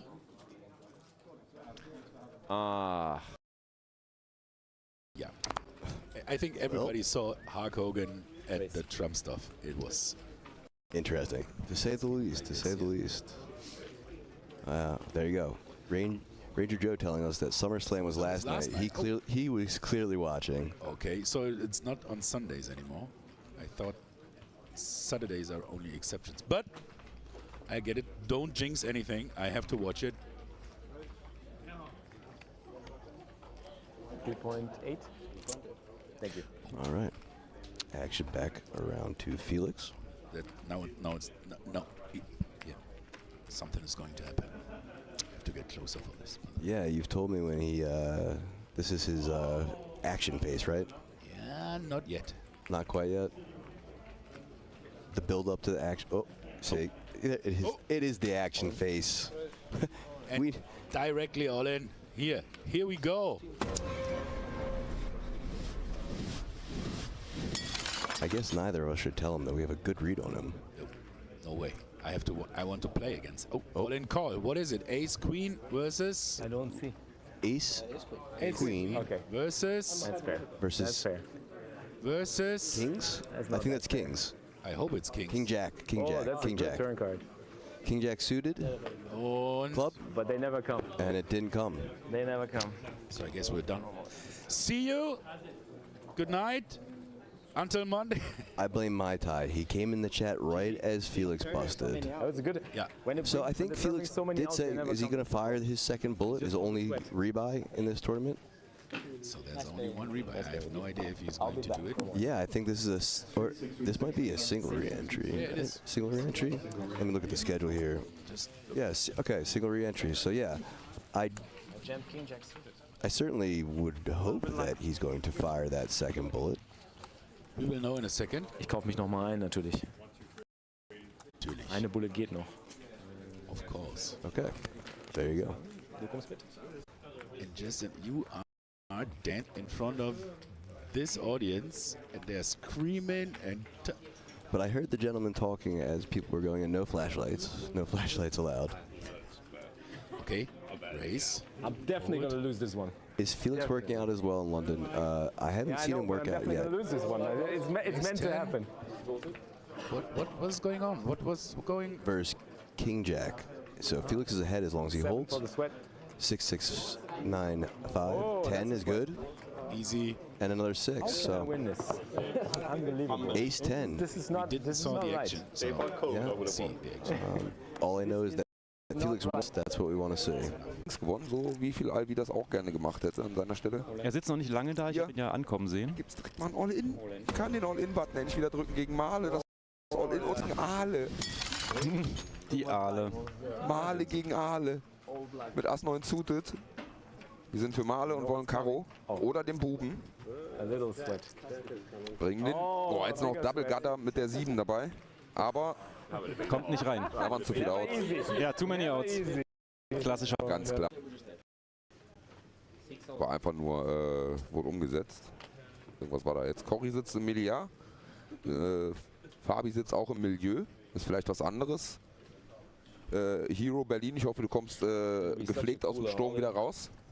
Of course. Indem du drin bleibst. Yeah, of course. All in and call. Da geht's Schlag auf Schlag. That's fair. Okay, we're flipping against DJ. Und Felix ist all in mit Ass König. Ass König gegen selber an. Ass Bube, gegen Buben. Gegen oh, ja, das sieht ganz gut für Felix aus. Ja, das sind 100% und wir nehmen den Pot mit. Felix hat Buben, macht geil, Leute. Drilling. Floppt das Set. Geil. So muss das sein. So wollen wir das sehen. Also die Bullet hat sich bisher ausgezahlt für ihn, die noch zu nehmen. Er war aber auch sehr sicher, als er gesagt hat, komm, ich gehe noch mal rein. Auf jetzt.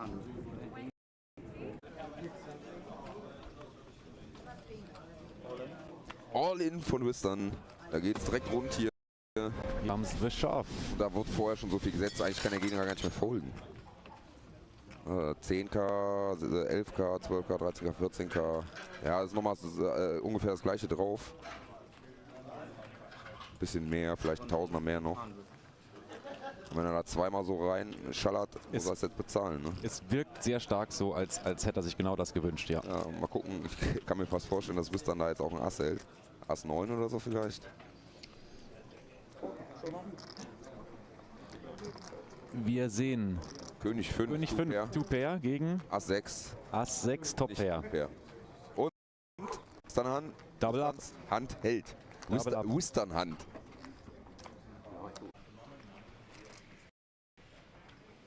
Nobody respects you. Ja. 3.500, ja.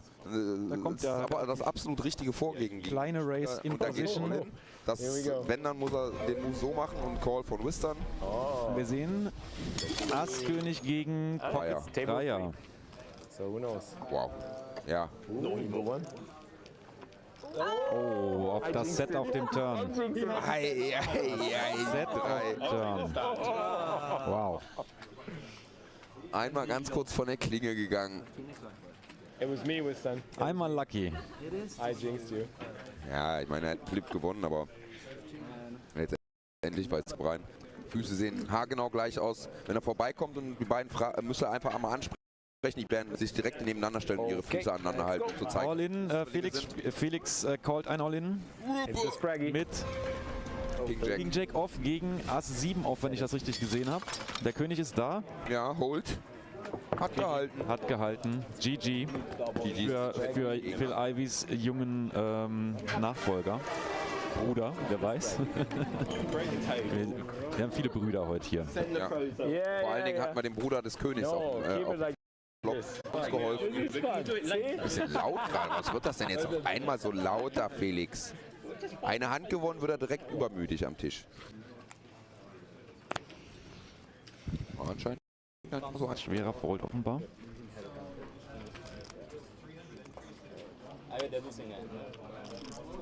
Then I made a bad fold. I wish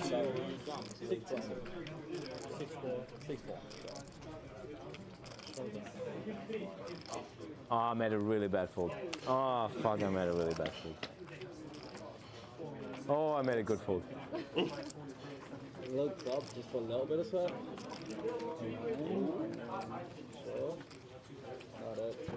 GG, Wistern. I blame him. It's me. Just for It's me. the record Don't let me hang. This is his fault. Okay. No, I'm Good luck. Good luck, everyone. Thank you. Aber warum? Ist er nicht auf YouTube unterwegs? Ach stimmt, das ist von YouTube. Ja, dann war es vielleicht auch einfach der Kojak. It's magic.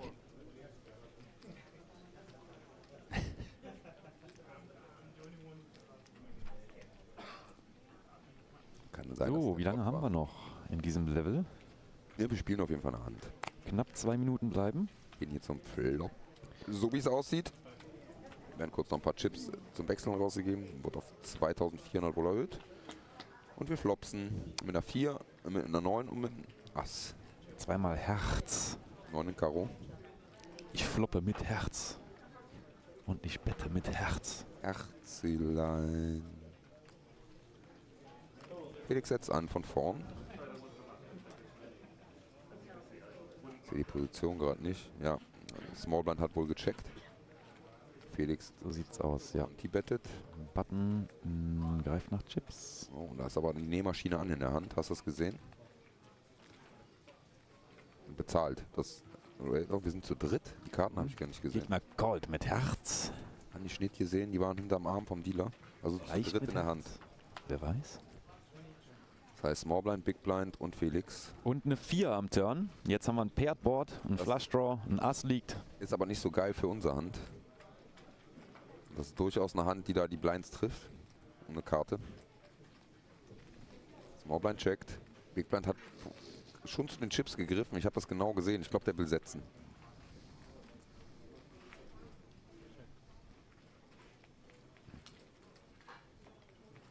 Ich glaube, Big Blind setzt jetzt an. Oh, hat nicht angesetzt, hat schon gecheckt. Aber das ist natürlich jetzt wieder eine Free Card. Und jetzt haben wir einen. Ja, das ist eine gute Karte für uns. Ein tolles Board hier geht, müssen wir auf jeden Fall. Jetzt wird von vorne aber angespielt. 2 Asse, 2 Vierer. 6.000 kommt nicht rein. So, jetzt lass uns mal die Handrevue passieren. Felix hat die Blind, gebettet auf den vor dem Flop. Conti bettet auf den Flop, Turn Behind gecheckt mit allen dreien. Und auf dem River setzt der Smallblind an. Das heißt, der Smallblind hat eigentlich eine ganz stabile Range da und hat da auch öfter mal ein Ass. Wenn der Big Blind jetzt dann natürlich mit der 4 sitzt, wäre es scheiße für ihn. Aber was willst du da machen? Dann muss er halt folden. Aber 3 bettet. Raised, nicht 3 bettet. Und bekommt auch einen schnellen Fold vom Smallblind. Oh, Felix sagt, er hat einen 9er. Stars Nuts. Nein, nein, diesmal nicht gut. Boah, auf dem Board hat Felix 9er gehabt. Ist aber auch dreckig dann, wie das Runout war, oder? Ja. Macht Sinn aber mit dem Check am Turn dann. Nee, macht keinen Sinn mit dem Check am Turn. Findest du? Warum? Du bekommst von jeder 4 und von jedem Ass bekommst noch Value. Aber ja, das würde uns erklären, warum er da das Set und das Full House Behind gecheckt hat. Du meinst, Value, Ass wäre ja besser gewesen, als er hat ja nur ein Pocket, oder war 9 lag nicht auf dem Board, Felix oder? Felix hatte ein Full House. Lag 9er über 4. Dann habe ich die gerade 9er über Asse. So. Und auf dem Turn 9er über 4er schon. Okay, ja, dann hast du recht. Also dann hast du recht. Dann hast du recht. Krasse Hand gerade hier passiert ist von dem Wahnsinn, Board lag und wie es passiert ist und dass Felix dann Fold gefunden hat. I haven't actually, but she's a very lovely person. No, she really is. But she's very competitive. She is very competitive. As we have an all-in from Felix, getting around to Braggy himself, who folds. Back to our gentleman in red. If you have a 9, you probably call. Ooh. All right, and we have a call. So it's an all-in and a call. Looks like Ace King versus Jack Queen. Ooh. Jack Queen needing some serious help here. Clean, and clean for the paired board and win for Ace King. Oh, but still, that is one scary. Sure. 10 on the Queen Jack, like. Yep. So. Yeah, it looks like 30. Oh, all in and all in and an insta call. As we see, Ace 7 versus Queens. Diamonds though. The dealer's so excited he throws the cards and an ace on the flop. Queen's looking for a 10, Jack or Queen. Can't find it. Unfortunate for Alex. And that is him busting? I don't know if that is a bust. Let's have an actual count from the dealer here. It's going to be pretty close. I want a count now. We don't want to see him go out here. Me as well. I would love to see him not bust here and have big spot. Yeah. Queens versus Ace 7. Ooh. And I mean, I think we should start moving it rigged against Team Pro. Well, we'll see what happens, but it's rigged against at least the Spanish, as Alex does in fact get covered by the As we see Marley calling from the big blind here. And we go to a flop that seemingly is very low, 3, 4, 5. And that should be good. Should be good for Miles. Yeah, Rick. In average, you never know, obviously. Like, you got it right, Rick. There's nothing fun about him. And we had an all-in and a call. And a snap call. We see, is that ace deuce? No. That is ace deuce. King deuce. Oh, wow. So brutal from Marley. And she I believe that is going to be a GG for Mark. Jams with the open ender. Gets it into a not flush draw. The old guy with blonde hair actually making it and doing it. As we see an all-in here right into the action. Yeah, it's a big all-in as well. Very interesting.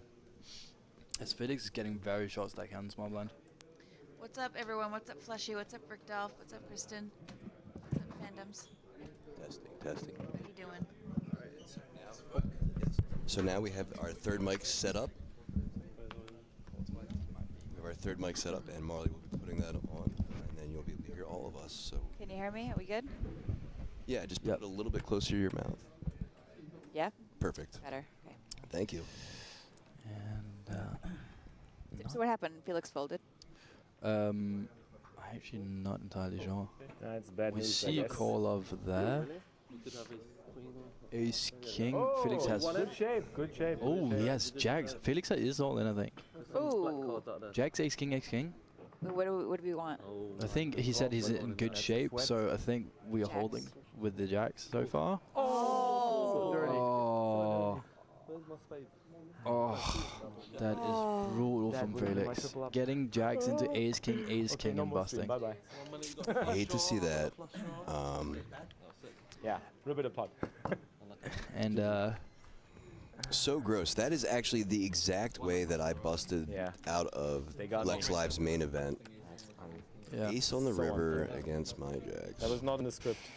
That was not in the script indeed. So unfortunate. Such a great triple spot. And so that brings us down to 15 players. The money. Yeah. Do you know what I mean? Like, Yes. but they'll make comment. How do you always have it? Or like, of course. Like a defeatist thing. Like, okay, like they're gonna fold, and then they call. Ooh, a Spraggy raises there. Ooh. And an Ace Queen 10. That's like what? As we see some visible reaction from Spraggy. 8 deuce. Backhand. Another all in. Oh, we have another all in. We're just an all-around fold hand. Yeah. Spraggy folds. Ah. And a call. And that's also another low stake, so whoever wins this one is either going to be like... Oh, that's a third all in. And another all in. Oh, Holy my shit. goodness. Three-way all in. Here we go. What do we have? All right, as everyone show 'em, boys. Cards. That was Ace King for the one that... We've got pocket tens, Ace King, and Ace King. And the other one is pocket fives. And five on the river. 5 on the river. And Ace King was unbelievable. The biggest one, which means that they probably all like get away with it. Like I'm not sure which one of the low stacks is actually bigger, but I think the guy with the tens was actually maybe slightly bigger. What are these rivers that we're seeing? That is sick. Everyone is spiking their outs. He was not. He was not. He is out. We lose one player. Yep. We have one seat open. And again, kudos to this gentleman. 85 into 160. Yeah. Literally half pot. Yeah. So, Susan, the chip denominations are 25K for green, 5K for blue, 1,000 for yellow.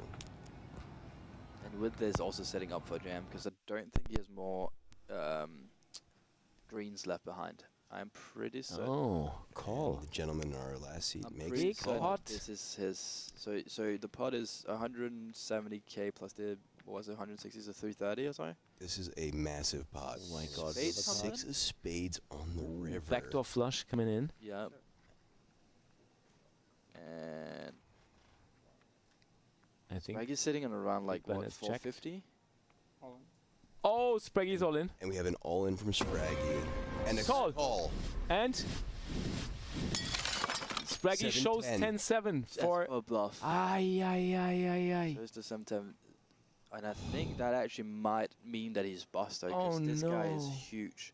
Snap calling off with the 2 pair. It does indeed. Oh. Buddy Spraggy. Spraggy. Ay. Einen wunderschönen guten Morgen oder good morning, ladies and gentlemen, old chaps, friends, mates of the stream. Welcome here to our little coverage of the UKIPT in London at the Hippodrome Casino. Oh, Felix Hand. That's right. And he Ich sehe es direkt an seiner Nasenspitze, on his nose. I see it, that he got a hand. Turn comes 4 clubs.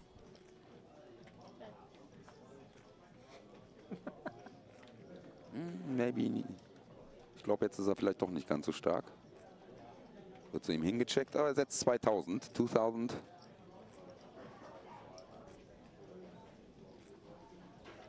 And a call. I can't get rid of you, huh? No, I'm sticky. Yeah, I can Relatively see that. quick. I can see Oh, that. also a flush draw. Bringing that flush draw in.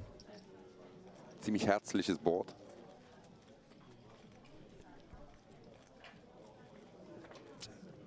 Guys, as a general rule of thumb, don't go into other people's chats and mention that you're streaming I'm going for elsewhere. it. Oh, he's not able to go on our chat anymore. That's right. See you later, buddy. You were right. About Have fun. it. You were right. About it. Adios. And doing aces, which are good there. Siehst du, ich möchte einen Zeichentrickfilm als Overlay während des Pokerns. Kylander, dann zeichne den doch ein und spielen dir vor die ganze Zeit. Wo ist das Problem? Oder kauf dir einen. You have a YouTube channel? Ja? What are you doing? Oh, hier ist ein All-In Boxing. von Spraggy. Call. Und ein schneller Call. Was haben wir denn? Spraggy zeigt Ass, Dame. Und was haben wir auf der anderen Seite? So you do commentaries? Nix. Spraggy Auf der anderen scheint die Seite. Hand zu verlieren gegen 7-10. Wow. Ja. That's a lot. That's amazing. Wow. That's awesome. Hui. Felix am Kauen und am Überlegen. Der sieht interessiert aus.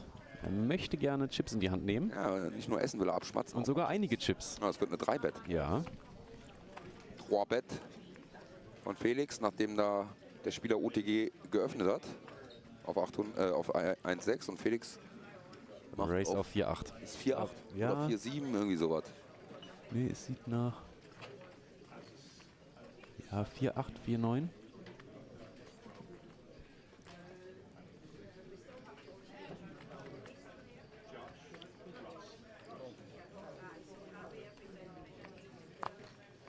Da kommt der Call. So wie ich sehe, waren es 4,8. Ziemlich Gegner schnell. legt einen blauen Chip rein, kriegt 2 schwarze zurück.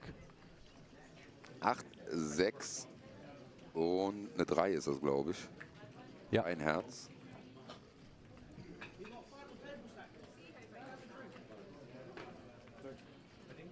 Wird zu Felix gecheckt. 2.4. 2-4, ganz kleines Andrücken, wer unseren Chat von damals noch kennt. Downsizing, ja. Aber auch ganz schnell bezahlt. Da ist das Pik Ass. Meiner Meinung nach immer noch das schönste Ass im Deck. Hashtag Nerdwissen schreibt Mr. Tiramisu. Gegen Orko.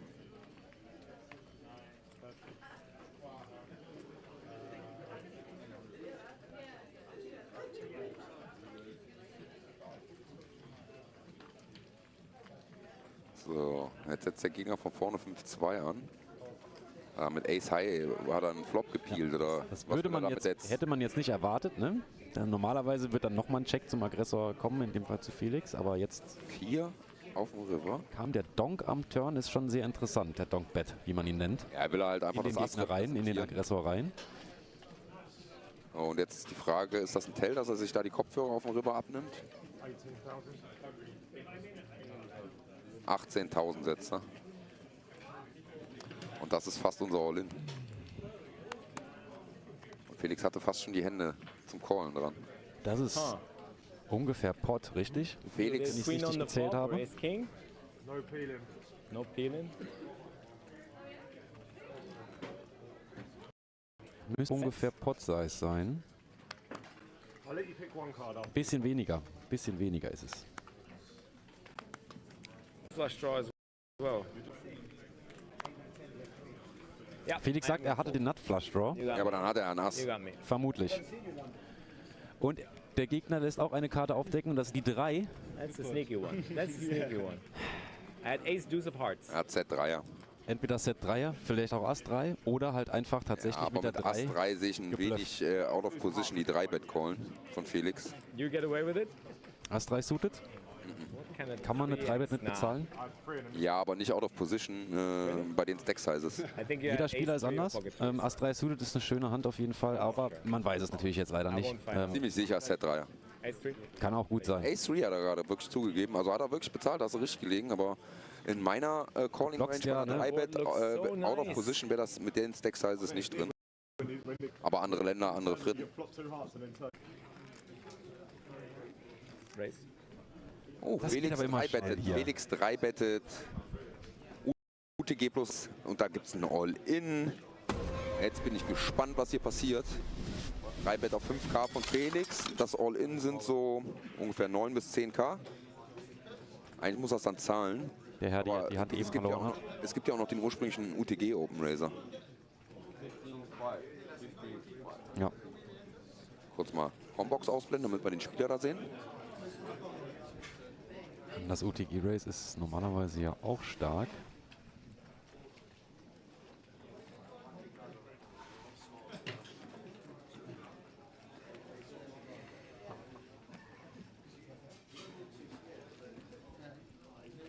Das sieht so aus, als würde da ein Fold kommen. Oh, das ist doch ein All-In. Geht drüber. Oh, Felix bezahlt auch. Und Snapcall von Felix. Escalation Nation. Three-handed. Ass-Bube. Three-way All-In. Ass-Bube einmal hier vom Shorty. 7er beim Gegner und Ass-König suited bei Felix. Bring König. Bring einfach König oder ganz viel Pik. König, ganz viel Pik. So kennen wir das. Der König muss kommen und dann nochmal 3 Pik. Oh, 2 Pik. Sehr schön, sehr schön, sehr schön. Pik. 11 Outs, weil 2 nehmen uns die Gegner weg. Pik. Och Mann, da. Kommt nicht rein, leider. Kommt nicht rein. Also als Bube ist Seed Open auf jeden Fall, der Herr auf Platz 1. Ja, und wir auch, weil der Spieler rechts neben uns hat uns gecovert. Ja. Würg. Das sieht so aus, als würden wir da nochmal reingehen. Muss Felix natürlich entscheiden.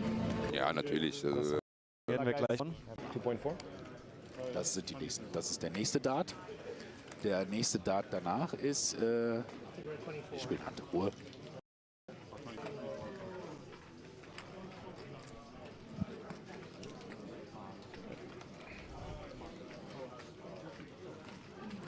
Gerade mal Twitter restartet.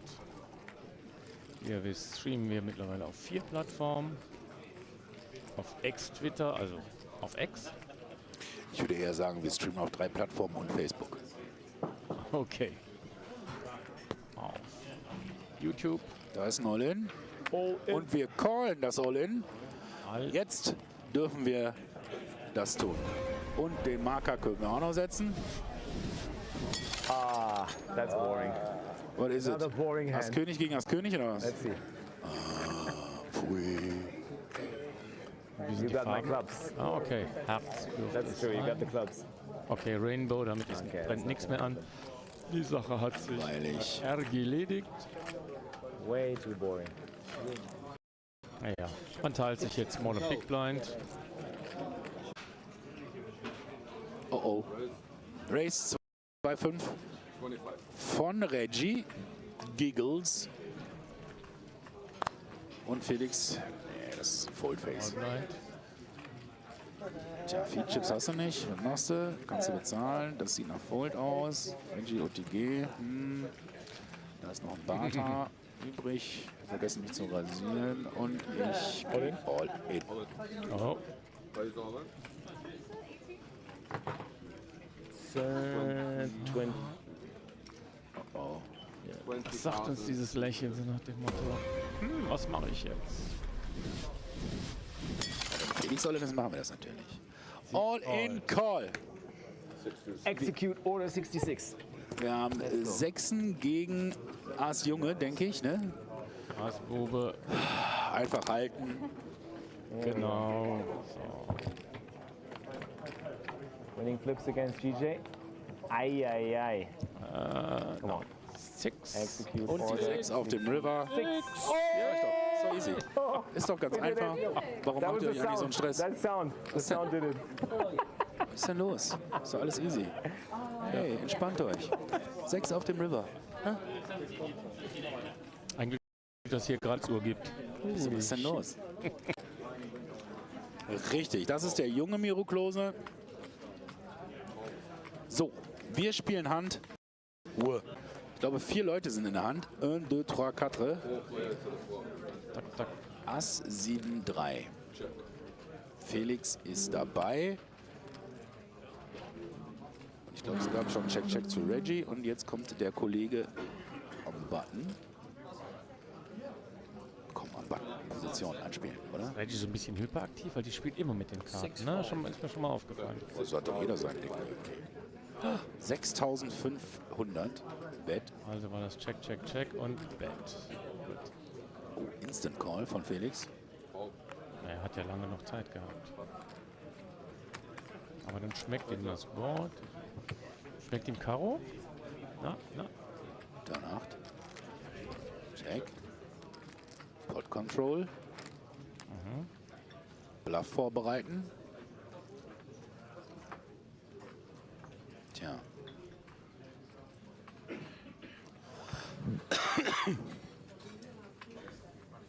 $12,500. 12.500.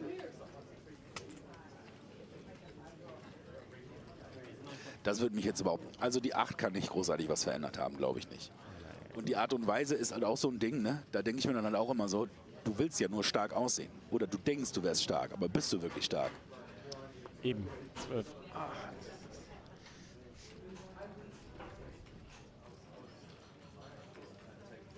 All in. All in. Ja. Und Felix hat sich genau das gleiche gedacht. Geil, oder? Oh, Ruhe.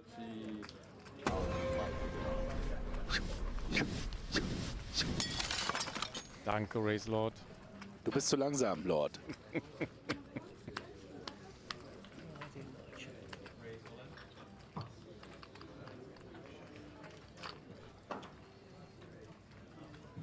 Ruhe jetzt.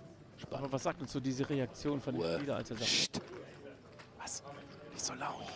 Wir wollen auf so dieses Aufstöhnen machen. Nix hat er. Der hat sich stärker gemacht, als er ist. Und das hat Felix auch so gesehen. Und deswegen hat er das jetzt gemacht. Und Felix ist ja... Vielleicht hat er noch einen Draw. I don't really mind. Either way. Full door call is fine for me. So I've got 10 in already, yeah? I've got to call another. Let's go! Let's go! Wir brauchen ein Spade. Also nicht auf dem Tisch, sondern als Trophäe. I've got to call 30, yeah? You have a made end or a draw?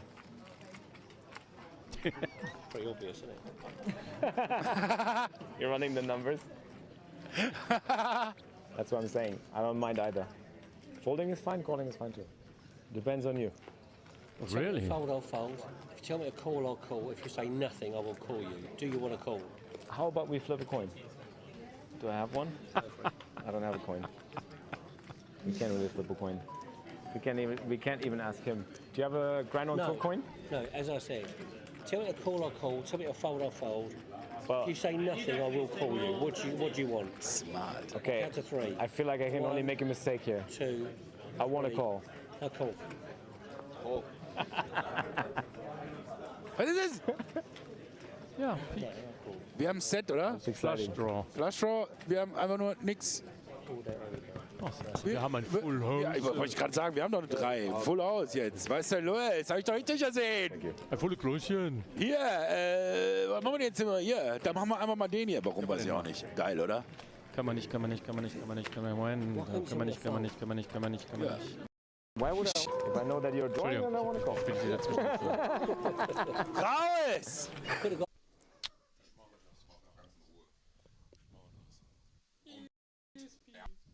Felix erneut all in. Und wir haben Showdown. Kings gegen King Jack versus King Queen. Hate to see that. Outpipped. Come on, get a Jack. And yes, hold. And hold. No queen. Oh. Yikes. And the gentleman turns the nut flush. So I do believe Felix will be left rather short stacked. Yeah, he lost a half of a stack. A bit more. First prize, 6,620 quids. Very nice. Hey, y'all. So larger than yesterday's 220, and that's because we have 32 more people entered. Yep. Aventurin. Yes, Rick, I've already congratulated Ali on the fact that his guess was closer than mine. You're late to the party, my friend. And hi now. Good evening, everybody. You are watching the German stream in London from UKIPT. UKIPT. Oh, we are all in. Oh. All right, Felix, all in. We get a call. And a call from the same guy. So it looks like Ace King versus what is it? Pocket twos. Is it, we can see it. It is a deuce. I saw one deuce. Deuce is not enough. Four. Any fours? No fours. Okay, so that's it. All right, so that'll be a GG for Felix on his second and last bullet of this 220. And we don't. Very unfortunate. What is ace deuce suited? It was either that or pocket twos. But pocket twos that would be insane. I'm not even sure about the ace deuce there. I'm not sure about the ace deuce, and if it was ace deuce. Ace deuce, and I'm not sure about the king jack, but we can have the good thing, and maybe he will give us an explanation. Maybe he's just hungry or something. Yeah. 6,500. Everyone around us is whining, by the way. Whining about what? It's too hot. It's too cold. My nose is too long. Pull your bridges up and grow a pair. That's what I said. All right, we have an all-in from the gentleman next to Sam. We do this. It was a long time ago. That is that very straighty board.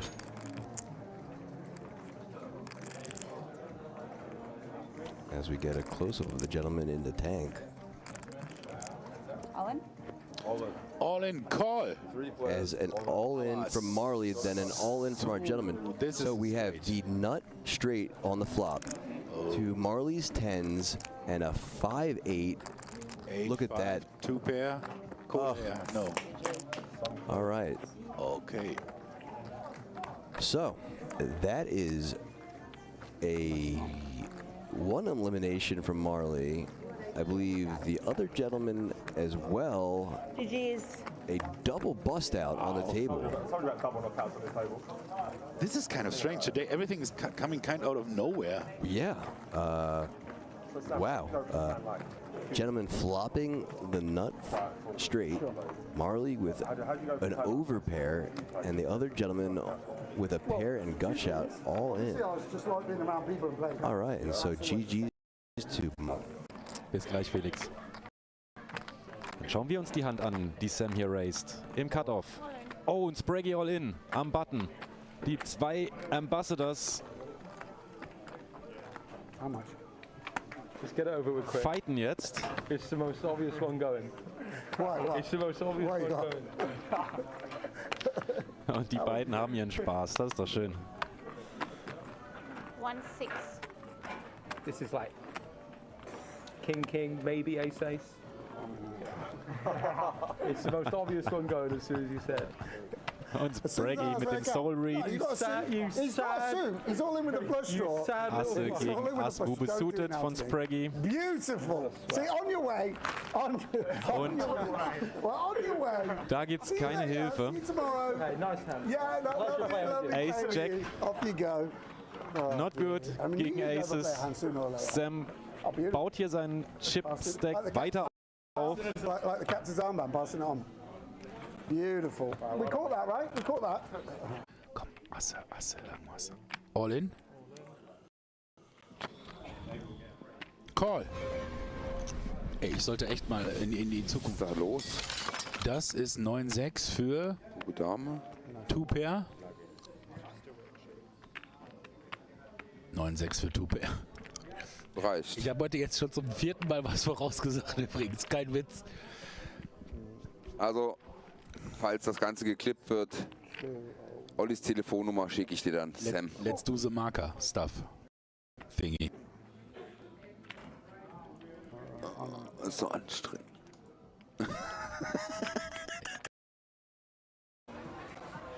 Hello and welcome here everyone. from the Hippodrome Casino near the Leicester Square. My name is Felix. My name is APK. I was just about to introduce you, but you did it yourself. That's fine. That's awesome. So we got Aaron Paul Kramer with me here. If you've been following the stream from Next Life and the past couple days, you know Aaron has been joining the team for a joint venture to help out with the works and the commentary. So, who are you looking forward to knock out the most? Benjamin Sprague, I think. I love to hear it. I have a feeling that's going to be one of the top answers. I love it. Okay, we take a counter. So we got Spraggy and we got Lex. One Spraggy, one Lex. As I was just saying, I think Spraggy's going to get a lot of votes today. Oh, yeah.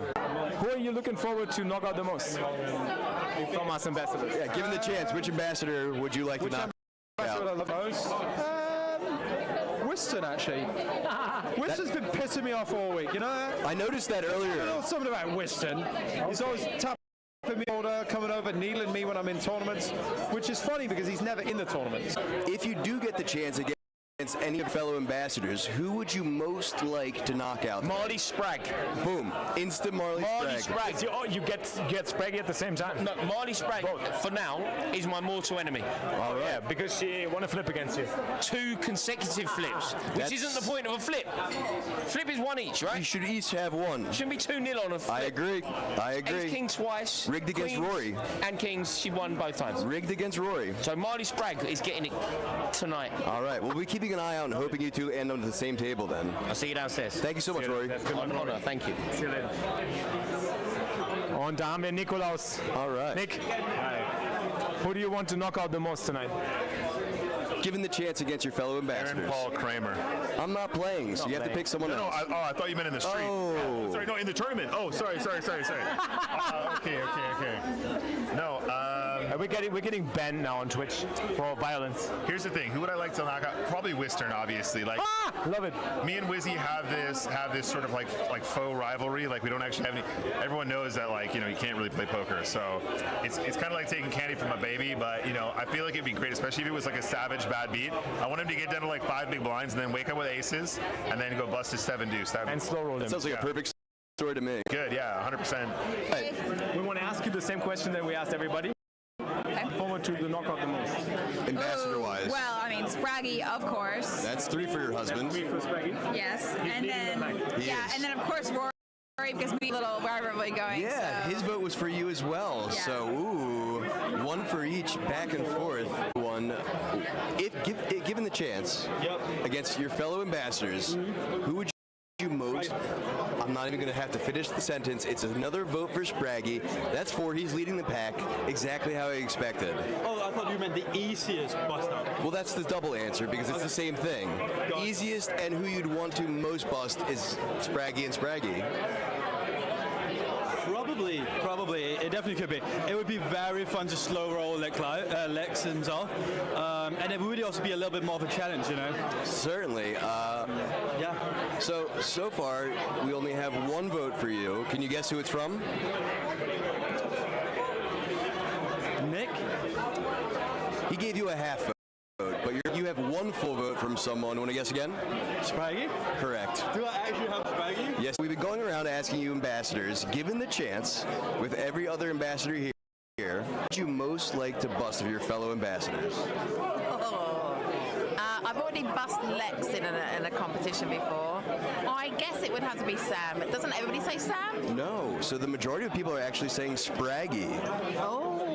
No, he would be way down. I think it would probably be Sam and then Joe. All right, that is our first official votes for Joe right there. I love that. I won't tell him. I won't. We've been going around the room. We're live right now. Yes. We've been going around the room asking you ambassadors, given the chance, able to bust one of your fellow ambassadors, who would your bust go to? I mean, the first answer would always be Spraggy, but I feel like I kind of have to change it. There's this individual that has an amazing comic out right now that's called Trapped. So if I would have to bust somebody, it might be Joe Stapleton. No, I don't know. I kind of feel bad about this, but you know, fuck it, GJ Reggie, I'm coming for you. I'm gonna stomp you. So your one official vote though. I'll go for Reggie because Reggie plays so many fun off poker games that if I do bust her and I'm not gonna last long in any tournament ever, then at least we got to play backgammon or something. I love that. That's actually the first vote for Reggie. You only have one, and you, sir, already have 2 votes. So who else wants to bust me? Lex and who else? KJ. KJ wants to bust me. That's fine. It's okay. She has no shot. All right, and so mostly because we won't be at the same table. But and what about you? What is your vote going? I would either vote for Spraggy or for Nick Walsh, but only because we're all so unlucky that we'd go, I'm happy for you. Fair enough. Spraggy would be like, you deserve a win, and I think Nick Walsh would too. So fair enough. Yeah. I just started. Yeah, of course I'm playing. Standing in line. Oh wow! All right. Okay. Why don't you show the camera your bounty? That's my bounty. Yes, please. Thank you, Lizzie. It's official. It's official now. Silver or gold? No, bronze or silver. Bronze or silver. Okay, that's nice. All right, so we've been going around asking all one question. Given the chance today and the opportunity, who of your fellow ambassadors would you most like to bust? Marley, because she's the best. Wow. She's the only one with talent. That's true. She is the better Spraggy. The other ones are just hype. Marley's the actual shark. So there you go. You're hearing it from Sam Grafton himself. He's the face of UKIPT, so he knows. Yeah, I mean, I don't know about that. I don't know. Nice. Second vote. Yeah, I'm going to go. Good luck. I'm going to make final again, guys. Best of Do luck. it. Please, tell us that story for us. I hate you, gentlemen, but I actually have one important question for you, sir. I've been going around to all your fellow ambassadors. Now it's your turn. Given the opportunity today, which of your fellow ambassadors would you most like to bust? I'm going to give you an honest answer. I like them all, so none of them. None of them? I'm going to give you a practical answer. As Whiston is the only ambassador at my table, it has to be him by default. The de facto response is the guy who's actually at my table. But I don't want to bust anyone. I appreciate that honesty. Ja. Aber es ist kein PKO, das heißt, es gibt nur einen 100er jeweils pro Kopf. Da ist ein All-In von GJ. Jawohl. Aber kommt nicht zum Showdown, oder doch? Überlegt noch jemand. Shorted chips. Überlegt noch jemand. 8,100. And there is a call for at least for the bounty, yeah? Ja. Und der zweite Spieler überlegt auch. Und sieht auch nicht uninteressiert aus. He did not put in it, so it looks like 20,000.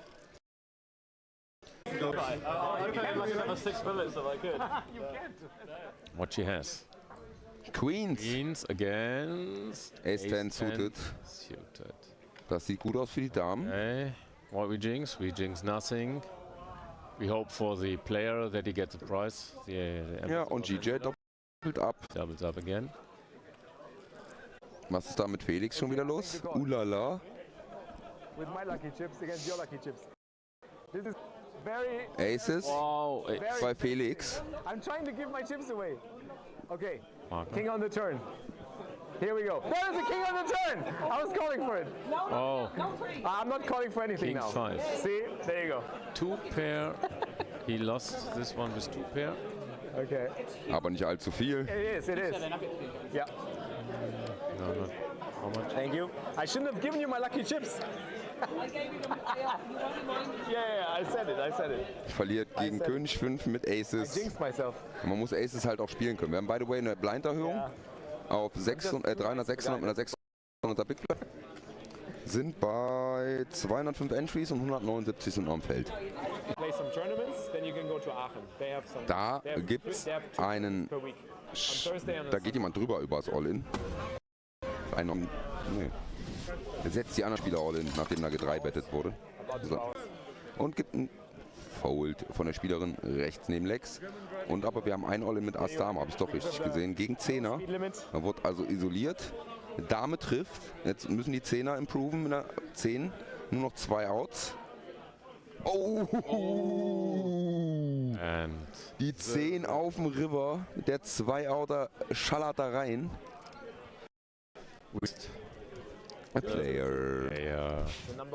Look at this, by the way. DJ can't be bothered by the fact that she's in a tournament playing backgammon off the side. That's So, da sind wir wieder. Ich sitze hier außerhalb des Bilds, neben Schorschel.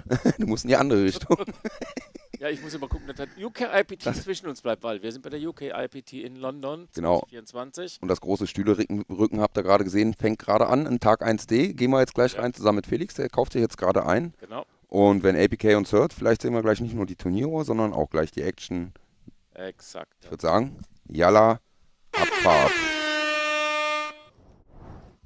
Wie sagt man so schön? Hopp, hopp, hopp auf den Flop. Ganz genau, wir sind, APK hört uns und wir gehen hier einfach jetzt erstmal ein bisschen im Feld rum. We are going through the field.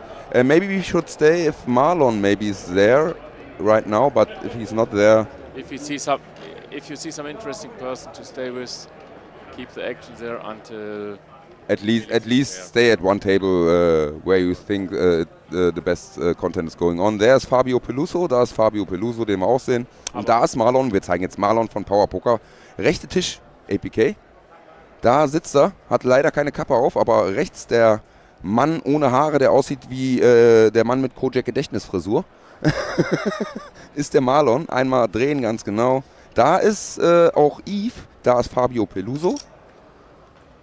Die haben sich alle entschieden dazu, jetzt den Turboflight hier zu nehmen. Und da sehen wir den Marlon, Ausrufezeichen Power Poker. Das ist der Mann mit der Sonnenbrille auf Position 1, der uns die ganzen schönen Chips und die All-In-Button und so weiter hier zur Verfügung stellt. Und immer wieder dafür sorgt, dass wir euch geile kleine Geschenke rausgeben können und einen schönen Rabatt auf Power-Sachen, auf Power Poker-Sachen. Hier sind die Partner, einmal eingeblendet für euch. Raise Your Edge, Power Poker, much better. Ganz genau. Also 3 Partner, die uns helfen, diese Streams aufzusetzen. Wir müssen noch einmal ganz kurz die Blindstufe ändern vielleicht. Ja, das wäre ganz sinnvoll. Wir sind hier bei 33 Spielern, wenn ich es richtig gesehen habe. Oh. Achte. Wir haben Caps Lock an. Wir sind bei Paragraph-Spielern. So, genau, 33 Spieler müssen es Pi mal Daumen sein. Blinds sind 100 mit einer 100er Big Blind Ante. Gleich haben wir schon die erste Blind-Erhöhung und Marlon ist hier in einem Pot auf dem Board von 3-4-4. Ne, ist nicht in der Hand, es wurde vorher erhöht. Manda. Nochmal zur Info, also der Flight 1D ist der letzte Flight für den Main Event, hat Turbo-Qualitäten, also 20 Minuten Blinds und er findet oben auf The Gods statt, also ganz oben unterm Dach. Ist eine Area mit ungefähr 8 Tischen. Ich meine, es wären 8, können wir gleich nochmal nachzählen. Ja. Und man hat einen super Ausblick von oben aufs Casino runter, auf die Action unten auf dem Ground Floor. Ja. Wir haben euch das ja im Intro gestern im Intro gezeigt. Ja, APK is showing it. But okay. Und Leute? No tables. Ja, Thank you. That's perfect. Leute, wir haben auch nochmal die Möglichkeit, wenn ihr für die nächsten 10 Minuten einfach klein Power Poker in den Chat schreibt, wenn ich das Ganze gesettet habe, nochmal die Kappe erneut rauszugeben, weil die gerade eben nicht einen Besitzer gewechselt hat. Keyword ist wieder Power Poker, alles klein in den Chat. 10 Minuten Zeit habt ihr. Yalla, Abfahrt, gönnt euch die Chance auf diese nice Cap. So, also der Turboflight startet oben auf The Gods. Liegt auch daran, dass im Flight 1D, ich schaue mal eben nach, Flight 1C, ich schaue mal eben nach, sind es noch... Moment, wir müssen einmal ganz kurz, alle, die schon Power Poker reingeschrieben haben, bitte noch 2 Sekunden warten. Ja, der hatte den alten Link genommen. Jetzt nochmal neu reinschreiben, GFFG 77 und Littlefoot und Master of Disaster bitte einmal nochmal neu reinschreiben. Master of Disaster du nicht, du bist anscheinend schon drin. Bitte nur teilnehmen, wenn ihr in Deutschland wohnt. Oder eine deutsche Adresse habt, wo wir es hinschicken. Ganz genau. Und wenn ihr den Preis auch haben wollt. Ansonsten, wenn ihr jetzt am Gewinnspiel teilnehmt, ich möchte das jetzt nur einmal kurz präzisieren, wenn ihr am Gewinnspiel teilnehmt und ihr wollt den Preis nicht haben, ja, dann ganz ehrlich, dann seid ihr ab sofort für 1 Jahr bei allen unseren Gewinnspielen gesperrt. So. Ich bin platt. Ja, das habe ich jetzt als Zusatzregel von meiner Seite aus mit Das ist eingefügt. ja ein ganz schön harter Knochen. Gut. Warum spielen wir auf The Gods? Oben im Flight 1C sind aktuell 314 haben sich gemeldet. Es sind noch 174 verbleibend. Das heißt, wenn wir 8-Handed spielen, sind das 22 Tische, die belegt sind. Das ist die Kapazität, die wir unten zur Verfügung haben. Deshalb kann der Turboflight nicht starten, weil halt noch genügend andere drin sind. Das heißt, der Turboflight wird irgendwann später mal runterwachsen, wenn die Teilnehmerzahl komplett ist und unten wieder Tische frei werden. So sieht es nämlich aus. Der Weg vom... Ich denke, das wird dann, wenn dann, in der ersten Pause passieren. Wahrscheinlich, ja. Aktuell, man muss sagen, also die Spielarea ist im Lower Ground, also -1 etagenmäßig, und hier sind wir auf dem Level 4. Ja. Das heißt, man muss schon, wenn man zu Fuß hoch muss, sind das schon einige Treppen, die man gehen muss. Ist gut für das Schrittekonto. So sieht es nämlich aus und auch gut für die eigene Kondition. Ja. Du kannst auch den Aufzug nehmen, aber da wartest du meist ein bisschen länger. Die haben 2 Aufzüge für das ganze Haus. Und ich weiß nicht, ob heute Magic Mike Vorstellung ist. Dann ist zwischendrin jede Menge Traffic. Ich glaube, hier ist jeden Tag Magic Mike. Ich glaube, einen Tag kann er sich erholen. Nein. Nein? Gut. Wenn ihr wissen wollt, was Magic Mike ist, dann ruft das Hippodrome.com auf und dann guckt da mal nach, was sie so anbieten. Magic Mike, London, einfach googeln, dann wisst ihr Bescheid. Ja. Kaui nimmt dran teil, nur Deutschland, XXL Royal Flasche, außer du kommst natürlich zu Grand Live, dann sei es dir auch erlaubt, dran teilzunehmen, dann können wir dir die Cap einfach persönlich überreichen. Genau. Also wir brauchen einen Übergabepunkt. Machen wir einen Punkt. Genau, Marlon hier in der Hand, wir haben Board König, 4 Ass. Er spielt jetzt an mit 300 aus dem Small Blind. Wir sind, glaube ich, im Battle of Blinds. Bekommt ein Call. Und wir rivern mit der 5 in Herz. Ein paar Draws bricken. Beide Spieler checken. Marlon zeigt das Ass, oder? Was zeigt er da? Damen? Dame Bube sieht aus wie Dame Bube gegen Dame 10. Ja, Queen Jack gewinnt. Queen Jack der Heck. So. Selbst wenn es Damen gewesen wären, wäre es kein schönes Board für Ladies gewesen. Das ist auf jeden Fall, auf keinen Fall ein schönes, ja. Olli, ja, das ist Marlon, da mit der Sonnenbrille. Und der präsentiert heute hier Power Poker vor Ort. Quasi eine Geschäftsreise. Da ist Sam Yu, der sich auch dazu entschließt, 1D zu spielen. Der Gründer vom Pokerbase. Ja, geil, dass Marlon auch mitspielt. Oder? Er hat sich kurzfristig entschlossen, hat uns gestern überrascht und ist hier vorbeigekommen. Auch kurz mit seiner Freundin hier Geburtstag gestern gefeiert, die gestern Geburtstag hatte. Also Happy Birthday auch nochmal an Lissy hier. Gerne klippen. Happy Birthday to you, Happy Birthday to you, Happy Birthday, liebe Lissy, Happy Birthday to you. Nachträglich. Creme de la Creme, so sieht es nämlich aus. So. Wir kriegen hier wieder aus dem Raum einen Van-Blick. Wunderbar.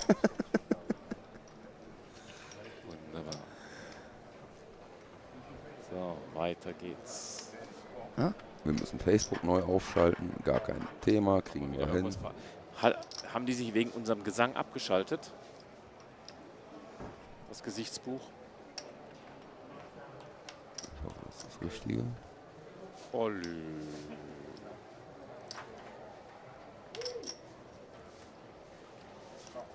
Wir haben den Geburtstag selber nicht gefeiert, er war nur alleine mit seiner Freundin hier unterwegs. Also.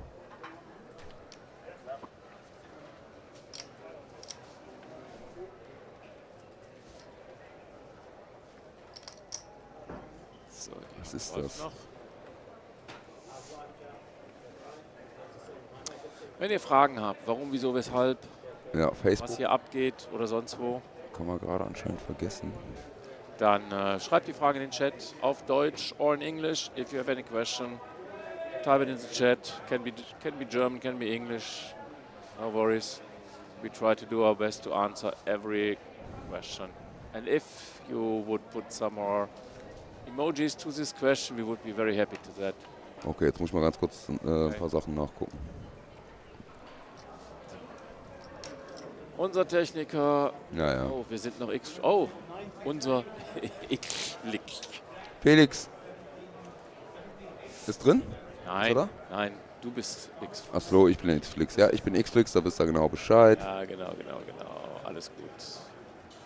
Unser technisches Wundertier muss hier noch ein paar Sachen regeln, damit auch überall die Streams wieder laufen. Ja, ich glaube, Restream ist gerade abgeschmiert. Wie sagt man so schön, shit happens.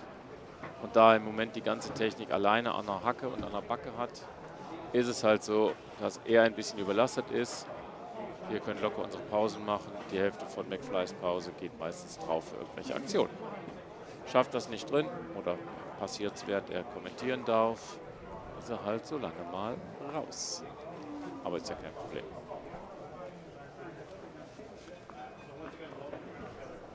Müssen wir heute Abend wieder ihn mit einem Bierchen einreiben, also innerlich einreiben lassen.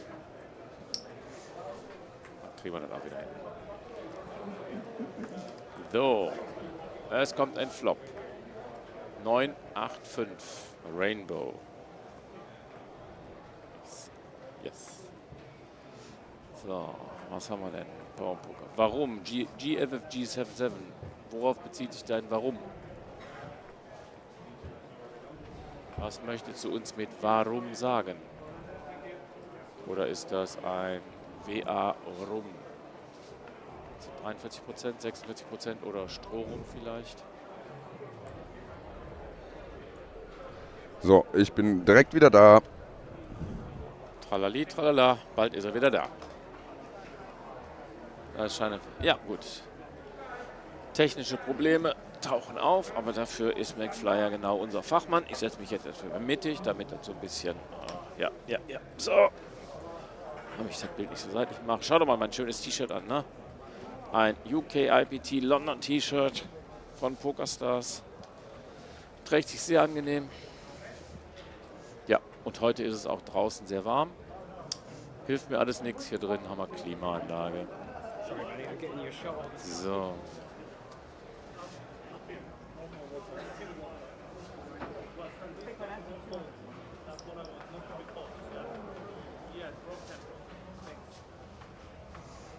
Okay.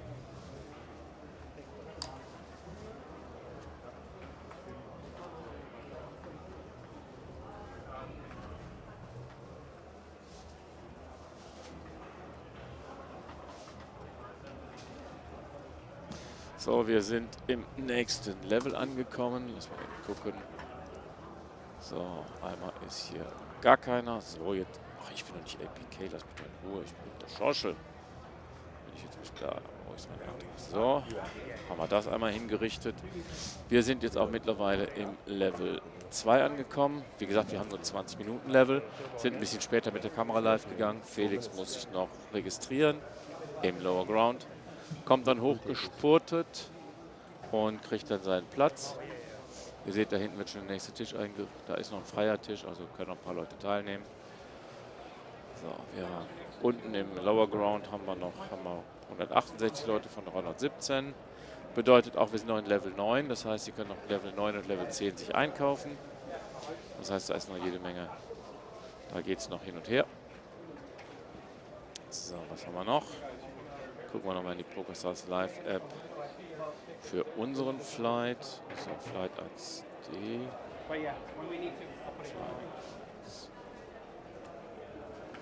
Genau, wir haben noch 15 Minuten. Hier in diesem Flight können sich die Teilnehmer bis nach Level 10 einkaufen. Das ist ca. 22:55 Uhr Local Time. Bedeutet, es ist 23:55 Uhr Ortszeit Deutschland. The dealer shuffles the cards only manually. Yes. Why don't the tournaments use the automatic card shuffler machines?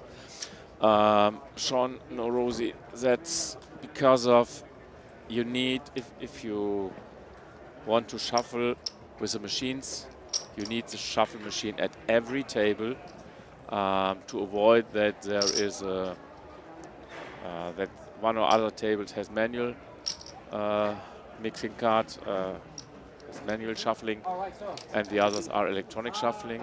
So that means all tables or no table. That's the rule. And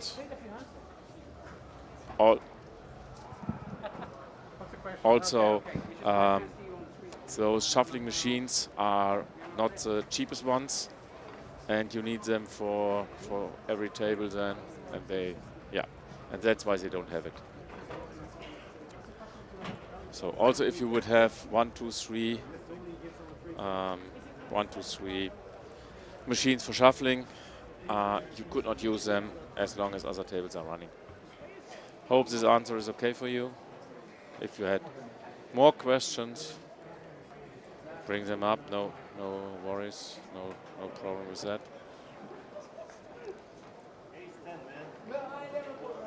Hallo Short Bizeps. Viele Grüße an Schorschel. Short Bizeps, ich glaube, ich kenne dich. Dann schauen wir doch mal. Thank you for the explanation. Okay, that's fine. Schauen wir, Rosi. Okay, if you have more questions about poker rules, poker setup and so on, there are a lot of things I know from the background. If I don't have the answer, I will tell as well, so no problem from that. So, Mr. Short Bizeps. Kleine Bizeps, so. Was macht das denn? Gibt es sonst noch irgendwas, was du uns erzählen kannst? Was war heute los? Also, I got a knock in the back and then I thought, hey, did I something wrong or you need my seat? You want to sit in here? No. Okay. Was haben wir denn noch? Haben wir noch mehr Fragen? Okay, nein. So, dann gehen wir nochmal hier auf die Action ein. Der Dealer mischt die Karten. 1, 2, 3, 4, 5 Mal. Und dann geht's. Einmal Hände waschen, auf die Cut-Card abgehoben. Kriegt er gerade eine Anweisung, aber Small Blind, Big Blind, also nächster Spieler bis zum Button. Jeder Spieler kriegt 2 Karten. Und UTG, andere Gun, fängt an. Fold. So, wir kriegen eine Bet 400, also 2 Big Blinds. Da kommt ein Call, ein Chip reingeworfen heißt Call. Ohne Ansage zumindest, wenn angesagt wird, ist auch recht. So, das heißt, wir haben 2 Spieler in der Hand. Wir fangen hier nicht an zu gendern, das werde ich mir ersparen. Also wir haben eine Spielerin und einen Spieler in der Hand, so, wenn wir das mögen, aber ist mir zu kompliziert, dauert mir zu lange, ist die Hand vorbei. What happens there? Der Florman richtet ein bisschen die Sitzpositionen ein.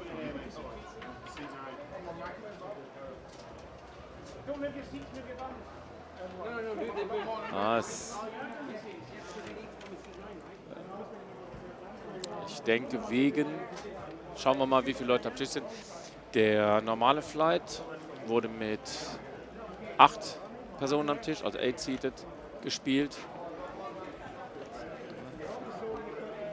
Es sieht so aus, als wenn sie aus Platzgründen jetzt hier die Tische 9-handed besetzen. Wir haben da sitzen 1, 2, 3, 4, 5, 6, 7, 8, 9-handed. Jawohl. Ihr seht auch immer, wenn es 9-handed ist, dann hast du immer einen Spieler, den mittleren Spieler, genau gegenüber vom Dealer und zu jeder Seite nochmal 4. Also wenn der Dealer die Mitte zwischen den Spielen bildet, hast du 8-handed. Wenn der Dealer einem Spieler genau gegenüber sitzt, bist du 9-handed. Und es gibt auch noch Casinos, die spielen 10-handed, 10-handed, Tables. Aber das sind eher die kleineren Sachen. Die größeren versuchen schon auf 9-handed zu gehen, weil 10-handed ist ziemlich anstrengend, weil du musst länger auf deine Hände warten. So, schauen wir mal weiter. Ich bin auch gerade in der Pause. Rock'n'Rolly 666. Was machst du denn sonst, wenn du nicht in der Pause bist? Von was bist du in der Pause? Wir haben Freitag, 19:34 Uhr oder 20:34 Uhr bei euch. Was machst du denn so? Olli 782, Felix noch dabei. Aktuell, Felix ist in 1C rausgegangen, weil er keine Lust mehr hatte, war ihm zu langweilig an dem Tisch. Er hat sich jetzt für 1D eingekauft, hat gerade noch ein paar Sachen mitbehoben und ist jetzt auf dem Weg nach oben. Also es kann sich nur noch um Stunden handeln, aber ihr werdet Felix sehen, er hat eingekauft, ist er schon fürs Turnier. 8, 10, 6. Check, also Felix, ihr werdet Felix nachher noch sehen am Tisch, keine Frage. Und noch ein König in Karüchen.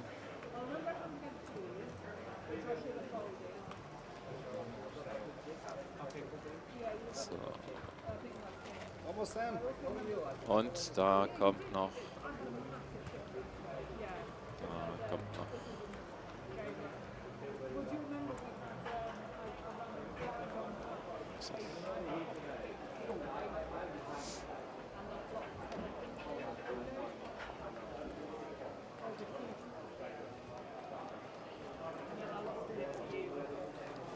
Bet and Fold.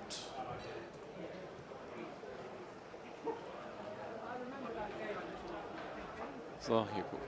Ja, wir gucken. Aber wie ihr seht, da kommt der Felix. Ein Felix betritt den Raum. So, jetzt sucht er seinen Tisch und seinen Platz.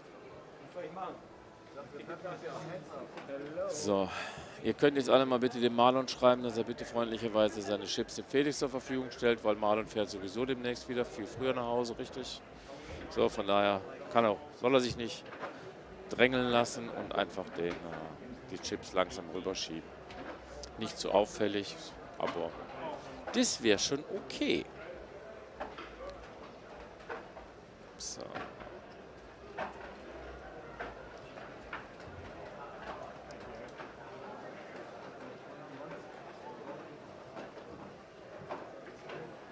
Und ich bin auch wieder zurück, nachdem ich alle Streams wieder entsprechend connected habe. So, wir sind immer noch bei Power Poker, oder? Beim Gewinnspiel. Ich gebe euch jetzt noch, sagen wir mal, 2 Hände Zeit von Felix. Und dann können wir entsprechend auch das Ganze ausraffeln. Bisher gibt es 12 Teilnehmer erst. Also alle mal klein Power Poker zusammengeschrieben in den Chat. Und ihr habt die Möglichkeit, ich zeige es euch nochmal. Jawohl, jawohl. Ich zeige es euch doch nochmal, da zeige ich es euch. Sorry, das war Absicht. Diese geile Mesh-Cap mit dem Power Poker Rubber Badge drauf, die wandert dann zu euch nach Hause. Denkt dran, aus Deutschland teilnehmen oder wenn ihr von woanders teilnehmen wollt, dann möglich machen, dass wir das Ganze an eine deutsche Adresse schicken können oder euch bei Grind Live oder bei einem anderen Stop, wie ich nichts gewinnen kann. Ja, Knüppel, du bist Mod, das ist leider so. Schicken wir dann natürlich entweder raus oder übergeben es euch dann persönlich auf einen Stop. Und wenn der Knüppel jetzt was reinschreibt und der gewinnt, dann ist er 1 Jahr gesperrt, ne? Dann ist Knüppel 1 Jahr für Gewinnspiele gesperrt, aber ist ja Mod, ist ja eh nicht, ne? Kann ja eh nicht an Gewinnspielen teilnehmen. Das verlangt der Ehrenkodex der Grind-Mods. Ich glaube, das ist bei jedem Gewinnspiel. Wenn du bei PokerStars arbeitest, darfst du deren Sachen auch nicht mitmachen, richtig? Ja, aber wir haben uns diesen Ehrenkodex natürlich selber gesetzt. Also grundsätzlich wäre es vielleicht möglich, aber es hat dann auch immer so ein kleines Geschmäckle, das wollen wir auch nicht. Also einfach Power Poker in den Chat schreiben und ihr habt die Möglichkeit, dass das Ganze zu euch geschickt wird. Und, wie gesagt, wenn ihr teilnehmt und ihr wollt das Ganze nicht, dann gibt es 1 Jahr Gewinnspielsperre. 10 King is a flop. Ja. Wow. APK flop. APK is on the shop, on the floor, so it's an APK flop as well. APK means it's a paired board. And if it's a double paired board, we are just discussing about it is AAPPKK. PPK? Yeah, we don't know it. Or is it AAPPK or is it AAPKK?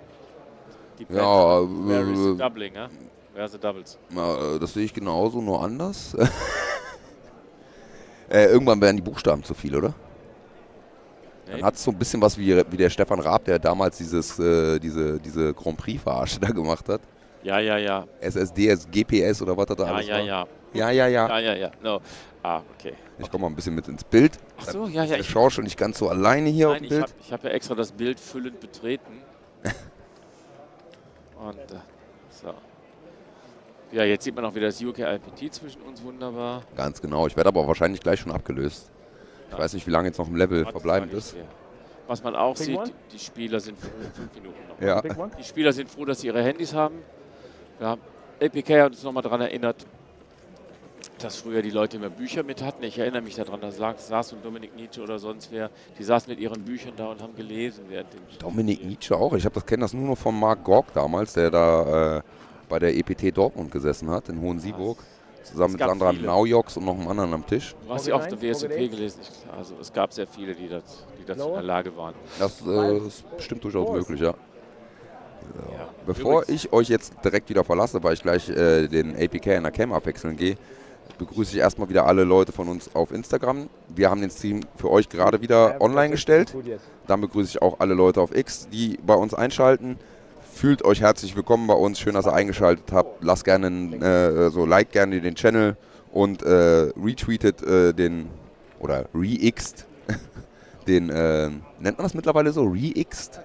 Weiß ich gar nicht. Das kann ich dir auch nicht sagen. Retweetet den Post und den Live-Feed, den wir hier raussenden. Dann auch herzlich willkommen an alle Zuschauer auf Facebook. Da sind wir 8 Leute. That's yours. Wrong color. 8 Leute auf Facebook, das ist unser Rekord auf Facebook. Also auch da gerne einen Daumen nach oben da lassen und das Ganze mit eurer Freundesliste und mit pokerbegeisterten Leuten, die ihr kennt, teilen. Auf YouTube begrüßen wir 47 Zuschauer. Da würden wir uns über ein Abo freuen und wenn ihr das Ganze dann auch noch die Glocke aktiviert, dann bekommt ihr auch immer die Notification, wenn unser Channel online geht. Und ich begrüße auch unsere Viewer auf Twitch. Lasst uns gerne ein Prime-Abo da würden wir uns mega drüber freuen, aber nur, wenn ihr das gerade überhaupt, ne? Ansonsten freuen wir uns natürlich auch über jeden Like und alles weitere, ne? Und über viele, viele Zuschauer. Genau. So, ich muss noch kurz was schreiben, eine technische Anweisung. Ja. Small blind. Thank you. That's good. Small blind good.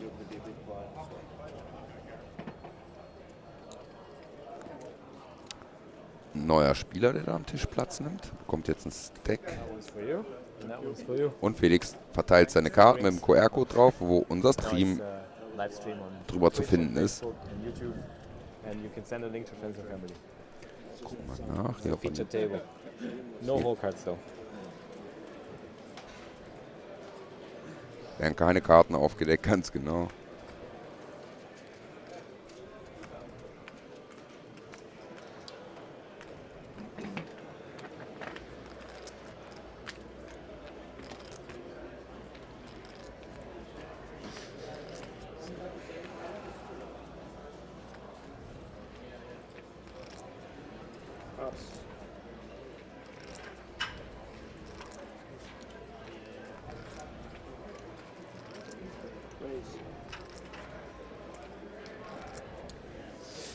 Okay, also Preflop Action. Ein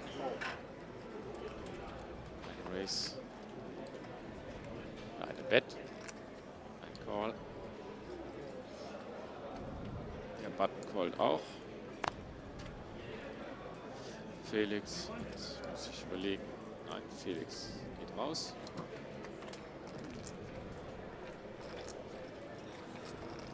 Tagchen Marcel Neuhausen, schön, dass du dich aus Facebook an uns wendest. Schön, dass du den Weg zu uns gefunden hast. Und ich hoffe, du hast Spaß hier beim Stream, beim Zugucken. So. Dann machst du das Raffle? Das Raffle machen wir jetzt. Ihr habt jetzt noch 10 Sekunden Zeit. Wir zählen ganz langsam runter. 10. Es gibt eine Power-Poker-Cap zu gewinnen. Eine Mesh-Cap in komplett schwarz mit einem schwarz-weißen Rubber-Badge drauf. 9, 8, 7, 6. Noch klein Power-Poker in den Chat schreiben, wer daran teilnehmen möchte aus Deutschland. 5, 4, 3, 2, 1. and it's all over, baby.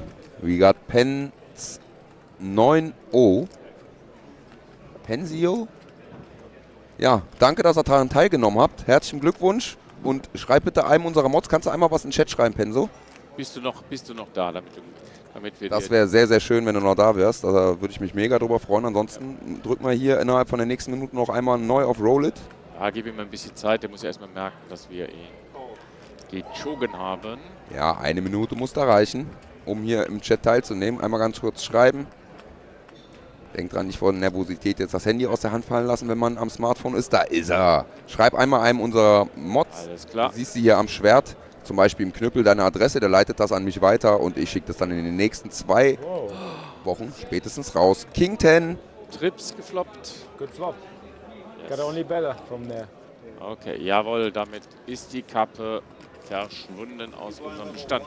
Wunderbar. Warte, ich schreibe mir noch ganz kurz deinen Nickname hier auf. und dann gehe ich... Schreibst du mit einem weißen Edding auf die Kappe vielleicht? Ja, ne, ich mache das weißer Edding auf weißem Grund. Das ist wie die nordfriesische Kriegsflagge.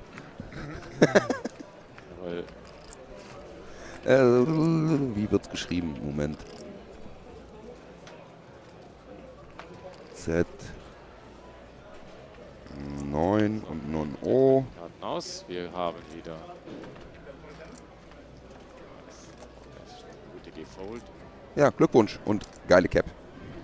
Wie gesagt, die Action wird hier auch ein bisschen schneller sein, weil, wie gesagt, wir spielen in 20-Minuten-Levels. Okay, dann verabschiede ich mich. Ja, say goodbye. Hat Spaß gemacht, auch wenn es nur kurz war, weil zwischendurch ein paar kleine technische Unwägbarkeiten da waren. Sehen wir uns wieder? Ja, natürlich sehen wir uns wieder. Wir sehen uns wieder, weil Felix hier einen Deep Run hinlegt und Marlon genauso. Also, bis gleich und Dankeschön fürs weitere Zuschauen.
Oh, yeah, if you can, yeah.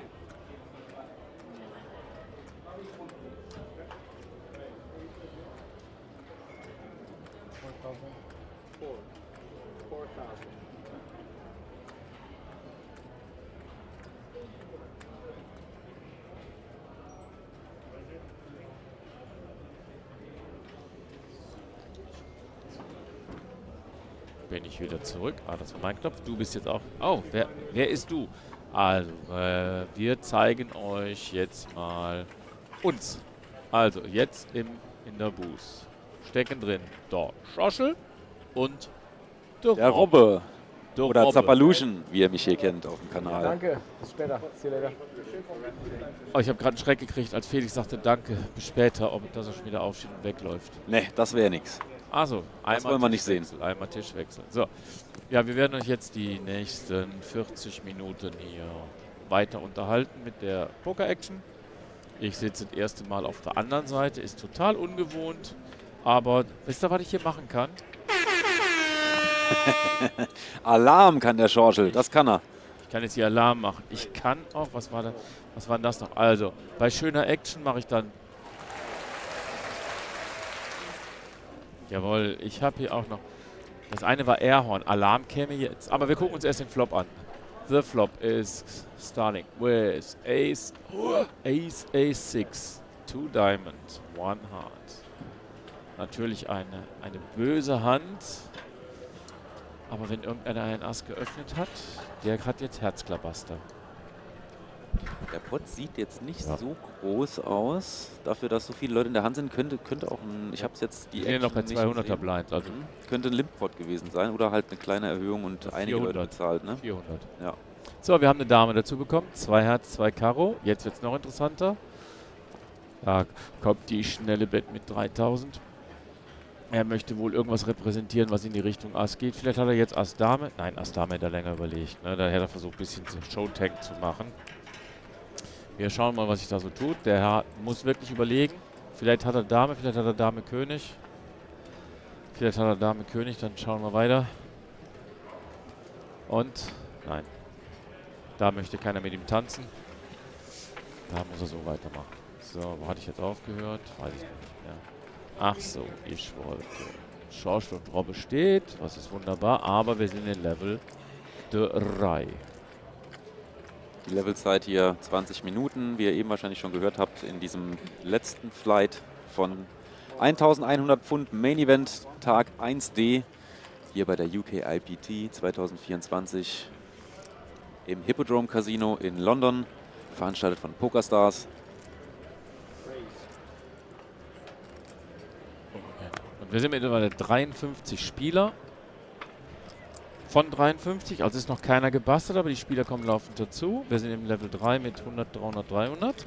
Und der Preispool hat inzwischen die 600.000 Pfund Marke geknackt. 609.000 Pfund momentan im Preispool bei rund 500 Spielern, eher ein bisschen mehr. Also von allen Flights zusammen.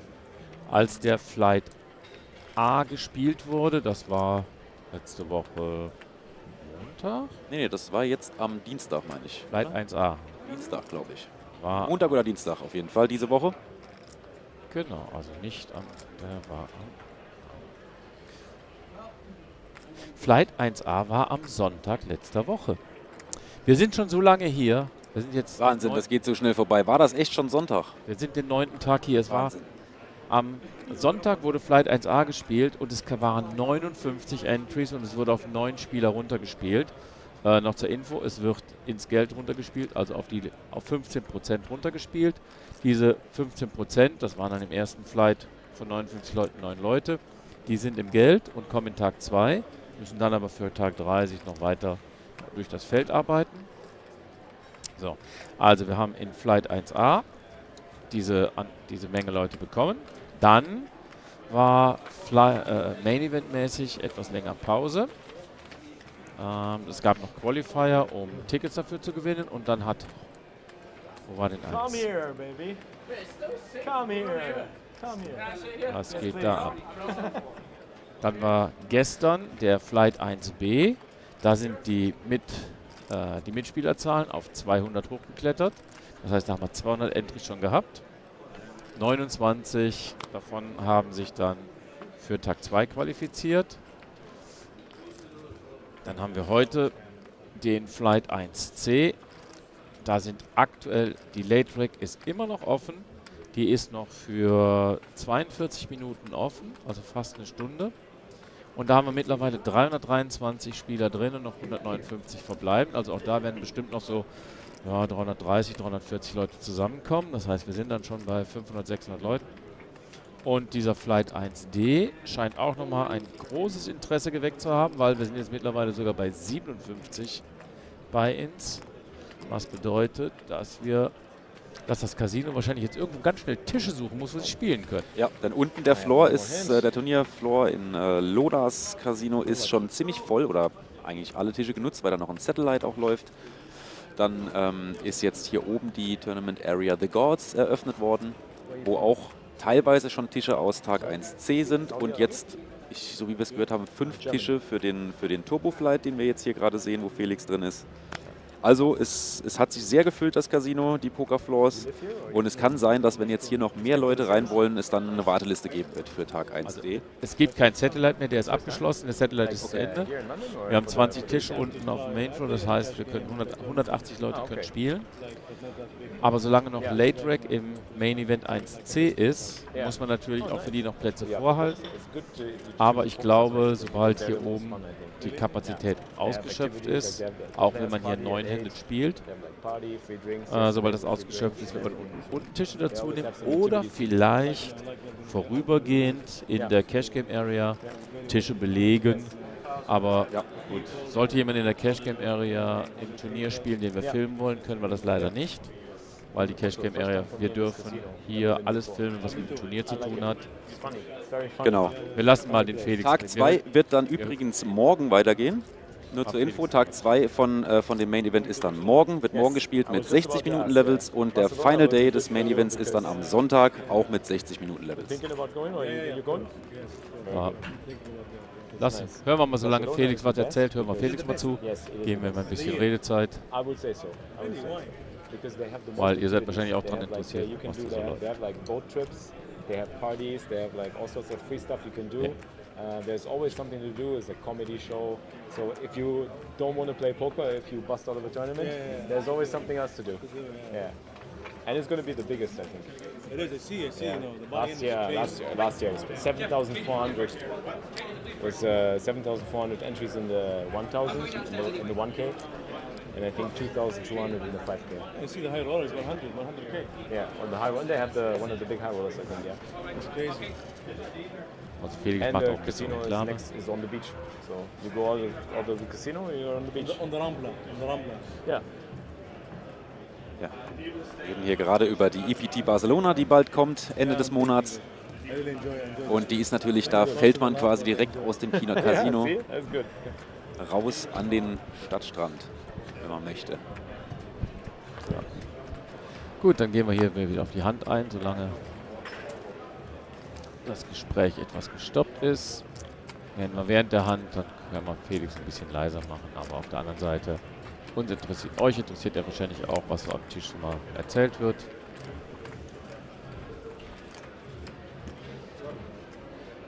Flop is coming with King, 10, 8, 2, Diamond, 1, Spade.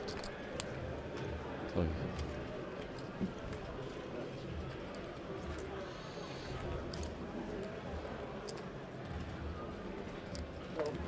Keine große Action. Nächste Hand. Machen sich alle erstmal miteinander bekannt hier am Tisch, wie das immer so ist in den ersten paar Händen, in den ersten 2, 3 Levels. Wobei diese Kennenlernphase hier wahrscheinlich doch recht schnell vorbei sein wird, weil es wie gesagt ein Turbo-Flight ist. Wir erwarten hier doch deutlich schneller Action als in dem Flight 1C. Outside of Barcelona, so you go by bus for like half an hour with the bus. In big teams, you build like 4 different teams and they compete in like some competition. So the whole day was like, it was lunch, it was afternoon, coffee, cake, drinks, and some games and activities to play against each other. It's super fun. It's good stuff. Yeah.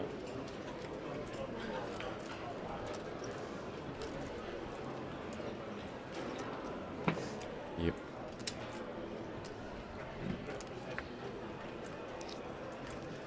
So. Die Karten werden ausgegeben, stoppt meistens auch ein bisschen das Gespräch, weil sich erstmal jeder auf die Karten konzentriert, völlig normal.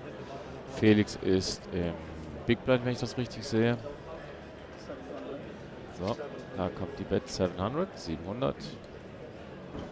So, schnelle Folds, ein Call. Button schmeißt weg. Auch Felix ist im Small Blind, schmeißt da auch weg, kann damit nichts anfangen.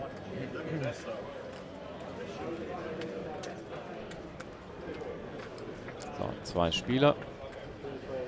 Und wir sehen den Flop mit Bube König 2 Rainbow. So, Big Blind. Checkt. UTG setzt 1000 dagegen.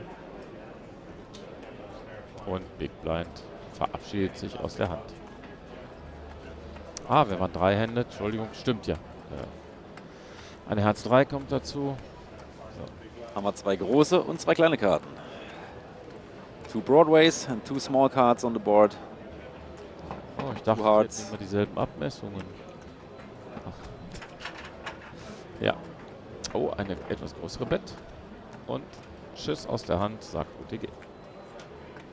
Der Initial Razor. Habt ihr vorher schon mal einen River gesehen am Tisch? Oder wurde alles so Nein, wir haben Flop oder Turn gespielt? Es gab auch zwischendurch schon Rivers. Ja. Da wir zwischendurch noch das Raffle bedient haben, waren ein paar Hände, die wir nur sehr zögerlich und sehr rudimentär bedient haben. Deshalb gehen wir jetzt wieder etwas tiefer auf die Action ein und gucken, dass wir die Pokerbegeisterung bei unseren Zuschauern wecken. Ja, schickt uns einfach mal, welches Emote hätten wir denn gerne? Nachgucken. Lasst uns doch mal eine Emote-Wall durch die Gegend schicken. Einfach mal ein bisschen Hype in den Chat hauen. Ausrufezeichen Hype. Einfach mal reinballern, Leute. Ja, Hype ist gut. Hype.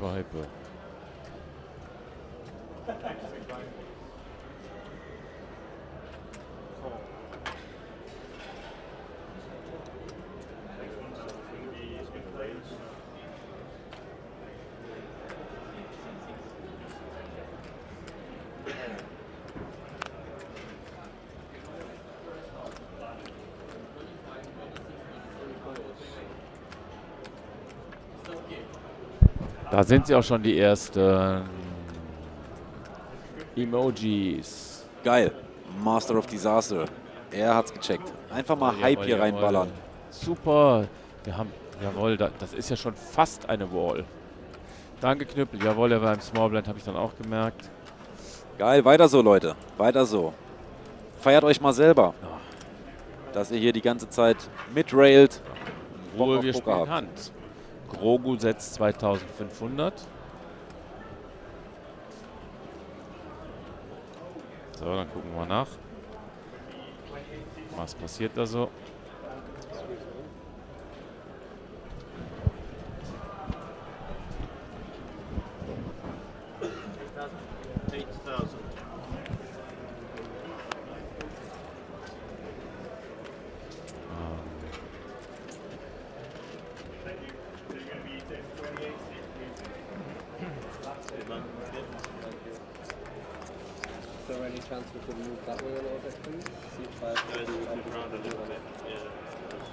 And as always, we'd like to encourage also our English-speaking viewers and the audience who doesn't speak German to ask questions in English too. We try to answer them as best as we can, as good as we can.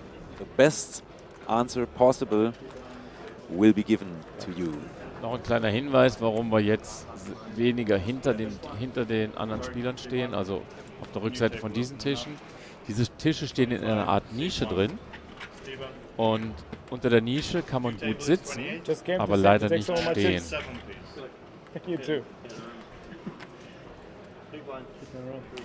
Von daher fällt es halt schwer. Wir würden Felix gerne mehr von frontal streamen, weil das ist natürlich unser Ziel. Ist aber relativ schwer, weil wie gesagt, da stößt man hier ein bisschen das Köpfle. So, Dennis, could we see sometimes a table on the right of Felix if he is not in the hand? The Black Elf is there, if not, no problem, but thank you. Dennis, wir werden versuchen, ab und zu mal rüber zu schalten, aber was wir festgestellt haben, ist, wenn wir zu schnell, if we change the tables too many times, it is a little bit disturbing the action and the story we are telling. Yeah. So that's why we might stick to that table for most of the time. Maybe later on we show Elf. I'm sure we can show him from time to time. Yeah, but not too often, as Schorschel said. As Felix is our main player here. You're welcome, Dennis. Er schreibt, alles gut. Ja. Danke für dein Verständnis. Wenn wir, ja, ich denke, wir werden auch Black Elf dann die nächsten Tage bestimmt, also heute und morgen nochmal sehen. Und übermorgen. Samstag, Sonntag. Der wird bestimmt in Tag 2 kommen, genau wie Felix. Und dann sitzen die auch zusammen am Tisch. Und dann können die zusammen darum ballern. So, was passiert? Pre-Flop-Action und wieder eine Bet. Und ein sehr schneller Call, also der hat gar nicht lange überlegt, der wusste, er wollte callen. Das wird wohl ein Race auf 800 gewesen sein, wenn der Small Blind hier callt. Genau, angesagt.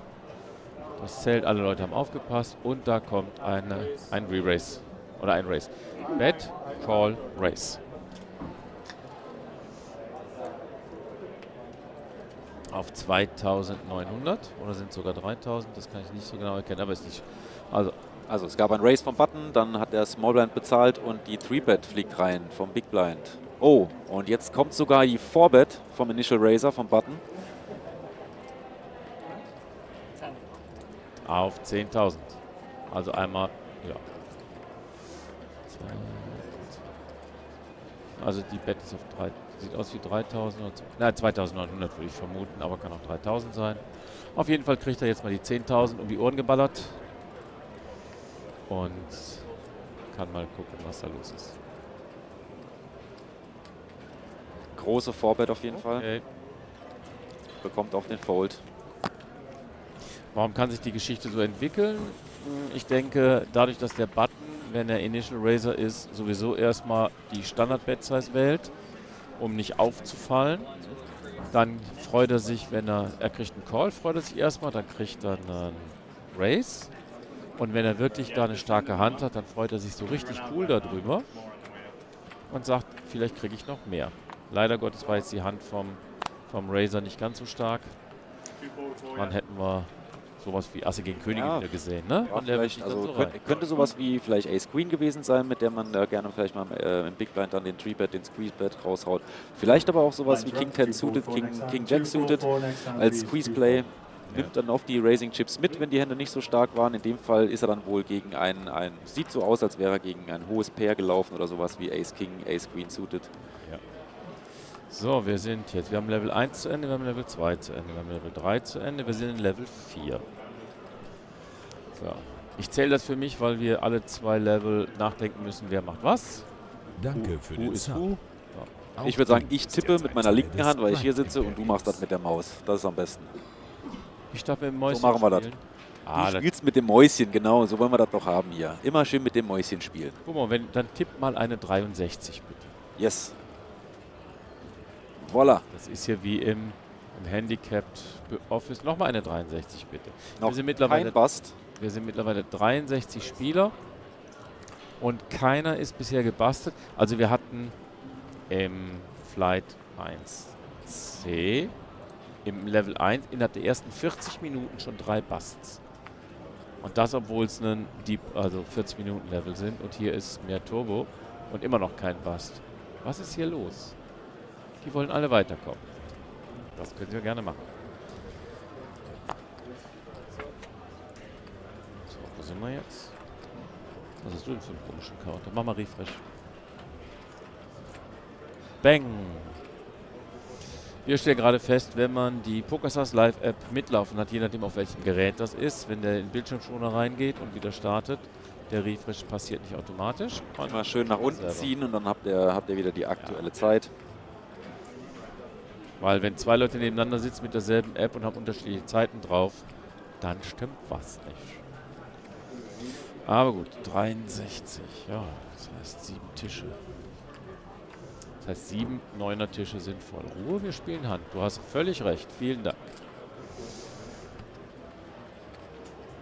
Boah, jetzt kriegen wir das Ruhe, wo die Ohren geknallt. Okay, wir haben... Da ist der Schoff von Felix. Und der kriegt von mir aus auch jedes Tag. Jetzt schon ein All-In. Take one. You choose. Queens. 8 or Kings? Queens. One less. Almost. Ace King. You had Ace King?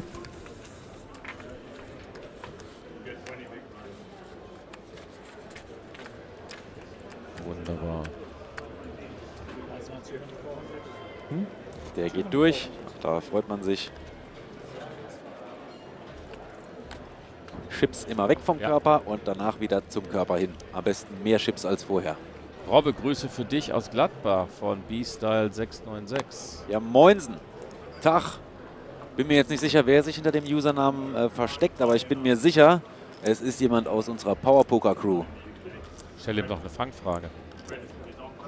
Auf gar keinen Fall. So. Da blenden wir doch direkt nochmal unsere Partner ein, wo das angesprochen wurde. Hier aus Gladbach ist nämlich Power Poker mit tollem Power Equipment für eure Home Games, All-In-Buttons, Poker Matten für eure Tische. Wenn ihr jetzt nicht einen normalen Pokertisch zu Hause habt, könnt ihr euren normalen Tisch zum Pokertisch damit machen. Tolle Kartensets, schöne Chips, verschiedene Editionen. Außerdem Raise Your Edge, Quality Poker Content, Coachings von Ben CB, dem deutschen Poker Goat, und Much Better, eine Online-Bezahl-App, ein Bezahldienstleister, wo ihr zum Beispiel einfach einen Ring oder so einen Schlüsselanhänger euch holen könnt hier. Zum Beispiel hier von Grind Live, Grind on Tour. Haben wir hier bekommen. Den gab es nur exklusiv, den kannst du ja nicht bestellen. Da gehst du einfach an der Kasse vorbei, wedelst einmal mit dem Ding und zack, bist du fertig. Und das ohne Wechselkurse, wenn ihr irgendwo im Ausland unterwegs seid. Wenn ihr mal auf Felix sein Händchen schaut, dann stellt ihr fest, da hängt eine Ringe dran. Man sieht sogar den Ring jetzt. An der linken Hand, da hängt der Ringe dran. Dieses Ringe kann bezahlen. Ja. Auch das ist von Much Better. It's magic. Okay, also euer Geld werdet ihr immer los, wenn ihr irgendwas davon habt. Weitermachen, ich versuche ein Ticket zu schnappen. Ein Ticket. Für was, Knüppel? Willst du dich noch hier qualifizieren und einmal hier rüber jetten fürs Wochenende? Ja, dann. also the English viewers, is somebody here who is still attending or trying to somehow manage to come to London to play maybe one of the last events? Tell us, we're interested. Gut, Knüppel. Ja, ich verstehe, dass du nicht alles verraten willst. Wir werden dich nicht weiter bedrängen. Also ich schon. Vielleicht. Also ich werde ihn bedrängen, ganz, ganz sicher. Denk dran, der hat dir was entgegenzusetzen, wenn du uns hier sehr bedrängst. Ja. Aber da haben wir noch ein bisschen Entfernung dazwischen. Aber wenn du ihn genug bedrängst, vielleicht kommt er ganz schnell nach hier gejettet und gibt uns einen auf die Schnüssel und spielt dann schnell noch hier. Der ist nämlich auch früher in den Zaubertrank gefallen, der Knüppel, ne? Ist er? Ja. Eieieiei. So, wir haben eine Hand, wir haben einen Flop da liegen. Da ist die Bett und geht's weiter, hört's auf und es geht weiter.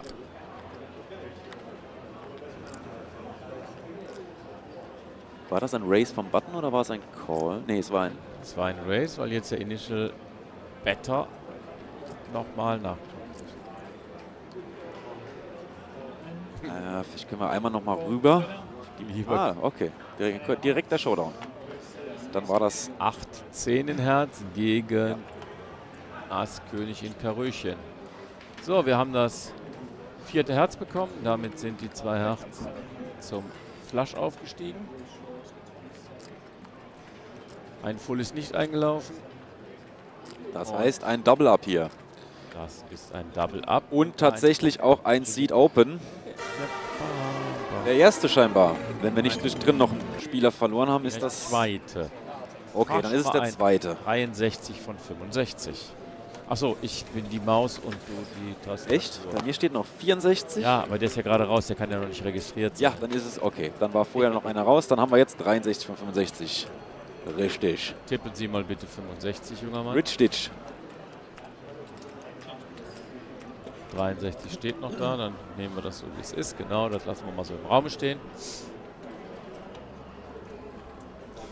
Also man sieht auch, das Turbo wird sehr angenommen. Was wir auch vermuten, ist, dass viele von den Ambassadors, die alle hier sind, unter Umständen im Turbo nochmal einsteigen, wenn so bei 50, 30 Big Blinds umgeht. Und dann noch ihren Platz, wenn sie noch keinen haben, ihren Platz für den Lohnt Tag sich. 2 holen. Lohnt sich, ne? Also wie gesagt, mittlerweile über 600.000 Pfund im Preispool. Wenn wir mal sagen, es gibt auf Platz 1 so 15% ungefähr, dann haben wir jetzt schon knapp 90.000 auf 1. Ja, da kommen lustige Sachen bei raus. So, was haben wir? Knüppel meinte, alle, die er geschlagen hat, warten heute noch auf die Schmerzen. Nix Zaubertrank. Alles klar. Und Stu Sefton supporting Aaron K on the feature right now. Good luck, mate. APK is just on break. Yeah. He will continue in the booth in exactly 11 minutes and a few seconds. Der Knüppel, ja, hier, der macht hier Understatement. Ein bisschen tief stapeln. Habe ich dich nicht irgendwann mal mit so einer blau-weißen Hose rumlaufen sehen? Du meinst, das wäre eine Schlägerhose? Oder eine ich meine die Obelix-Hose, aber nee. Knüppels Signature-Move ist ja die Lederweste, ne? Oder das Signature-Kleid. Ein Flop. Ass 5, 2 in Pik. Unser Meister ohne Kleister ist er doch nicht mehr dabei.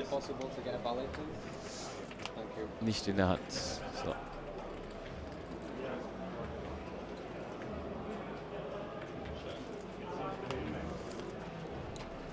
Was passiert? Oh. 6 und 4 in Pik. Jetzt. Sehr schwarz, dieser Flop. Da kommt die Bet mit 2500. Ganz viel Schippe. Nicht wie der Olli sagen würde, ne? Grüße gehen raus, er ist ja da, ne? Wenn ich das richtig Olli sehe. ist im Chat, natürlich. Er wäre aber lieber hier. Ach, wo sonst? Also. Guck mal, da ist der Olli-Ersatz. Besonders freiwillig ist er ja nicht unbedingt abgereist, aber er hat halt einfach Sachen zu erledigen. Ne? Manchmal muss man Dinge tun. So. Ein Call ohne Pik mit Zehnern, also Set 10er. Und der andere 10 is Spieler good. hatte auch keinen Peak und sagt, 10 is good. Und Wacker 10 war nur Geilen Hut hat er an. Märchenzähner. Schön, sieht so ein bisschen nach Zaubererhut aus, aber nach Schachbrett Zaubererhut so. Das hat sich so ein Sherlock Holmes Mützchen. Stimmt, wenn er jetzt noch so ein wie sagt man, Tweethemd oder irgendwas anhätte und so ein Pfeifchen, ne, dann... Eine Meerschaumpfeife. Ja. Wobei sie soll gar nicht Meerschaum gewesen sein. War wahrscheinlich weniger Schaum. Mal gucken, ob er wirklich Sherlock ist oder ob er eher der Watson ist. Wir werden sehen. Auf jeden Fall nennen wir ihn jetzt Sherlock, würde ich sagen, ja? Okay. So, siehst du, die PokerStars Live-App weiß jetzt auch, dass ein Spieler mehr raus ist. Wir wussten schon vorher. Und von daher noch keine weiteren Spieler dazugekommen, aber 8 Minuten noch. Nach diesen 8 Minuten werde ich euch aus der Boost verlassen und dann werde ich schon wieder unterwegs dann, ne? Wahnsinn. Dann gehe ich hoch auf The Gods. Die Levels sind aber auch schnell hier. Obwohl, ich war ja 4 Level insgesamt. Also, wie gesagt, wir haben 40 Minuten Kamerawechselrhythmus eingeführt, weil wir im Moment den Luxus haben, dass wir 4 Leute zum Rotation haben. Ja. Wunderbar, je länger die Tage werden. Wir rotieren hier immer ein bisschen fröhlich durcheinander rum. Mal ist der eine hier, mal ist der andere da. Und manchmal rotieren wir mit unserer Rotationsregel. Und genau, manchmal, König 2 manchmal drehen wir uns auch gefühlt im Grab rum, aber bei so langen Tagen passiert das einfach. Jawohl, Heiser 887, deswegen ist er reingegangen, weil er möchte unbedingt Tag 2 erreichen. So Felix, es wird Zeit für ein Double-Up, oder? Pepita Musterhut, okay. Markus Böse. So, jetzt mal hier. Leute, mal so ein bisschen Good Run schicken. Komm, Magic. mal so ein bisschen... Ja. Schön ist auch, dass die Leute nach der Pause wieder dazugekommen sind. 207 Zuschauer auf Twitch, 58 auf YouTube. Wir haben einen Zuschauerin auf Facebook und wir haben 65 Zuschauer auf X. Instagram sehen wir im Moment keine Anzeige. Ah, geiler Name hier. Dr. Gluck 9000 folgt uns. Vielen Dank für den Follow. Hallihallo, hallöle. Welcome. Und wir haben ganz vergessen, oder haben wir es erwähnt? Nee, Aventurin. 24 Monate auf Stufe 1. Ist jetzt schon 78 Monate dabei. Wahnsinn. Haut mal Ehre in den Chat für Aventurin. Waren die Alerts nicht an? Doch, eigentlich waren sie an. Irgendwie ist das durchgegangen. Lass mal gucken, ob da noch irgendjemand dabei war, der... Das war auf jeden Fall die Bombe. hat. Die Bombe hier für 24 Monate. Nee, das war Also, Aventurin, Liebe geht raus. abonniert. Der Support, der bringt hier viel für den Kanal, für die Ausrüstung, für das Team. Das heißt, er hat schon für die nächsten 24 Monate das Geld abgedrückt und wird automatisch... Er hat richtig die abgedrückt. nächsten 2 Er hat Jahre. richtig einen spendiert hier. Richtig den Göndalf hat er rausgehauen. Hallihallo, hallöle. Also... Jawohl, Applaus in den Chat. So, wir haben einen Flop und Turn. Oh, ne, wir haben Flop da unten liegen. Felix ist in der Hand oder nicht? Ich habe es jetzt gerade nicht gesehen. Sieht nicht so aus. Ich glaube nicht, ne? Felix not in the hand.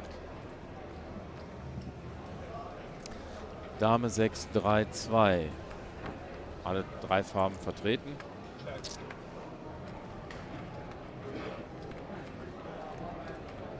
Hä, was für 24 Monate nicht? Hast du dich etwa verklickt oder was? Also hier bei uns steht, du hast erneut für 24 Monate auf Stufe 1 abonniert. Und abonniert jetzt schon 78 Monate vor 13 Minuten. Okay, 6 Monate. Voraus. Ja, was weiß ich, was uns hier angezeigt wird. Okay. Auf jeden Fall danke dir. Egal, ob es jetzt 6 Monate oder 18 oder 395 sind. Vielen herzlichen Dank. Also, alles hilft. Alles ist cool. Alles freut uns, wenn wir hier sitzen und das für euch hier kommentieren. Dann ist sowas immer Balsam für die Seele, wenn wir sehen, ihr seid dabei. Eine große Hand läuft. Und ein Ass dazu. Was passiert? Achso, nee, der Spieler tauscht nur irgendwas. Special Race for Ships? Nein. Was ist da los? Der bringt einfach ein paar neue Stacks davor. Achso, ja. Ja gut, Aventurin. Dann sind es halt nur 6 Monate, aber was haben wir da? Dame Bube? Bube, der Bübscher. Also die Hand müssen wir uns nochmal betrachten, weil so spielt man Buben. Pocket Jacks. Jawohl, so spielt man sie. Ja. Aber wie aventuriert hat, ist im Moment, es scheinen nur 6 Monate zu gehen, aber nicht schlimm. In 6 Monaten sehen wir den Eintrag wahrscheinlich wieder. Ja, im Moment ist eine coole Aktion auf Twitch, glaube ich. Du kriegst, wenn du 6 Monate im Voraus abonnierst, einen etwas günstigeren Preis. Wobei ich glaube, das hat dann keinen Oder vielleicht hat er auch einfach noch ein bisschen was Längeres rausgekriegt. Er hat für 6 Monate vielleicht bezahlt und vielleicht hat er das. Aber das können wir dir jetzt gerade leider nicht sagen. Auf jeden Fall. Er sagt, er hat für 6 Monate und dafür. Danke, danke, danke, danke.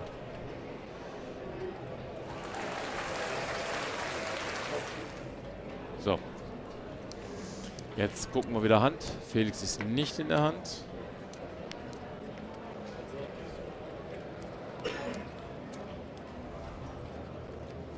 Die ist auch schnell vorbei, die Hand.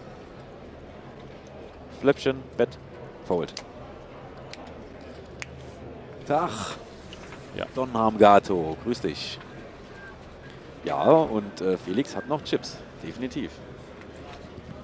2, wie du siehst. Nee, Quatsch. Hier. Ist nur gerade von seiner linken Hand verdeckt.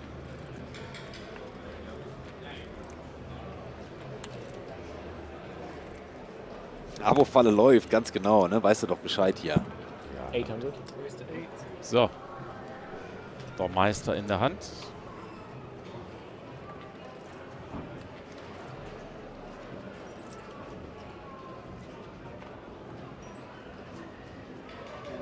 Felix im Big Blind.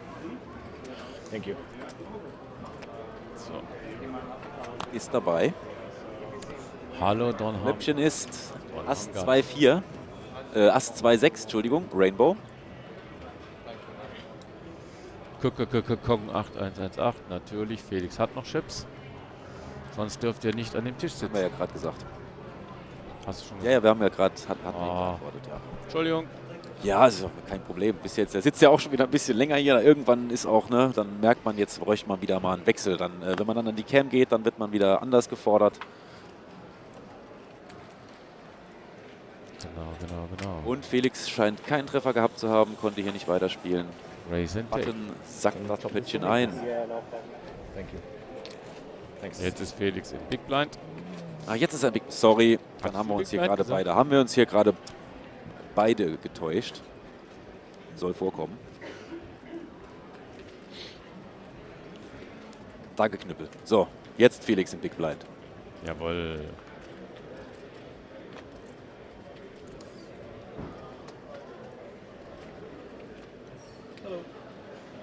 So.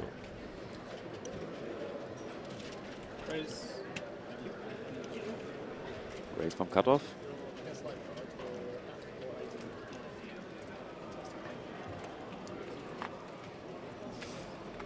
So, noch 1 Minute 40. Das heißt, ich werde jetzt mir die Hand noch in Ruhe angucken.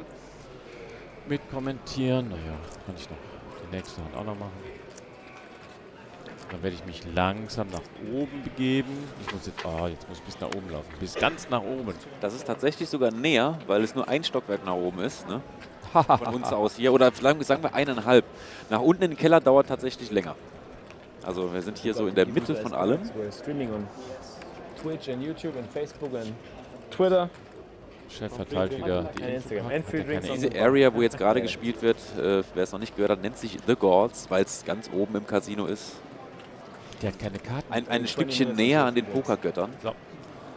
Ich muss gleich dran denken, ich muss ein paar Infokarten mit draufnehmen, weil man kann gar nicht verteilen. Streamen. Dann kriegen wir noch ein paar Streamer mehr. Warum haben wir eine Leute schon wieder abgeschaltet? Warum sind wir auf 180 runter? Leute, was ist los? Fängt ein Krimi an? Ja, guck mal, dafür ist bei X die Nummer gerade wieder hochgegangen. Also das fluktuiert hier immer so ein bisschen, aber im Grunde sieht es doch ziemlich stabil aus. Also dafür, dass irgendwie Freitagnachmittag ist und die Leute oft was anderes vorhaben am Freitagabend, finde ich das ziemlich okay. Da danken wir auch gerne nochmal. Wir sind mit dem Stream hier unterwegs. Was sollen die Leute am Freitagabend anderes vorhaben? Ja, weißt du doch selber. Das geht. Da ist man eingeladen, Geburtstage, Partys, was weiß ich. Ne? Aber hier auf X wollen wir euch auch nochmal danken. Ne? Sind wir auf jeden Fall bei knapp 100 momentan. Facebook haben wir auch ein paar Zuschauer. Bei YouTube schauen uns auch knapp 100 zu. Und bei unserer Stamm-Community auf Twitch haben wir irgendwas um die 250. Also ist doch relativ stabil. Das wird mir jetzt zu kompliziert, aber ich mache jetzt 1. Ich schaue nochmal nach. Wie viele Leute da sind. 67 zu 69. Ah, das ist noch nicht viel dazu. Nicht so viel, nein. Aber ein paar sind noch dazu. Oh, der Level hat gewechselt. Ich mache mich mal auf die Socken. Wir sehen uns in 2 Stunden wieder. Wie heißt es schön? Zurück zur Lücke. Danke, Jorge. Bis später.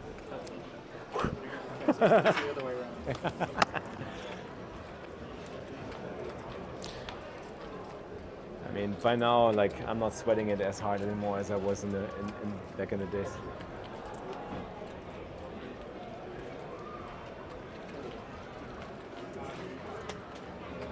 Hotel breakfast, they have hash browns. Yeah, the hash browns sometimes are with egg and stuff like that. Yeah. Lines are now 200, 500. I had that when I saw an article afterwards, they said they had egg on the outside, and I was like, Yeah.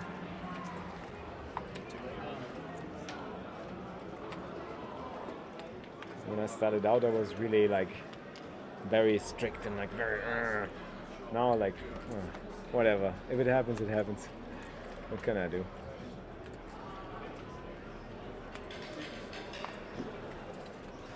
So, und bis APK seinen Weg hier wieder hingeschafft hat, das ist auch groß, das Casino, bleibe ich mal bei euch und wir schauen uns mal ein paar Hände zusammen an.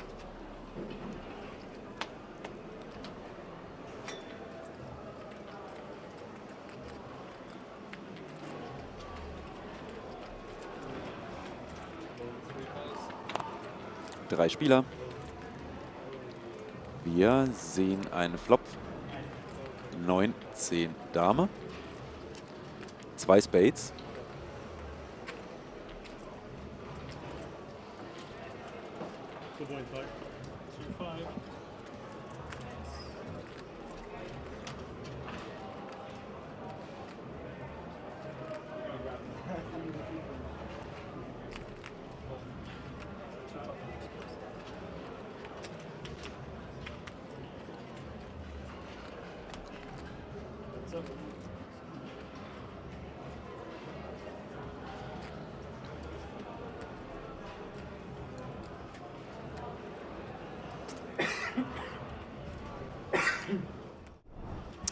Alright, just gonna switch. Hello, guys.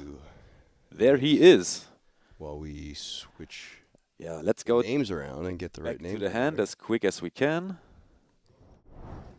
Perfect. Because there we go. It looks like there was a big pot developing. We are switching to English now, guys, as APK is back in the booth. APK from Philly. Yeah, my name is APK. I'll be doing the English portion of this broadcast. I'm going to be here for the next 2 levels of this 1D 1100 main event. 4 levels. I'm there for the next 2 levels, and then somebody else is come join you. Oh, we're doing 4 levels. Yeah, 4 levels comms. That's great because we have some time to get to see some hands. All right, so then I guess you'll have me for the next hour and a half. 1-1. No, I know you have. Felix spielt sein Show 1 game. Not sure which card that was. Could have been a jack.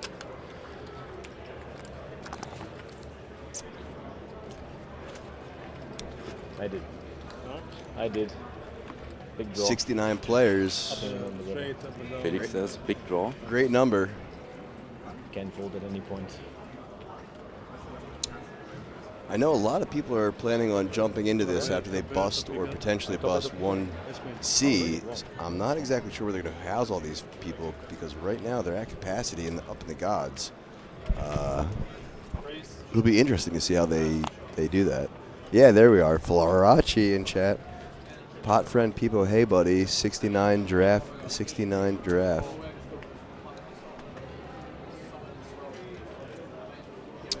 Surely there's some OS fans in chat as well. Maybe we'll get some OS 69s. Sure they are. There's got to be at least one. Someone in chat give me an OS 69.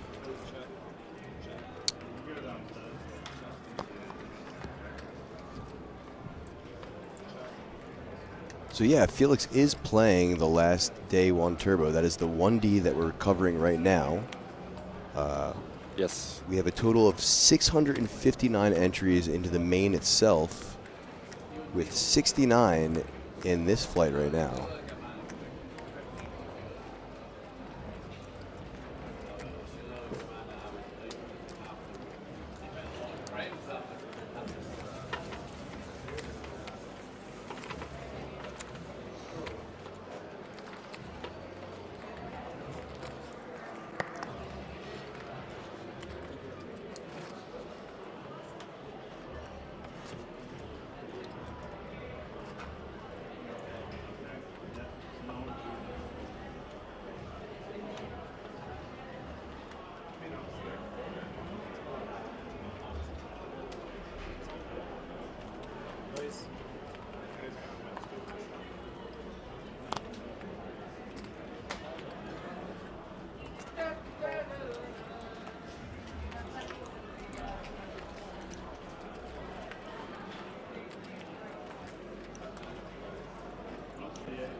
Sorry about that, folks. I just had a sneezing attack. Gesundheit, God bless you.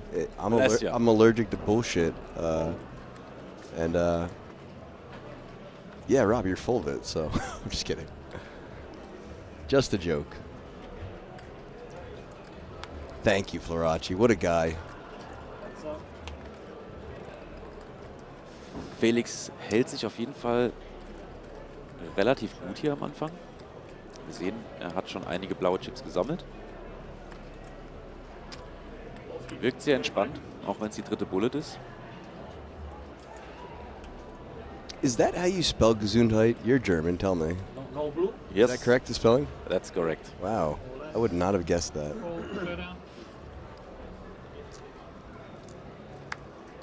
I would have had an extra D in there. I would have had all sorts of extra letters. All right. And we hear a GG as... Oh, no, he's left with like 300... Thank you very much. ...and change or something like that. Unless he has some chips behind his hand. Oh, yep, I see a yellow. Very good to you. He's low. Low. Scuffed David Cockner in C2. If any of you guys know who that actor is. Ah, actually we called him Sherlock because of the hat. Ja. No, he's we named him Sherlock. That's Scuffed David Cockner, and if you guys know who that is, then I think you'll agree. I don't. Is he somebody? Okay. He's a famous comedian and actor. Okay. Yeah, was very German. But he looks way older on this picture than he looks on the live table, right? German pronunciation. I'm saying this guy looks like the scuffed version of him. Yeah. Especially with a hat, right? Yeah. Come on. Show it maybe to the... Yeah. That's the guy. That's the actor. Now look at this guy. Unmissable or anything. It's good. Come on. If you have nothing else. I mean, is he getting I know younger, maybe? I don't. Most of the people are getting older, right? Maybe he's getting younger. I don't know. I just think he looks like him. So we are at 71 now. You guys missed the opportunity to do 69s. Maybe we can get some more entries, and then players left will get to 69. You can spam those 69s again. Just 10 minutes left at this 5th level. Already 72 entries. Numbers are rising. There you go.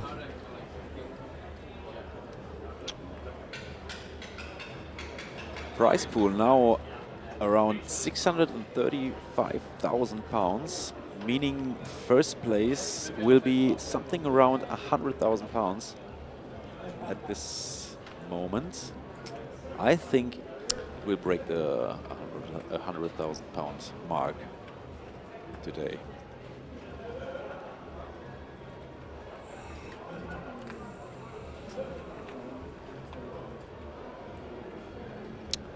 Yeah, and so as things go, I expect we're going to pretty much break or end up around 700 total entries in the tournament, which would mean, given the 15% pay structure, we're looking at around 100 people paid.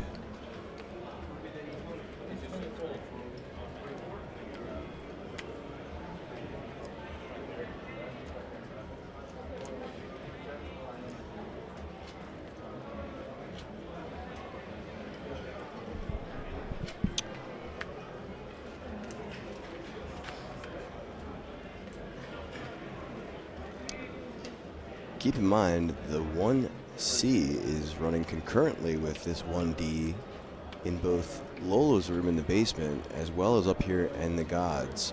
Only 5 of these tables being used for the turbo, but pretty much every table in this building packed and full to the brim. We're at almost at capacity. As we see a paired board become a trip board for the APK special, and I see my buddy Black Elf in the background there. Good luck to him as well. Small Blind was betting on a turn, got raised, called the raise. Now he checked to the raiser, and obviously he's betting big on the river. Should be around pot size. 10,300.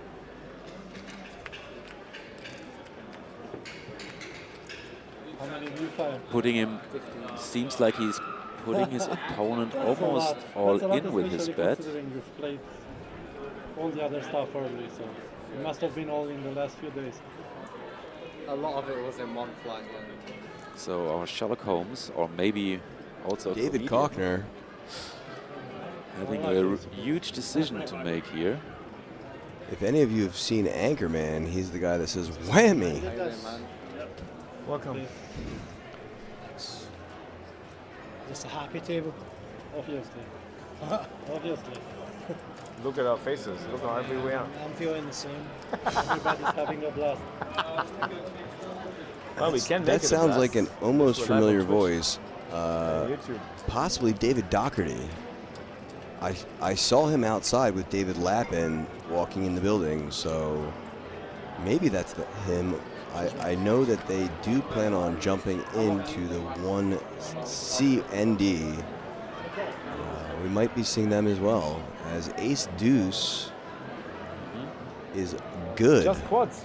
for to be quads. good. That's the 3rd time today I've seen quads. As we said yesterday, usually you're good with quads. Most of the time you're good with quads, unless you get beat by better quads. But that is the 2nd time today I've seen quad deuces, and I also saw today quad 5s. Yeah, quad 5s. Yesterday we saw quad 8s, I guess. Man, that's wild. Yeah. Three quads in a single day at a live event is pretty wild for me to have seen with my own eyes. Not wild for it to happen at an event, as thousands of hands get played, but pretty wild that I got to catch all 3 of them. I see in the back, that looks like Feraldo. We know him, who just cashed last night's high roller. Felix not playing a lot of hands in the last orbits. Yeah, and the thing is like it's tough when you're card dead during these turbos, because you just don't see as many hands as you normally do in a regular structure. So you really have to play the hands when you get them, because, like I said, you just don't see many hands per orbit.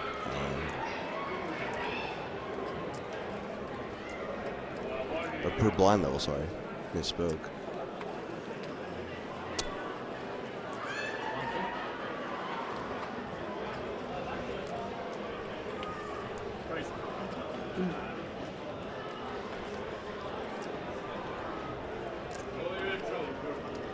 Raise coming in. Action goes back to the initial raiser, who calls.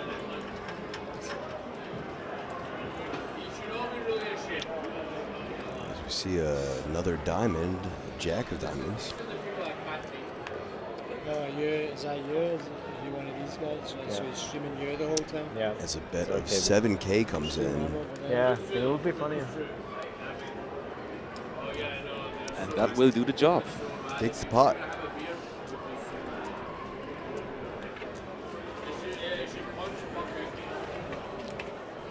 I was telling him to Felix come to this now table while there was a in seat open, but floor wouldn't let the him. under the gun position. Got the more boring Scottish guy. Say again? Got the more boring Und Scottish Leute, guy macht who's, ruhig weiter wie vorhin. Ne? Also ihr habt gerade angefangen, euch hier so ein bisschen wieder reinzugrooven in den Chat auf Deutsch. Macht gerne weiter. Ich bin auch gerne weiter für euch da. 100%?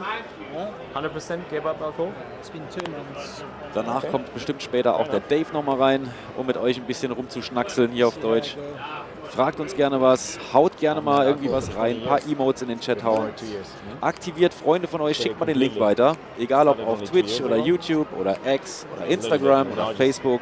Gerne mal Leuten Bescheid sagen, die sich für Poker interessieren, dass sie auch mal reinschauen und uns gerne auch mal ein Follow da lassen. Kostet nichts, hilft uns aber jede Menge.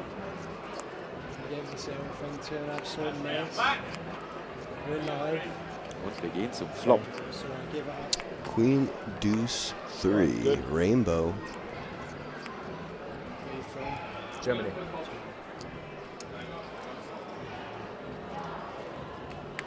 Button against small blind. Germany.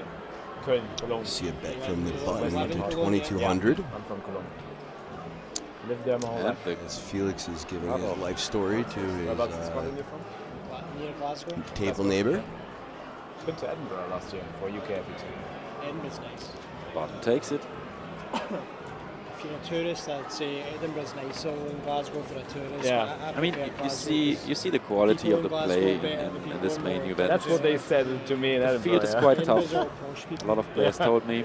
Got it. And yeah, it's a sign of quality if not a lot of hands are played until a showdown or until a river. It's funny because I have to go to both that places again. totally contradicts Both what I Glasgow think and about Edinburgh. most of this field or what I've seen. I've seen some brief spots of brilliance, but for the most part, this is a field that I would love to play because it seems really soft to at least me. At the beginning. No, At the beginning it's softer, but I think even these later tournaments. what they meant is, I spoke with a lot of players in the, who played the high roller. Of course, that's a little bit even different. tougher. But they also said it's that should be a tougher main event than some of the EPT stops. It was their There's opinion. certainly a lot of ambassadors and pros playing this event, so yeah, there's a decent amount of good players here, but overall, I don't know. Overall, I have not been impressed. Okay, Felix playing the hand. So Felix in a hand, and the flop is King Jack 9, Rainbow as well. Action on Felix, sitting the big blind. He checks, I suppose, and it goes back to our cutoff, who lays out a bet of 6 or 1100. Continuing and getting the fold. Yeah, Felix Felix insta mucks for the fold. Hallo, guten Abend, Sebastian. How is it going? Wie geht's? Bereit für eine lange Pokernacht?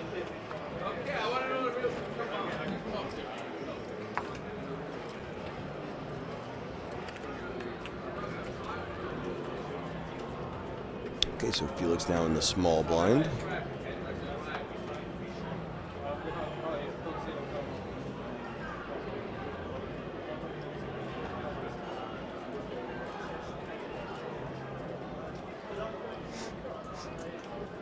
Let's update the numbers again. Let's look after the number. Yeah, same numbers, so 68 of 74.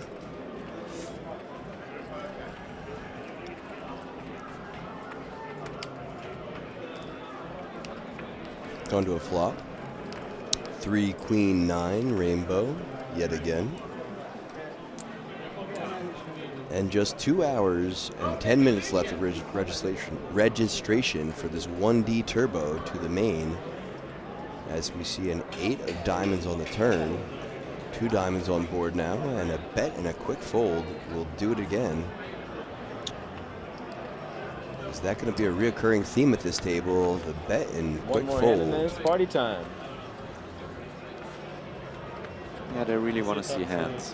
Floor or downstairs? Just right outside the door. So you just go. And so we are going to be taking a short break after this blind level, which is just ended. So this will be the last hand, as those blinds are already in the pot. We have to play the last hand. We're going to go take a cocktail break, a little drink, and enjoy the players' party, which is going on right now. Yep. And then we will be back momentarily in like 20-25 minutes to cover the end of this 1D event, or at least as long as Felix lasts. Hopefully, long enough to bag. So we have a raise from our third seat and a fold, fold, fold. Come on. Off to the party. Not quite yet, Felix. We have to see the rest of this hand as the gentleman on the far side of the table chooses to play this last hand. So you're just going to be hearing our voices as that mic table is now off. We're going to a flop two-way. Queen 7-3, 2 clubs on board as we see a check from our big blind. Board, but and a continuation bet of 2,000 and a quick fold. That'll do it. So we are saying goodbye for now, but like we will be shortly back. Yeah, we'll be back in about 20-25 minutes. Yep. Yeah, table sound is off. That's because Felix got up from the table and he has the mic on him. We're going to take a 20-minute break, go check out that players' party, enjoy a cocktail or beverage. Everyone at home watching, please just stick around, and we will be back to complete the rest of this 1D. I am APK. I'm Robber. This is the 2024 UKIPT London, Hippodrome live from the Casino. Hippodrome. We called. She's a super mind. Yes. What a legend. Talk about multitasking. She's multi-gaming. Yeah. Back to Lex table. Lex is all right. Ace Queen. And once again, that bounty envelope in play versus Ace 10 suited needs a 10 or hearts to improve. Dominated by Ace Queen off of Lex. Ooh, 2 hearts on the flop with an ace. Drawing to a 10 or a heart. Needs a 10 or a heart. And there it is. Ace Queen holding for Ambassador Lex. That's right, as you see Spraggy, who has busted behind him. All right, look at this. We have an all-in from Joe with the envelope in play as well.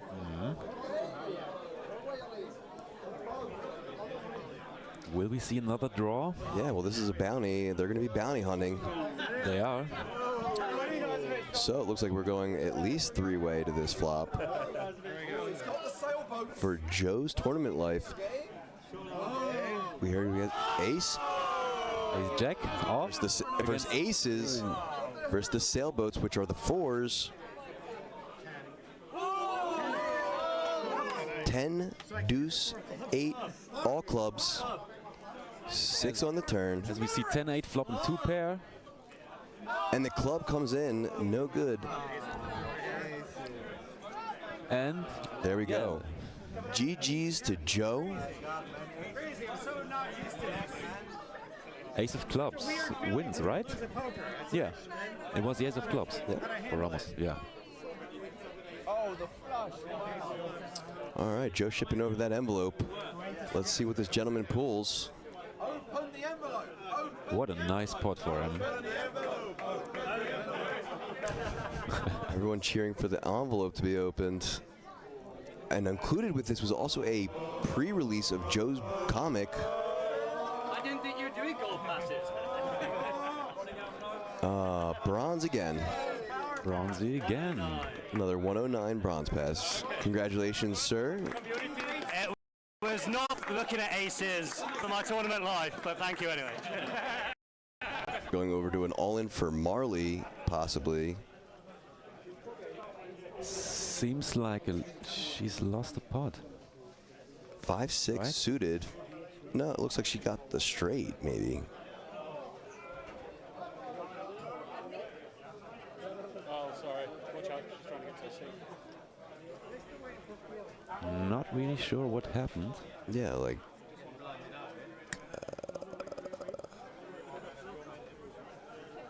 I don't see any other cards being shown. Somebody won it. Who won it?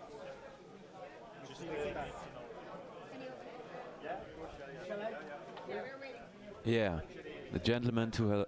All right, her so there right. we go. So I guess she did in fact bust it. And as the gentleman busts Marley, he gets to pull her envelope for a possible shot at a silver ticket, but it is in fact a 109 bronze. So that is a GG to Marley.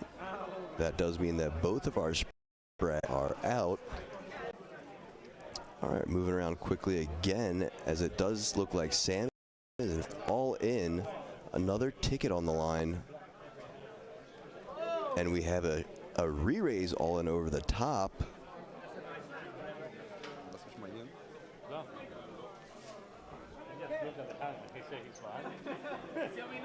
Yeah, that was the re-jam and another one. And it looks like a call because he put it in over the line. Yeah. And that is going to be three-way to a flop. Yeah.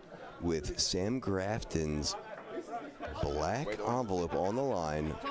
Big pot. Big pot poker incoming.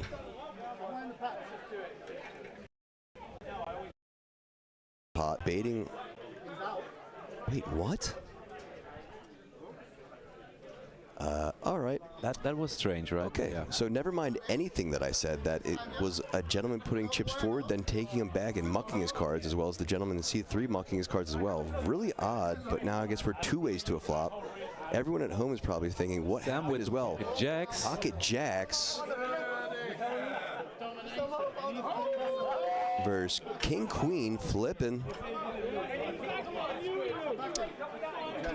Flipping. 3-8-6, Jack still holding. Yeah. Turn comes 10, Jack still holding. Oh, and the king on the river. Rivered king to bust Sam Grafton. GG, Sam. Happy birthday. Merry Christmas. Happy All right. So congratulations. Let's see what this gentleman finds in this envelope. Aside from the 100-pound bounty, it is in fact another bronze. Another bronze. GG, Sam. GG. $109. Minutes left in this level. I just updated it, but as we said, the levels are going so quickly. The time is passing by so quickly, but just having too much fun in the booth, man. Yeah. Now we got it, and 5 minutes left. But after this level is again, the level will repeat. Whoa! Dealer flying cards out. And that is a GG for Lex, as David Doherty has now knocked out Lex. GG for Lex. And it looks like another bronze. All right, so another bronze for David Doherty, knocking out Lex Velhos. Unfortunate. GG Lex. GG Lex. So that, I believe, will make it 142 left. Felix has the envelope in his hands.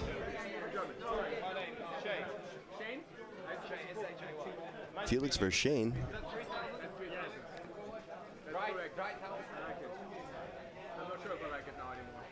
Maybe he wants to attract some attention with it. Jack of Hearts on the turn. And a bet from Felix for 8K. Felix offering the envelope. And this gentleman snap calls. No matter what you have, you want that envelope. River coming 6 of clubs, pairing the board per usual when I'm here. Felix putting the envelope on his forehead like he's playing blind man's bluff. All in.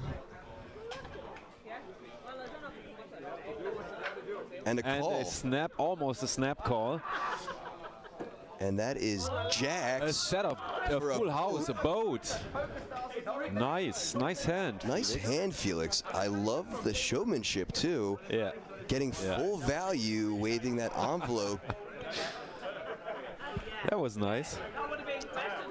That's the extra mental psychology and the extra step that you can do during live play that you just can't do elsewhere. We are down. At the moment, we are down to, I think it. We're down to 48, which means we are 9 off the money. Already 48. Yeah, 9 off the money.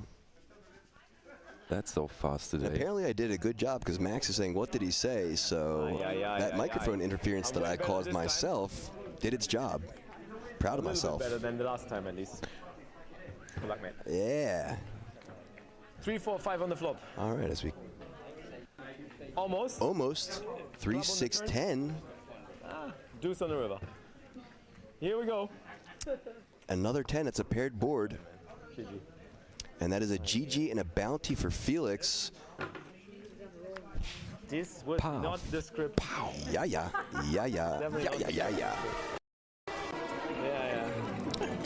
All right. All in. Yeah. Let's do it. Very good. Let's do it. He just I don't have confirmed. much more behind. I have a good draw. I call. Okay, let's go. Good luck, man. All right, and we have an all-in and a call. King 6 for 6-7. Oh, that's a big draw. Felix needs to fade some diamonds. No diamonds, no 5. King is good on the turn. No diamond, no diamond, no diamond. Oh. And that is a flush on the river and a GG for Felix. Ugh. I think he's got me covered, huh? Ugh. So guys, if you are still looking the game, give us GG in the chat. We know.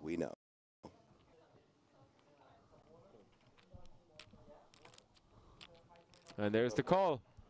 We have Pocket 7s against 7-6 suited, 7-6 offsuit. 7-6. Oh my goodness! Look at this. Is that the straight flush? I think it's a straight flush. That is the straight We have a straight flush. With the 7 of clubs. Oh my God. 6-7 off. 5, 6, 7. The 6-7 off. Oh my God. The straight. And I was flush. like, oh, I didn't even see what he had. What a hand! Wow. Straight, unbelievable. Unreal. A straight flush at the final table. Trying to get some info out of Nick by. Yeah, that's a call. So we've got Ace Jack. Ace Jack against Ace Jack off versus Queen 9 suited. What? Wow. What is happening right now? Flop. Just hold Nick. Hold it. Hold the baby. Oh. The gentleman flops a boat, drawing Nick dead on the flop. Holy shit. Oh, wow. Oh my God. Poor Nick. Oh, wow. That is very sickening. So unlucky, Nick. That is very sickening. That is a GG to the last ambassador left in the tournament, Nicholas Walsh. And now 5th. we get to see The last envelope. the last envelope. That's All right, right. guys. Good game. Good game, guys. So that will be GG for Nick Walsh, who just busted in 5th place. Well played, mate. As we see how those payouts, that means he has collected 1.3K from payouts, and he had 11 bounties and an extra additional 1,100 pounds. As we see what we already knew was in that envelope. It's a bronze pass for another 109 bucks. Shock there. Yeah. Congratulations to Nick, GG, and Cito. You're live. You're live. We're live? Now? Right now? That's right now. We're live? We are live already. We are live? We're back. We're live from the Hippodrome. It feels like we just left and we're already back. Oh my God, yes, and here we are. I just went to bed, stood up, and here we are again. Welcome everybody.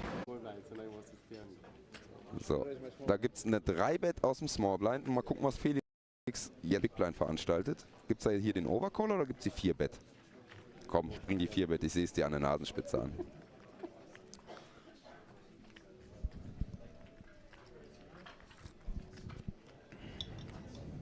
Ja, kommt die 4-Bet von Felix auf 7.600.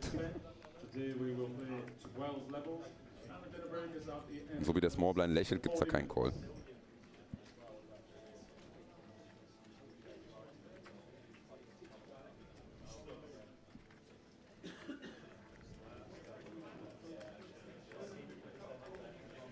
Also entweder do a football play against you. Okay? It's called like the no look. Ball. Ja, schmeißt weg. Was zeigt er da? Boring. Yeah, Ass König gegen Ass König, beide all in. Ist zwar langweilig, aber unseren Effekt gibt es trotzdem. Like, how you like, you're even asking for top set like this? Ja, da schnell der kleine Strolch. Die Ass und die Könige miteinander ausgetauscht. He thinks he's raising into. David Doherty and Lex.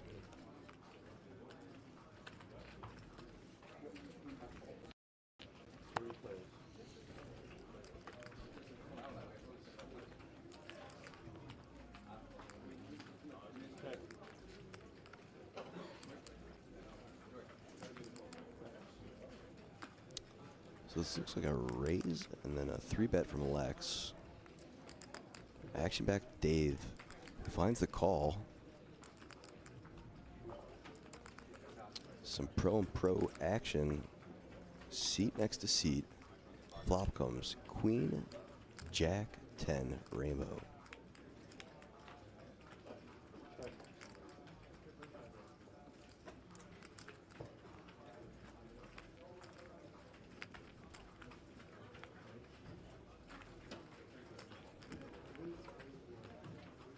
$2,300 from Lex.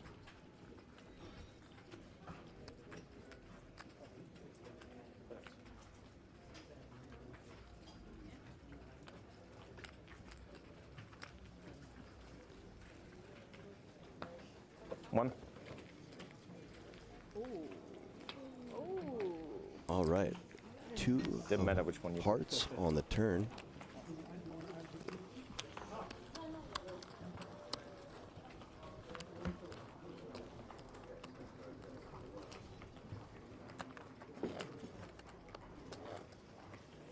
It all started with me losing a bet. If I cash in Bahamas 2019, I told the stream that I would get a tattoo. I would get this as a tattoo. So I got this.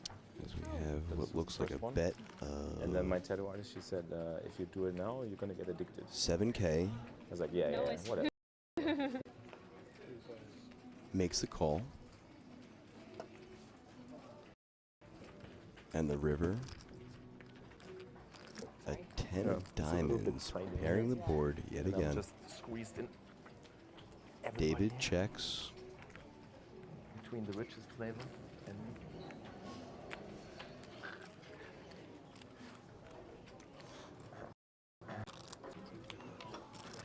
And an all-in from Lex.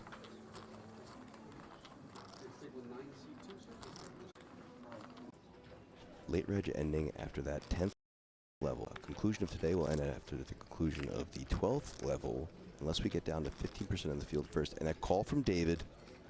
Cards being tabled. Jacks are good. Yeah, sure. That is a full boat for Lex and a knockout. She tried. GG's did it. Like, I never really wanted to be tattooed. The anonymous people just come in and like. Your YouTube numbers were about to dip, so way to save it. But the live chat, total different world. Close call there, Felix. Felix, let's play a hand. Let's get you some chips.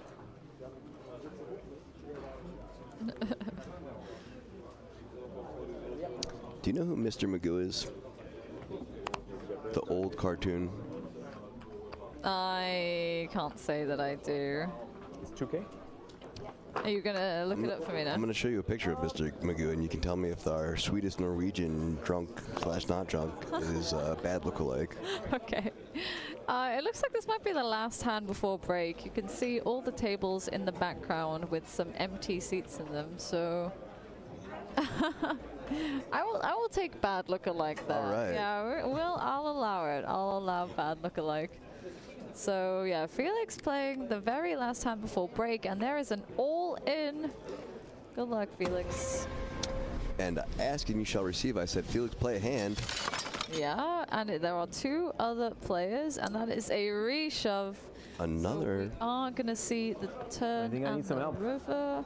What are we looking at? Deuce 9 of diamonds. Diamond draw. Versus Queen High, maybe? Yeah. King Queen needing a diamond on the river. Oh, that's And that is GG. GG's, Felix. You think Felix is going to rebuy? Nice stream, we shut down now. You think he'll know? Maybe one more bullet?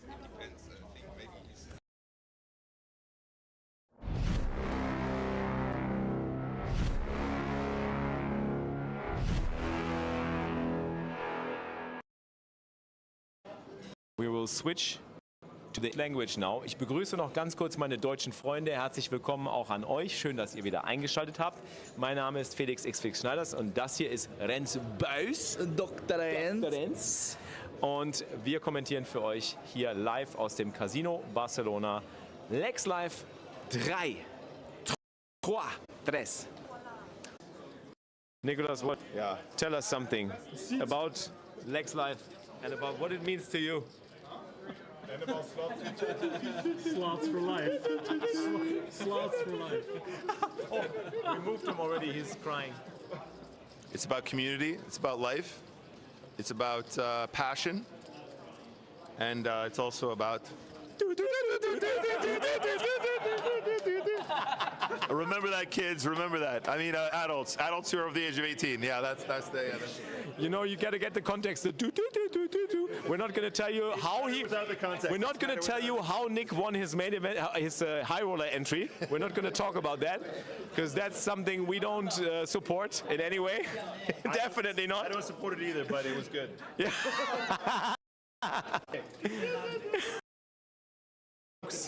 Oh, we can fuck crooks. Let's fuck crooks.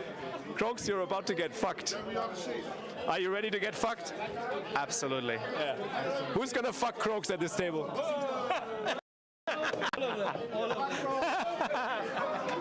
They all gotta fuck me.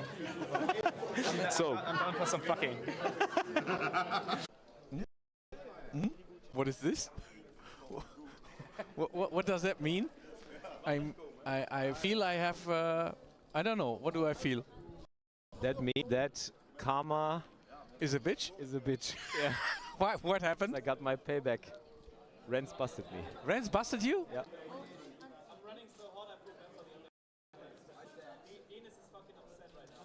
Nicolas.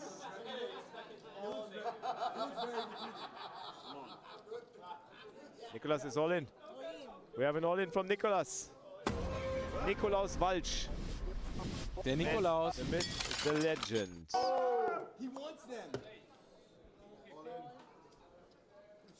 Felix macht zweiten Platz im High Roller, 5 Euro, nicht mehr viel Geld. Naja, ich meine 5 Euro Sit and Go, wo es um ein Value von insgesamt über 2K geht. 2K. Eigentlich geht's für viel, die machen ja pro Tisch, also alles eigentlich 5 für 4,40. Oh. Mädels.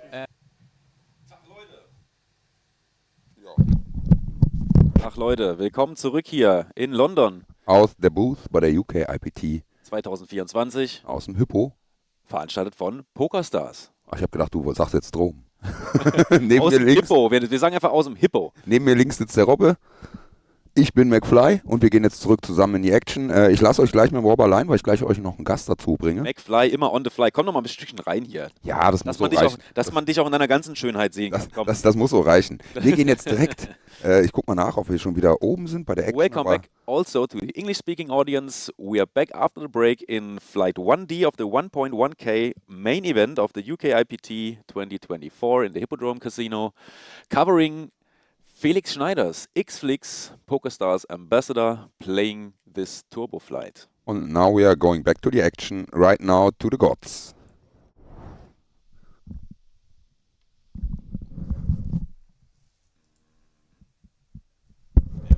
Maybe we need to put on the mic or there something. The mic is not working, maybe the receiver is off.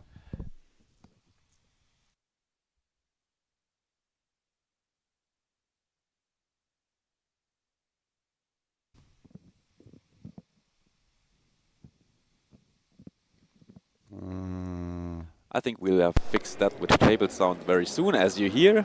Now it's fixed. Fixed. Okay, dann sag ich mal Wir bis haben gleich. das alles ganz fix.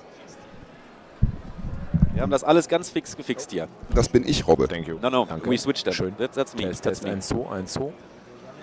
Ausschlag ist da. So, willkommen zurück hier. Wie gesagt, jetzt gehen wir wieder rein. Ist gerade nach der Pause die erste Hand. Gleichzeitig läuft hier oben übrigens noch in der Rooftop Bar die Players Party. Mit Häppchen, mit Free Drinks, mit den PokerStars-Leuten und den Spielern, die gerade Zeit haben oder noch Pause haben im Tag 1C Main Event, was unten gespielt wird im Untergeschoss in Lolas Casino. War auch gerade eine größere Pause, deswegen waren da auch einige Spieler oben. Und wir sehen ein All-In am Flop. Wird nicht gecallt. Und der Pot wird eingesammelt. Felix checkt nochmal ein paar News. Hat schon ein paar blaue Chips eingesammelt, wie ihr seht. Er sollte im Moment um die 50k Stack haben, roundabout. Etwas über Starting. 30.000 Startchips.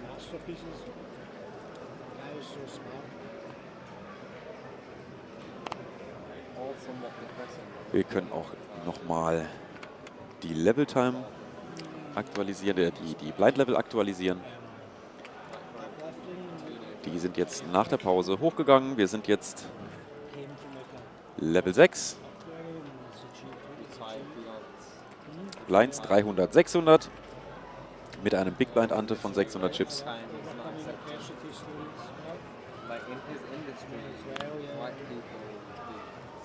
Und sehr wahrscheinlich wird APK auch in ein paar Minuten wieder hier bei uns sein und uns hier auf Englisch unterstützen für die englischsprachige Community. As I said, APK is going to be back in a few minutes and we are going to continue in English then. But feel free, even if I'm commenting in German, feel free to ask questions in English too. I'll try to switch as best as I can. I don't listen to much modern stuff. Felix looking interested, but also in deep thought. Felix Überlegegesicht hier. Das Tankgesicht. Und er setzt an und der Gegner snap-foldet. Die 4 am Turn wird es wohl nicht ausgemacht haben, aber Ass oder König auf dem Flop vermutlich gehittet.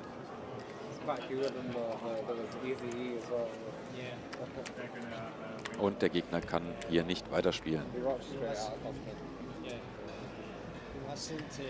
Felix jetzt UTG. Nochmal schön den Stack richten. Und am besten auf Dauer die vielen blauen die vielen schwarzen in viele blaue Chips eintauschen. Das ist doch immer der beste Tausch. Kleinste zu größten.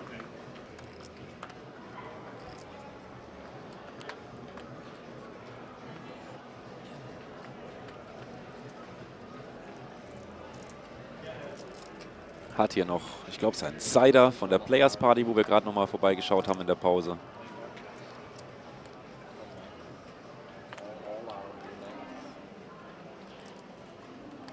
$1200 sind bezahlt, auch vom Big Blind.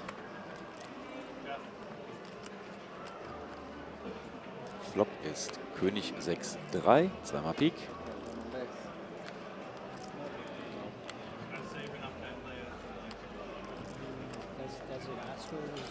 Initial Razor setzt an und bekommt auch wiederum Snap Folds. Also das Spiel ist hier wirklich sehr fix. Passt ja zum Flix.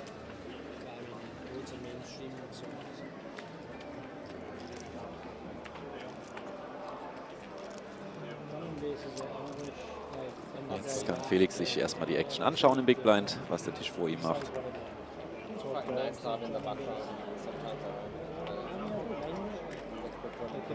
Und wir gucken nochmal nach den Entries. Und zwar haben wir inzwischen 80 Entries in diesem Flight. 69 Spieler noch drin. Momentan wären bei 15% ITM 12 Spieler in Day 2. Das wird bestimmt aber im Laufe der nächsten 1 Stunde 40 noch ansteigen, denn so lange ist noch Late Registration offen. 1 hour and 40 late reg left. Prize Pool im Moment bei knapp 650.000 Pfund. Prize Pool around 650,000 pounds right now. As we are having a little overview over the other tables, here you see Black Elf. Seat number 5. And all in on the other table. And back to Felix table.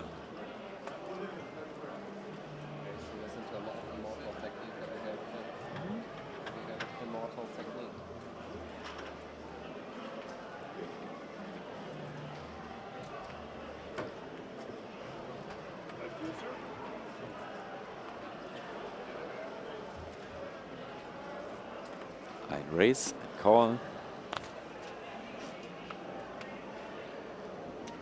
Standard 2x. Auch vom Big Blind bezahlt.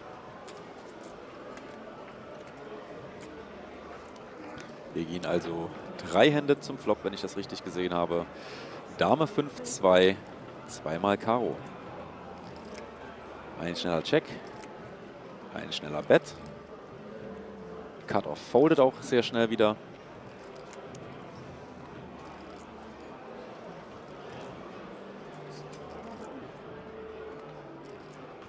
Und wir sind in einer Sekunde wieder da.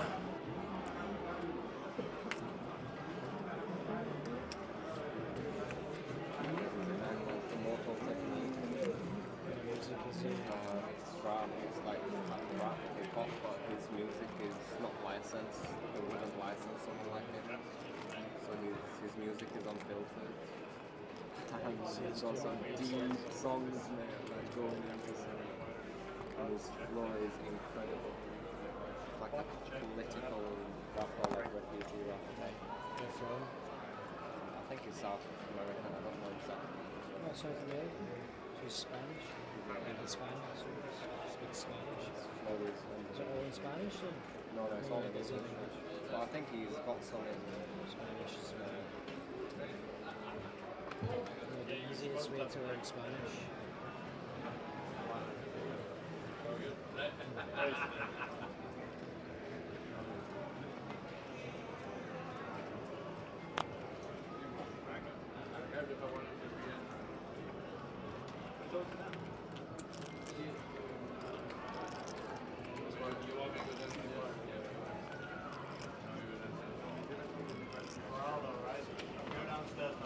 Tells stories in his songs, it's not just like rapping about random shit. That's right. They all have like his old stuff, his old stories. very there's an agenda to it's called Immortal Technique.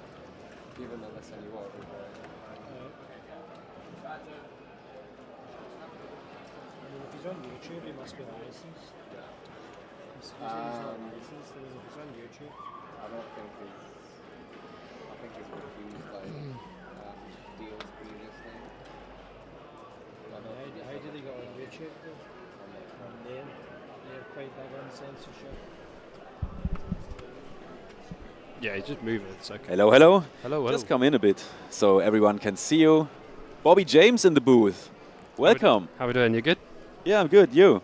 Yeah, how's great. it going? Yeah, just got here to go to the players' party. We played till like 4 a.m. last night. Wow. Yeah. So it was a super long day.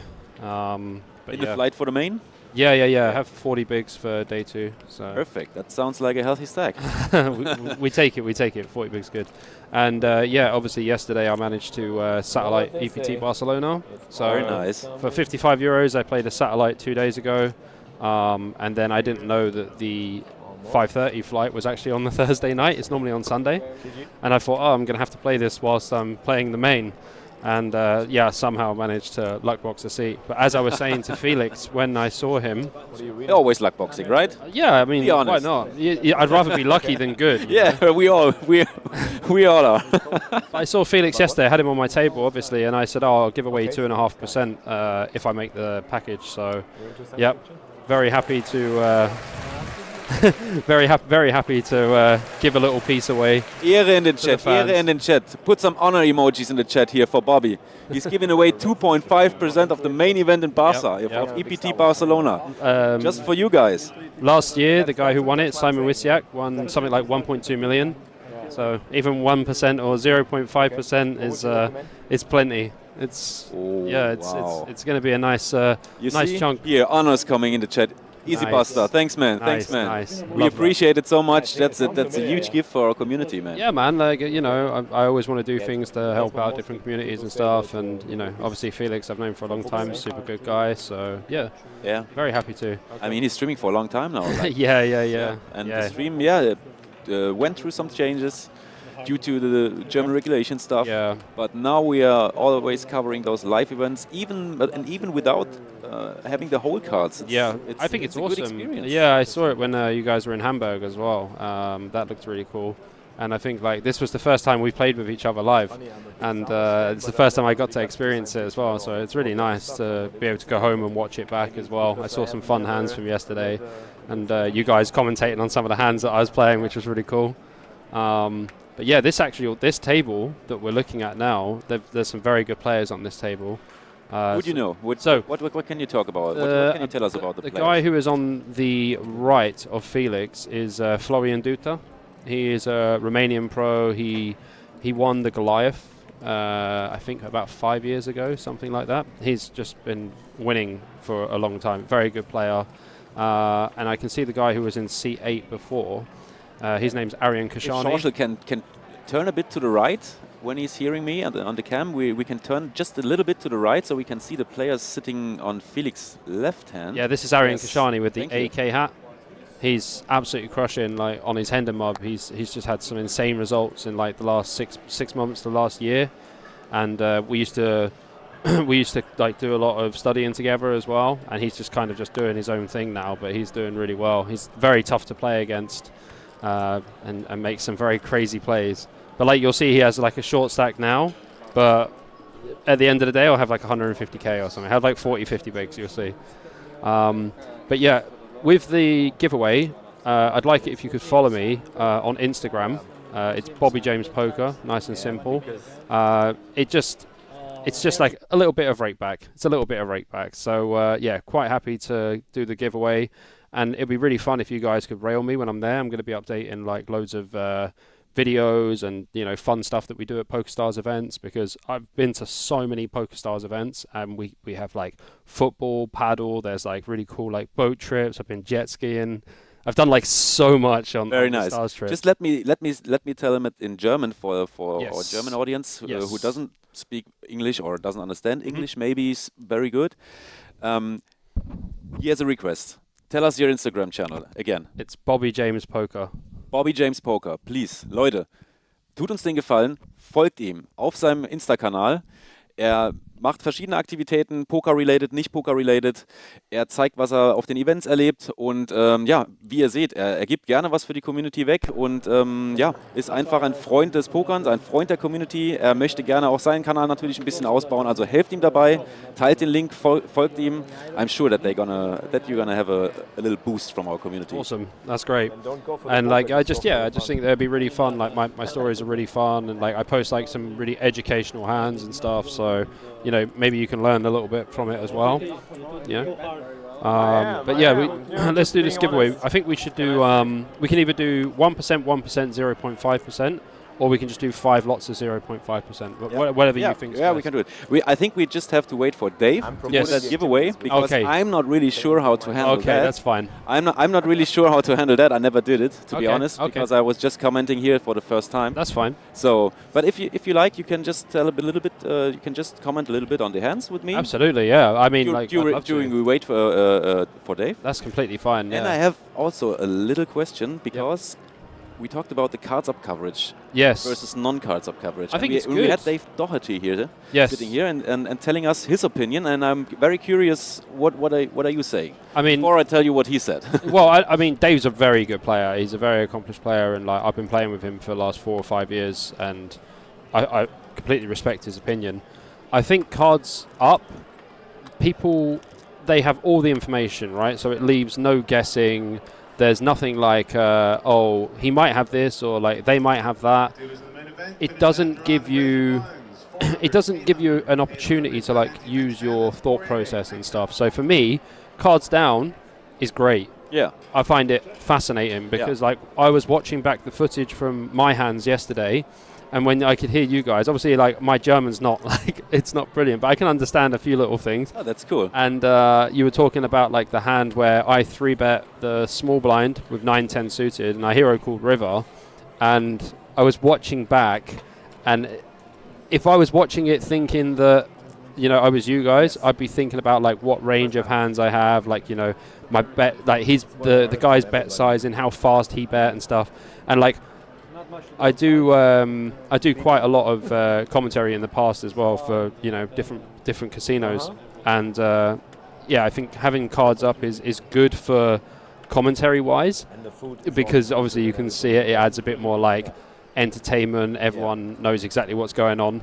Also even for people who maybe doesn't know a lot about poker, just to get into the process of how a hand is played and how pros play good hands or not, or medium hands or speculative hands, but the surprise factor isn't there. That's what Dave said too. Yeah, absolutely. To give you his answer now, he also said it's way more surprising when you don't have cards up coverage, and you can have this thought process alongside with the player, and then at the end, if there's a showdown, you have the surprise. It's really that hand, or it's not that hand. That's completely missing if you have the cards up coverage. And I think like when you have the cards up as well, like when someone wants to muck their hand, you already know what they have, so it kind of like you can't really get away with anything if you have a cards upstream. Like you can't do anything silly, but sometimes in poker you have to, because there's only one way you're going to win the pot, and sometimes you have to go a bit crazy, you know. And sometimes you just have to put the eggs on the table. I had a super like chill day yesterday. I wasn't all in once without having the nuts on the river. I took no flips yesterday. No flips? No flips at all. Zero? I literally tried to take 0 flips completely. In day one, I played day one more like a satellite. Okay. And I think like when you're playing like good structured tournaments, like 40 minutes, 1 hour clock. You don't have to take them, do you think? Definitely not. Like even when I played the WSOP main this year, I didn't take any flips. I had one big all in where I had a set against a straight, but the guy raised under the gun with 5-6 suited, so that was the only combination that I was losing to. So, you know, but I just don't take unnecessary risks on day ones. Like I generally only have one bullet in like 1Ks or like, you know, bigger. Pretty understandable. But not just because... That's learning for me right now, but I think I'm risking way too much flips. I think it's because everyone is going home and they're using solvers, and like I think people forget that exploit's actually way more important in live poker. Like exploit for me, like there was the hand when I had 9-10 suited, I was looking at the guy for a long time, and I was noticed that like, so I picked up some tells like immediately. He bet 10k really quickly. He was also shuffling his chips, but he only had like 7 chips. So when you have like an irregular stack of chips and you try and shuffle, it doesn't work. Like your hand just looks very out of place, and also, like he looked very like he looked in like one particular spot, but he was just like doing this with his hand, right? And every time the chip would like escape a little bit, and he looked a bit stressed. And that for me, that was like an indication that he was bluffing. Okay. And also, the board was so disconnected to a 3-bet range. Like with the board, it was like King 8 3 9 8 Badoogie board. There was like no draws. Not very connected. Exactly. And it is a 3-bet pot, but it's button against small blind. Yeah. And I just like there was no real hand that he could really have, but it was because of like, you know, the exploit of live tells that I made the call. Whereas like if I was playing online or something, maybe I would have folded, because it just, even though it didn't make sense, the live aspect of it just changes everything. That's why I think live poker is amazing, because me too. The psychology of the game is fantastic. Definitely. And I mean, this exploit thing, I mean, it's good to have maybe like a good coaching knowledge, a good range knowledge, GTO knowledge, but yeah, in live poker you can pick up so many tells, and you just see people just how they're sitting at the table. You can tell, are they more aggressive, are they more shy, more passive, and it's a bit like, I read a good article about poker. It's like a bit like you play stone, scissor, rock paper scissors. Yeah, and you always try to find out what your opponent does most of the time to do the opposite, right? So that's, you can describe it like that. Yeah, I think like you know, the same kind of theory used in poker is exactly the same as you're saying with like rock paper scissors. It's just about working out like different tendencies and like how often people are doing things. Yeah, and just exploiting that. Like, absolutely, if they tend to fold too often, you just raise more often. If they tend to be too aggressive, you have to be more careful. Yeah, I had a guy. Your raises, so yeah, like I had a guy yesterday who was calling every single open that I was doing. Like no matter where I was raising from, he was just like call. And I noticed that he was folding to big bets on the turn, and if I didn't have it, I wasn't betting big on the turn, because if I bet flop, I would normally open and he would call, and then I would bet flop, they would call, and if I barrel turn, if I barreled like a small size with like a strong hand, they would call. But then if I bet like a big size, he was generally folding to turn sizes, so I could just get max value every single time just by betting small. Yeah, because he was always folding to the big size. But then if I was bluffing, I could always just what was the size, like 75% of the pot? No, I was betting like 85%, like really quite big. So say there's 7k in the pot, I was betting like 6k or something. But then like when I was going for value, say the pot's like 7k, I'm betting like 1.8, 2.5, 2.2, something like that. And it was just like the pot was just gradually building, but I think I probably exploited around 15,000 chips, like doing that. So yeah. Felix didn't play his button, right? No, he didn't play the button. No. He folded a lot of buttons on this table. I'm wondering why, but maybe it's just a bit card dead. Card distribution, right? Yeah. But now maybe the cutoff, also a good position.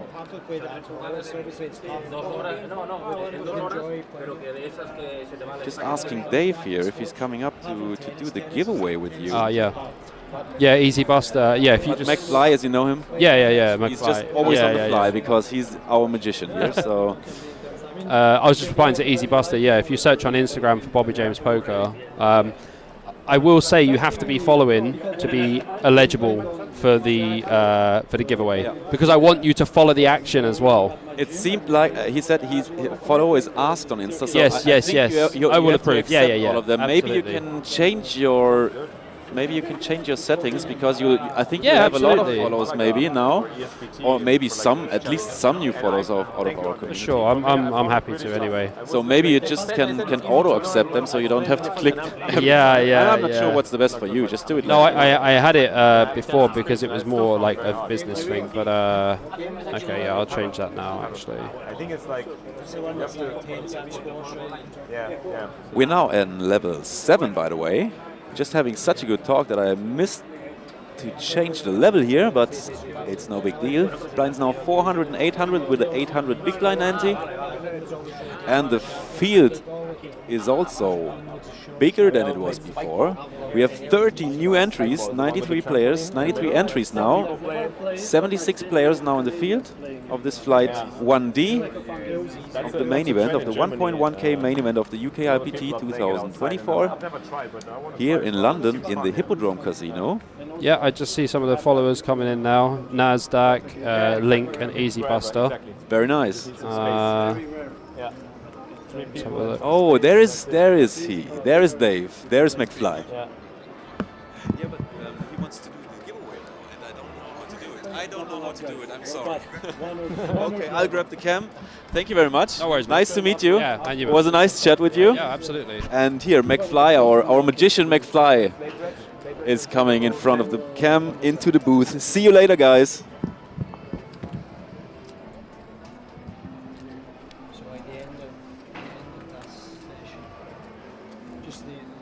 Yeah, the next break. Yeah, next break. End of next break. What's your name, by the way? Michael? Felix. Nice to meet you, Michael. Feeling you wouldn't understand that in my accent, so I said it in American. I try. Yeah, that's better, but I like the Scottish accent actually. I try to. It's for me like it's easier to understand than all the other British accents. A little bit at least. Oh, it's easier. Do you think? I think it's easier. Scottish. At least the first person who said that. It's maybe because I like the Scottish accent, like the Scottish. Or water. Or water. That's if we're talking to. Okay, yeah. I wouldn't say that to you, but if I was just talking to my friends, I would say like slang. Yeah. You definitely wouldn't understand me if I was talking. I'm pretty this sure. This is like my phone voice when I talk to people that are not from Scotland. I'm pretty sure. Yeah, I like that the Scottish roll the R very well. That's a very nice thing.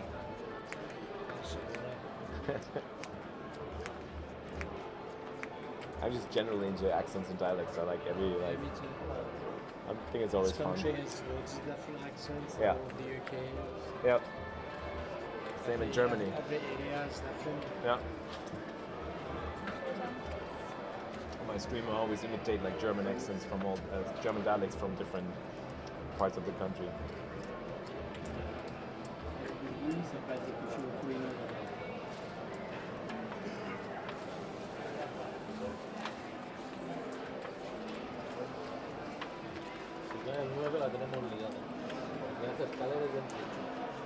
So we're gonna all meet to play some pickleball in Barcelona then.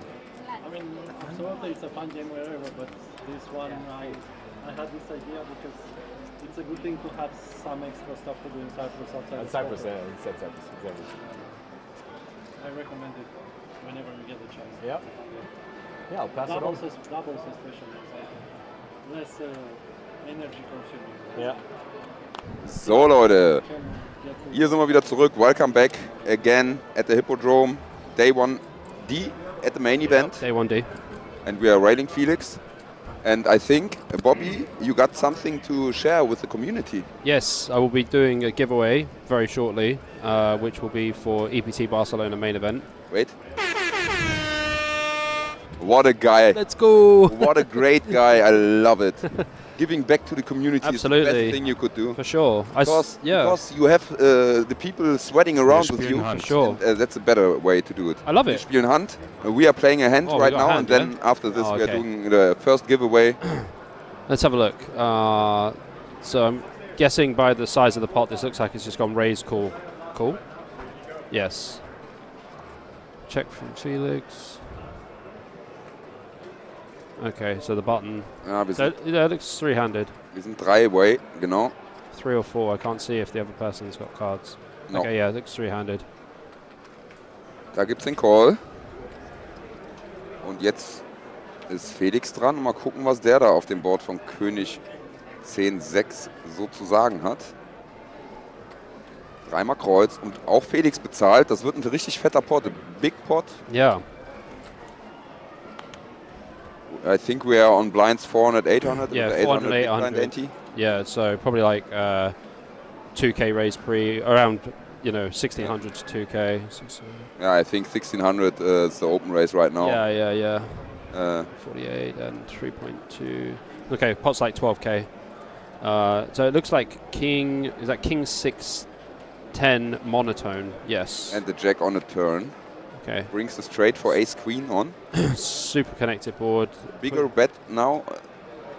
Yeah, I mean this is like 2/3 sizing. Looks pretty good. I mean the board's super connected, and button would have only called pre, I guess. By the size of the pot, I think it would just go raise, call, big blind calls. Is it like if you have a smaller flush, you play like this, or even if you got to protect against the flush? Yeah, I mean absolutely. You definitely want to be. I would be using bigger sizing with a smaller flush for sure, because the board's so connected. Board's paired as well. Oh no, it's an 8. It's not paired. Kein gepairtes Board, das heißt entweder Flush oder Straße oder natürlich nur Top Paar. Geht natürlich auch alles. Yeah, I mean, like if you have like Ace King with the Ace of Clubs, I can imagine like the barreling on the turn. But this isn't a free bet pot, right? So I don't think Ace King's going to be in there. More like King 10 suited, like from the button, King 10 suited. Felix setzt einen Big Blind. Almost. Yeah. I know this. He did it when he got it. Yeah. This could be. He only did it when he got it. I think Felix can definitely have hands like King 10 suited, King Jack suited. Let's have a look. Oh, set of jacks, very nice. Let's go. Und der Gegner hatte keinen Flush. Richtig geiler Pot. And he had the Jack of Clubs as well, so like this makes perfect sense. Geil, Leute. Bam. Bam. Okay. Jetzt wird kurz Tschüss gesagt. Das gibt uns die Möglichkeit, mal kurz den Table-Sound ein bisschen runterzustellen. Das sind die zwei Bardamen, die uns hier wirklich umpflegt und umhegt und umsorgt haben. Und jetzt wollen sie Felix Tschüss sagen, weil sie morgen nicht mehr arbeiten. Because they are not working tomorrow here right now. I think they are on holiday or something. Oh, right, yeah. Okay. Oh, the staff who were working. Okay, now you can introduce your giveaway again. Okay. Yeah, so it's just going to give away 2.5% of the EPT Barca main. Last year, the winner got something like 1.2 million. So I'm thinking about doing 5 giveaways of 0.5% per person. Yeah, that's a good way. Or we could just do 3 giveaways of 1%, 1%, and 0.5. But no, we're doing 5 person. Yeah, let's just do 5. Okay. Let's do it 5-1. Okay, you got a keyword? I show it to you. They need to only write it in the chat. Okay. Yep. But they have to also be following on Instagram. For sure. We are rolling the name, and then we are looking at the name of if he's following on Instagram. Yes, I've just. I post a link to follow you on Instagram on every chat, and I'm doing it for the next few minutes over and over again. Because I want them to join in the experience. Let him follow here. Ace King against Ace 8. Und Felix nimmt hier einen Spieler vom Tisch. Easy game. Wow. Nice. Nächste Hand, die wir hier mitnehmen, nächsten Chips. Und wir chippen jetzt ordentlich ab. Ja, das Giveaway ist schon gestartet. Also ihr müsst, nur mal um für die Deutschen das Ganze zu übersetzen, ihr müsst einfach einmal Bobby, B-O-B-B-Y in den Chat kleinschreiben und ihm unter dem Link, den ich hier gerade in den Chat gepostet habe, auf Instagram ein Follow dalassen. Dann, wenn ihr dann ausgeraffelt werdet, dann bekommt ihr letztendlich 0,5% von seiner Action von der EPT Barcelona, wo es letztes Jahr 1,2 Millionen für den ersten gab. Und geht mal davon aus, dass es dieses Jahr vielleicht sogar mehr wird, weil es ist die 20th Anniversary of Stars in Barcelona. Absolutely. And they are doing a really, really big tournament with really, really big things coming up. They have a 12k bounty there. There's a 12,000 euro bounty tournament. 12,000 euro. Yeah. It's a mystery? Yeah.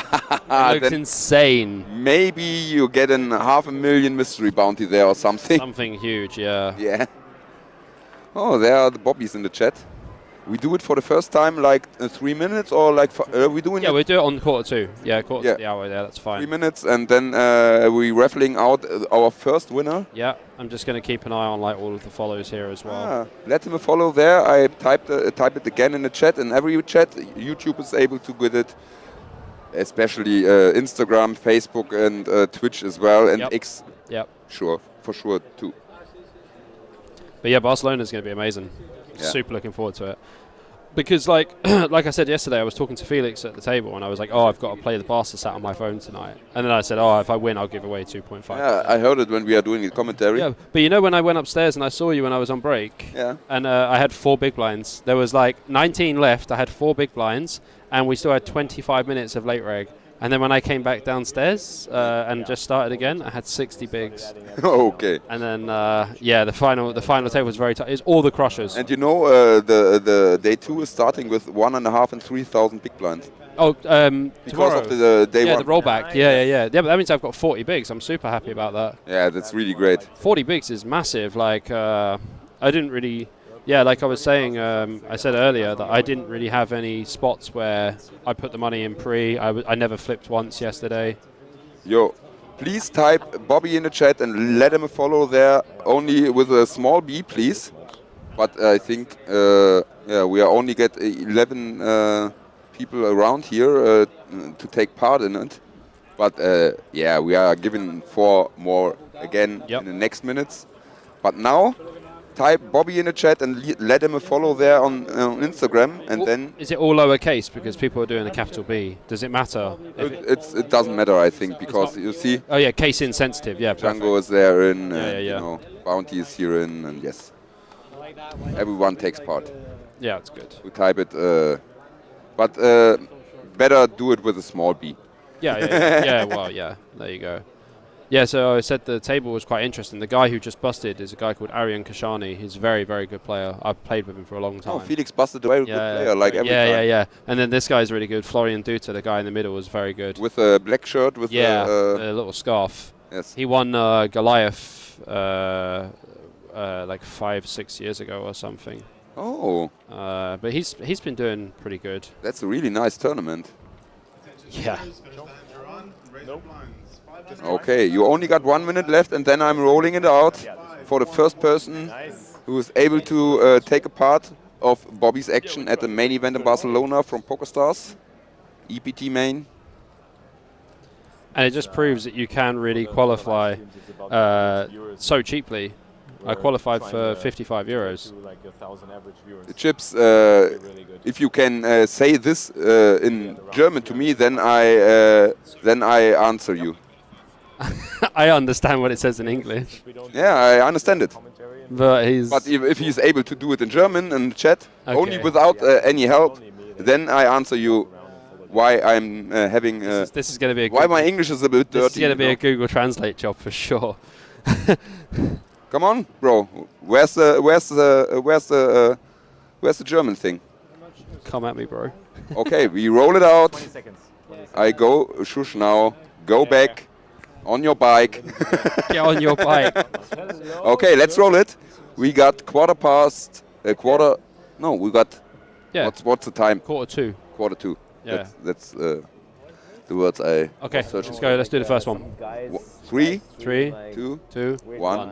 Bam. 420. 420.0069.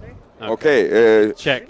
Check if maybe he follows you. I don't know what they're. You can search it, I think. I don't know if it's going to have the same username. Maybe you can type in your username and then everything is fine. Yeah, 420.0069. What a great name. And even spam Bobby more in the chat. We're going to roll the other ones shortly. Please type something in the chat, 420. You have 1 minute to type it. Yeah, like 1 minute. Can't complain. How many what? Huh? Good to hear, Chips. It's just one. But in total, He can't believe that he's won. That's Are you following him? 420 or maybe you can follow him right now? I can't see. Follow him. Let him follow there. I post the link again in the chat. Maybe that could help. This could help. You know what they say? Third bullet, best bullet. Felix hier in der dritten Bullet sagt, der dritte Bullet, beste Bullet. Say fourth bullet is best bullet. Exactly. It's always the bullet that you're on. Can we type in chat? We can type here. Yes.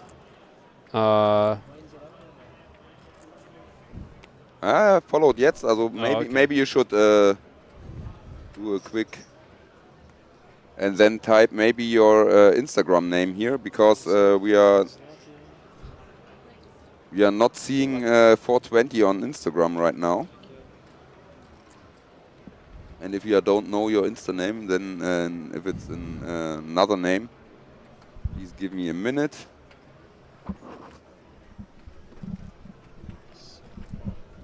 But only 1 minute. Und der Spieler links neben Felix nimmt den Pot mit. No luck needed for this one.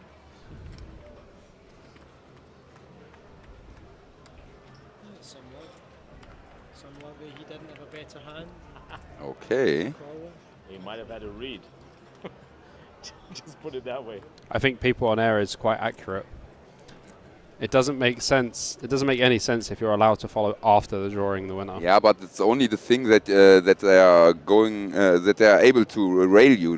If you're doing Correct. Instagram updates, Yeah. and if he's doing a late follow when he wins, it's totally okay. I think. For me, it's fine.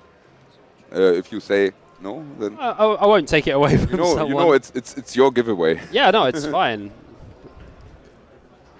I mean, I agree, but if people follow before, it's obviously like a good start. 420. Where's your Instagram name? Or do you need to create an account right now? Please let Bobby a follow. We are drawing 4 more people to get part of his main event action at Barcelona.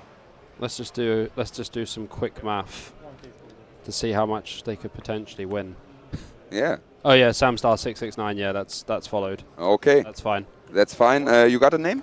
Yes, Samstar 669. Should I? This is it here. Yeah. That was for 420. That was correct. Yeah, you got the name, but you noticed it, or? Yes. It come here. Getting them back anyways. Then maybe you you write him something back, or? Oh right, yeah. Okay. Or make a screenshot. Oh, it's okay. I'll just send them a message now. That's fine. And in 1 minute, we are rolling the next one. Thanks for the follow. Yep.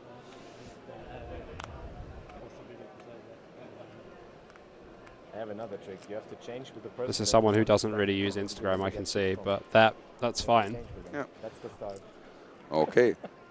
Type Bobby in the chat and you are able to take a part at our giveaway for 0.5% of his action at the main event. What is this? Okay.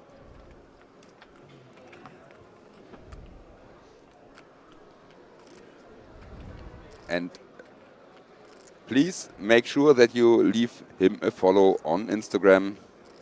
That's the main thing, I think. Okay, then give me a counter from 10 now to 0. 10, 9, 8. I could probably do it in German. 7. 6. 6. 5. 5. 4. 3. 3. 2. 2. 1. 0. Bingo Star! Du bist der nächste. Nummer 2 von 5 haben wir gerade ausgeraffelt. Bingo Star, vielleicht folgst du ihm. Also, schreib einmal was in den Chat rein. Please type anything in the chat if you are following him. And if you see that you are won the giveaway. Da schreibt er nice. He's writing nice in the chat. Nice. Did you left him a follow? Yeah, just let us know your Instagram name. Yeah, if it's another one like the nickname here in the chat, then I follow. What's your Instagram name? If you just type it in the chat, you can just type it in the chat for sure. Yes, correct. Following. Okay. Yep. Maybe you write him a message. Yep. Let me just do that. And then we got our second one, and in 2 minutes we are raffling out the next one. Type Bobby in the chat. Felix hier im Big Blind bekommt einen Open Race von Black Elf, der jetzt hier an unserem Tisch sitzt. Das ist mir gerade aufgefallen. Er hat gerade den Platz eingenommen. Und lasst ihm bitte auch ein Follow da, um das Ganze auch nochmal für unsere deutsche Community in den Chat zu schreiben.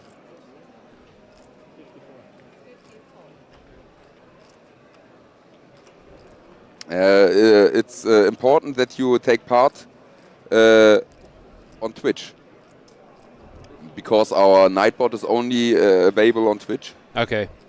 Fair. I'll take it. Looks like a flip on the table. So Eva, if you had a Twitch account, please switch to the Twitch account, and then you can take part at the giveaway.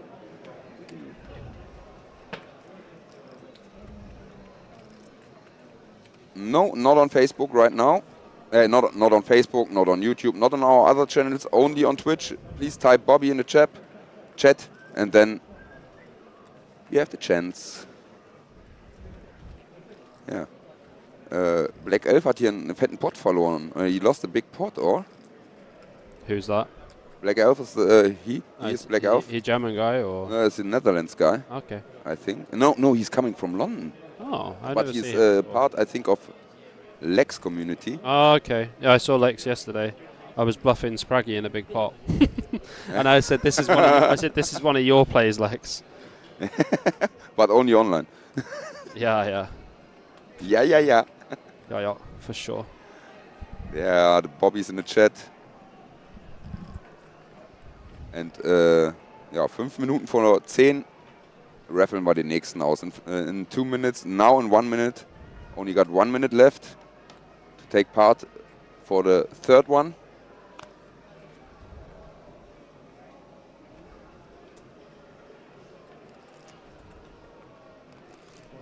We got an all-in here.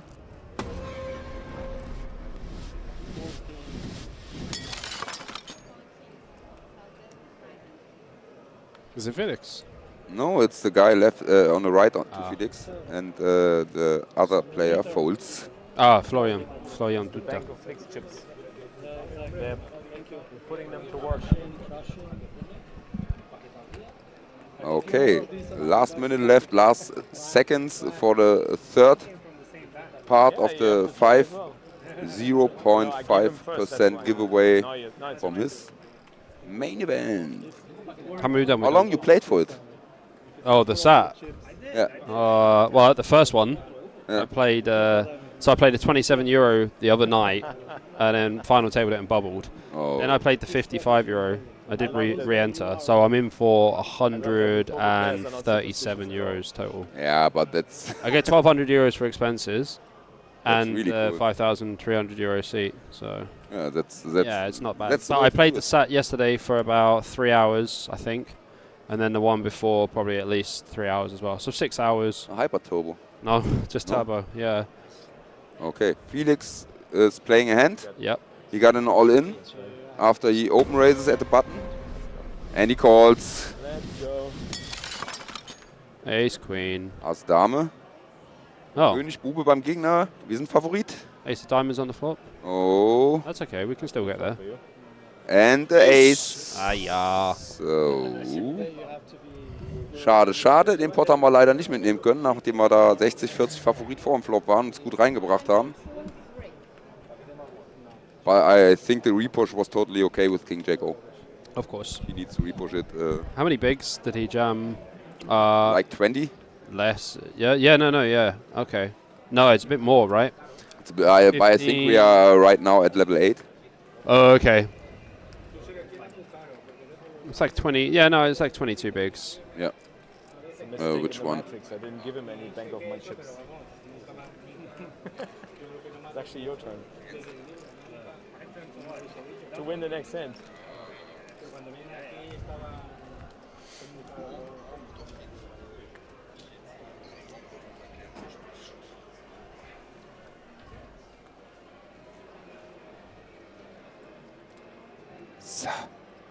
Okay, we're raffling away.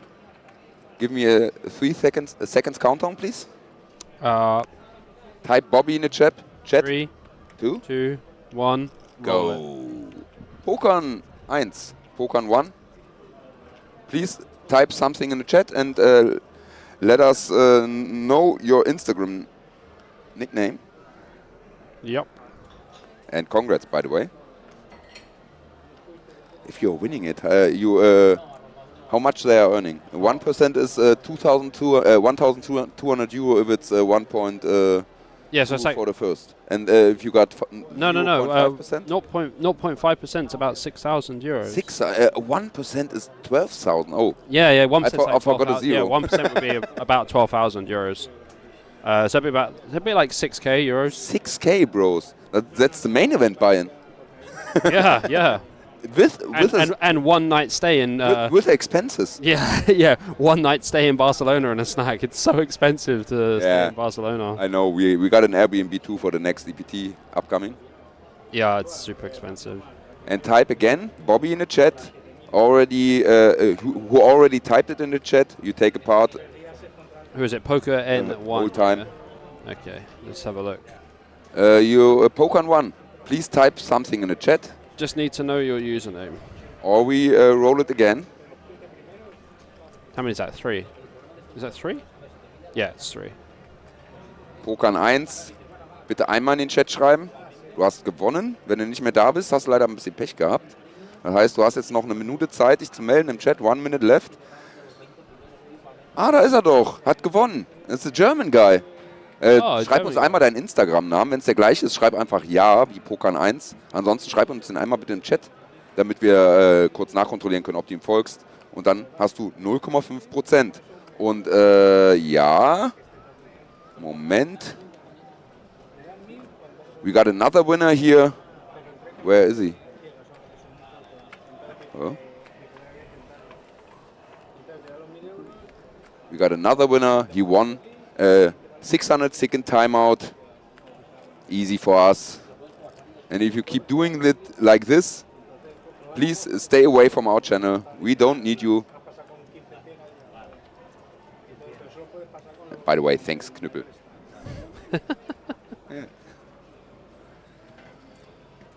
Yeah, he wrote a really rude word in our chat, and that's not the way how we do it in our community. We don't do that. No, we are friendly, and we want to be friendly, and everyone we are knowing is friendly, you know. Why don't keep friendly in the chat?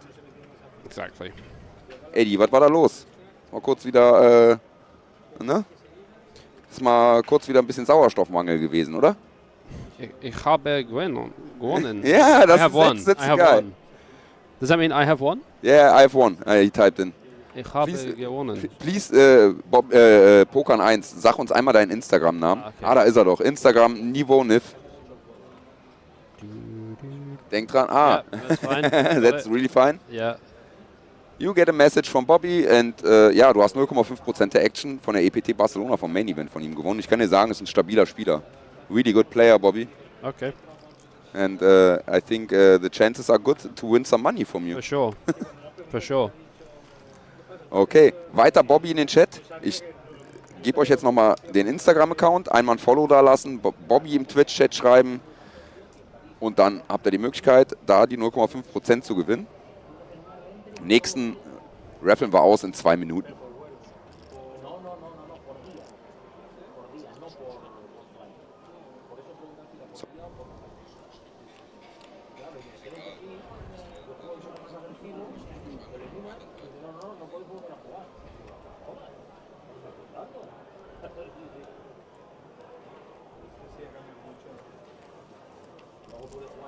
Yeah, we got only 1 minute left for it, for the next one. Do you know what? Let's do 1% for the last one. Let's just do 1% for the last one. 1%? Yeah. Okay, then you got 2 minutes more left. Okay, fine. 2 minutes more, we could do it like 22:03. Okay. Habe ich PN gesehen. Wo PN, Knüppel? On Twitch oder?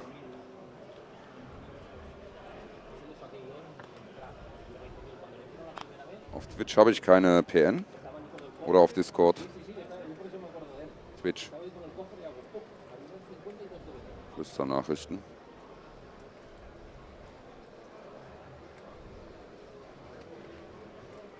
Ah, sauber, Knüppel. Danke dir für die Nachricht. Jetzt haben wir die Adresse von dem Cap-Gewinner von vorn. Bester Mann. Ehre in den Chat für Knüppel, der hier für uns immer wieder lange Modarbeit erledigt und auch den Röntgenblick für die Chips hat, um die zu zählen. Richtig cooler Typ. Okay, last minute is going on. Type Bobby in the chat and leave him a follow at Instagram. And then you are able to take part at the giveaway for 1% of his main event. Yep, the last action. one's going to be 1%. 1%, 1%, das heißt, es können. So if I win it, you get 12k. Yeah. 12k or something like this, maybe 11 or maybe 13, yeah, you know. Yeah, it depends. I think the main in Barcelona is going to be bigger than last year. Yeah, I think so too. My friend won it last year, so. Your friend? Yeah. Simon Wisiak, he won it last year, and then my other friend come third, Carl Shaw. Simon wins it last year. Yes. Yeah, now I remember. Yeah. He's a really cool guy. Really cool guy. He was at Team UK. No, he was at Team France. No, he was he take the part of Team UK. Yeah, but no, when we were playing football in Spain, he played for Team UK. And me too. Yeah. And I'm a German guy. Yeah, and I scored the last penalty. And saved. I got it on block. Oh, I didn't ever get to see that. You'll have to send it to me. For sure, it's going to be cut. I think we are doing a block of it. Yeah, awesome. Yeah, that was so much fun. That's what I'm saying. PokerStars live events are honestly the best. Okay, for the last one, we get a 10 seconds countdown from Okay, let's go. Let's go. 10. Make it slow. 9. 8. 7. Type Bobby in den Chat. Einmal Bobby in den Chat rein. 5. Und Follow da lassen. 4, 3, 2, 1. Und boom. Oh, short bicep. what a great nickname. I love it. They must be looking at me. Yeah. My short biceps. Type something in the chat. Einfach kurz was in den Chat reinschreiben und dann please tell us your Instagram nickname. And you won 1% of his action 1%. At the main. Welcome. Really nice. Hallo. Da ist er. Hallo, schreibt da in den Chat. Short Bizeps. Hallo, wie geht's? Wow, ja, du hast gewonnen. You won. And please type your Instagram nickname in the chat so we can control if you are following Bobby James Poker. Nice and simple, right? Yeah, it's does exactly what it says on the tin. It's not like my nickname. No, yours is like McFly. It took me ages, right? Because I couldn't remember how you spelt it, and I was just like, what's happening? How can I not find you? You see Felix here in a hand right now. Okay. He open raises to 2.4, and I think we got a new blind level. In level 9, I think we are right now. Okay. Can you give me the numbers maybe from that? Really great guy. So if he opens, if he opens 2400, I expect to see a bet of around 1600, maybe 1800. Ah, there's his Instagram name. Yep, I've seen this one already. Yeah? Yep. Okay, you won it. Congrats. And big thank you to Bobby Poker. Dominic. Yep, no worries, Dom. Dominic Nietzsche. I don't think he needs... oh, sorry, yeah, he's 1%, sorry. Aventurin, dir noch eine gute Nacht. Wir sind jetzt übrigens noch bei 72 Spielern left hier im D-Flight und bei 106 Entries. Also hier knallt es auch ordentlich, was die Spieleranzahl betrifft. Wir sind in Level 9, ganz genau. Das heißt, noch das Level und das nächste Level und dann ist Re-Entry done. Finish, yeah. What's the prize pool looking like? It's like 600k prize pool, right? Or is that 600k just today? No, not just today. I was going to say, you got 600 entrants today. Like, it must be around 700k total. I think 700k it gets. 671, yeah? Yeah. Okay, now... that leaves 100k up top. Now I give the microphone to... Yeah, yes? I'm going to go back to the players' party. You? Yeah. You can join if you want, but if you want to go back to the players' party, feel free, and then you can join us in the next days. I left my girlfriend upstairs for like an hour. I'm in big trouble already. Okay, you need to go. Big thanks and honor in the chat, and much grind love in the chat for this guy. I'll be wearing my grind patch everywhere, don't worry about it. Yeah, and if you... No, I see Adam later, again. No worries. All right, guys. Thank you. Big thanks. Conditions and all. Put them Good job, bro. Some sort of extra challenges. Put up the heat. Yeah, no toilet breaks. No toilet breaks, no last food. like 18 hours, day one. Exactly, something like this. Like a Big Brother style format. Yeah. I've done mammoth cat sessions anyways. I think I would have an edge over the field. Yeah. It'd actually be a fun format for a stream. No toilet break. Well, obviously you would have to go to the toilet. You just have to time it. Yeah. Under the gun one or whatever. 24 hours poker tournament. 48 hours poker tournament. You just play a tournament like this, no breaks until there's a winner. Yeah, exactly.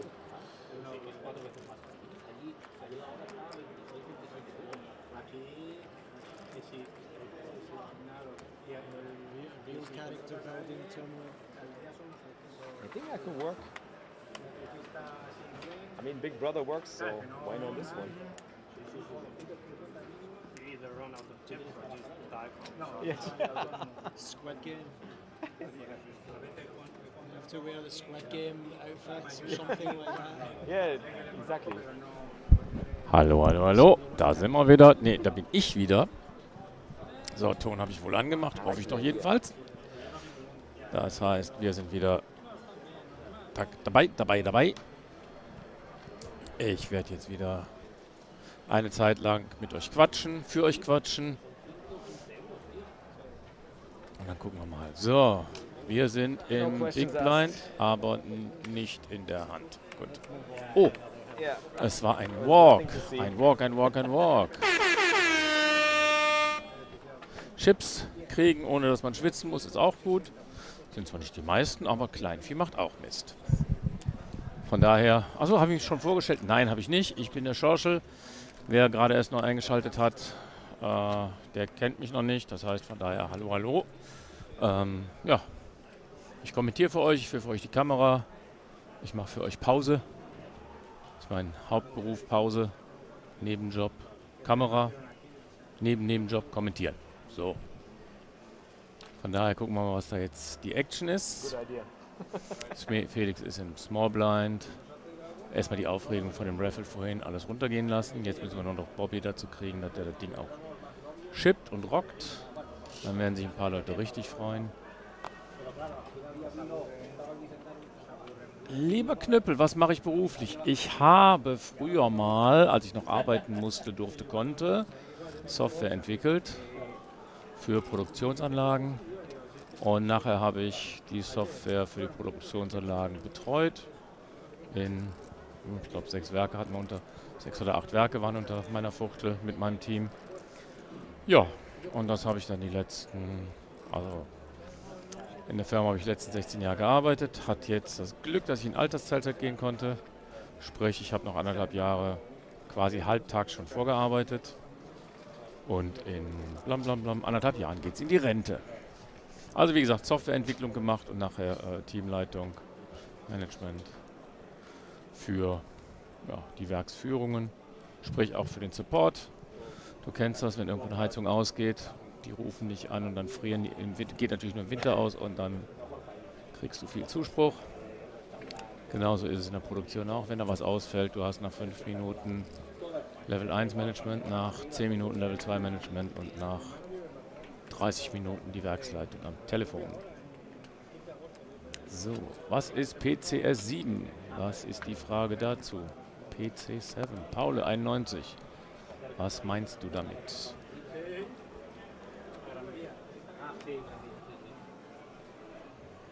So.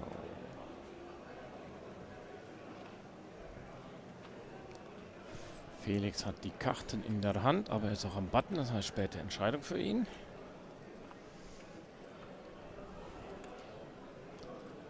Er ist noch nicht dran mit Überlegen. Aha, ein All-In. Und Felix entscheidet sich, dieses All-In nicht zu callen. Sind es noch viele Chips? Na, eigentlich nicht mehr. Ass 9, Karo Pik gegen Damen. Ich glaube, die Damen versuchen sich zu freuen. Das Ass kam, hat alles kaputt gemacht und die dritte Dame hat ihn wieder zurückgebracht ins Leben. Eieiei. Was macht da euer Puls mit, wenn sowas passiert am Tisch?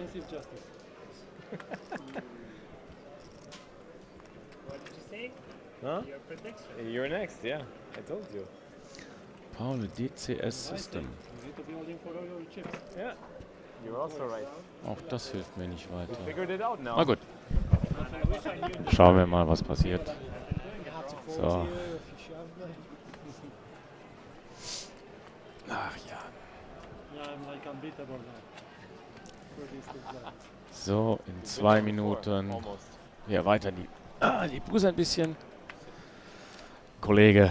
Jawohl. So.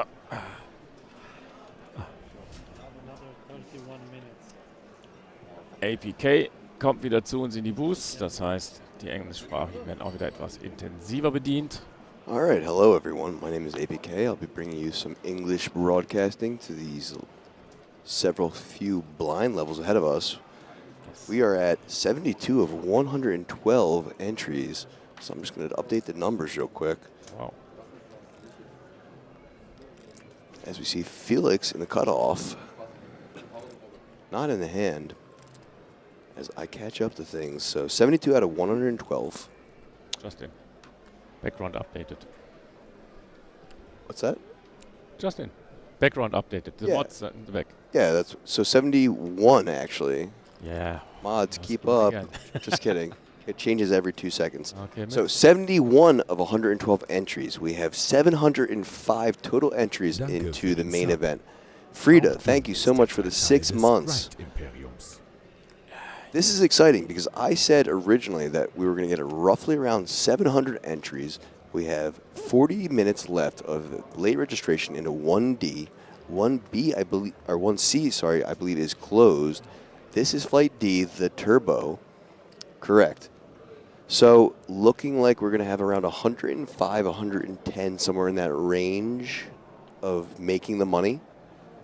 Again, we'll play down, I think, to 15% of this flight's field, 50% of day 1C's field, and then all those 15% will combine for tomorrow's day 2. Very exciting. That's great, yeah. So we will play down in the 1C, down to... Oh, they didn't tell now? Oh, they will tell in a second. So yeah, Flight D is a turbo. Muetz. How do you pronounce this? This is German for sure. Muetz. That's this one? No, one below. Muetz. Mütze. Thank you for welcoming me back. Some head cover. Mutza. Okay. So what you just wrote is they will stop on 50 entries. Day 1 ends with 50 players remain on. Or for 1C? For 1C. Yeah, so about 15%. As we're looking in on the Black Elf, Josef and Jelko. Nice to see you in chat again, my friend. Just want to thank you for that donation of 60 euro the other day and for caring enough to look into my my cousin and ask me about my background. And love the chat interactivity as Josef, the Black Elf, good friend of mine, takes down a pot. I love to see that. I'm rooting for him. Hi, Jacob. Yep. So, I think we will be a little bit a mixed one. If we have a lot of German-speaking audience there. Yeah, so we'll do this segment in English and German. If any of you are German in chat, please speak German, and Schwarzel will answer you. I'll answer if I can understand the German. And for those watching in English, you can direct your questions towards both of us, as both of us speak English and read it. I'm a more native-speaking one. I think I'm better at English than probably you guys. But it doesn't mean that you don't understand all of it. And Dennis in chat, someone banned this guy. Oh. So, Arten, we are playing till 15%. 15% of each field. Yes, correct. So, and this means also... Look at this. We have an all-in 10s versus aces. Sorry. That's fine. We have king, 4, 5 clubs, 2 spades, 3 hearts. The 10s get mucked by the player himself. Because the ace was... Aces hold. And that is a GG to seat 5. Yeah, Jelko, I would love to grind 8. Come to grind 8.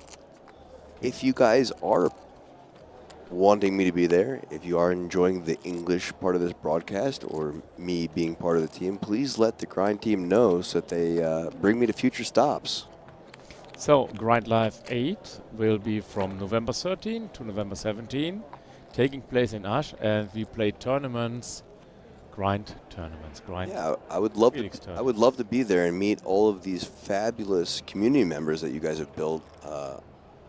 You know, you and I both are new to this team. Yes, but everyone in chat has been so kind and so warming and so welcoming. So thank you all for doing that. It's given me the energy to continue and the confidence to continue doing these comms for you. And I can tell you, I will be in Asch. I have been Fantastic. last 3 times as well in Asch. And this is a tournament series where I can play on low budget. That's why that's like what I it. need. That's what I'm a hashtag broke boy for life. Okay. Yeah, so my room is already booked. So love to hear that. That's done. Born, I was born a broke boy. I've been a broke boy, and I still am. So Yusuf in a hand here as we raised up to, I think it was 3K. Flop comes 369. We like the 69 flops. as we hear a raise to 3,500 from a third seat back to Yusuf in the cutoff. Looks like he's thinking about a call here.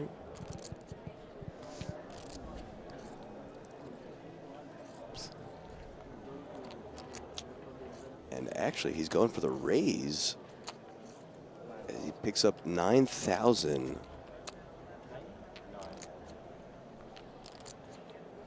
And we go back to the open raiser.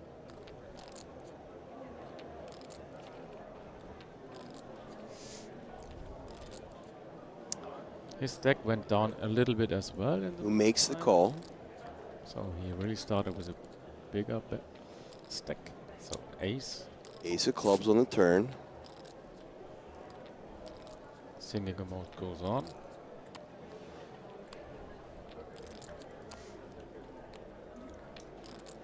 We lost players and we added players. Checks back to Yusuf. It's the black elf. Oh, I'm sorry, he made a bet, and then Yusuf folds, I guess. Okay. Takes it down. Sorry that I missaw that. The Irish Beast, evening to you as well. Thank you for the kind words. We are down to 70 of 113 and 1D. Okay.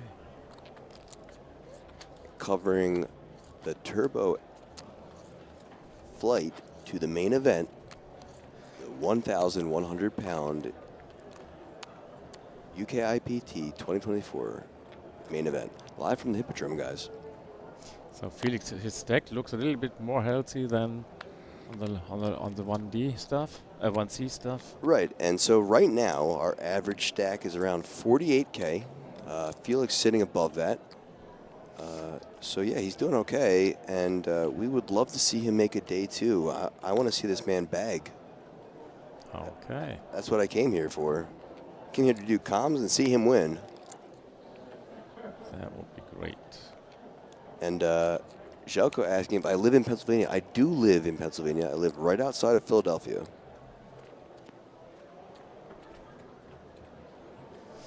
Going to a flop. And we see a 4-jack queen. Rainbow. Rainbow indeed.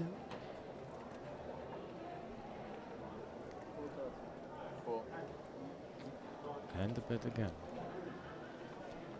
Raise and take.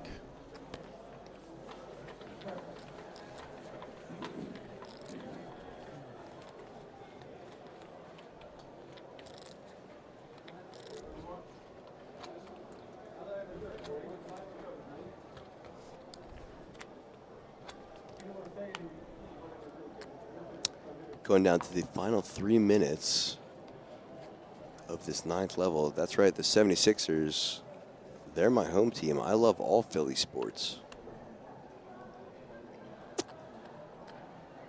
Been loving my Phillies, crushing this MLB year so far. My boy Joel Embiid killing it for Team USA in the Olympics last couple nights, beating Slovakia, I believe. So yeah, Philly, baby. Face blue smiling, face blue smiling, face blue smiling. Those are emotes. Yeah, these are the emotes. Yeah, from, yeah. Anytime you see those colon, from it says YouTube. Yeah, I saw it. Yeah, I love the Flyers as well. Listen, here's what I love about Philadelphia. Most people come to the northeast coast of America, Serbia, sorry. Come to the northeast coast and they go to New York City. Always New York City. And then secondly, they'll probably go to Boston. People always overlook Philadelphia, which was the original capital of the country. Tons of history. Liberty Bell, Declaration of Independence, Independence Hall, you name it. Betsy Ross's house, Franklin, just left and right history. Love the city. Yeah. And tons to do. And the best part about it, for me, sports-wise, is we have all 4 major sports, plus an MLS team at this point. And our MLS team is great. And I love soccer, or football, as you call it. So I was able one time to be in the stadium in Philly for, for a soccer game, for a football game. Yeah, and the Eagles? in a lot, for sure the Eagles. Yeah, yeah. And I have the calendar brought back from the cheerleaders. That's my Eagles. Yes. E-A-G-L-E-S. That's Eagles. Let's go. I'm Yeah. proud of you for knowing that. Yeah. And also then, hell yeah. another time we went to the baseball team. Phillies? Yeah, the Phillies, we looked. So. I brought some, as we have an all-in from our 9th seed, so I'll hold on for that. And a call, ace-king suited versus, it looks like queens. And I think that's a queen on the flop. That's a set of queens. The clubs come in on the turn, and clubs come in on the river. That is running clubs for the ace-high flush. Yeah, and it's again with the player on seat 4. Oh, wow. GG to our player in the 9 seat. As running clubs come in for our 4 seat, taking down a huge pot. But yeah, I actually brought some Philadelphia sports gear with me, some shirts. Yeah. I was going to wear them, but last minute I was a little afraid to sport some American sportswear apparel around these streets. I think that it would have been fine, I'm sure. Jacob, no, sorry. Everybody is allowed to have his team. Yeah, of and course. fight for that one. So. And enjoy those losing seasons ahead of you there, Željko, because the Seattle Seahawks aren't doing shit. Wayne, nice to see you in chat. Buddy, old pal, how you doing? And our gentleman who just won that huge pot. So he's going a roller coaster session. Yeah, he's going in for a raise as well. He's riding that upswing, I guess you could say, as we get a close-up of Felix's right cheek. Yeah. The Black Elf calling. So we go to a flop. Just grinding. You are grinding whatever you do. King 9. Good luck grinding, Wayne. I can't mention the rest of that sentence, but good luck to you. Yes. And Dane Muck. I'm going to read this out because I can read that German. Lieben Gruß in die Runde. Greetings. Yeah. Warm greetings. Very kind. To the round. Greetings to you as well. How much is the stack from Felix? I think Felix is sitting around just under 60K, something like that, like 50K, 55K. I would need to look at his stack. If the camera guy who's listening in could get a shot of his stack, I'll tell you how much he's got. And let's see if our... I see like 40K. Game is going on, so let's check it after the hand. And Knüppel will then do the count with his magic KE, which is a Knüppel intelligence. I know, and I caught Knüppel with an error yesterday. He made 2 errors yesterday. He fixed them both himself, but like, I don't know, he's batting like 500 in my book. And the Black Elf in the mix as well. Knüppel, I'm just kidding, by the way. You do a fantastic job of reading those stacks. I think I'm one of the better stack readers, given that my history is majority in live poker, but you count stacks with the best of them, my friend. 10-3 king, rainbow flop. Felix, so there we have a look at his stack. That looks like about 18 yellows, like 55, 60 in blues. So like he's more than I thought. Am I part of the crew on demand, in quotes, or a regular thing now? Enjoying your commentary so far. As of right now, I've been asked to join them on this stop in London. I am tentatively planned to stick around in Europe and join them in Barcelona. And after that, I'm not really sure. So if you are enjoying my commentary, if you do enjoy me being part of the crew, please let them all know. And I think that's how they'll end up inviting me back. Yeah. So Željko's saying about 80K. I'm saying he's roughly around like 75 now that I actually see it.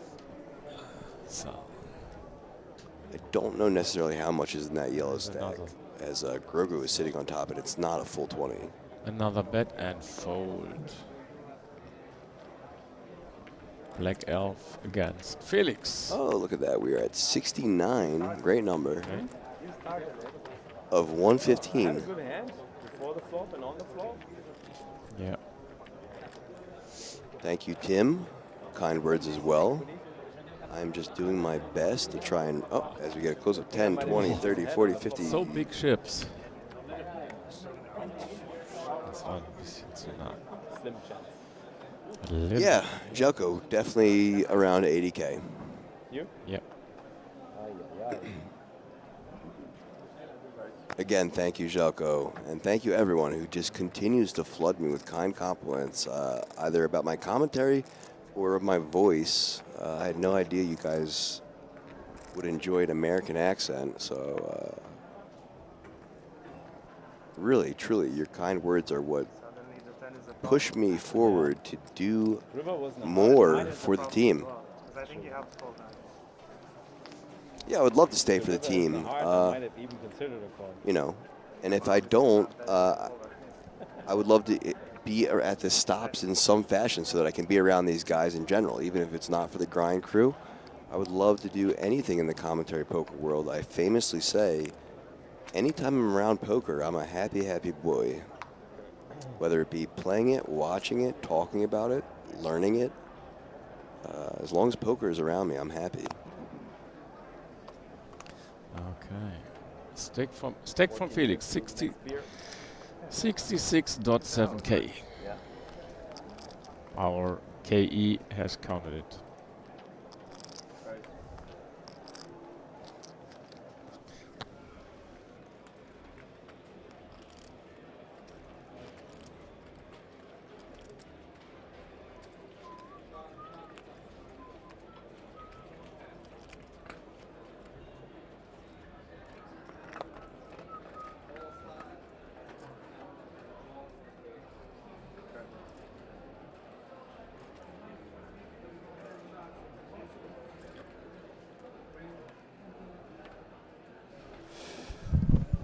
Okay, so Schorschel's and I, we're trying to do things on the fly schedule-wise. So Schorschel's going to leave me in 13 and a half minutes. And then I will do commentary until someone else joins me, and we'll go from there, just to give you guys a heads up. What it means, APK. So APK stands for my initials. My full name is Aaron Paul Kramer, and people got sick of typing it, so it turned into APK. How are you? I think in Germany, the American accent is more popular than the British one. Well, I haven't been in Germany for 15 years, but looking to go back there, hopefully between now and Barcelona, and I'll find that out firsthand. Dane, APK, a.k.a. The Voice. You know, I would give you credit for saying that that could be my nickname, except for the fact that 2 Stars employees this trip have nicknamed me The Voice as well. So maybe that's my new nickname, but you are the 3rd person now to say my nickname should be The Voice. Schnack's boy, American accent is more popular than the British accent. It depends where you stay, if you see more British guys or more American guys. But I can tell you the American accent is easier to listen to. Oh no, if you change between American accent listening to and British accent, you need some minutes, maybe some hours to adopt to the different accent. Sure. It's a little bit difficult from time to time, depends from where the guys are coming. But I can tell you, APK is not speaking original US style. He is really slowing down so that everybody can really follow. Well, you know, I know what it's like to be around people speaking a different language. As I've been stuck with you German guys for the last week plus. Stuck with us, okay. Yeah. Yep. I know what it's like, so I try and keep it slow and calm and even so that some of you non-native speaking English can understand me just as well as the natives. And someone asking me, so where does my name come from? According to my parents, they wanted a biblical first name, so they went with Aaron. I was named my middle name Paul after my mom's grandfather. And then my last name, Kramer, I'm a Hungarian, but Kramer is actually a German-based name, which essentially translate in English to grocer. Okay, welcome to the table. And we have an all-in from our middle seat 5, who has just sat down. I think this is his first hand, and just all in, and takes it down. And he takes it down, yeah. You are right, Schnacks boy. Yep. God is. It would be the same if an English-speaking guy, or if somebody from foreign countries gets German teaching, German language teaching, and then went to Bayern. Then it would be the same for them. They would say, "Hey, is it Germany or which country is it?" You know, I went to Bayern and I actually got to see a Bayern Munich match at Alliance Arena, and that was maybe one of the coolest sports experiences I've ever had. And I've been a Bayern Munich fan ever since. Or Sachsen, yeah, Sachsen maybe as well, but Bayern is very complicated. When I am in Bayern, I'm not really able to follow the original language. There's a dialect there. It's quite different. I know that cuts me much. down. Yeah, and I know Saxon is different as well. Yeah. So the name Kramer is not from a movie, but from a TV show, and that TV show is the best sitcom of all time, Seinfeld. Direction from the dealer, which his job is for sure. And we have a 69 flop with the queen as well, Rainbow. And our famous Felix is in the hand.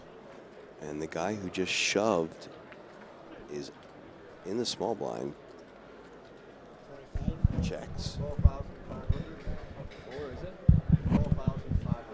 Felix checks as well, and our gentleman in the big blind bets are in the cutoff bets 4,500. Okay. Oh. Back to Felix with the decision.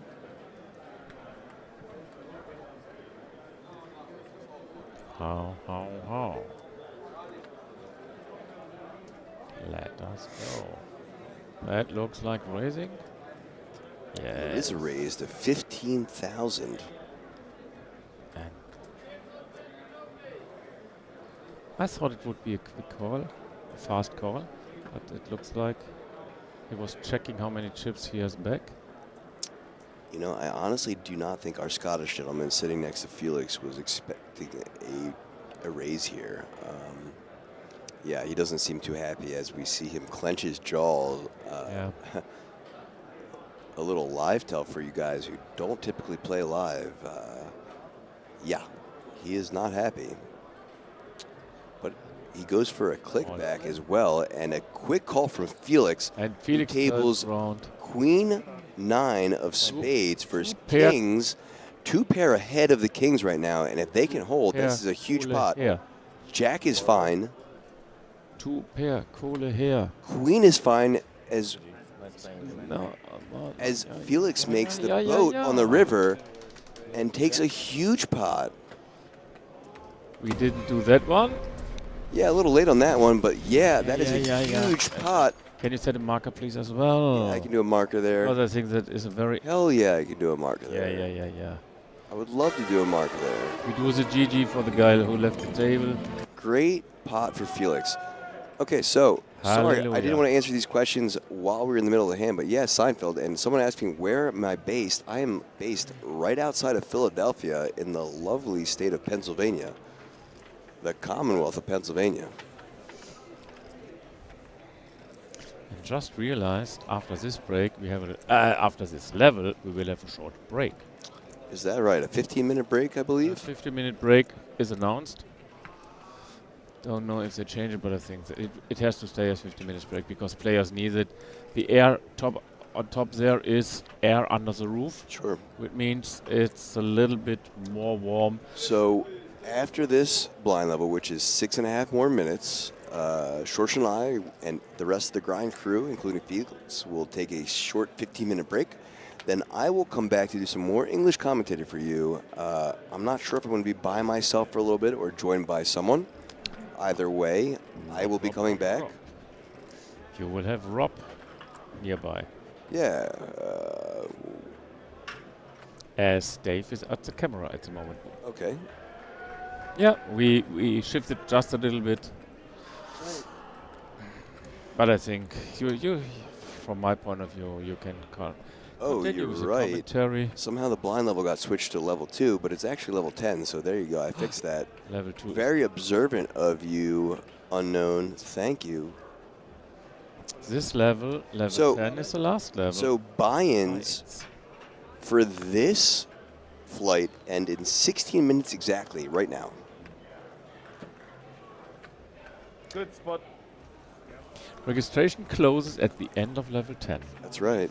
So the time promoted might not be the right one, but so it might be 5.5 minutes. So this is level 10, and the reason why they say that is because we're going on that 15-minute break. So it'll be the end of this level plus the break, and once we come back from break, that will be the conclusion of late registration. Okie dokie. And we are once again at that great number of 69 of 119, or 121, sorry. Great number, that 69. Great number. Check the layout, level 2. I fixed it. Yeah. KK Kong, you're slow to the party. You got to be quicker than that, buddy. Okay. Seat 1 looks like he's grabbing for a raise. Thanks, Knüppel. Our stack is now nearly 100k, exactly 98.4. Knüppel, are you sure about that after yesterday's couple mistakes? I just want to ask you again. Are you positive? Would you bet your life on it, man?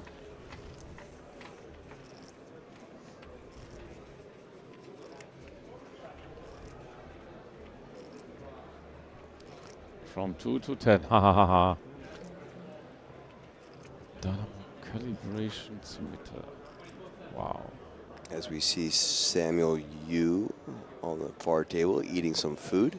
Okay. Exclamation point poker base in chat to find out more about his product. Certainly something any of you who study the game are going to want to check out. As we see a new bag approach. So I think those tables which are coming from the lower end have to put it in bags so they cannot cheat in between. Yeah, of course. That's how most casinos do it. Heinrich in the background there. Cashing in last night's high roller event for 15k euro. And we are going 2 ways to an all-in flop of ace. I think that's 10 suited with a 2 jack and a queen rainbow flop. Turn 4 of spades. River is a deuce of spades as well, and that is a GG to the gentleman in C3 who was all in against ace. I think it's a 9 suited. 8-3 suited, all in. Jojo in chat, only 38 sweet hours till I meet you, buddy, and Pi, and New Dave. So we just got a new player, now we lose a player, so we are down to 7. That's right. And the table again. Balancing acts. Yeah.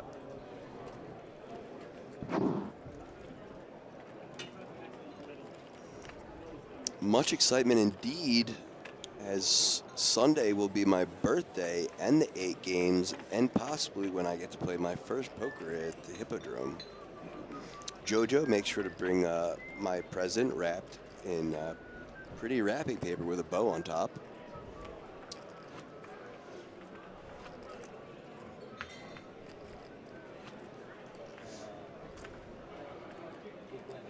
Wieso hat sie 2 die Chips in der Tüte? Ja, El Bonito, die Spieler spielen oben auf The Gods, das ist die 4. Etage unterm Dach, und die anderen Tische, da dort oben nur 8 oder 9 Tische stehen, die anderen Tische sind im Lower Ground, im Keller quasi.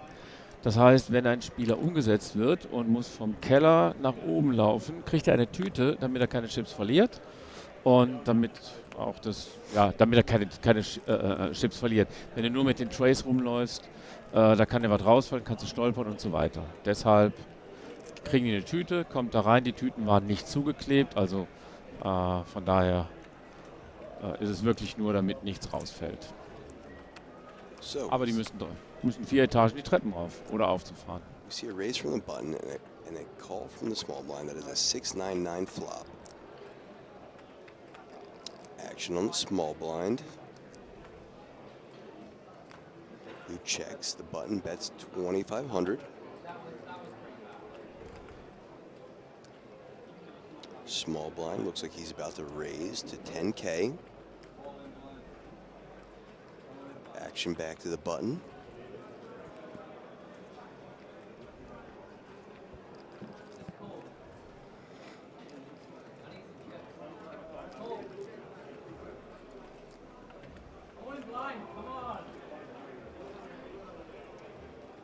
He makes the call as well. As we go to a turn. Turn is an ace of clubs, bringing in that club flush draw. Paired board, APK board. Action on our small blind, who does in fact reach for a raise of 8,500, I believe.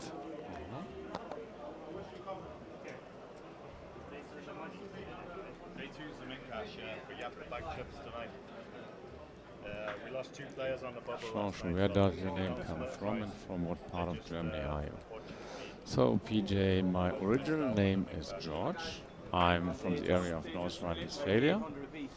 And in some areas, also in Bayern, a nickname for Georg is Schorschel or Schorsch. And I added the EL to that, so that's quite a different, quite a simple explanation. It's a nickname common in one or the other town. And a bet and a fold takes it down.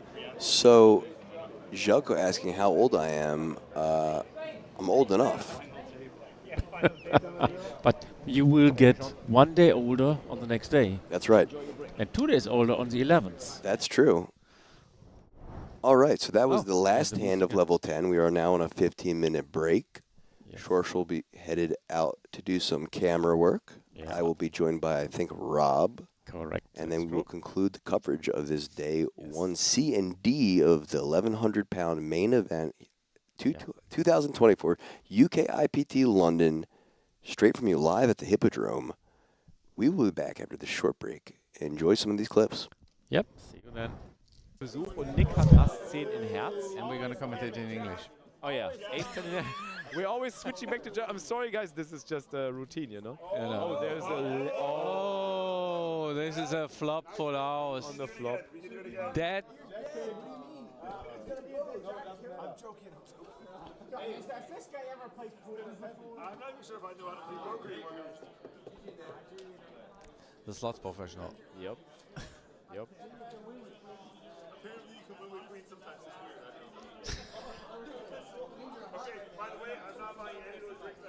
Oh, he's shaking. Oh, Freestyle as well? Wiston as well? Oh, Wiston is Busto as well.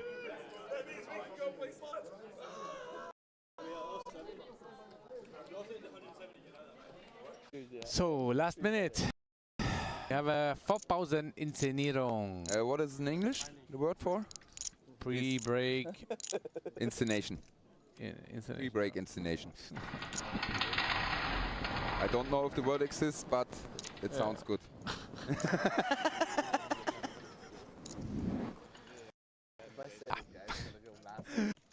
So what's happening here? We missed the action. The board is ace high. We have a new... It's Damo from Lexus Community. I could try to comment a little in a Dutch accent. Ich kann die nicht. Dat is zo einfach. Dat klopt. So we have a race en een bedje en een calltje en een race van een Damo. Damo had een race gemaakt naar 4.500. En jetzt is een vraag, wat machen die anderen in den pot?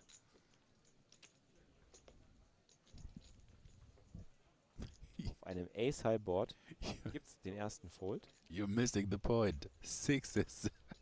I love this guy already. Yeah. Oh, and my friend from Prague, and I still don't know his name. He will call it down. Calls, of course he's. He will call it down. You can't make him fold. Like, didn't he? This guy Damo didn't see the call down with sixes. He just sat down, so he doesn't know. He doesn't know that he's not gonna get him to fold. Actually, oh look! There's the back race. I love it. I love it. The back race, amazing. I love it. Oh my God! You know, I didn't want to play a single pot against my friend from Prague when I was sitting at the table. I just let him alone. I only wanted to play when I have a good hand. I'm not going to try and bluff him. I didn't even make any chips from him, I think. I've been there 6 times. And he has fun. Yeah, and he loves table talk, and he's a lot of fun. Yeah, definitely. And I love people like this. This is what poker needs. Like, oh, there's an all-in and a call. All-in and a call. Oh, we have ace deuce against 9-7 against an open-ender. Holy shit. And a brick. Ace deuce offsuit is raising on ace 10-8. What the actual fuck is happening here? High roller. Wow. That's how we go in Australia. Just put the balls on the line and check raise ace deuce. That's how we do it. Balls on the line and check raise ace deuce. You hear that? Holy fuck. Okay, I think I played this tournament in a completely wrong way. This feels like an 80 euro tournament, not like an 880 euro tournament. Yeah, it's a bit strange. You're right. Thank you. Look, the look you just gave him is amazing. Nice head. Nice head. Damn right. Oh. All in with aces. Aces and aces. Aces against aces, no flush? No flush? What? McFly, kannst du noch mal kurz auf die Tournament Clock gehen, dass wir mal gucken können, wo wir stehen irgendwie? Und wie lange bis zur Pause, falls da noch eine Pause kommt? Ich weiß es nicht. Genau. Okay, now you need to start singing. Yeah, the chop spot song. Everyone loves the chop spot. 1, 2, 3. Everyone loves the chop. We got it. That's it. It was very short, but I think with the location I should be. Big pot here between our Scandinavian friend and Renz. There's a lot of red chips in the middle. You can see. This is the first time we've really seen him in the tank on a decision here. Yep.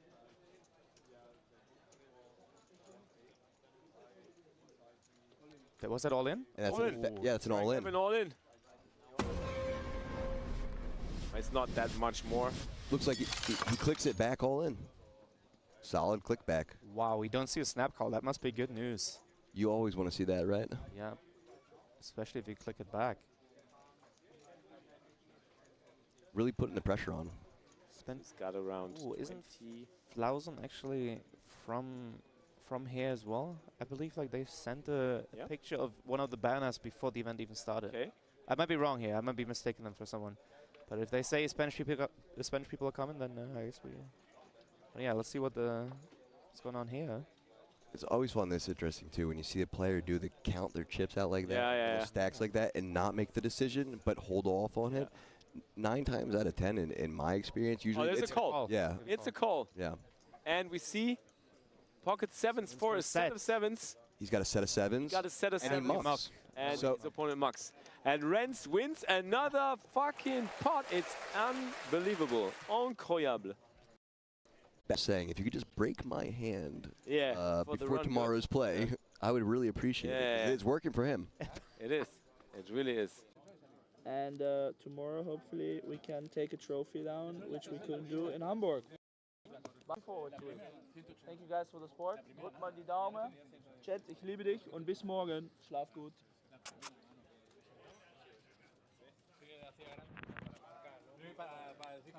Maybe we can get another final word in from Bert. I think that's it. I think Dave is going offline. So we're going to go back into the commentary booth. That's the wrong button. I'm still too used to playing and not commenting. Here we are. So everybody, thank you so much for watching. Shoutouts to the chat. Shoutouts to the whole Grind on Tour crew. Shoutouts to you guys for doing this. Hey, shout out to you for having us. You're welcome anytime. You want to do to you too. It was a great pleasure being with you and doing this little thing here. Yeah, this was lovely. Thank you. Yeah. Thank you guys. Appreciate it. And yeah, let's get it tomorrow in the main event, huh? Let's get it. Hola, ¿qué tal? Sí. Hello. Herzlich willkommen. Willkommen hier in Barcelona, im Casino Barcelona, bei Lex Life 3. Ist das korrekt? Yes, das ist korrekt. Super, ich denke, ich muss die Handkeule hier machen, aber muss ich gar nicht. Der Problem ist, wir haben eine Handkeule, ist abhanden gekommen. Und deswegen hat der Olli die Mikrofon hier. Aber Kehlkeule. Und ich habe die Mikrofon hier. Herzlich willkommen, liebe Leute. Schön, dass ihr wieder eingeschaltet habt hier zu Lex Live 3. Das ist Tag 3 von diesem schönen Community-Event. Und wir wollten eigentlich Englisch sprechen, fällt mir gerade ein. We can do that. We can speak English. Welcome, this is day 3 from Lex Live. It's awesome outside, it's awesome inside, and we are trying to finish the story of Dr. Renz today. Wow, Dr. Renz hat den aktuellen Chip-Lead im 880 € High Roller. Dr. Renz has the Chip-Lead. Yes. English for learners. Indeed. Oh, I have ace high. So I'm up. So yeah, call. We have a little table banter here going again against Bert. Is that all in a call? All in call, yeah. We have an all in and a call. Pocket fives against ace king and Made it straight, made it straight. Yeah. Ace Bert king. made it straight with ace king. bro. What a luck box. Thank you.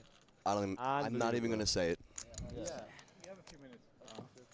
I mean, he had a decent amount of equity. Yeah, of course he did. But yeah, it's always a little unlucky. You late reg, Ace swap a king's a pair. drawing hand. Yeah, ace king is a drawing hand, yeah, for sure. That's like For sure. Tough to say, huh? Big bet by Bert. Big bet by it's like Bert. 18. That's 3 Bs. Big bet by Bert. 4 Bs. 18K. Looks like 18K. Wow. So, bluff catch, yay or nay by Dr. Renz. 45. Oh my God, he's going for the check raise on the river. Holy fuck. 45. I love how he's counting out the bet himself. I got the king, man. You have the ace, man. God. Bert says he has the king of spades. You believe him? I do. Yeah? Yeah. Really? Yeah. You can pick one, right? Yeah, thank you, Ollie. You bluff me, man. I'm out. What a fold. And it's the ace of spades. Holy shit. What a fold by Bert. Holy, I would never believe him. I thought he was just like shit talking. All in from Seb. All in. Oh, mal kurz. And an insta call from Bert. What is it? 8. No, 6-9. 6-9. And he hits the 6-9.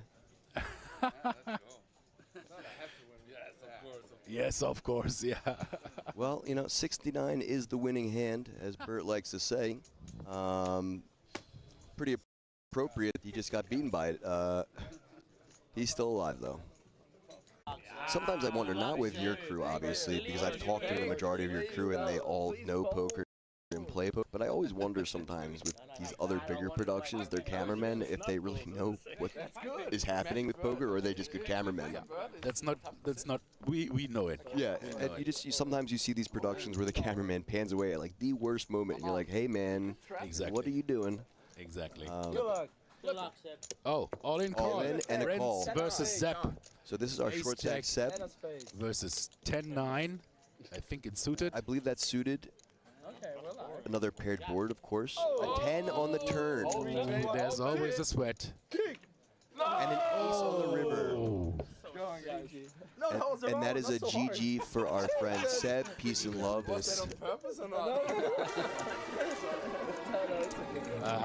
GG, sir. We all love you. And good luck on the rest of your tournaments. But once again, Rez just can't lose.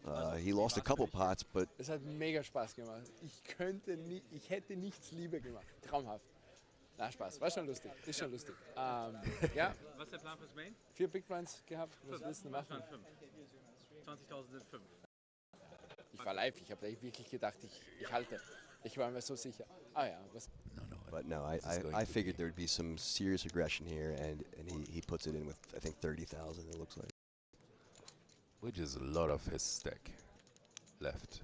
What is left? It might have been 40,000, is what it looks like. Okay. There are no quads.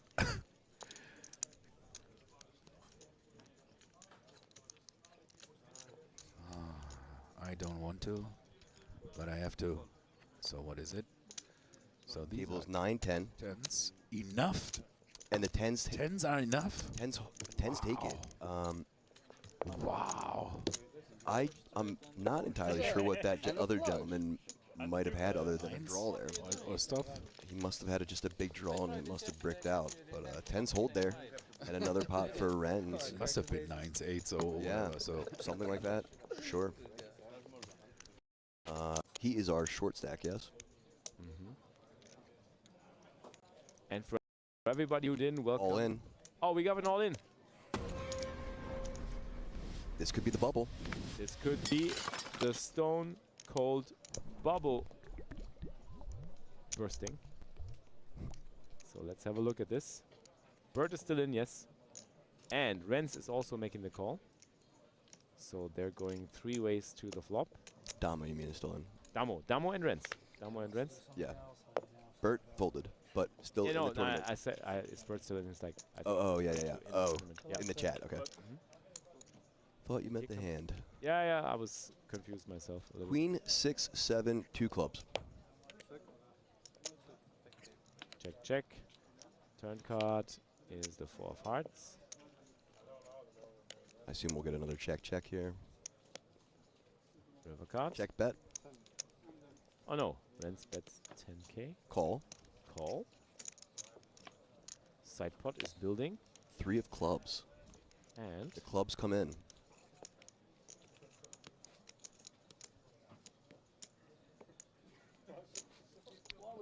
$35. 35. Oh, and Damo hates his life. He hates this decision right now. Why are you betting into a small side pot like this? Bluff. Has to be a flush. No. No bluff there. No, I think never bluff there. We're not GG, sir. It looks like we're in the money. That's a nice turn, no? That is. Oh, I can finally do it. The bubble has burst. And we are 6 left. Everybody, we are in the money. Put your cash emotes in the chat. Congratulations to our 6 players that are now in the money. The bubble just burst. Here we go. 6 people left the payouts on the side. Everybody is secured 2,754 euros in cold hard cash. Yeah. So many clicking wars. It was great fun. That's awesome. All in and a call. Here we go. 8s. We have 8s versus Ace King. This is a flip for Bert. Hold it. We're heads up. Oh, there's an ace in the window. Another ace. It's a paired board. 8. Ocho.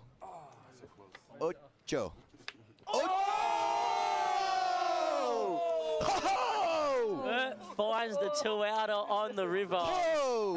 And holy shit! Calling for his own outs. The 2-outer on the river. We are heads up. And Eugenio goes from euphoria to the depths of despair. Oh, that's sick. That's well formulated. Oh, that's sick. And another paired board. What a story, though, for Eugene. Whoa. Great run in the high roller and gets a bad beat story. Back to what I was saying, this is totally scripted, right? Yeah. Yeah. If Renz does go on to win this, you can be like, hey, man, you saw how I finished second and came so close and did better than me. Yeah, exactly. And that's, that's what I would love to see. Oh, there's an all-in call. All-in call. King 7. Against nines. Pocket 9s. Renz needs a king. Or a lot of 7s. Spade Spade. Oh, spade is the luck. Oh, it's a king. It's a king. And it's 7. Renz does it. It's over. It's over. It's over. It is over. Renz has won the Lex Live High Roller for 13,500 euro. Absolutely unbelievable. Welcome back, everyone. Welcome back. My name is APK. I am joined by Rob as we are going to the conclusion of this day 1B main event, 1,100 pound UKIPT main event 2024 live from the Hippodrome. We're going to go right into the action as level 11 has taken place. We are 75.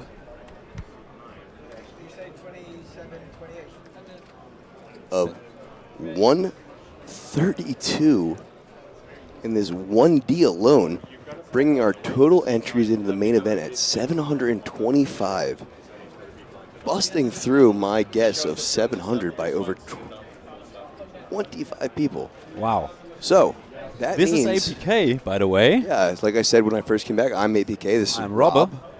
And that, with the math, we are going to be looking at like 110 in the money going through to day 2. And we have a whopping prize pool of almost £700,000 up to now. And a lovely number. It's actually 696,000. 696. You know, again, put your Burt Giraffe 69s or 069s in chat. The prize pool is £696,000. And it will grow further. That's right. We are at a level 11 blind, which is 1,500, 1,500. That is true. Ja, Knüppel, das war gerade ein bisschen stressig mit der Pausenzeit anpassen, weil hier gleichzeitig läuft noch die Players Party. Yeah, the Players Party is happening right now. 1C and 1D both happening right now. There's a satellite as well that's going to be happening later today. We are joined by Felix up at the Gods, which is the upper part of this casino, the very top floor where you can look down on the rest of the casino. There's about 9 or 10 tables up there, and they've converted them into 1D tables for this 1D turbo into the main. And the name of the floor is just self-explaining itself because you're just a bit closer to the poker gods, right? And they named it that because you essentially are getting the view of the gods from up above in the heavens, looking down at the rest of the casino, the peasants down there playing table games. As we hear some conversation between Felix and the Black Elf, PokerStars legend and community member Yusuf, sitting at the same table as Felix. That is the Black Elf, for those of you who know him on Twitch, in seat 8 with the glasses, and a good personal buddy of mine. Where did you guys get to know each other? So the Black Elf and I became friends because I basically saw him in every stream poker-wise that I was in. And when I got nicknamed APK by the Twitch poker community, I then started giving other people nicknames, and the Black Elf I turned into TBE. So anytime I'd see him, I'd say TBE, he'd say APK, and we became friends based off that. I met him for the first time at Lex Live, and we've just been friends ever since. Cool. Yeah. Meditation for me. And I really have to say, it was so nice to have Bobby James for this small giveaway. Yeah, I was talking to him upstairs at the Players Party before I came back down, and he said how great it was to be joined by you guys and be able to present that prize. He loved being in here, and it was cool that you guys were able to bring him in here. We love bringing community members that we know personally into the booth and giving us some inside perspective of play on the field. And yeah, that was a huge giveaway for the community. Yeah, and I think 3 people got 0.5% and 1 got 1% of his action. Very cool. Of the EPT, of the upcoming EPT Barcelona main event, 5.2k buy-in. Very cool. So we have some blind versus blind action going on right now, as Felix makes a raise in the small blind. Action to the Black Elf. Sitting in the big blind. Makes the fold, and Felix takes down the pot.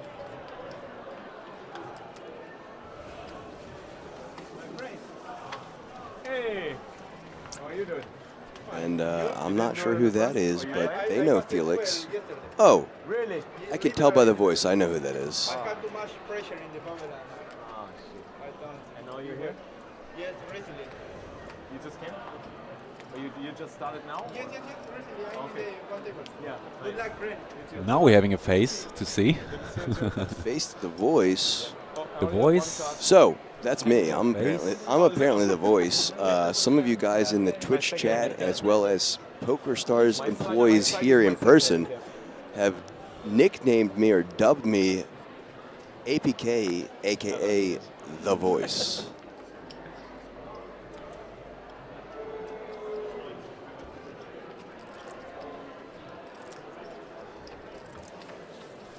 The stream has really helped Seeing me some fast Before that, pre-flop I was play here, usually just, short after the break. on my phone. Some raise and take. Playing night poker and not paying attention to anything. But now it just helps me to, I know there's a stream watching, so I just put the phone away and just talk to people, do some things, make some jokes, think about some other stuff. And Felix sitting on a good stack. Yeah, under 100K, but not far off of that 100K mark. Average stacks being around 52.8K. We already saw our community member Henrik enter day 1D short before, and I think he just played 3 hands before the break and is already up to 90K, if I saw it right. Okay. Imagine final tabling the high roller, jumping into the main and just tripling up from a starting stack. Must be nice. Yeah, but he played 1C before, didn't bag. Yeah, I saw Heinrich and I said, congratulations on that final table finish. What's it like to be a rich guy? And he told me it's great, and it's just something I wouldn't know because, again, hashtag broke boy for life. That's me. All right, so we're going to a multi-way pot. Flop of 2, 6, 5, 2 hearts.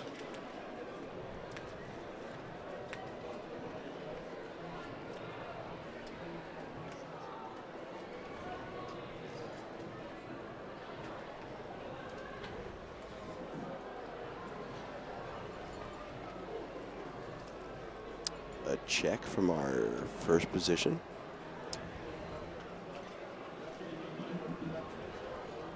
A check from our second. Action on Felix now. Looking to make a raise or a bet of 11-5. Yeah, betting in position.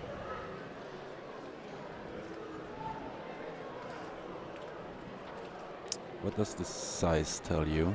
11-5 into a pot of essentially. It's a big bet, right? Yeah, it's a Pot pretty wasn't large pot. that big. It's a polarizing bet for sure. And a fold from our third seat. Fourth seat makes a fold as well.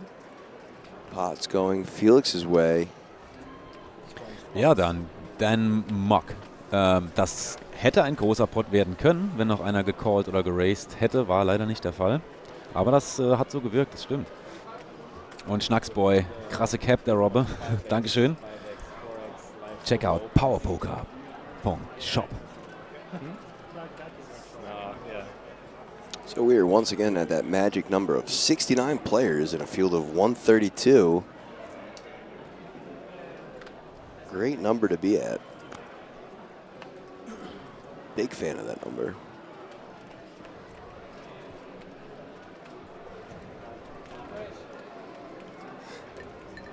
As we hear a raise announced. Down to 68. First bust after the break. Action back to our button, who raises to 8,000. Small blind in the decision.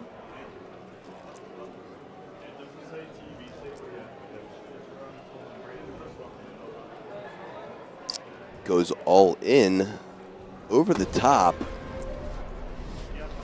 as it folds around to Josef in that 8 seat, the original raiser of this pot,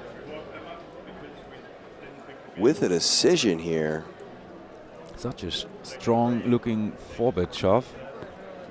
We do in fact play down to 15% today, and that is a call, I believe. So Ace King versus Ace King, looking like a chop unless we see a lot of clubs, and it is going to be a chop. I'm not going to sing the song. You can sing it at home, but that is a chop pot. Ace King versus Ace King.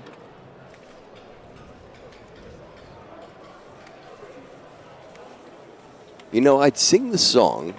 I would sing the song if Stars paid me to. But that's not happening, and I don't think it will be happening, so I'm not going to sing the song. But that's for all you Stars employees. It's okay. That's for all you Stars CEOs I've already who, sang it with George. who might be watching. Just know that the offer stands. You can pay me, and I'll sing that song. I think that's fair. My voice for money. Yeah? Fair enough, right? Yeah, you're low as well. Yeah. It's reaching that point, right? Yeah. You can only go on so long. Stack Felix. Yes. We're both. Good luck to you. Jelko, you can tempt me with the lyrics, but I'm still not going to sing it. If you pay me, maybe I'll sing it. If anyone pays me, I'll sing You it. don't give a shit. Floracian, nice to see you still sticking around. Yes, again, Don Har, whatever your name is,